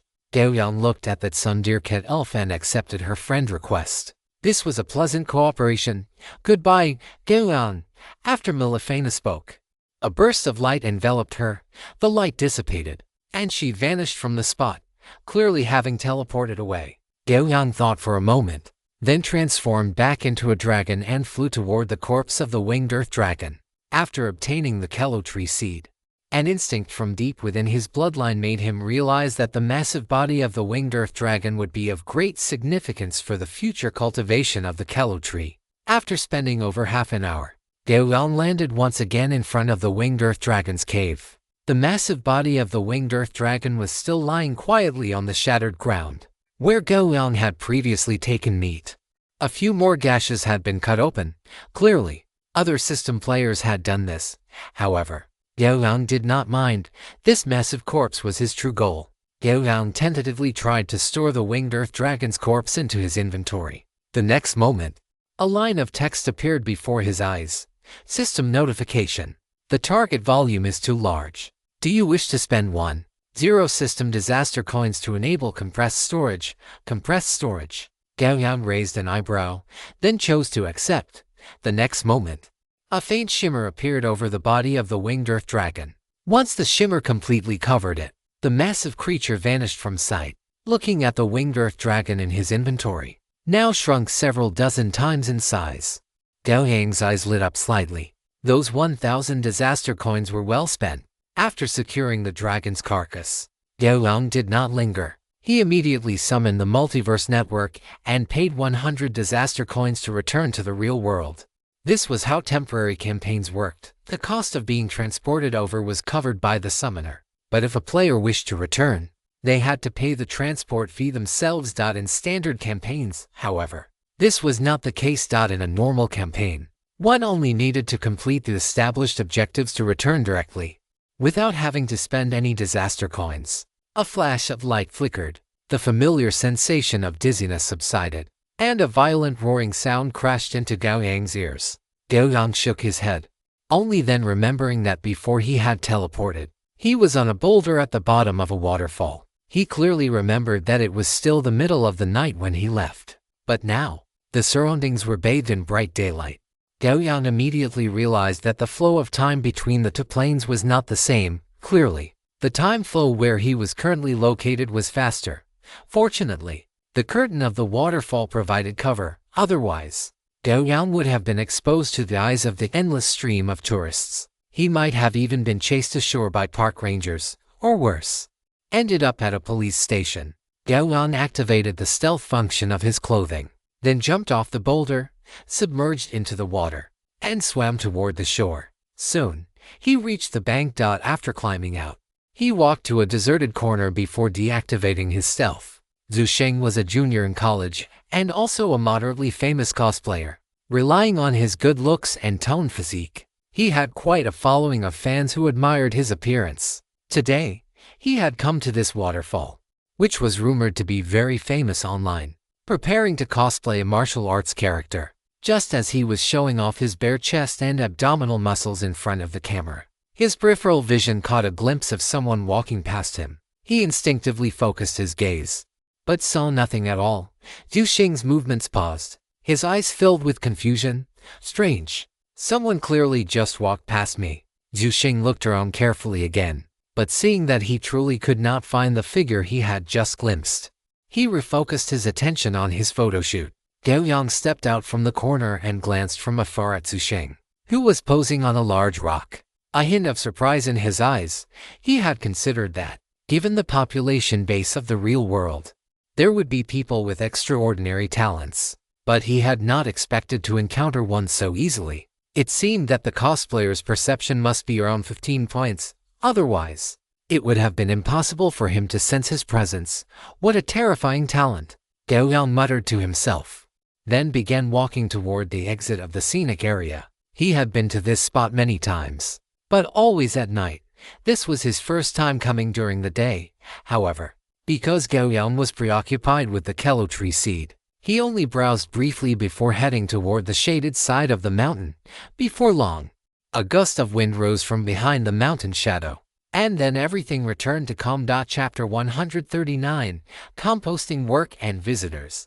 On the second floor of the bamboo house, Gao Yang sat cross-legged on his bed, his brows slightly furrowed, his gaze appearing somewhat vacant. He seemed to be daydreaming, but in reality, he was considering where to bury the carcass of the winged earth dragon he had brought back. His initial idea had been sound. Use the massive body of the winged earth dragon as fertilizer to provide a vast amount of growth energy for the kello tree seed he had obtained. But after returning home, he realized that if he wanted to have his own plot of land on this property to plant the winged earth dragon, it would not be easy. Admittedly, Gao Yang could fly to an uninhabited area, bury the dragon's body, and plant the kello tree seed there. But in that scenario, either Gao Yang would have to live in the wilderness, or he would have to leave the kello tree to fend for itself. Gao Yang could not accept either of these options. Although he was now essentially living a life detached from society, he was still a young man, and he did not have the strange habit of hiding away in some remote corner. Therefore, if possible, Gao Yang preferred to live in seclusion peacefully in an environment like Qiu Village. There was also another difficulty. The winged earth dragon was not small, even though Gao Yang's current strength far exceeded that of an ordinary person. Digging a pit large enough to accommodate such a creature would definitely cause quite a commotion. After thinking for a moment, Gao Yang opened the Multiverse Network, entered the forums, and began searching for methods to resolve such a situation. Gao Yang focused his search on forum sections like those for mages and druids. Soon, he found what he was looking for, a spell called Stone to Mud. By using this spell, he could alter the terrain of a selected area, turning it into a flowing, soft mud pit. Then, he could simply sink the winged earth dragon's carcass into it. Afterward, he could deactivate the spell to restore the terrain. It was perfect. With a plan in place, it was time to execute it. Gao Yang's figure vanished in a shimmer, reappearing on the multiverse trading platform. Compared to the unfamiliarity of his last visit, this time Gao Yang headed straight for the third floor. After wandering around for a while, he purchased a spell scroll for Stone to Mud and one for Mud to Stone from Image. With the Stone to Mud spell scroll, the problem that had been troubling Gao Yang was no longer an issue. If all else failed, he could simply use Stone to Mud on the hillside in his own backyard to sink the winged earth dragon's carcass into the slope, thereby creating an excellent growth environment for the kello tree. After all, Zilua had made it very clear at the time that as long as the kello tree had sufficient nutrients, its growth rate would be incredibly exaggerated. In other words, the kello tree possessed the conditions for rapid growth. However, if one wishes to achieve such rapid growth conditions, the soil fertility on the backyard hillside would certainly be insufficient to support the swift development of the kello tree. This is precisely why Gao Yang brought back the carcass of the winged earth dragon and made plans accordingly. What is the reason for Gao Yang doing all this? Naturally, it is for the kello tree's ability to enhance the physical constitution of those who consume its fruit. Not to mention, the kello tree fruit is also rich in a vast amount of energy. For a fruit tree that is advantageous in every aspect, Gao Yang would naturally strive to provide the best possible growth conditions. However, looking at the time, it is only 3 in the afternoon. Such broad daylight is not suitable for him to carry out the work of composting. It seems that if he wants to apply this fertilizer, he will have to wait until nightfall. Gao Yang made up his mind, then went to the backyard hillside and began practicing his Gale Sword technique. He had not been practicing for long when he heard Village Chief Zhou's resonant, full-voiced shout. Gao Yang put down his greatsword, a trace of confusion flashing in his eyes. Why would Village Chief Zhou come to find him at this hour? Without overthinking it, Gao Yang walked back and rinsed himself in the backyard lake, leaving all the sweat from his body in the water. By the time he walked into the bamboo building, His body had already become dry again under the influence of his battle aura. Village Chief Joe, if you have something to find me for, just give me a call. There is no need for you to make the trip yourself. Gao Yang entered the first floor from the back door and saw Village Chief Joe standing in the room. Looking around. Hey, it is nothing. I saw the door was open, but I did not see anyone for a long time. So, I thought you were not home. Village Chief Joe waved his hand, then got straight to the point. A young girl came to the entrance of the village and specifically asked for you by name. I saw that the girl looked quite delicate and well-behaved. So I let her wait at the village committee office and hurried over to find you. After Village Chief Joe finished speaking, Gao Yang searched his memory carefully. It seemed he had never encountered the delicate and well-behaved girl the village chief spoke of, and it was even less likely that she would have tracked him all the way to Kyu village. Seeing this, Gao Yang looked at Village Chief Joe and asked, Village Chief, did that young girl ask you to tell me anything, tell you something? Let me think. Village Chief Joe frowned and thought carefully. He suddenly slapped his hand and said, look at me.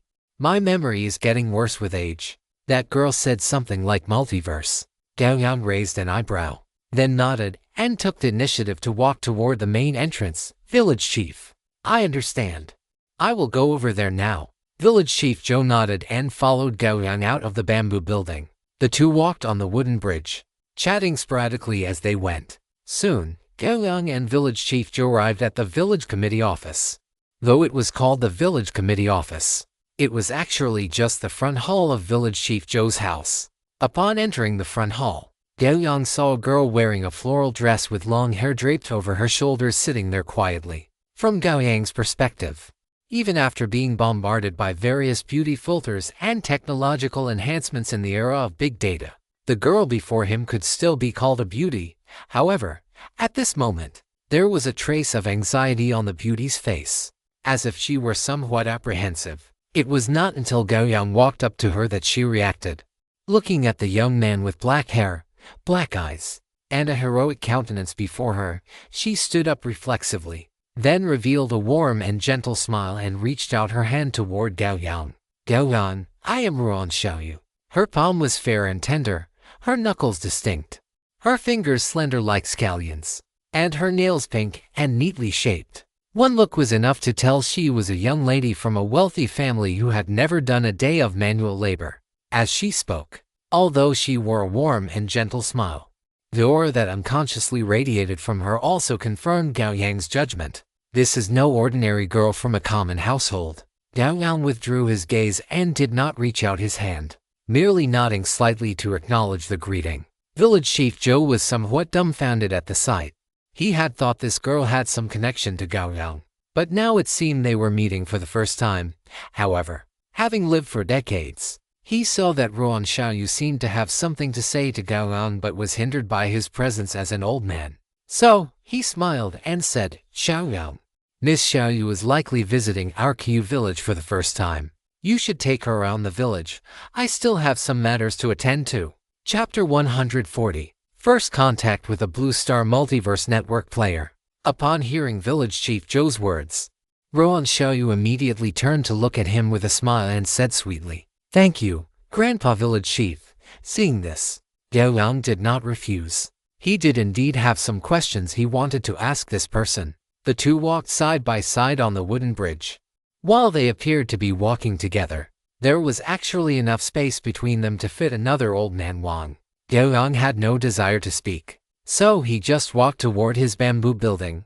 Ruan Xiaoyu, seeing this, found that the mental draft she had prepared was somewhat forgotten due to her nervousness. Both were young, and Gao Yang had no intention of accommodating her. So it did not take long for them to arrive at the bamboo building where he lived. Entering the bamboo building, Gao Yang pointed to the bamboo chair by the table, signaling for Ruan Xiaoyu to sit wherever she liked. He sat down on the bamboo chair opposite her and, as if performing a magic trick, pulled two drinks from under the table, pushing one toward Ruan Xiaoyu. After opening the cap and taking a sip, Gao Yang looked at the person opposite him and asked, Tell me about your identity, Ruan Xiaoyu. Ruan Xiaoyu was fixed by Gao Yang's gaze, and her brain buzzed for a moment. It took quite a while for her to come back to her senses, however. At this moment, the look she gave Gao Yang was tinged with a hint of fear. Gao Yang had just triggered a trace of his fear aura, which was what caused this excellent deterrent effect. Ruan Xiaoyu took a sip of the drink Gao Yang had handed her to ease the tension in her heart. However, after drinking it and feeling the rich energy within, her eyes lit up slightly, as expected of the first Multiverse Network player he had guessed.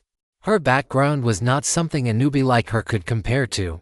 Collecting her thoughts, she took a slight breath and said slowly, I also became a Multiverse Network player. About 25 days ago, one day, while I was eating at home, I suddenly received a notification that I had become a Multiverse Network player. Gao Yang did not speak, signaling for the other party to continue. Ruan Xiaoyu glanced at Gao Yang and then continued. Because my status is somewhat special. The matter regarding the Multiverse Network has already been made known to the highest levels of authority. However, you can rest assured that the attitude of the authorities toward Multiverse Network players is very clear. We adhere to the principles of non-interference, non-compulsion, and certainly no threats or coercion. As long as you do not do anything that harms the country or society, we will not disturb any Multiverse Network player. Having said so much in one breath, Ruan Xiaoyu felt a bit thirsty and couldn't help but take a sip of the drink in her hand. Hearing Ruan Xiaoyu's words, Gao Yang realized that the family power of the so-called Li Shufeng had not managed to keep his information under wraps. Or rather, relying on that so-called Li family, it was impossible to keep a secret of this magnitude hidden. If this secret were to be verified, it would inevitably stir up a massive storm in human society. However, facing such a storm, Gao Yang already had a certain degree of confidence. Gao Yang tapped his fingers on the table twice. Then your appearance here seems to have already violated those so-called principles. This is indeed our fault. But Gao Yang, as the first Multiverse Network player, the higher-ups have always wanted to establish contact with you. As Ruan Xiaoyu spoke, her mind recalled the scene when she first met Gao Yang, a peer of hers. She had witnessed this seemingly ordinary young man across from her perform the feat of slicing a speeding truck in half with a single sword strike. Of course, it wasn't just her at the time. Anyone who watched that surveillance footage had fallen into silence. Although we know you don't really want to have contact with the official authorities, the authorities do not force it, which is why they sent me to reach out to you. If you have any needs, you can state them. As long as they are reasonable, they will be met unconditionally. Ruan Xiaoyu spoke very straightforwardly, so straightforwardly that her sincerity was almost overflowing. Tap, tap. The crisp sound of fingertips tapping on the table rhythmically entered Ruan Xiaoyu's ears, and she looked at Gao Yang with some trepidation. In the official personality data model analysis, Gao Yang is considered a person who only follows his own internal code of conduct, with a clear sense of right and wrong. In normal society, he would probably just be a relatively independent and self-reliant ordinary person. Fortunately, in the official reports, Gao Yang did not have any antisocial or misanthropic tendencies. How many Multiverse Network players are known currently, including you? There are only 6 in total, Ruan Xiaoyu said immediately, and then she added, you should be the first to have become a Multiverse Network player. While the rest of us all became players at that point in time 1 month ago. Gao Yang's heart stirred. That point in time was exactly when he had finished his training in the abyss of the demon wasteland in Eberron and returned to the present world. Then, the underlying meaning of this statement could be interpreted as, it was because of his return that the present world gained 5 vacancies for Multiverse Network players.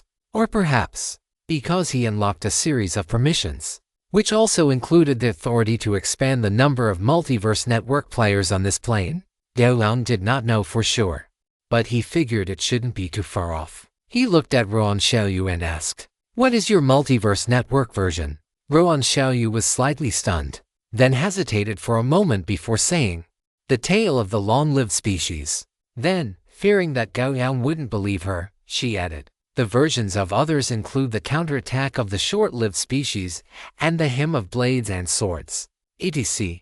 The overlap is not very high. Gao Yang nodded slightly, indicating he understood.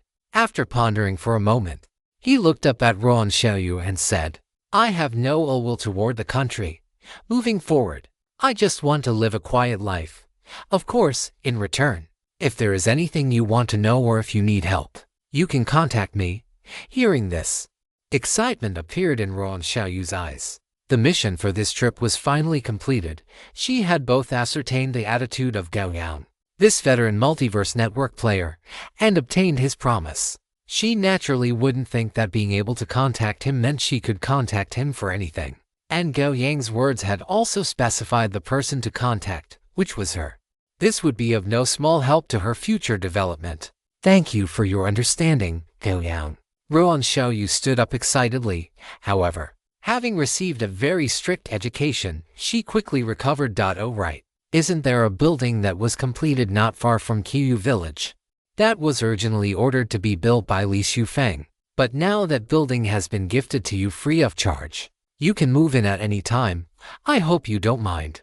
Gao Yang was a bit surprised. He had seen that building when he returned, but at that time, it still looked like it was under construction. He didn't expect it to be completed in such a short time. As expected, once anything involves the highest levels of authority, the efficiency is terrifying.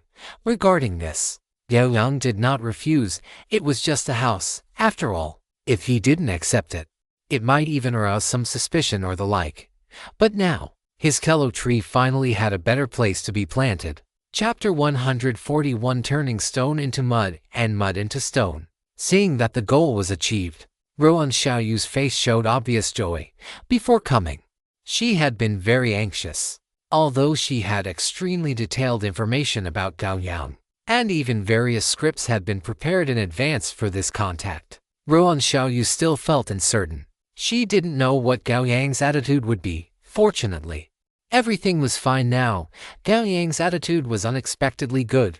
Moreover, it seemed that he had already been attracted by that larger and broader world of the multiverse, and the things on Blue Star now had a sharply reduced appeal to him. Ruan Xiaoyu understood this very well, because that was a magnificent world where one could gather great power unto oneself.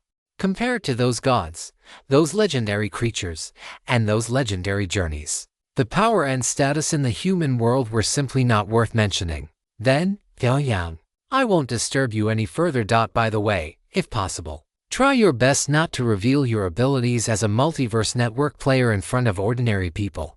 Ruan Xiaoyu stood up and looked at Gao Yang as she spoke. Gao Yang nodded gently.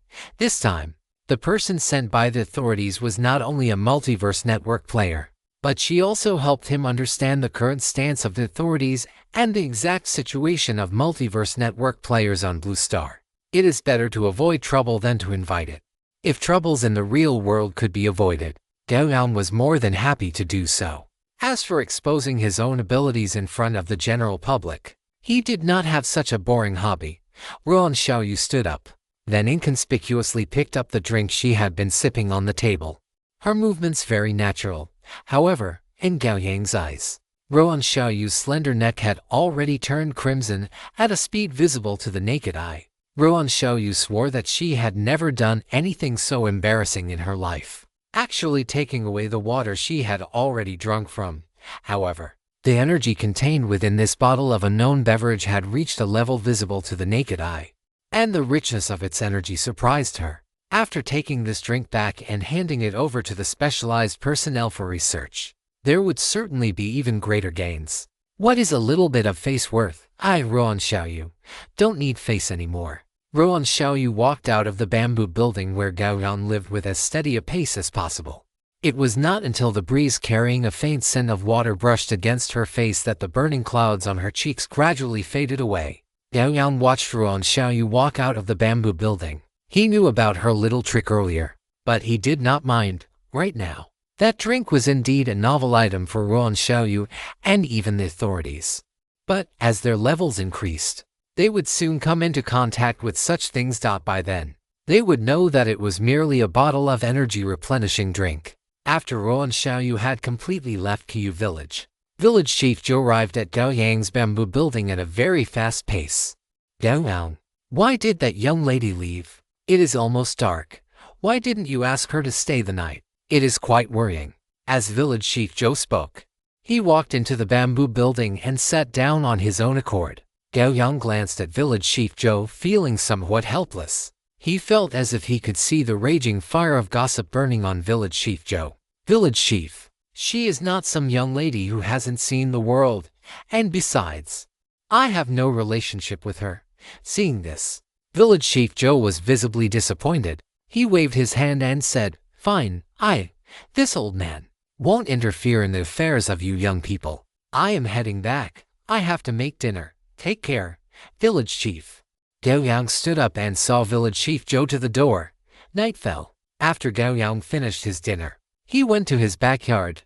Before long, a slight sound of breaking air echoed in the backyard. Under the cover of the night, Gao Yang flew toward the building not far from Qiu village, suspended in midair. Gao Yang looked down at the building below, a hint of satisfaction appearing in his eyes. The building below was built entirely on the water, occupying a vast area. The main structure was a 3-story villa. Behind the main villa was a huge circular martial arts arena. The arena was built primarily with ironwood, and under the reflection of the starlight, it revealed a deep black luster. Gao Yang roughly estimated that the area of this martial arts arena was about the size of 2 football fields. Such a massive space was already enough for Gao Yang's daily needs. Moreover, at the edge of this martial arts arena, a large number of emerald green bamboo plants had been thoughtfully planted, forming a green barrier that hid the entire arena from view. These green barriers did not stop after covering the martial arts arena. Instead, they extended toward a hillside, encompassing a portion of the slope as well. It was evident that the people from the authorities had a good sense of vision, and their ideas were comprehensive. All in all, Gao Yang was extremely satisfied with this newly acquired residence. Landing from there, Gao Yang stood in the very center of the ironwood martial arts arena. Feeling the firmness beneath his feet, his satisfaction grew even stronger. After a long while, he sighed softly. A villa that could be called a paradise like this was something Gao Yang would not have dared to imagine in the past. But now, it had just been delivered into his hands. One could only say that the world is unpredictable. Not in a hurry to enter the 3-story villa, Gao Yang went to the fenced-off hillside clearing, finding a relatively flat piece of ground. A scroll appeared in Gao Yang's hand. It was the fossil to mud spell scroll he had purchased earlier. Tearing the scroll open, a rich, earthy yellow light erupted instantly. The earthy yellow light fell onto the ground in front of Gao Yang, covering an area of over 100 square meters, almost visibly. The ground rapidly transformed from its initial hardness into a bubbling swamp, and finally into a pool of mud. Gao Yang nodded with satisfaction, then took the corpse of the winged earth dragon out of his inventory. As soon as the massive body of the winged earth dragon appeared, it slammed heavily into the mud pool. Yet, strangely, even with such a violent impact, not a single drop of mud splashed out. Soon, the body of the winged earth dragon sank into the mud pool and completely disappeared. Seeing this, Gao Yang immediately stopped the casting of the fossil to mud spell and tore open the other scroll, the mud to stone spell. The next moment, the original mud pool rapidly solidified under the effect of the spell, eventually forming a hard, earthy brown surface.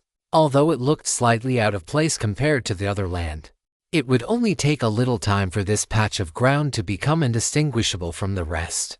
After finishing all this, Gao Yang clapped his hands in satisfaction. The power of magic was truly miraculous. He took the clove fruit seed out of his backpack, walked to the center of the plot, used the black obsidian to dig a half-meter deep hole, and buried the clove fruit seed inside. Then, after thinking for a moment, he placed 3 pieces of roasted meat into the hole and poured in 5 bottles of energy drinks. Only after doing all this did he fill the hole back up, lightly packing down the soil under his feet. Gao Yang looked at his masterpiece with great satisfaction. Now that the seed had been planted, all that remained was to wait for it to take root and sprout. With the winged earth dragon as a foundation, he imagined this process would be quite fast. Chapter 142. New Home and New Instance Dungeon. Gao Yang turned around and walked toward the 3-story villa. There was no key for the front door of the villa. As Gao Yang walked up to it, he heard a click, and the tightly shut door swung open automatically. Gao Yang did not break his stride and walked straight into the villa. Unlike its bamboo house appearance from the outside, the interior of the villa could be described as a world of its own.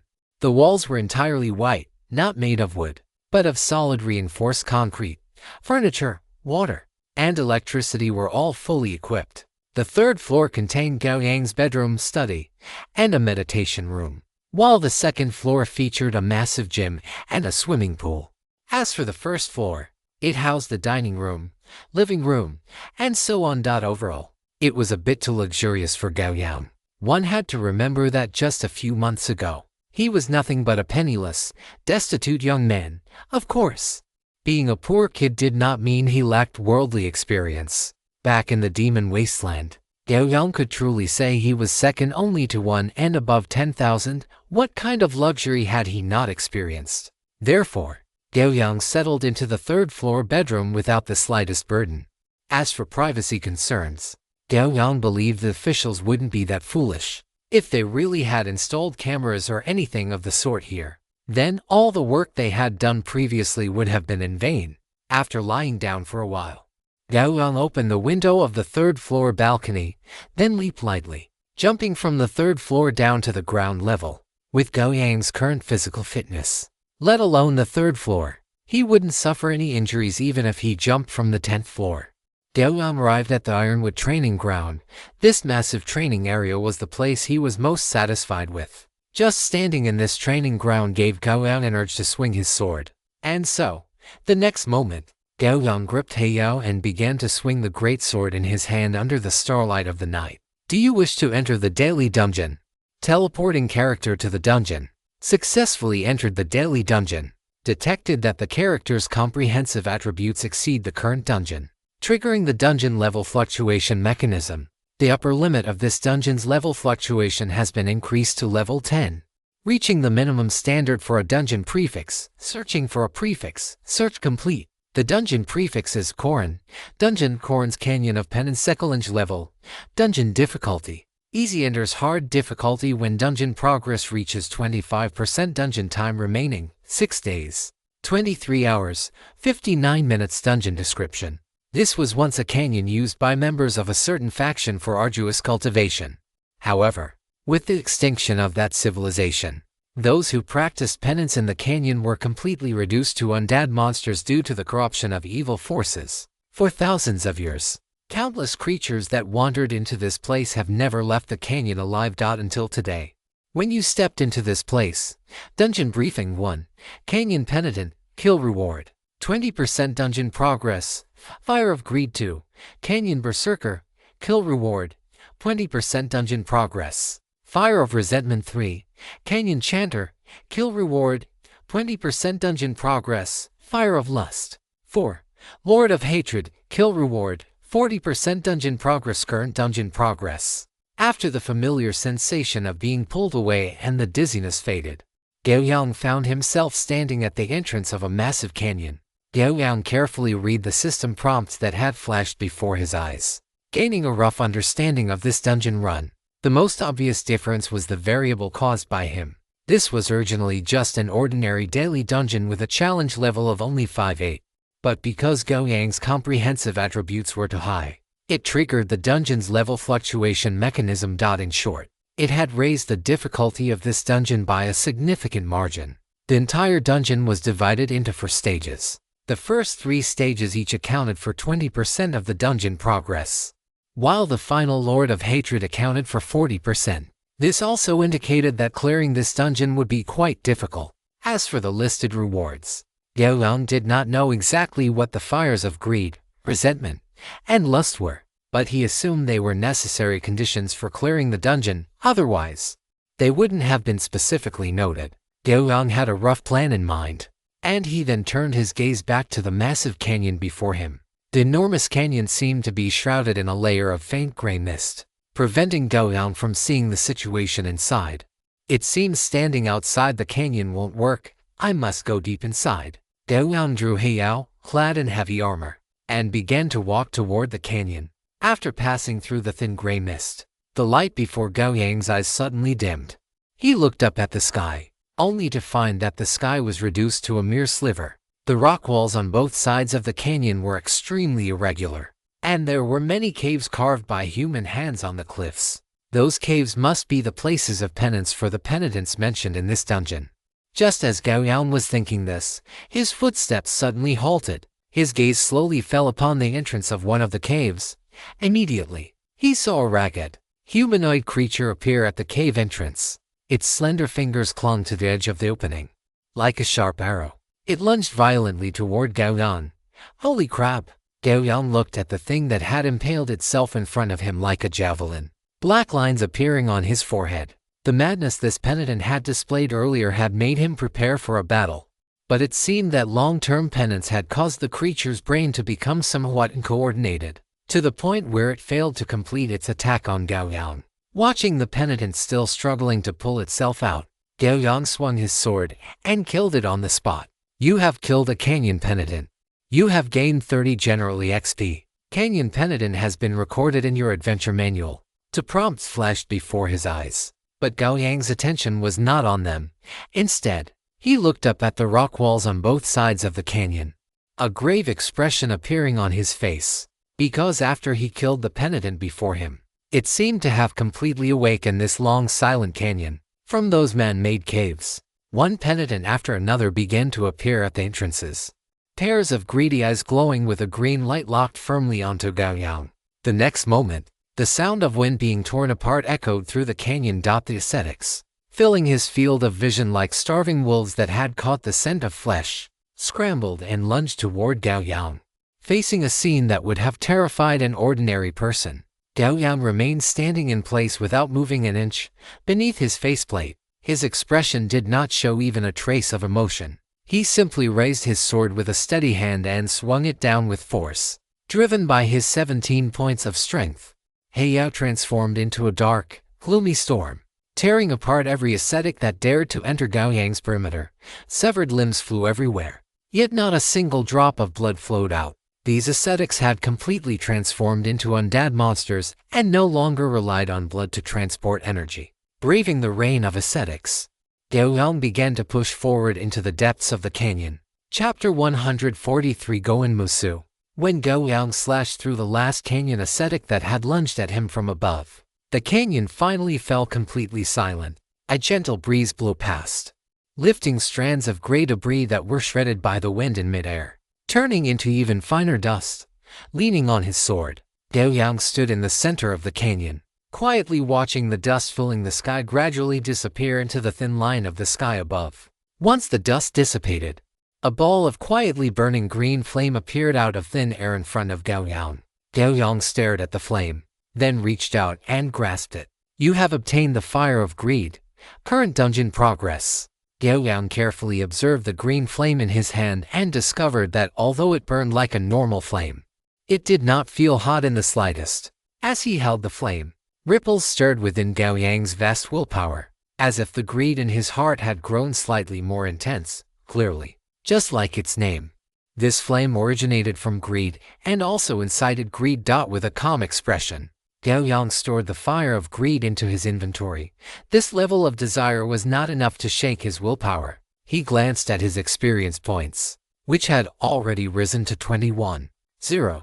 If he wanted to level up, he could reach level 7 right now. However, Gao Yang was not in a rush to do so. He took a step forward and continued to march toward the canyon ahead. The ascetics he had just faced were primarily melee attackers, which he had handled without much difficulty. But the upcoming fanatics were clearly a ranged class.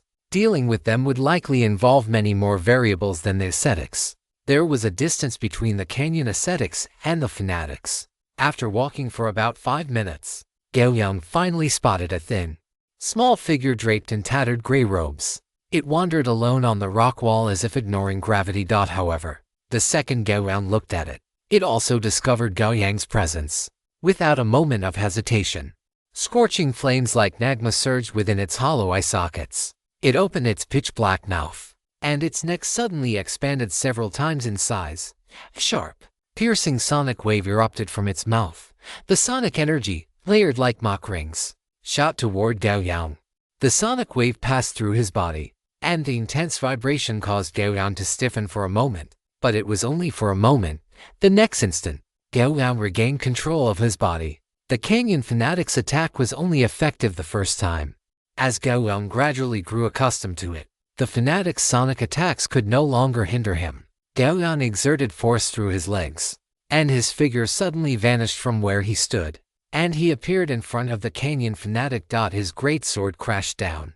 With just a single strike, the Canyon fanatic was split into by the blade of Heiyao, and the piercing sonic wave stopped instantly. The Canyon fanatic provided Gao Yang with 40 points of general experience, 10 points more than the Canyon ascetics, though he did not know if their numbers could compare to the ascetics. However, this thought only flashed through Gao Yang's mind for a second, because he had already seen no fewer than 10 fanatics appearing on the rock walls. Gao Yang crouched slightly, and the next moment, the rock wall beneath his feet shattered as he lunged toward the nearest fanatic. The moment Gao Yang charged out, several sonic rays followed, shooting toward him. The sonic waves struck Gao Yang's armor, causing his HP to start dropping. Clang, clang, clang. Gao Yang swung his sword, unleashing 3 crescent-shaped sword auras. This was Void Slash. The 3 sword auras shot out, hitting the foremost fanatic almost simultaneously. After tearing it apart, the sword auras continued with undiminished momentum, sweeping toward the other fanatics. The piercing shrieks and the loud bangs of the sword auras striking the rock walls echoed throughout the valley. Soon, as the battle spread over a wider area, more and more fanatics were drawn in. This battle lasted longer than the previous one, and Gao Yang's HP dropped below half multiple times. However, thanks to his passive effects for recovering energy and HP, his combat effectiveness remained undiminished. Gao Yang pressed one hand onto the head of a fanatic and slowly pulled out Heiyao. As the blade was withdrawn, the fanatic beneath the sword let out an unconscious groan. The long, high-intensity battle, combined with the piercing shrieks that swept across the entire canyon, left Gao Yang's brain feeling somewhat dizzy. The combat power of these fanatics was not particularly high, but because their attack methods were mid to long range and included sonic and mental attacks, they were relatively difficult to deal with. However, even if they were somewhat difficult, they did not exceed his expectations. After spending some time, he finally managed to slaughter all of these fanatics. Looking at his experience, which was nearing 30, the corners of Gao Yang's mouth curled up slightly. Current dungeon progress. Immediately after, a flame as scorching red as magma landed in front of him. After collecting the fire of resentment, Gao Yang rested on the spot for a while. Only after his condition had recovered sufficiently did he choose to continue moving forward. Having passed through the territory occupied by the canyon berserkers, one had reached the heart of this canyon. The canyon grew increasingly narrow, and the patch of sky exposed to view became narrower as well. Correspondingly, the visibility within this stretch of the canyon also grew lower and lower. Moving slowly along the dim canyon floor, Gao Yang carried his greatsword, his footsteps remaining steady. After passing a corner, Gao Yang's footsteps suddenly came to a halt. Beyond the corner was an oval-shaped space. In this canyon heart that resembled a stage, a humanoid creature 3 meters tall stood quietly. Its entire body was shrouded in pale pink mist, and its dark purple robe was not tattered like those of the previous ascetics. Instead, it looked extremely luxurious and flamboyant. With this level of presence and attire, it was clearly a proper big boss at a glance. Canyon Singer. The moment Gao Yang saw it, he knew its identity. This round seemed different from the previous two. The Canyon Singer appeared to be only this one individual. As Gao Yang looked at the Canyon Singer, the latter also seemed to sense something. Its tall, slender body turned slightly, and a face shrouded in pale pink mist suddenly emerged from within the haze. Thus, Gao Yang saw a neutral, heroic face, with a complexion that was ruddy and lustrous, completely different from the previous monsters. The sound of unhurried footsteps echoed through the canyon. Gao Yang walked to a position 20 meters away from the Canyon Singer and stopped. He looked up slightly at his opponent, his battle aura rising slowly. The pale pink mist on the Canyon Singer began to surge violently. The next instant, the mist was torn apart, and a giant scythe with an exaggerated design was swept out, gripped in the Canyon Singer's hands. Looking at that giant scythe, which was a head taller than the Canyon Singer itself, Gao Yang nodded slightly. This is more like it. Mowing down small fries is no fun at all. Chapter 144. The boss that was completely countered. Gao Yang walked slowly toward the Canyon Singer. the tip of his black obsidian sword carving a spark against the hard ground. The next instant, Gao Yang's body suddenly accelerated to the limit. With the support of the charge skill, the mere 10+ meters of distance were covered in the blink of an eye.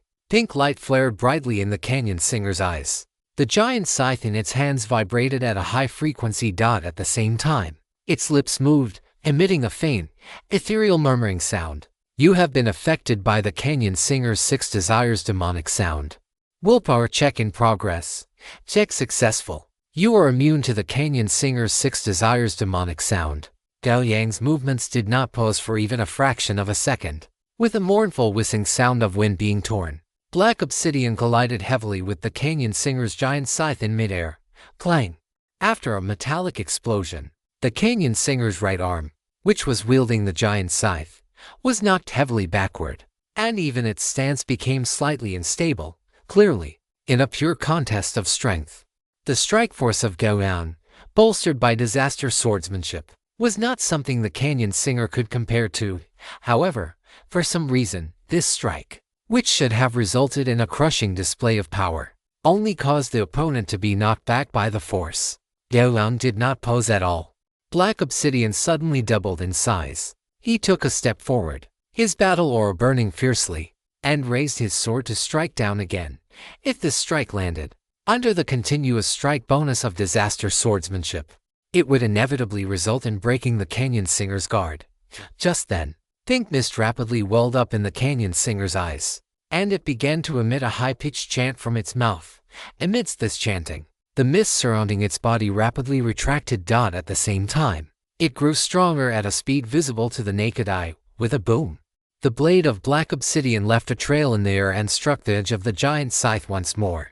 Gao Yang raised an eyebrow slightly. The boss before him was truly formidable. It had actually increased its own strength significantly in this instant. Action surge, extra attack. Gao Yang exerted force through both arms. Black obsidian retracted at high speed, and then slashed down twice more. 2 consecutive heavy slashes, each heavier than the last, finally caused the canyon singer's guard to fail. The giant scythe in its hands flew backward uncontrollably, and its body leaned back significantly. Critical strike. Power attack. Gao Yang slashed a sword strike toward the canyon singer's chest. The canyon singer leaned backward, but its mouth opened wide as if unaffected. Pale pink mist rapidly gathered toward its hollow mouth, and the surrounding air hissed as it was compressed too quickly toward it. In just an instant, a large amount of air and pale pink mist were gathered and compressed in front of the canyon singer's mouth, forming a pink marble that looked almost solid. The canyon singer aimed at Gao Yang and let out an ear-piercing shriek. At the same time, the pink marble in front of its mouth shot out an extremely dense ray toward Gao Yang. The air wave exploded in an instant. As the canyon singer's shriek was amplified by the canyon, it also produced layers of echoes. The intense sound waves bounced crazily off the canyon walls, but their ultimate target was Gao Yang. As the sound waves spread, Gao Yang felt a dampness in his ear canals. His eardrums must have been damaged by the piercing sound. Gao Yang's body inevitably stalled amidst the dense sound waves. At the same time, a large number of check prompts flashed before his eyes. Gao Yang did not know what these checks were, but he knew that these checks posed no threat to him whatsoever. The willpower in his mind emitted a faint, brilliant golden light, allowing him to pass all the checks. Thus, amidst the canyon singer's sound waves, Gao Yang slashed down with his sword. Swoosh! Black obsidian sliced through the canyon singer's dark purple robe. Although the robe was very tough, it was still cut open by black obsidian, leaving a huge wound. Not a single drop of blood flowed from the wound, only faint pink mist drifted out from it. The sound wave attack paused slightly. In that instant, Gao Yang kicked out, striking the canyon singer's thin, long lower leg. The canyon singer's body was 3 meters tall, but its proportions were extremely uncoordinated. Even though it had just absorbed a large amount of mist to fill out its frame, its legs still looked like 2 hemp stalks. Crack! With a crisp snap, the canyon singer's left lower leg bent backward at a 90-degree angle. Gao Yang had shattered it with a direct kick. The canyon singer's body tilted uncontrollably. It seemed to lose all weight, leaping into midair. It actually possessed the ability to hover. Gao Yang's eyes remained devoid of any fluctuation. He exerted force through his legs, seemingly defying the laws of gravity as he sprinted several steps along the steep rock wall, instantly closing the distance to the airborne canyon singer. At the moment Gao Yang swung, Heyo expanded to its limit. A 10-meter-long battle sword descended upon the canyon singer with a terrifying, mournful wail. The canyon singer swung the giant scythe in its hands. Yet, beneath the massive blade of Heyo, the 5-meter scythe looked like a miniature toy. The canyon singer's body slammed heavily into the ground, and a massive amount of rubble completely buried it in midair. The giant sword crashed into the debris, and Gao Yang landed before the pile of rubble. The previous strike had already sliced open the canyon singer's chest, and he had followed up with another blow. This boss, known as the canyon singer, had clearly reached the end of its life. Gao Yang withdrew Heyo, and a pale pink flame floated up from the rubble. Seeing this, Gao Yang collected it into his inventory. The canyon singer was worthy of being a boss. Merely killing it had contributed a full 4,000 EXP. The canyon singer's strength was truly not weak. If nothing else, its exaggeratedly long giant scythe alone was enough to demonstrate its formidable melee capabilities. Moreover, melee combat was likely only one component of its combat power. The most significant part of the canyon singer's strength should have been its terrifying sonic attacks and the various checks embedded within them. If an ordinary player had come here, they would have inevitably fallen victim to those dense, overlapping checks. But Gao Yang was different. Possessing the immortal will and the body of 100 refinements, Gao Yang held a massive advantage in both will checks and body-related checks. It was precisely because of this that the canyon singer's sonic abilities were completely countered by Gao Yang, resulting in this one-sided, crushing victory. One could only say that the canyon singer was unlucky to have encountered Gao Yang. Gao Yang looked toward the end of the canyon. From his vantage point, this penance canyon had no further path, which meant the canyon singer was the final boss. But his dungeon progress was clearly only at 60%. Where was the Lord of Hatred? While Gao Yang was pondering, a change began to occur beneath the rubble that had buried the canyon singer.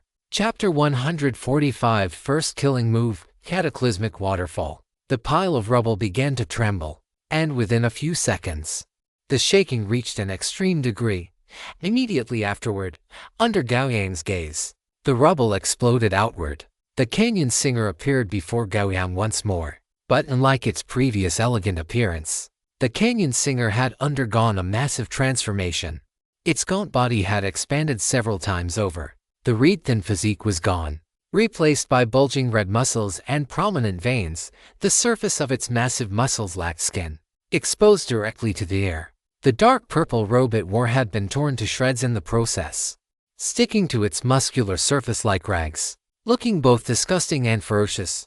A head, as so hideous it no longer resembled a human, let out a roar at Gao Yang. The pale pinkness surrounding it now turned scarlet, as if blood flames were burning on its skin. The current canyon singer could no longer be called the canyon singer. With that brutal aura, the monstrous body, and the scarlet flames swirling around it, it should be called the Lord of Hatred, born from penance, ending in hatred. The moment the Lord of Hatred appeared, its crimson eyes locked onto Gao Yang. It plunged its claw-like hands into the rubble and pulled, retrieving the giant scythe once more. As the scythe swung, scarlet blood flames followed in its wake, leaving a distorted, scorched trail in the air. Gao Yang looked up at the Lord of Hatred floating amidst the blood flames, understanding that his opponent was observing him as well. This process did not last long. A violent explosion rang out, and Gao Yang collided with the Lord of Hatred in midair. The intense shockwave caused the rags on the Lord of Hatred to snap violently. It exerted force through its thick arms, and as the giant scythe swept across, Gao Yang was sent flying like a cannonball, slamming heavily into the rock wall. The Lord of Hatred followed closely, its hideous and ferocious body crashing into the wall where Gao Yang had impacted. Rubble flew, and blood flames erupted once again. The Lord of Hatred gripped the giant scythe with both hands, the sharp blade pressing inch by inch toward Gao Yang's face. Gao Yang held his greatsword horizontally in front of him, veins bulging on his arms beneath the armor. With the augmentation of the Watcher's armor, his strength and constitution had reached 18 points. Even so, he remained at a disadvantage in the struggle against the Lord of Hatred. The gap in strength between them might not have been a full point, But due to the base values, the disparity was still quite obvious. The giant scythe drew closer. Gao Yang tilted his greatsword, letting the scythe slide along the blade's edge. At the same time, his body shifted sideways by a meter, narrowly dodging the decapitation strike. The giant scythe cut into the rock wall without effort, its sharpness causing Gao Yang to narrow his eyes. If he had been hit by that scythe, given its unique attack style, he likely would have been decapitated in a single blow.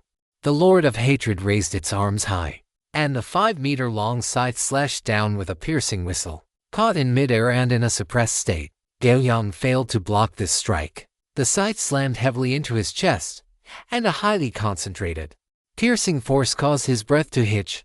His chest felt stifled, and he couldn't help but spray a mouthful of blood onto his faceplate. Gao Yang slammed his left hand against the rock wall behind him, using the recoil to launch his body upward.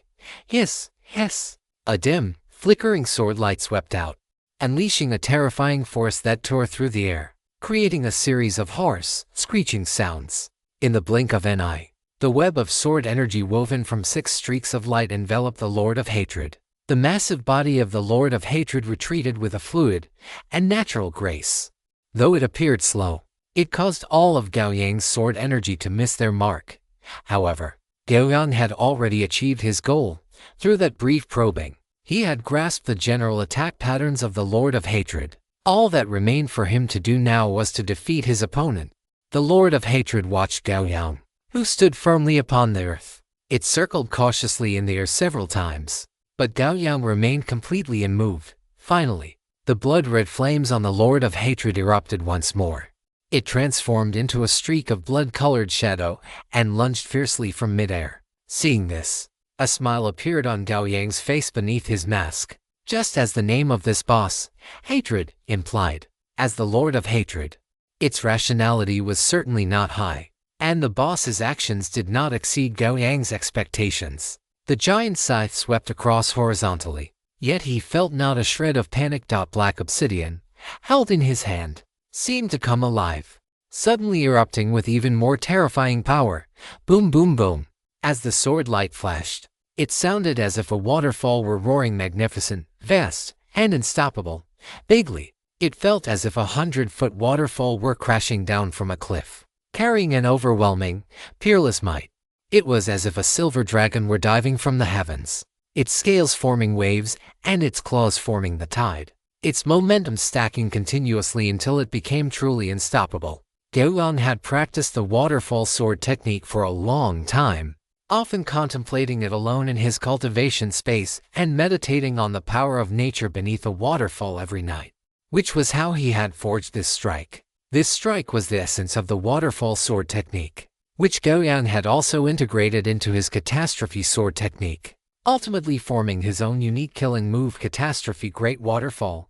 As the sword descended, his battle chi poured down like a waterfall, unstoppable and continuous. In that instant, the cutting force of black obsidian was stacked to its absolute peak. Clang! A violent metallic clash resounded through the canyon, and the Lord of Hatred was sent flying backward at a speed even faster than before, crashing heavily into the rock wall. This scene was identical to when Gao Yang had been sent flying earlier. But unlike when Gao Yang was struck, after the Lord of Hatred was slammed into the rock wall, layer upon layer of force continued to surge and vibrate within its body, preventing it from immediately rising to resume its combat stance.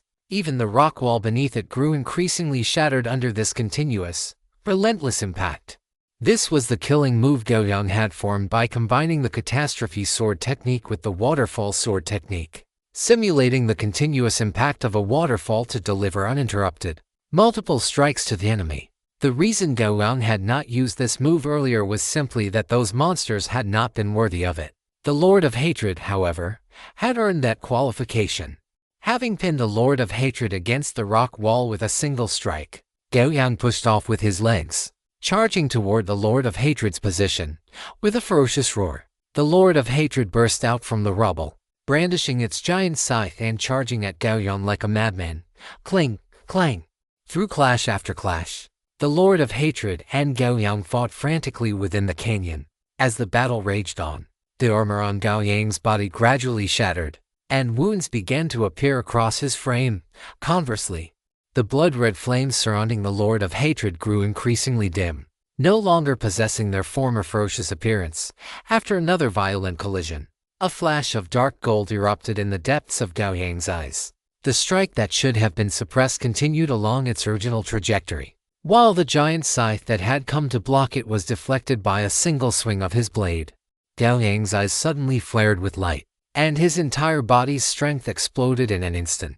As his battle chi surged, his spine arched like a fully drawn bow, and the terrifying power traveled from the earth beneath his feet, through his waist and abdomen, and into his arm. The greatsword black obsidian doubled in size, the wind howling as a streak of sword light like a silver dragon burst forth across the canyon. Shang! A cold glint flashed as the blade sliced across the chest of the Lord of Hatred, cleaving it completely into. Chapter 146, Hatred War Scythe Upgrade. You have killed the Lord of Hatred. You have gained 5,000 general XP. You have obtained the Hatred War Scythe. Dungeon clearance requirements met.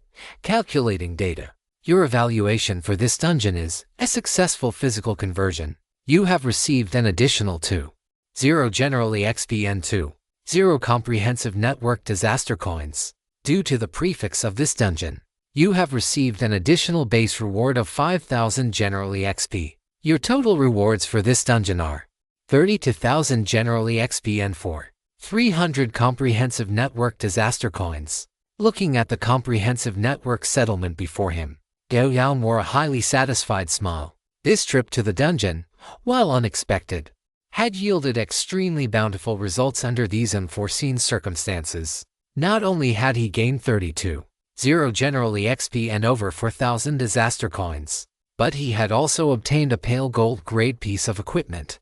Although he did not use exotic weapons like scythes, the price of pale gold equipment remained consistently high on the trading platform. Hatred War Scythe, item level quality, pale gold type, giant scythiatic, attack type, slashing. Weight, special effects, 1. Bloody Tear. After dealing damage with this weapon, it inflicts a bleeding effect on the target and attaches the power of hatred. The duration depends on the target's wound, with a minimum of 5 seconds and a maximum of 60 seconds. Can be stacked infinitely. 2. Fearless Cutting. When attacking with the scythe blade, cutting power is increased by 50%. 3. Scythe of Hatred active. When the target is in a state of 5 or more stacks of bleeding, the user can instantly trigger this ability to detonate all the power of hatred within the target's body, dealing a devastating explosive blow. This attack is considered a weak point strike and deals 200% damage to defensive spells. Gao Yang took the Hatred War Scythe out of his inventory. As the War Scythe landed in his hand, it was still nearly 3 meters long, the sharp, thin blade gleaming with a cold light. The attributes of this War Scythe are exceptionally impressive, especially its special effects, which are incredibly powerful. After dealing damage, it not only inflicts a bleeding effect on the target, but this bleeding effect can also stack infinitely. Once the bleeding effect reaches 5 stacks, it can even detonate the power of hatred attached to the target, dealing a massive amount of damage. Gao Yang has every reason to believe that if this giant scythe were placed in the hands of a skilled Multiverse Network player, it would undoubtedly unleash terrifying combat power. After putting the giant scythe away, Gao Yang chose to end this dungeon run, accompanied by the familiar sensation of being pulled away and a wave of dizziness. When Gao Yang opened his eyes again, his bedroom was already in sight. Warm sunlight spilled in through the gap left between the curtains. Gao Yang sat up and rubbed his arm. Even though he had returned from the dungeon, the injuries he sustained there still left a lingering phantom pain in his body. Based on his past experience, this phantom pain would completely fade away with just a little time. He checked the time. It was already 11 o'clock in the morning. Gao Yang had moved into this new home for almost a week now, and he had to admit that life in the new place was very convenient. Gao Yang habitually browsed through the previous Multiverse Network notifications. Suddenly, his movements paused, and he opened his skill information.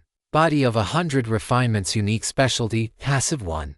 The character's body is considered natural armor. Every time the character suffers a sufficient degree of damage, the body becomes increasingly tough and strong. Damage taken by the character is reduced by 1%. and the character's physical attributes increased by 1%. Current bonus. The passive of the body of 100 refinements actually leveled up. This truly exceeded Gao Yang's expectations.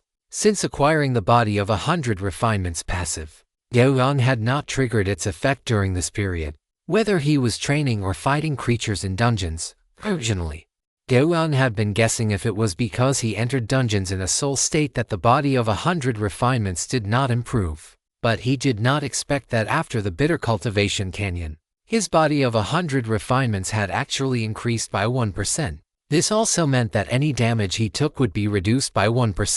And at the same time, all his attributes had received a 1% increase. At the same time, it made Gao Yang understand that as long as there is combat and damage of sufficient intensity, whether in soul state or physical state, the passive improvement effect of the body of 100 refinements can be triggered. However, Gao Yang estimated that it would still require his physical body to engage in that kind of high-intensity combat to quickly increase the strength of the body of 100 refinements. Gao Yang glanced at the countdown for the Abyss trial. The Abyss trial, 132 days 13 hours 28 minutes 45 seconds. Well, it seems he will have to wait for more than 4 months. Gao Yang looked at his general experience. Originally, he only had a little over 10,000 experience points. But in today's dungeon with the corn prefix, he had gained a massive amount of experience. So much so that his current experience had reached 43,000 points, which was completely enough for him to reach level 7. Upgrading warrior level requires 21,000 general experience points. Do you wish to upgrade? Yes. Your warrior level has increased to level 7, based on your class. Your health points have increased. You have received a class baptism. You have learned athlete. Your following class skills have been improved: robust, tenacity, charge. Athlete: when undergoing a check. If the first check fails, you can add half of your strength and constitution to the attribute being checked, and then perform another check with the attribute after this bonus. Additionally, when you perform a running long jump, the distance you can jump increases accordingly with your strength attribute. A familiar feeling surged from within his body. After Gao Yang carefully sensed it, he slowly opened his eyes. After reaching level 7, he had learned another skill, and it was one that could enhance checks for Gao Yang. This meant his fault tolerance had been further improved, which was a good thing. In addition, his robust skill had finally leveled up. Level 1 robust already increased his health points and recovery speed for various stats by 5%. Now that the robust skill had reached level 2, this bonus increased to 10%, which was already a huge improvement. Tenacity was also an extremely practical skill, which further improved his survival and sustainability capabilities. As for charge, it enhanced his speed when charging. Every level up brings a huge improvement for a player. Gao Yang looked at the remaining experience. It was no longer enough to support him in reaching level 8. Upgrading from level 6 to level 7 required 21,000 experience points, while upgrading from level 7 to level 8 required 28,000 experience points. Shaking his head, Gao Yang gave up on the idea of continuing to upgrade. Afterward, he got up, went to the balcony, and jumped down. With a soft thud, Gao Yang landed steadily on the huge ironwood training ground, then drew black obsidian and began to swing his sword. Chapter 147. Clearing inventory to recover resource. Today was a clear, sunny day. So the noon sun hung high in the sky, recklessly spilling light and heat. In the huge ironwood training ground, Gao Yang was shirtless, silently swinging the large black sword in his hand. The sunlight hit his body, causing his strong, sweat-covered physique to reflect glimmers of light. Cultivation life is just this simple and unadorned. Gao Yang had no complaints about this, nor would he develop feelings of annoyance or boredom. After a full hour and a half, Gao Yang finally put down black obsidian. Large drops of sweat slid down the crevices of his muscles, eventually dripping onto the ironwood beneath his feet. Gao Yang walked to the edge of the ironwood training ground, where a pool of water about 3 meters deep lay before him. Gao Yang took a leap and plunged into the water with a splash. A few minutes later, he returned to the training ground. With a slight activation of his battle aura, the water on his body evaporated at an extremely fast speed. Sitting cross-legged just like that, Gao Yang took out some food from his inventory and began to swallow it in large mouthfuls. He now needs to eat 4 to 5 meals a day. Given his current comprehensive attributes, only this kind of high-energy food can satisfy his consumption. Perhaps once the Kalo fruit tree grows and bears fruit, this situation will ease somewhat, or he might find even higher energy food to use as a substitute. After finishing lunch, Gao Yang returned to his bedroom. He then opened the multiverse trading platform and selected the link. After the familiar sensation of dizziness passed, Gao Yang arrived once again at the building housing the multiverse trading platform. He navigated the path with practiced ease to the second floor, restocked his food supplies, and then headed straight for the third floor. Upon arriving at the third floor, the number of multiverse network players here was as high as ever.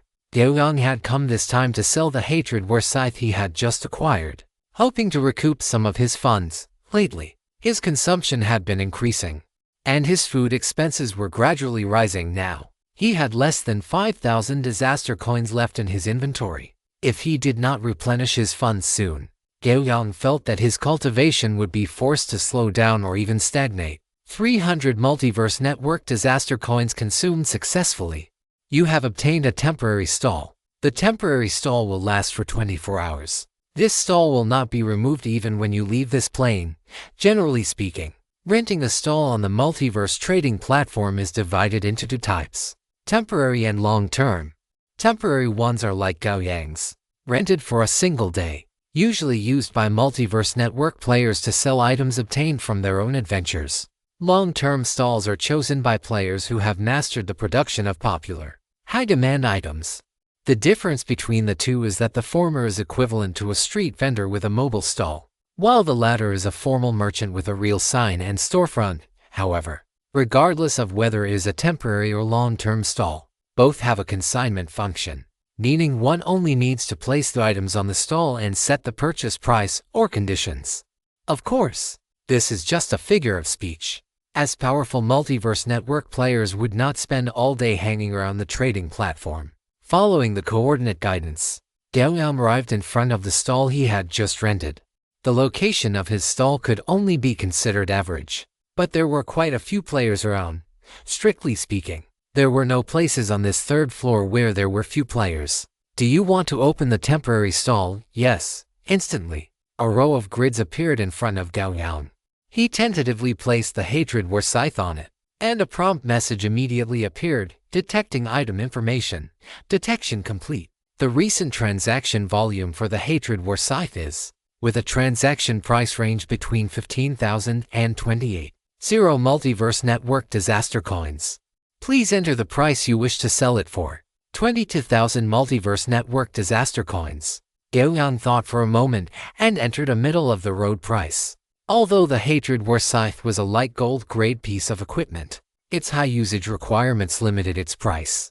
If it were a mainstream light gold weapon like a sword or blade, the price would be far higher than this. After entering the price, the hatred war scythe vanished from his hand and appeared on the stall in front of him, a miniature version of the ferocious-looking hatred war scythe. Gao Yang thought for a moment and then placed a necklace on the stall as well. Detecting item information. Detection complete. Fane's Masterpiece Protection. Recent transaction volume, 54 units. With a transaction price range between 2,700 and 3,600 multiverse network disaster coins. Please enter the price you wish to sell it for. After obtaining this necklace, Gao Yang had only used the shield spell once, so there were 4 charges of the shield spell remaining. However, a shield that could only withstand attacks with a power not exceeding 17 points was of no great use to Gao Yang now. He could withstand attacks of this magnitude with his physical body alone.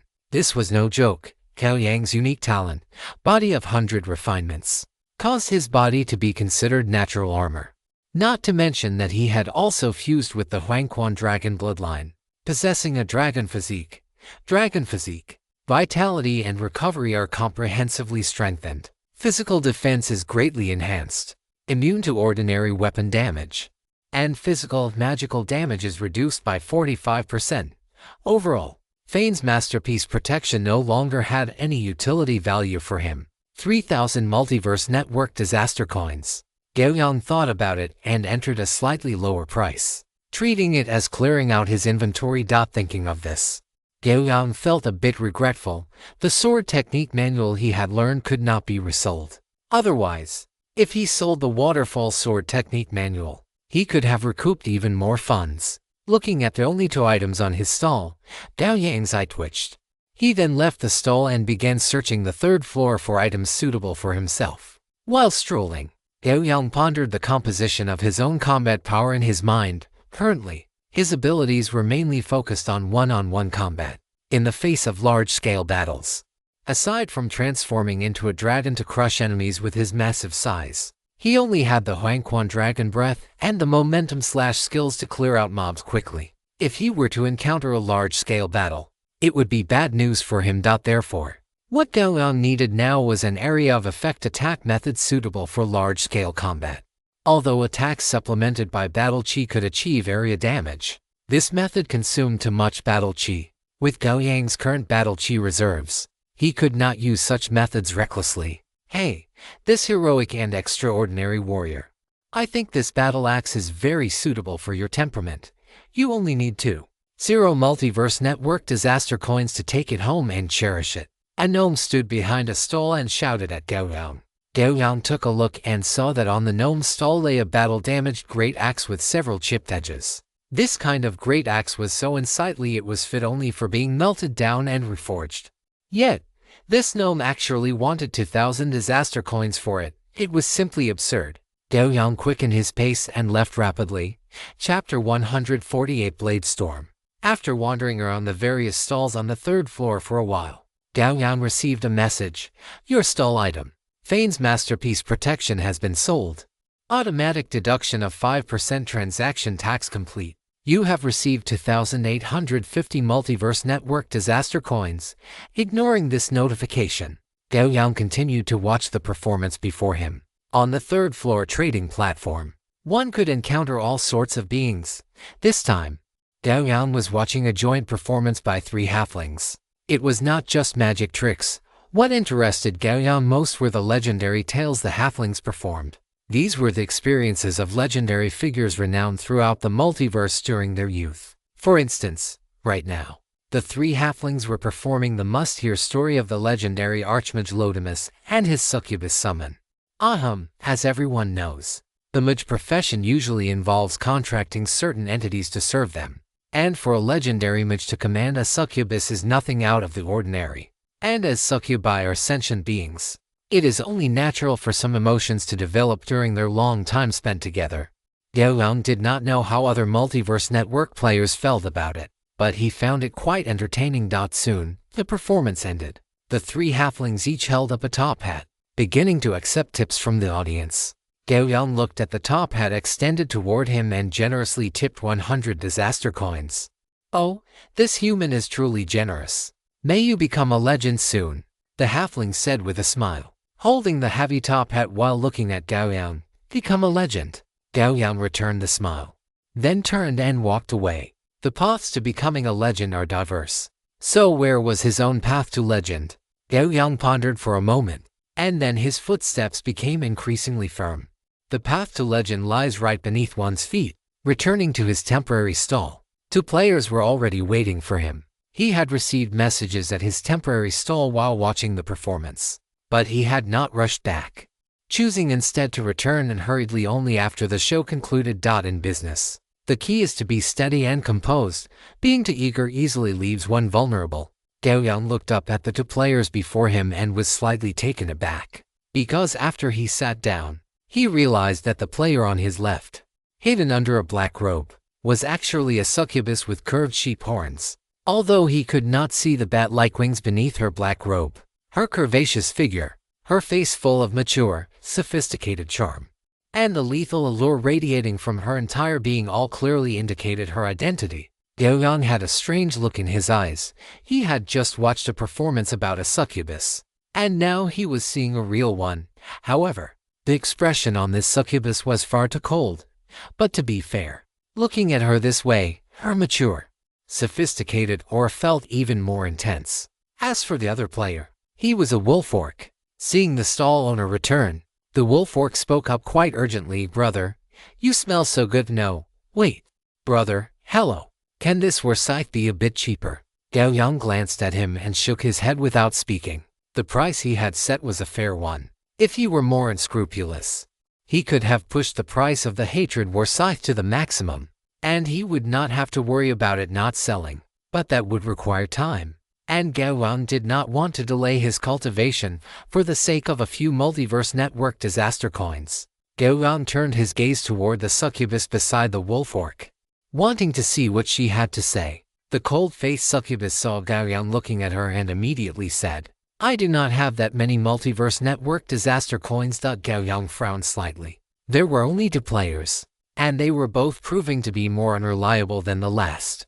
Before he could speak, the cold succubus added, "But I want to trade with you in kind." As she spoke, she took out a book and displayed it to Gao Yang. Gao Yang only had to glance at it once before he could no longer look away. This was exactly what it meant to have a pillow delivered just as you were getting sleepy.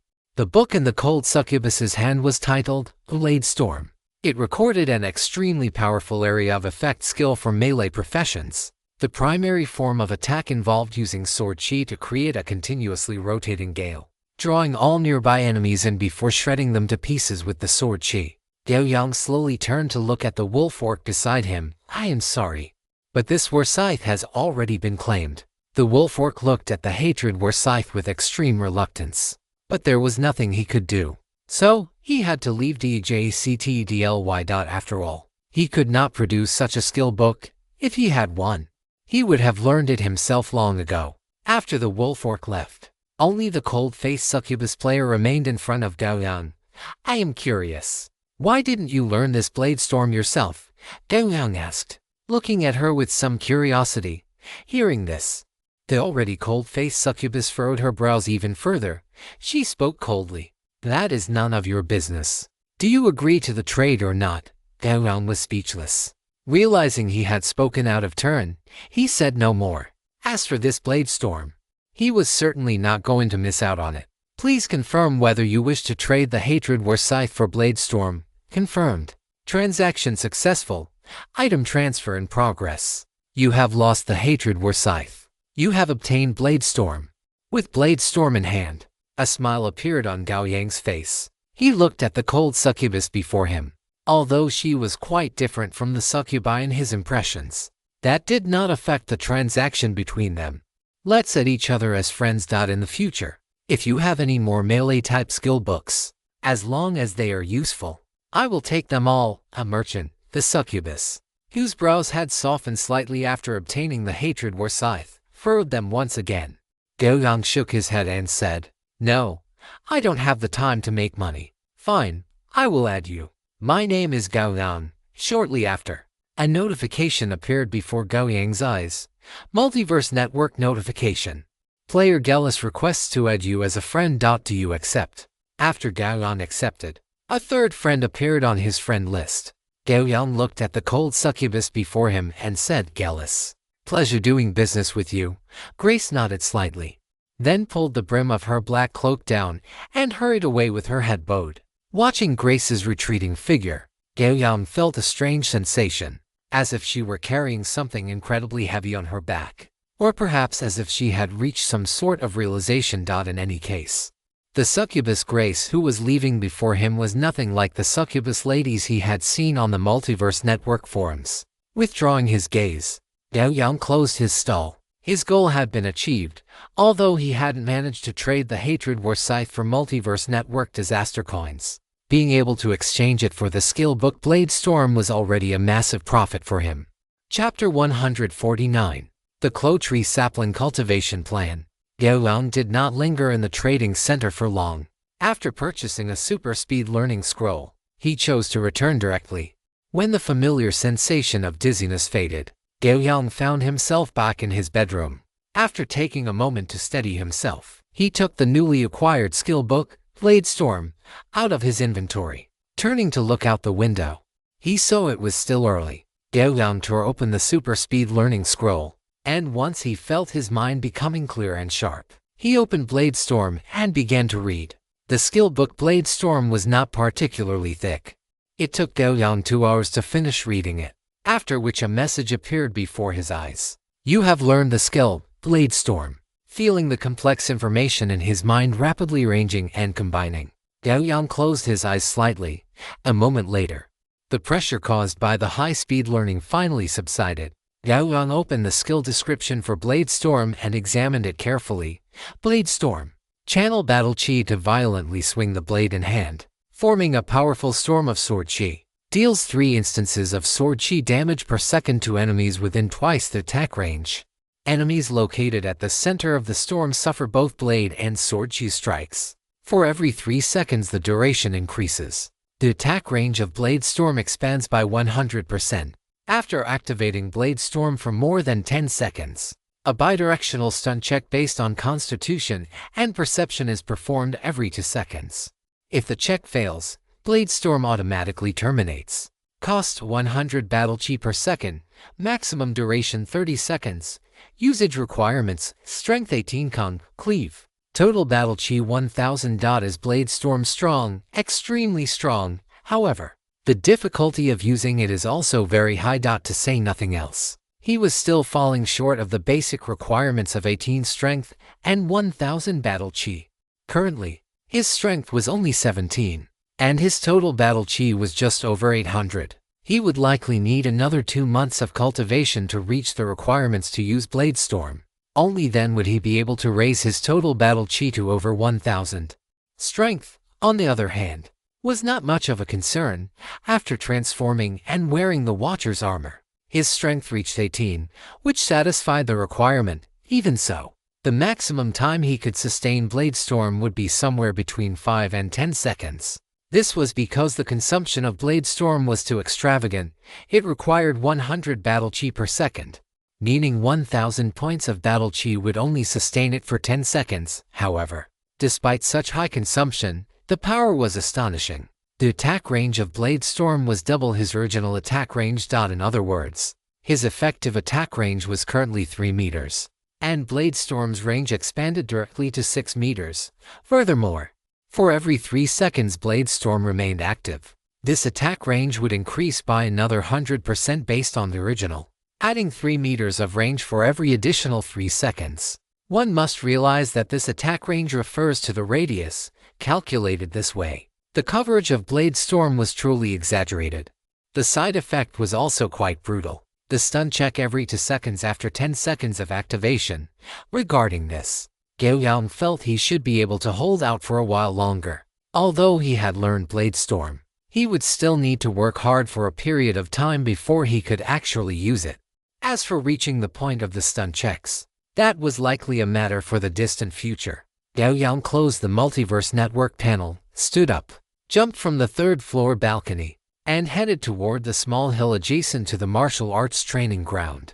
It had been nearly 2 weeks since he planted the clo tree seed. When he arrived at the planting site, he saw a sapling only half a meter tall that had broken through the soil, its few tender, oval-shaped green leaves swaying in the breeze. It has actually grown this tall already. Gao Yang squatted down, looking at the sapling in front of him with some surprise. The growth environment of the clo tree determined its growth rate, but he had not expected it to grow this tall in just 2 weeks. I wonder how much of that winged earth dragon was consumed. Gao Yang stroked his chin and muttered to himself. However, looking at this growth trend, he began to worry about the nutrients required for the clo tree's future development. It seems I will need to prepare more fertilizer. As for what that fertilizer was, it was naturally those powerful monsters. After pouring a bottle of energy drink onto the clo tree sapling, Gao Yang turned and left. I am the most powerful kitty, meow. Gao Yang, hurry up and hack that ugly monster to death. What kind of trash is he to dare compete with me for the boss? A wild, confident laugh erupted from above Gao Yang's head. At this moment, Gao Yang had transformed into his dragon form, wielding the obsidian blade to force back 3 Multiverse Network players. Perched on top of his head was Milafina, looking incredibly arrogant. On the other side of Gao Yang stood a massive white rhinoceros, 3 stories tall, which was the target of Gao Yang's mission. At this point, the white rhinoceros had already had its left foreleg severed. Its massive body was covered in heavy armor resembling dragon scales, but its pride and joy had already been hacked to pieces under Gao Yang's blade. Even its massive frame was covered in numerous deep, bone-reaching sword wounds, causing the giant white rhinoceros to look unsteady on its feet. Gao Yang bent his thick legs slightly, and the next moment, he charged toward the 3 Multiverse Network players like a gale. Yahoo! That is it. Cut them down. Milifena held tightly onto Gao Yang's dragon horns, her wild laughter and trash talk flowing incessantly. The 3 Multiverse Network players saw Gao Yang charging toward them and immediately scattered like beasts, fleeing in all directions.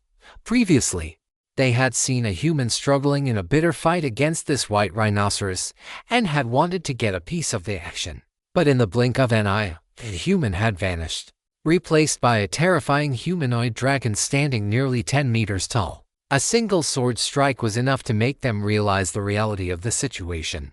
If they did not run now, were they supposed to wait for the opponent to rush over and chop their heads off? Why are you running, you useless trash? Come back and keep fighting. Let us hack you to death. Seeing those 3 Multiverse Network players quickly disappear from view, Milifena felt a bit unsatisfied, her little mouth chattering incessantly. Come to think of it, luck is sometimes truly mysterious.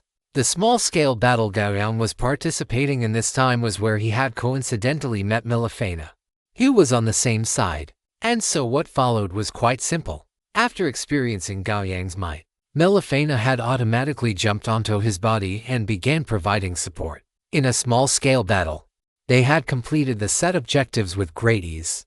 Gao Yang did not leave immediately. Instead, he set his sights on this wild boss located within the battle plane, which led to the scene that had just unfolded. After driving away those players who wanted to steal the kill, Gao Yang returned and completely slaughtered the giant white rhinoceros on the spot. Afterward, he stored the carcass of the white rhinoceros into his inventory, which cost him another 1,000 disaster coins. Chapter 150, Willpower Breakthrough. Gao Yang, are you going back now? Milifena jumped from the top of Gao Yang's head onto his shoulder, tilting her head as she looked at him. Gao Yang nodded gently and reached out to stroke Milifena's little head. Yes, Milifena, this battle has ended. And isn't that the case for you as well? Milifena licked her cat paw. She did not resist Gao Yang's head patting. In fact, she even took the initiative to rub her head against his palm. Sigh, all right then. I was thinking of playing a bit longer, but since you are going back, then so be it. This cat grants you permission to return first. Milifena jumped down from Gao Yang's shoulder and squatted quietly in front of him. Her golden, fluffy tail curled around her feet, looking dignified and elegant. Then, goodbye, Milifena. Let us keep in touch via the Multiverse Network when you have time. Gao Yang waved at Milifena, and then his body quickly vanished before her eyes. Goodbye, Gao Yang. I am very satisfied with you. Milifena extended a cat paw and waved back at him as well. This battle has ended. Exiting the battle. Exiting the battle successful. Calculating battle rewards. You have obtained 7. 0 General EXP and 1. 400 Multiverse Network Disaster Coins. You have obtained Bloodline Evolution Fluid Type 1 Plant Life. After the familiar sensation of dizziness, Gao Yang returned to his bedroom. Looking at the Multiverse Network notifications before him, he nodded with satisfaction. The difficulty of this battle was not high, just a bit tedious. But the rewards were something he was very satisfied with. Bloodline Evolution Fluid Type 1 Plant Life Type.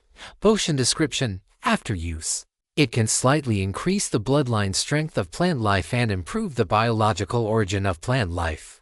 In Gao Yang's hand lay a glass test tube, inside of which was a milky white liquid.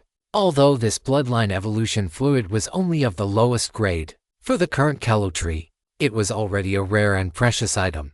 With this bloodline evolution fluid, both the upper and lower limits of the Calo tree would be improved, which was the best possible outcome for Gao Yang. He arrived at the hillside where the Calo tree was located. 2 weeks had passed since he last visited, and the Calo tree had grown from a half-meter tall sapling to 1.5 meters. The trunk, which had previously been fragile, was now as thick as an adult man's thumb, though it still looked somewhat weak. Gao Yang looked at the 1.5 meter tall Calo tree.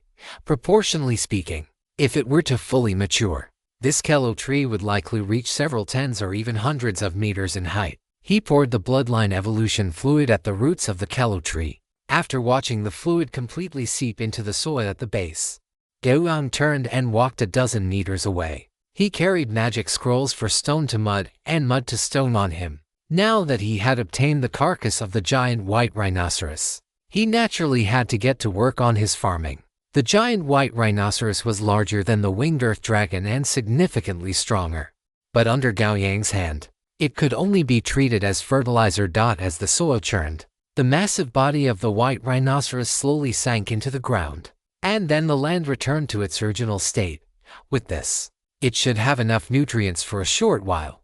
Gao Yang clapped his hands and turned to head to the training grounds. Sitting cross-legged in the very center of the Taiji diagram at the heart of the training grounds, Gao Yang tilted his head slightly to look at the firmament.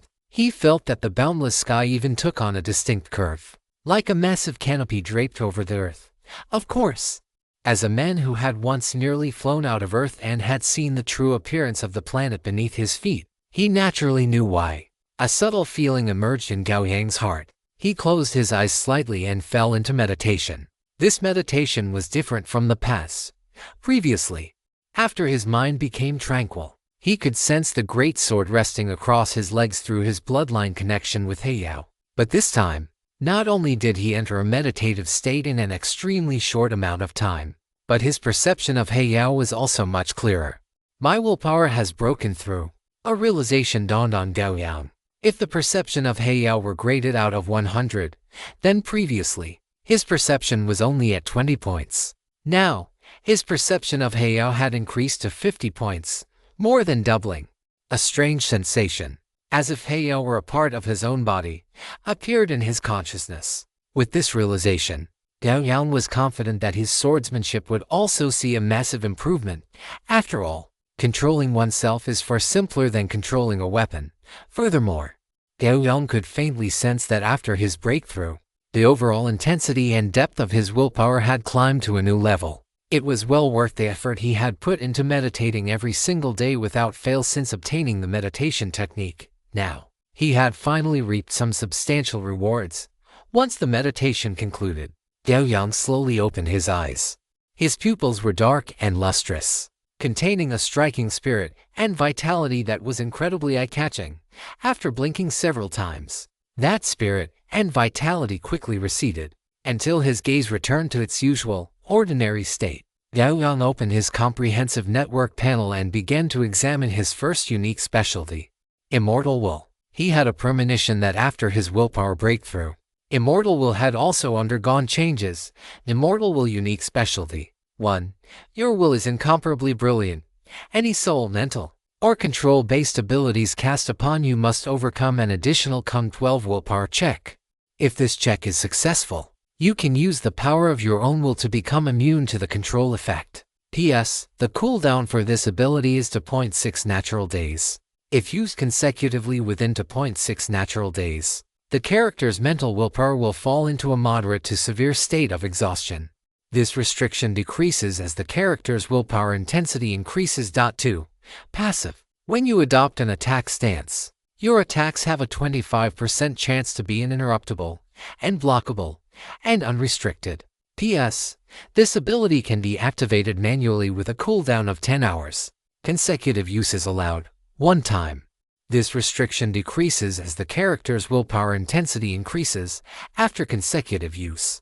It will enter a 1 natural day cooldown period.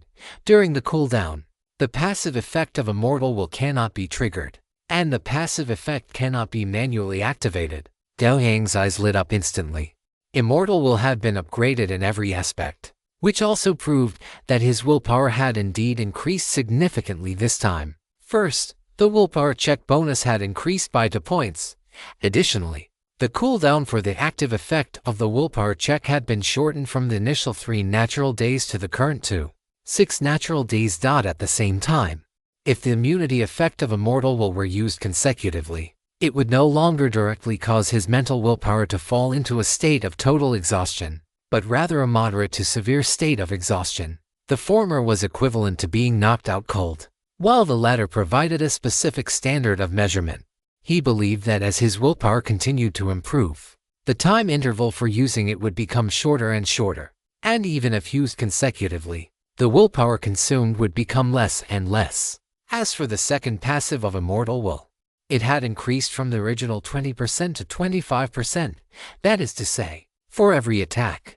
The probability of entering the super armor state had increased from 1/5 to 1/4. Moreover, the interval for the active super armor had also been shortened by 2 hours, and a consecutive usage count had appeared. Although it was only one extra time, Gao Yang was already extremely satisfied. Chapter 151 Medium-Scale Campaign Fury of the Storm for Gao Yang. The greatest benefit of the improvement to Immortal Will was the increase in his margin for error. Originally, he only had one chance to actively use immunity or super armor. If he were faced with a siege by multiple enemies, and there were control chains formed by 2 or more sources, it would be a very dangerous situation for him. In such a case, aside from relying on his own physique to tank the damage, he could only pray that the enemy's attacks would not be too overwhelming. But now it was different. With an extra chance for immunity or super armor, Gao Yang could fully utilize this opportunity to save his own life in a critical moment. Of course, the best way to stay alive is naturally to avoid putting oneself in such a dangerous position in the first place. However, it was a pity that Gao Yang was not the type of character who could complete mission objectives by standing behind everyone else, chanting spells, and waving a staff. On the contrary, he was one of those everyone else. Gao Yang stood up and silently began to swing his sword. Experiencing the feeling after his breakthrough, local comprehensive network forum, you be checking in. May I ask how exactly spells are cast? I still don't understand what a spell model is. The wind also has a path home. Haha. I'm done being human. Is there any big shot willing to accept a campaign invitation? Gao Yang sat on the first floor, eating dinner while casually browsing the local comprehensive network forum. Come to think of it, ever since Ruan Xiaoyu visited last time, although he knew there were other comprehensive network players on Blue Star besides himself, he hadn't paid much attention to them. Even today was his first time browsing the local comprehensive network forum. Currently, there were only 6 players in total on the network. But apart from Gao Yang, the other 5 did not yet have the authority to access the Multiverse Comprehensive Forum. Gao Yang didn't know why this was, nor did he care. Therefore, although the number of people was small, the number of posts was quite high. Gao Yang browsed through them casually and found that a large portion of these posts consisted of useless chatter and ramblings. He could understand, after all, they were all experiencing this extraordinary power for the first time, so it was normal for them to be a bit excited. However, among these posts, one that had been published 3 hours ago caught his attention. Gao Yang clicked on the post selling campaign invitations and saw that the poster's avatar was a cartoon golden retriever wearing sunglasses, with the nickname Just Call Me Little Wan. Based on Gao Yang's judgment, this player was likely a relatively young, single male with above-average looks, but a somewhat flighty personality. Gao Yang, what kind of campaign invitations are you selling? Not long after he opened the private chat, Little Wan replied, Small-scale campaign. A corner of the apocalypse, small-scale campaign. Tug of war at Black Dragon Canyon, medium-scale campaign, Fury of the Storm. Medium-scale campaign, heaven-splitting, earth-shattering. Big brother, see if there's anything you like. Gao Yang stared at the 4 campaign invitations Little Wan had sent in a row, feeling a bit stunned. What is going on here? Is the person on the other end some kind of warmonger? Otherwise, there is no way to explain why they would have so many battle invitations. Soon, Gao Yang thought of a reasonable explanation. This Call Me Little Wan might be a player under the Song of Blades and Swords version. Players under this version are far more likely to encounter various battles than players in other versions. If that were the case, then it would be acceptable for him to have a large number of battle invitations in his hands.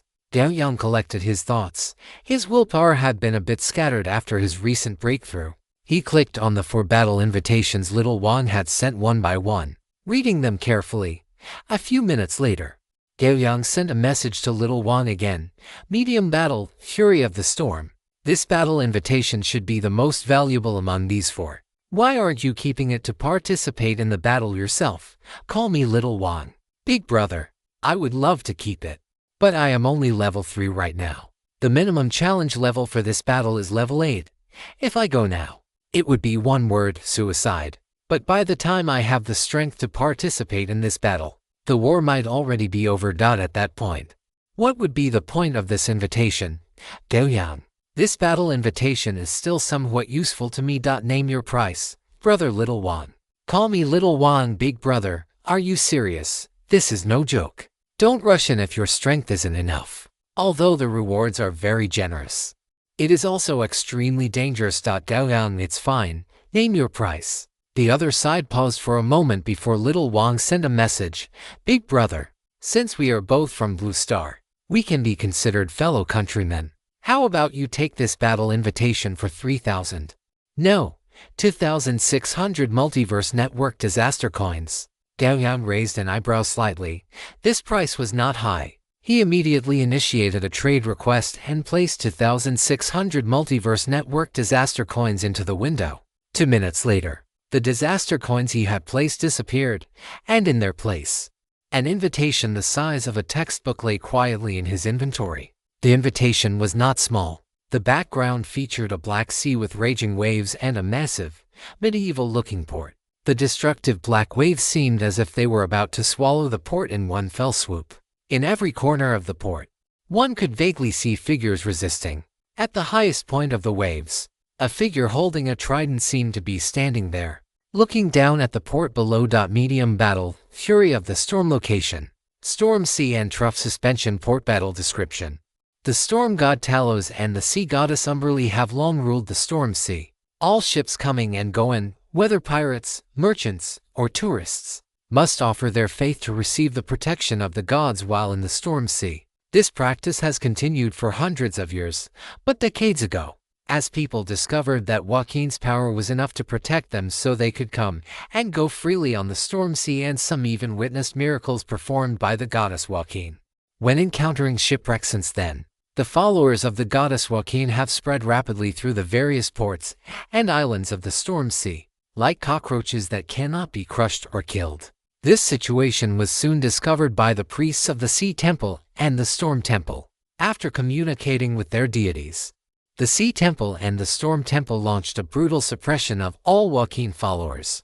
But for those lunatics who value profit above life, this suppression was no different from touching a dragon's reverse scale.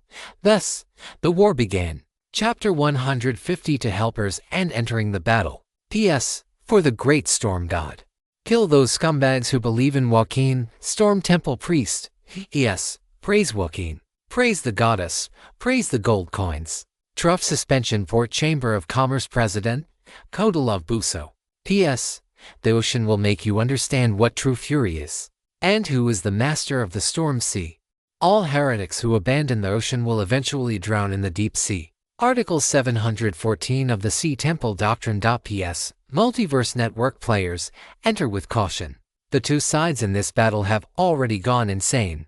Of course, if you have confidence in yourself, ignore what I said. However, I still want to add, I am accepting rescue missions, price negotiable. An anonymous level 18 warm-hearted Multiverse Network player. Dungeon elements: storm, ocean, wealth, faith. Power. Challenge level 8 to 15 Kong End time. After 7 natural days, you may choose to exit the battle. Battle rewards, generally XP, Multiverse Network disaster coins. Challenge achievements, titles, kill drops, faction first kill, participation mode, themes allowed. Team limit of 3 people. Regarding this battle, Gao Yang could only exclaim, "Good heavens!" Through the dense battle introduction, the ins and outs of this battle were explained clearly, while also giving a warning to anyone attempting to participate in the war. If one intervenes in this war, it means intervening in the struggle of faith between gods, and between gods. Faith is the foundation. A god without faith cannot obtain divine power, and without the blessing of divine power, the divine office or authority held by the god will be slowly eroded, eventually leading to a series of side effects such as the god's divine status falling and their power declining. Therefore, in the struggle between gods, the battle for faith is the most cruel. And now, on this storm sea, the goddess Joaquin, who governs the fields of trade and wealth, has actually come face to face with the two gods who govern the storm and the ocean. Gao Yang did not quite understand this situation. According to the information he knew, Joaquin was an absolutely neutral deity. She would not do something as obvious as expanding and fighting for faith. Yet, she had done exactly that, and she had stubbornly stood in opposition to two gods who possessed authority over the ocean and the storm. Watching this invitation repeatedly, Gao Yang finally determined that if he participated in this battle, his stance would be locked directly to the side of Trough Suspension Port, which was the camp of the goddess Joaquin. For Gao Yang, this was not good news. On the stormy sea, the greatest powers are undoubtedly the two ocean deities, the Hanging Port and the goddess Joaquin faction behind it, while equally fanatical, would not have issued such a campaign invitation if they were truly capable of gaining an advantage in this conflict. It is quite clear that the situation is unfavorable for the goddess Joaquin faction. Participating now would undoubtedly be an uphill battle. A hint of a smile appeared on Gao Yang's face. Uphill battles are the most interesting. Crisis, danger, and opportunity coexist. The more difficult the situation, the more bountiful the rewards on the enemy's heads. Furthermore, if he were to encounter any unstoppable danger, he could choose to withdraw from the campaign to mitigate the risk. Of course, that is provided he survives the first 7 days. However, before participating in this campaign, Gao Yang wanted to see if he could find a partner. Since the invitation allowed for team formation, Gao Yang naturally had to consider whether to enter as a duo. He opened his friend list and clicked on Milafina's avatar. That is right. The one he was looking for was Milafina, that cat elf who was a bit scatterbrained and couldn't do math. As a 5-element cat elf, Milafina could be considered a perfect support, from attack to defense, to health, and even speed. Milafina covered it all. Such a comprehensive support, combined with Gao Yang's current combat power, could handle the vast majority of situations. Queen Milafina, I have a very difficult challenge here. I wonder if you might be interested. Less than 5 seconds after the message was sent, Milafina replied, Gao Yang. You know that what Queen Milafina is most interested in is a difficult challenge. The corners of Gao Yang's mouth curled up slightly. He could almost see Milafina right now, proudly tilting her little head. Medium campaign, Fury of the Storm. After Gao Yang sent the invitation, the chat box between the two remained silent for a full 5 minutes. It was not until 5 minutes later that Milafina sent a real-time voice message. Well, Gao Yang, this Meow thinks that the difficulty of this campaign isn't actually that high. It doesn't seem to have enough appeal for this Meow. How about I don't go this time? Gao Yang knew full well that this cat elf was getting cold feet, but he naturally had a way to deal with it. Oh, but there are great-toothed sharks in the stormy sea. Those are massive fish over 5 meters long. You could even help me try to capture a deep-sea behemoth. When you bring the carcass of a deep-sea behemoth back to your tribe, imagine how glorious that would be. No sooner had Gao Yang finished speaking than Milafina sent another real-time voice message. Meow. For the sake of the deep-sea behemoth, this Meow Queen must go. Gao Yang smiled. And just like that, the teammate was secured. Lady Milafina, you are truly the pride of the cat elf race. Gao Yang smoothly delivered a beautiful compliment. He then continued, same as before. The mission rewards and kill rewards will be split 50-50, with you getting 50%. However, if we encounter items useful to both of us, you get priority selection. Neo, no problem. Milafina agreed quite readily. It seemed she was very satisfied with Gao Yang taking the initiative to propose the 50% for her distribution method. Gao Yang, when are we leaving? This Meow can't wait to start a new adventure. Milafina, on the contrary, began to urge Gao Yang. Gao Yang replied, no rush. Wait until tomorrow, and I will notify you. After the familiar sensation of dizziness passed, a wave of noisy clamor rushed into Gao Yang's ears. Gao Yang opened his eyes and looked at the bustling street bathed in light not far away. The last trace of dizziness in his mind dissipated completely. On his shoulder, a cat with golden fur was hanging on in a disoriented state. If her claws hadn't hooked into Gao Yang's clothes, she would have already been in the sewage at his feet. Gao Yang looked around. He had appeared in a dark corner of a dim alley, and there were no witnesses around him. It could be said that he had minimized the trouble of teleporting as much as possible. Gao Yang stood in place for a few seconds, then took a step forward. bringing Milafina into the noisy street. Chapter 153, The Hanging Port and the Chamber of Commerce. Walking along this noisy commercial street, Gao Yang's posture was quite casual. After walking for a while, Gao Yang discovered that the inclusiveness of the Trough Hanging Port, this super large harbor, was incredibly exaggerated. On the street he had walked down, he had seen no fewer than 20 different races: humans, orcs, goblins, elves, murlocs, sea folk, and more. He even saw a bald mage with pure white eyes and two thumb-sized holes drilled into his skull. This was either a warlock, a psionicist, a wild mage, or some other abnormal spellcasting profession. Who in their right mind would drill two holes in their own forehead? Only those who lean toward chaotic and disorderly professions would engage in such crazy and extreme behavior. Compared to those strange and varied races, a human like Gao Yang was considered perfectly normal. Gao Yang. Look, players are talking in the campaign channel. Milafina, crouching on Gao Yang's shoulder, suddenly leaned into his ear and whispered. Hearing this, Gao Yang's field of vision shifted according to his will. Awakens, Stormy Sea, Seng Canyon Battlefield, 10-man team, level 10 mage leading, half heals and a tank. Need a support to start. A level 10 mage was a truly transcendent being. For those below level 10, they could be considered an overwhelming force. Helmcut, level 9 halfling bard, specializing in buffing. Looking for someone to carry me to farm Merit MacArthur, Ocean Temple. Scrollette. Any comrades want to join? All kinds of information scrolled across Gao Yang's vision like a screen refresh. The first few messages were normal enough, but the message posted by the player named MacArthur made Gao Yang's expression turn rather strange. Gao Yang. Are those Multiverse Network players always this bold? They even dare to storm the Ocean Temple. Are they not afraid of the wrath of the gods? Milafina's cat eyes held a hint of confusion. Clearly, she had also seen the information posted by MacArthur. Gao Yang's expression became even more subtle. He had heard before that some gods were indeed quite open-minded, with the priests of the goddess of pleasure and the goddess of the ocean being the most notorious. However, he had not expected this MacArthur to be able to say such things with such righteous confidence. Could it be that there was no one left in this campaign that he cared about? Cough. Perhaps they are indeed a bit bold, but I believe this level of behavior shouldn't be enough to draw the gaze of the goddess of the ocean.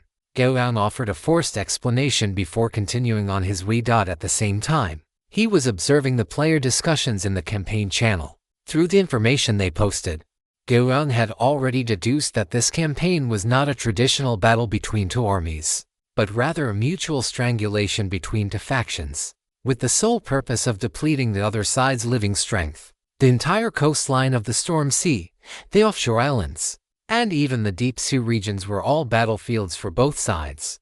The Storm Sea was now completely engulfed in the flames of war.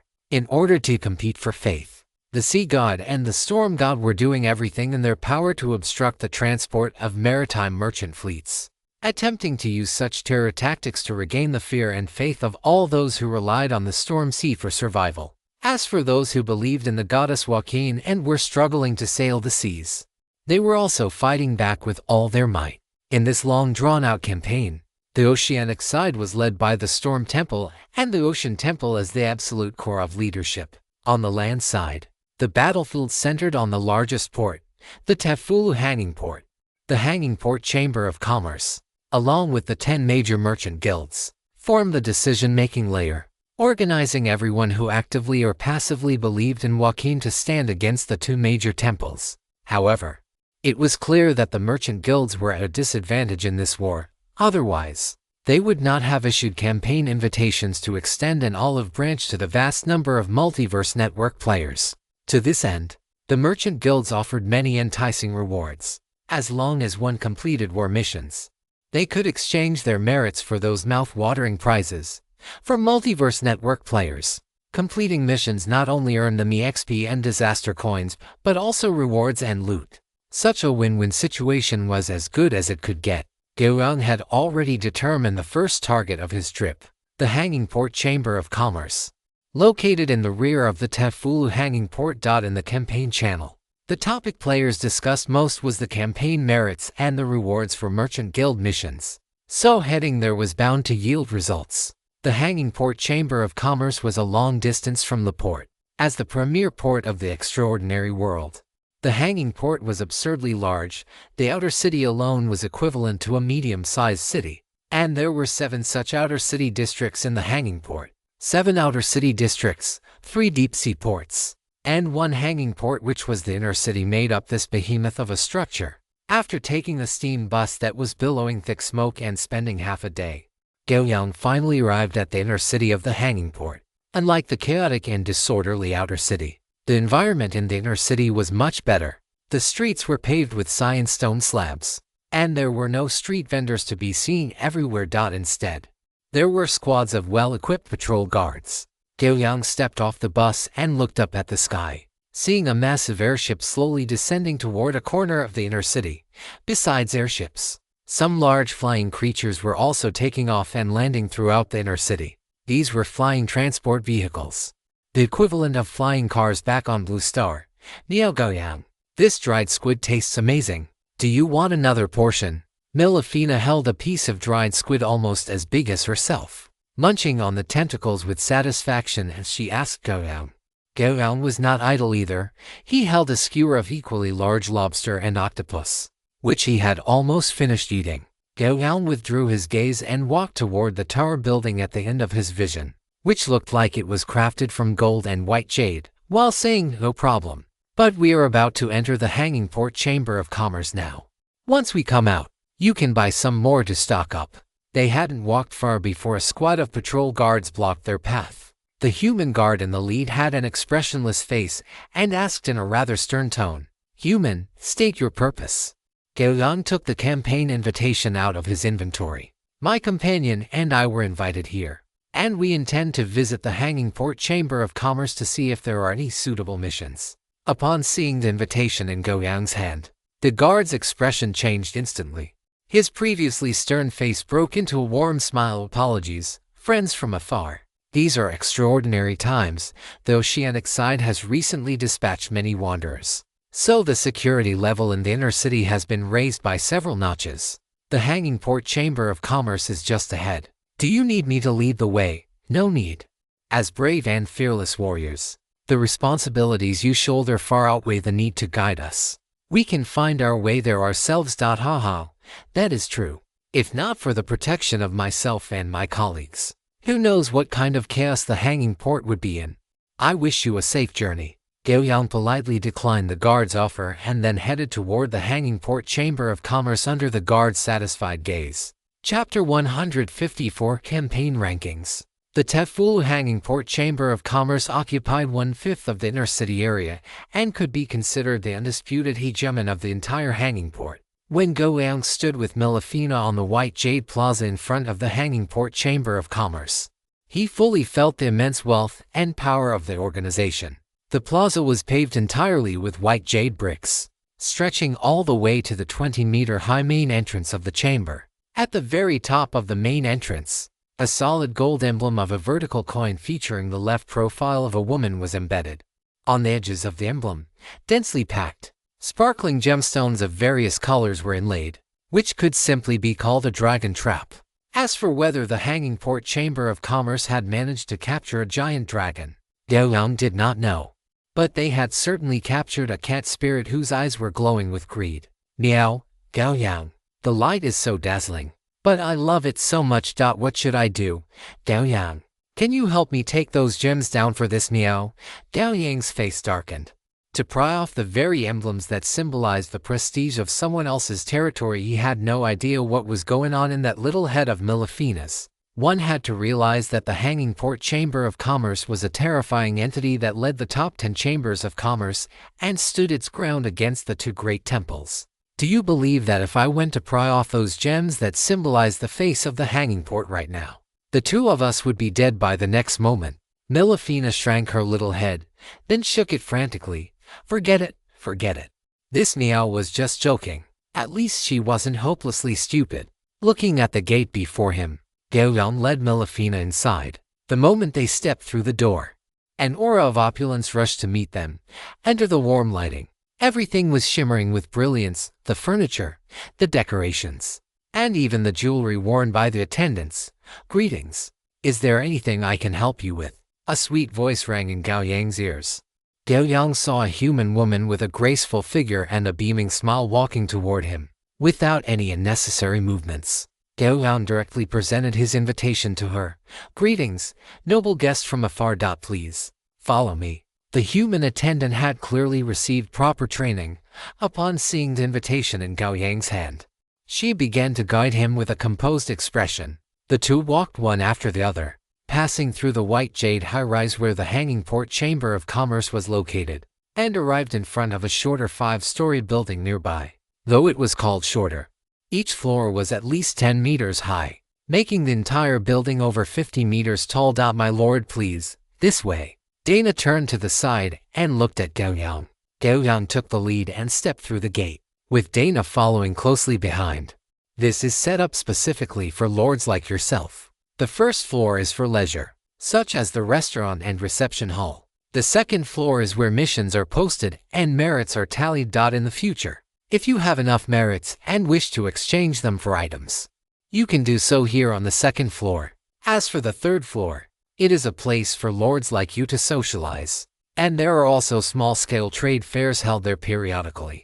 Dana explained the functions of the building to Gao Yang with clear and fluent speed.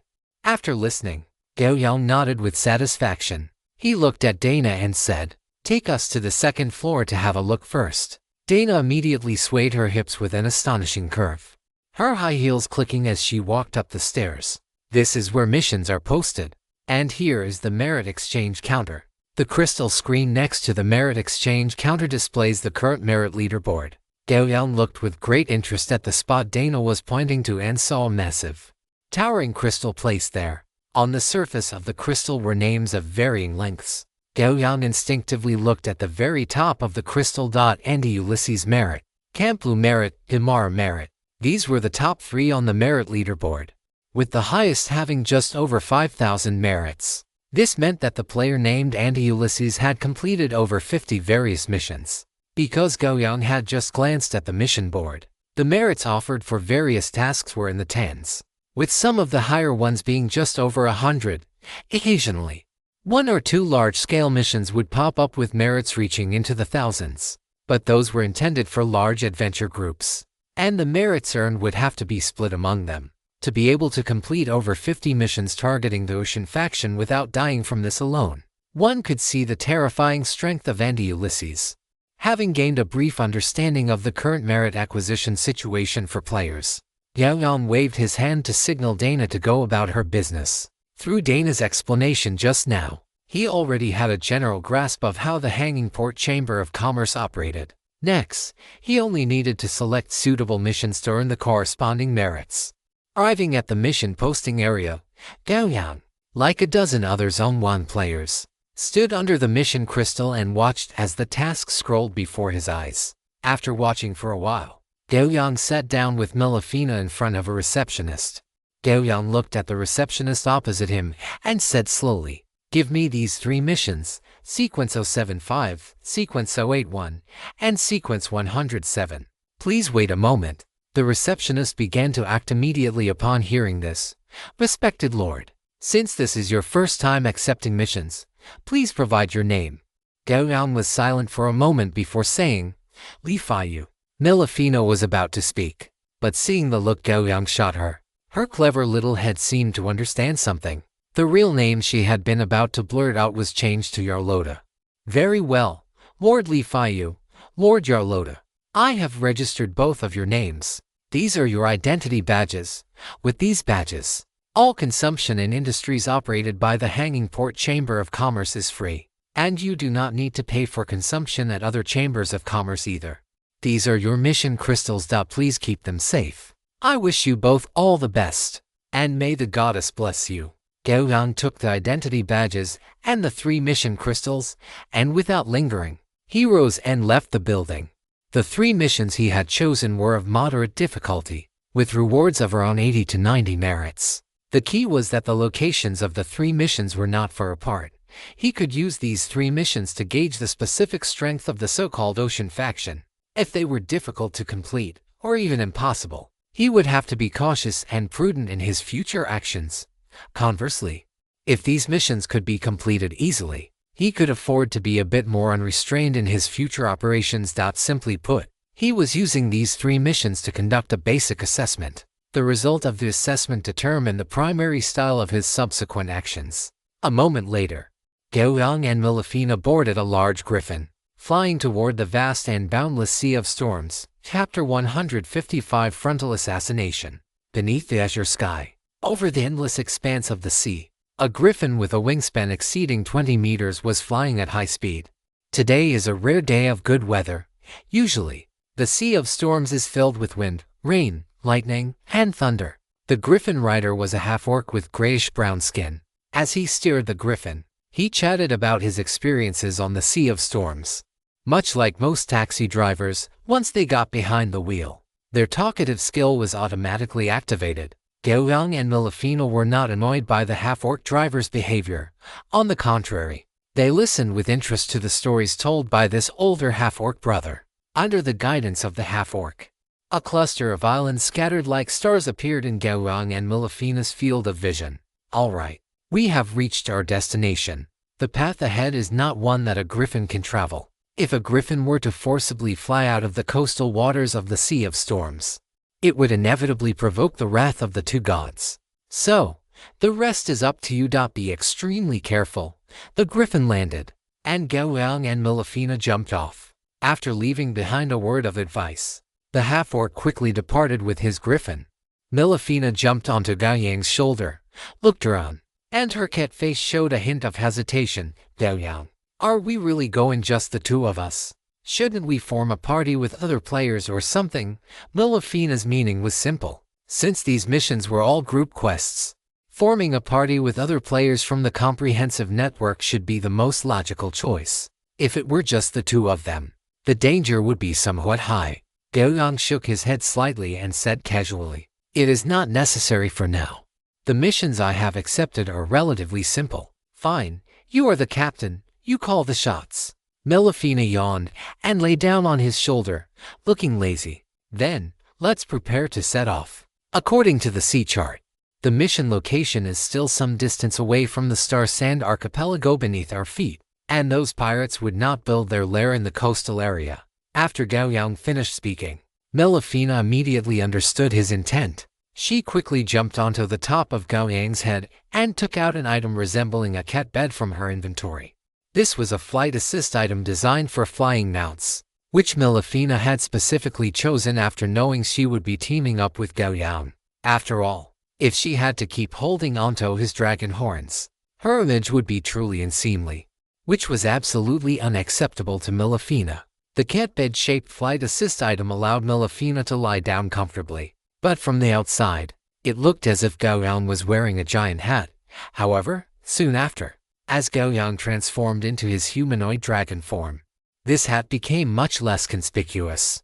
Melifina secured the cat bed between Gao Yang's 2 dragon horns and curled up comfortably. The oncoming gale, after passing through the flight assist item, turned into a gentle breeze that brushed against her fur. This kind of adventure is just too delightful. Meow. Pedro Lefter was an inconspicuous minor leader of the Red Sail pirate crew, with only 5 pirate underlings under his command, but even so, whenever he stepped onto an island or into a tavern at a port, those familiar with him would respectfully address him as Lord Pedro. Pedro liked this title. It was far better than "Hey, are you there?" Of course, Pedro knew the root of all this. As a half-human with 1/4 snake person blood flowing in his veins, Pedro possessed a clever mind. He knew that behind the captain of the Red Sail pirate crew was a priest from the Temple of the Ocean. It was precisely because of the war between the Great Temple of the Ocean, the Temple of Storms, and Joaquin that the Red Sail pirate crew, which originally only had a handful of members, had rapidly expanded into a renowned pirate group with over 100 pirates. Thinking of this, a glimmer flashed in Pedro's eyes, a glimmer called ambition. He wanted to seize this once-in-a-century opportunity.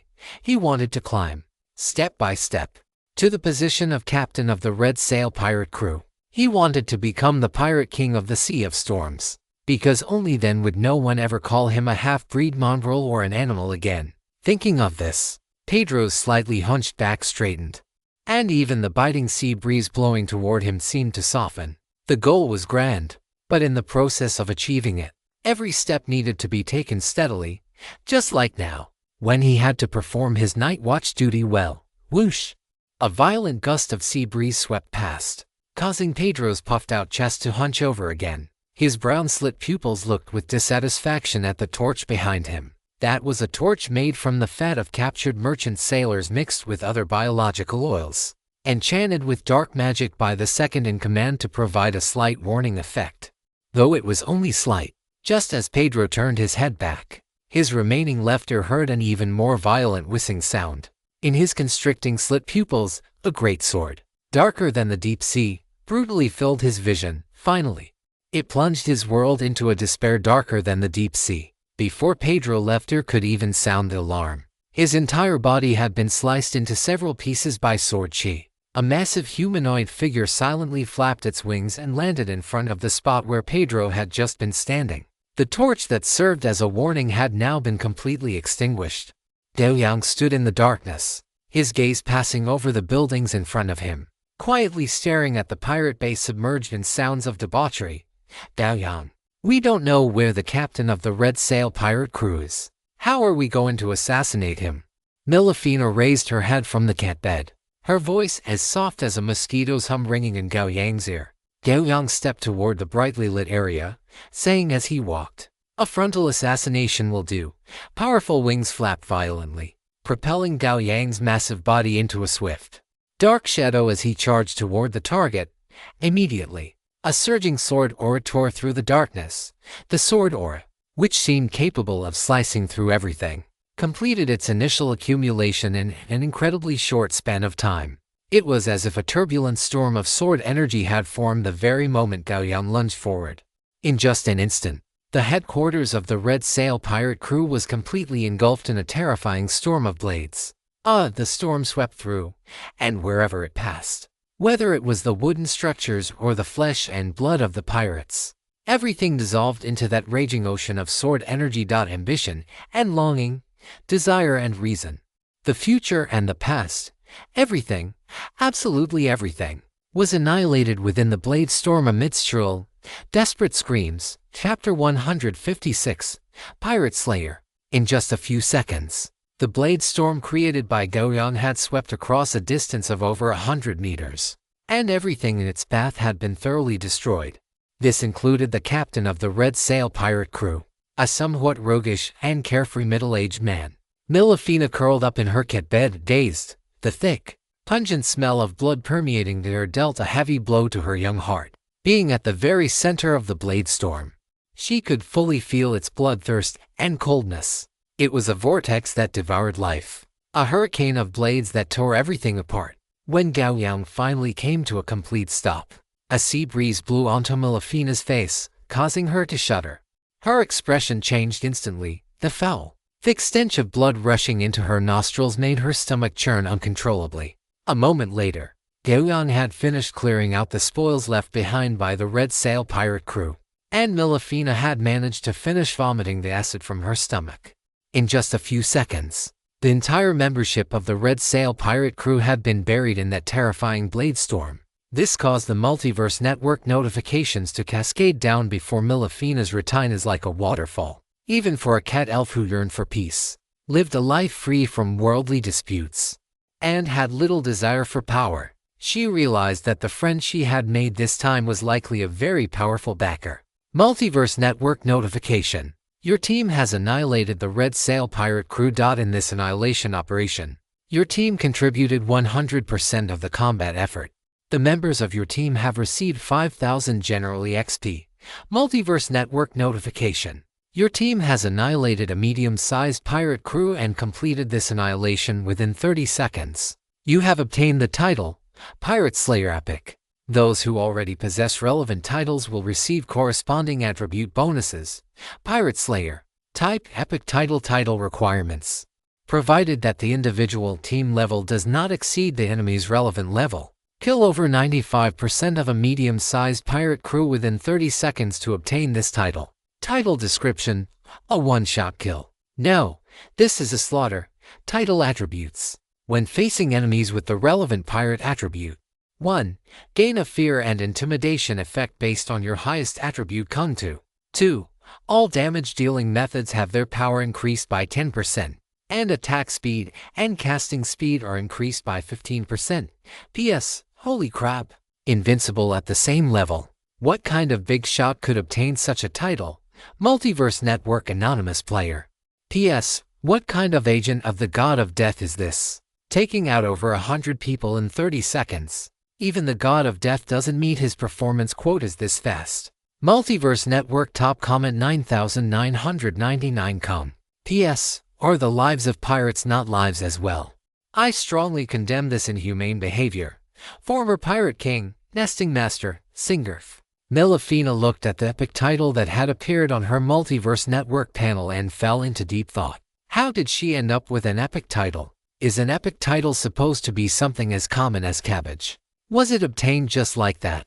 Melifina still remembered that when she had just become a Multiverse Network player, one of her seniors had obtained an epic title and bragged about it in the tribe for a very, very long time. Even when they were sunbathing, that senior's spot was much further ahead than the others, but now she, Melifina, also had an epic title, and able to wait. She equipped the epic title on her chest and looked at Gao Yang, puffing out her small chest proudly. Gao Yang, look quickly. Does my title look good here? Is it eye-catching? Gao Yang looked at the excited Melifina and gave a thumbs up. Melifina, this golden title suits you perfectly. Haha, I knew it, Gao Yang. You have the best taste. Miao Gao Yang smiled, equipped the Pirate Slayer title, and then chose to hide it. The special effects of an epic title were somewhat powerful, just like now. Melifina's chest looked like it had a giant light bulb hanging from it, emitting a blinding golden glow that forced people to notice her title. After hiding the title, the effects remained, but it would no longer have that visual effect. Let's go. We still have more places to visit. Gao Yang signaled for Melifina to come up, and once she jumped onto his shoulder, he transformed into a dragon once more and soared into the sky. Heretic, you shall suffer the wrath of the sea god. You shall be buried in the storm, and your corpse shall be picked clean. Gao Yang swung his sword down, and the cursing of the fish-scaled pirate before him came to an abrupt end. It was already late at night, and this was the last of the missions Gao Yang had accepted. In just half a night, 3 medium-sized pirate crews near the hanging port had been wiped out one after another. This brought Gao Yang over 20,000 generally XP, 3,000 Multiverse Network disaster coins, several treasure chests, as well as some gold coins, transcendent weapons, and more. Gao Yang checked them and found nothing he could use. So, he split the spoils with Melifina 50-50 according to their prior agreement. Of course, once he returned to the hanging port, he could exchange his mission crystal for 260 merit points, which was a major highlight of this campaign. The treasures offered by the Hanging Port Chamber of Commerce and the other 10 chambers are of exceptionally high quality, otherwise, they would not have attracted so many Multiverse Network players to participate in this war, which is clearly a conflict of faiths. Of course, another major focus lies with the Oceanic faction. If one were to slay the important units of the Oceanic side, the value of the loot dropped would definitely be substantial. The problem is that the conflict has remained at this small-scale level, and it is truly difficult to capture a high-value enemy in such skirmishes.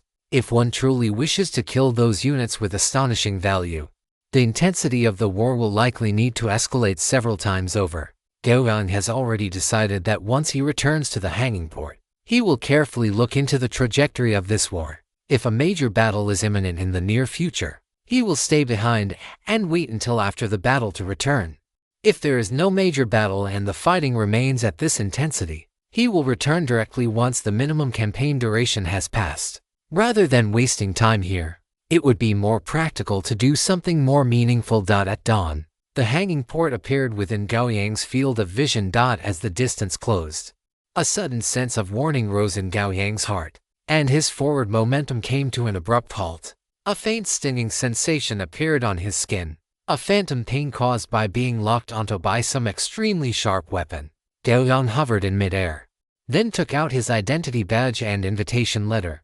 After a few seconds, the feeling of being watched like a thorn in his back gradually faded, though it did not disappear entirely. Gao Yang knew that there were still people in the hanging port watching him if he were to make any untoward moves. A fierce strike would descend upon his head in the next second. Chapter 157. Multiverse Network Player Exchange Meeting. He did not make any moves until a solid beam of light emitted from the port's lighthouse and shone in front of him. The light lingered for a moment before beginning to move toward the port. Gao Yang flapped his wings and, guided by the light, landed on the slightly damp platform of the port. His figure slowly shrank, transforming back into his human form. Just as he reverted to human form, a squad of guards quickly rushed over. The lead guard struck his chest with one hand in a salute, then took out a crystal lamp and pointed it at Gao Yang. The crystal lamp was entirely blue, and the wick emitted a faint halo of light, casting a ray onto Gao Yang. A second later, the crystal lamp remained unchanged. The lead guard put the crystal lamp away and saluted Gao Yang again. Gao Yang could clearly perceive that he had let out a sigh of relief, seemingly sensing Gao Yang's gaze. The lead guard revealed a smile and explained, "Apologies, sir. Recently, more and more enemies have been infiltrating the hanging port, so the screening process has become a bit stricter." Gao Yang's heart stirred, and he asked casually, "How is the situation now? I just finished a mission and returned, so I am not yet aware of the current circumstances. How else could it be? The offensives from the Ocean Temple and the Storm Temple are becoming increasingly fierce. The assassination campaigns targeting us followers of Joaquin are also growing in number. Even quite a few big shots from the Chambers of Commerce have died in these assassinations. Those Chamber of Commerce masters are very precious of their lives, for the sake of their own skins. They are all hiding in the far rear now. There are only a few chamber masters left in the hanging port. Those masters only know how to throw money at people. If it weren't for them tripling the brothers' wages, who would be patrolling for them at a time like this?" The lead guard captain had no reservations at all.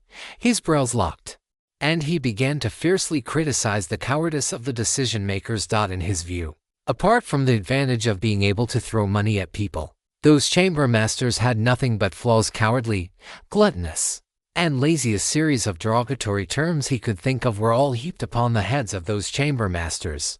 But our lethality toward the enemy is not small either, is it? Gao Yang suddenly interjected during a pause by the guard captain. Upon hearing this, the guard captain first looked at Gao Yang, as if thinking of something, then nodded and said, "That is true. The faith of us followers of Joaquin is very loyal. Under the guidance of the goddess, the sea routes will eventually be completely under our control. However, recently, according to intelligence, it seems that a large number of oceanic believers are heading toward the hanging port. They seem to have some designs on the port." Gao Yang nodded slightly. He was somewhat surprised, as this guard captain's information seemed overly extensive. After bidding farewell to the patrolling guards, Gao Yang took a carriage and found a decent-looking tavern in the outer district to stay in. Going to the inner district now would take too much time, and he did not want to go through that effort just for the free food and lodging provided by the Hanging Port Chamber of Commerce. It just so happened that he had seized quite a few gold coins, enough to support all the expenses for him and Milafina in the hanging port. The night passed without incident. Early the next morning, Gao Yang woke up from a deep sleep. After a simple breakfast, Gao Yang took Milafina to the inner district. He needed to collect the merit points for the missions he completed yesterday and, by the way, confirm whether the news he heard from the patrol soldier last night was true. Familiar with the route, he arrived at the Hanging Port Chamber of Commerce and went straight to the second floor. He turned in the 3 missions he had accepted yesterday all at once, receiving 260 merit points. Afterward, he walked straight to the 3rd floor. Just as he entered, he had seen a notice that there would be an exchange meeting on the 3rd floor today. By the time Gao Yang arrived on the 3rd floor, there were already quite a few players standing, sitting, or communicating with each other in the hall of several hundred square meters. Gao Yang, that bald man over there, his gaze makes me feel a bit scared. Milafina leaned cautiously toward Gao Yang's ear and whispered. Gao Yang followed Milafina's gaze and saw a bald man with a physique as thin as a hemp stalk and pure white eyes looking in his direction. His bald head was covered in blood-red tattoos, which traced down his skin and eventually disappeared beneath his clothes. Seeing Gao Yang looking over, the bald player flashed a smile. The shifting of his facial muscles caused the tattoos on his head and face to vaguely form a strange, beastly visage, as if a hideous and terrifying monster were grinning at him.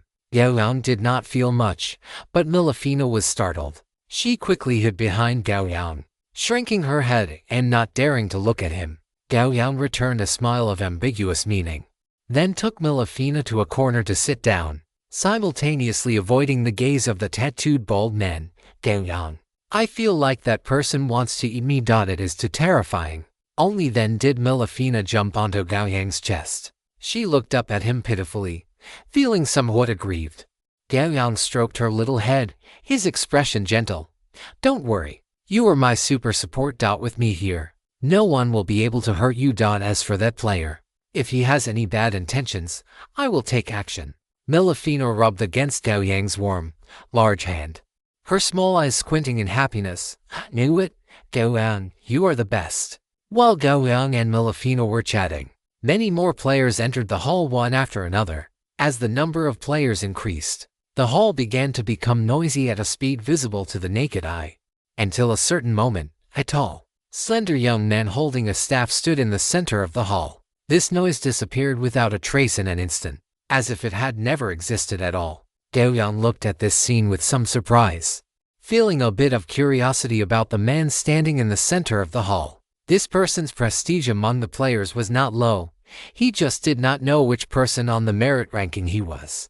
Hello everyone, I am Andy Ulysses. Most of you present should know me, and a few might not have known me before. But by now you should have a preliminary understanding of me. Andy Ulysses' pale golden eyes carried a faint smile, which, combined with his head of natural golden curls, was extremely charming. At the very least, Milafina, who was crouching beside Gao Yang, had already begun to involuntarily stretch her neck, wanting to get closer to Andy Ulysses. A flash of golden light passed through the depths of Gao Yang's eyes, and then he stroked Milafina's back with his hand, disturbed by Gao Yang. Milafina's eyes suddenly cleared. She was stunned for a moment, then leaned toward Gao Yang's side. Why are the players here more perverted than the last?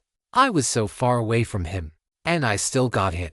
I dare not imagine if I were to encounter these players alone in the future. Would I be sold and still help them count the money? Milafina had already begun to silently weep in her heart. Chapter 158. The storm is coming. Andy looked at the silent hall with satisfaction. Then he continued to speak. This exchange meeting today was initiated by me. At the same time, players in the top 10 of the merit ranking, such as Camp and Dumara, are all present. As Andy spoke, his staff tapped slightly, and clusters of golden light the size of fists flew out from his staff, landing one after another on the heads of the players he named. There were 18 clusters of golden light in total, which meant that almost all of the top 20 players on the merit ranking were present. Gao Yang looked at the golden light cluster on top of the tattooed bald man's head, his eyelids drooping slightly. He did not expect that this tattooed bald man's position on the merit ranking was actually quite high, so his strength would naturally not be weak. If they were to meet later, he would need to deal with him carefully. After Andy finished doing this, seeing the surprise in the eyes of many players in the hall, the smile on his face grew even brighter. Very good. Everything was proceeding according to his plan.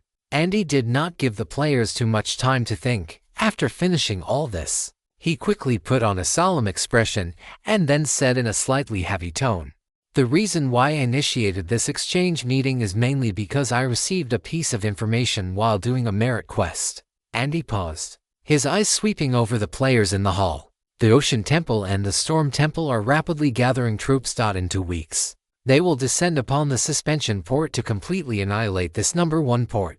As soon as these words were spoken, the hall suddenly fell into silence. After a long while, a player muttered in a low voice, "You say it will be annihilated. So it will be. If this suspension port were so easy to annihilate, it would have been destroyed long ago. Would it have waited until now?" Although the voice was small, it was exceptionally clear in the pin-drop silence of the hall. That person seemed to realize something was wrong. But since the words were already out, he had to brace himself and look at Andy with a questioning gaze. The smile on Andy's face did not change in the slightest. He continued to speak. "This information was obtained from a priest of the Ocean Temple. so there will be no problems with the source of the information. Then, without further explanation, Andy quickly said, "Since everyone has come here, you naturally want to reap enough benefits. The war in 2 weeks is an excellent opportunity. If you seize the opportunity, it is not impossible to even gather enough resources to reach the legendary rank." As Andy's voice fell, the temperature in the hall suddenly rose significantly, and many players' breathing became a bit heavier. Legendary, that was a dream that many players could only hope for but never reach. Those who could become legendary were all powerful professionals with all kinds of incredible and terrifying powers. Gao Yang looked at Andy and already understood his intentions. The players present in the comprehensive network were all quite strong, otherwise they would not have come to this battle. But the reason players were players was that they had a natural disadvantage. They were unorganized and undisciplined. Andy first revealed the great decisive battle in 2 weeks, then threw out the possibility of achieving the legendary rank, all to serve one goal. That was to gather the players present into a rope controlled by him, to have them clear the obstacles on his path, and ultimately to reap enough resources in the future battle. One must know that he was a mage, and as a mage, the amount of resources consumed was truly terrifying. Various spellcasting materials, various magic crystals, various books and knowledge, and the learning of various magical skills. Everything, absolutely everything, requires vast amounts of resources.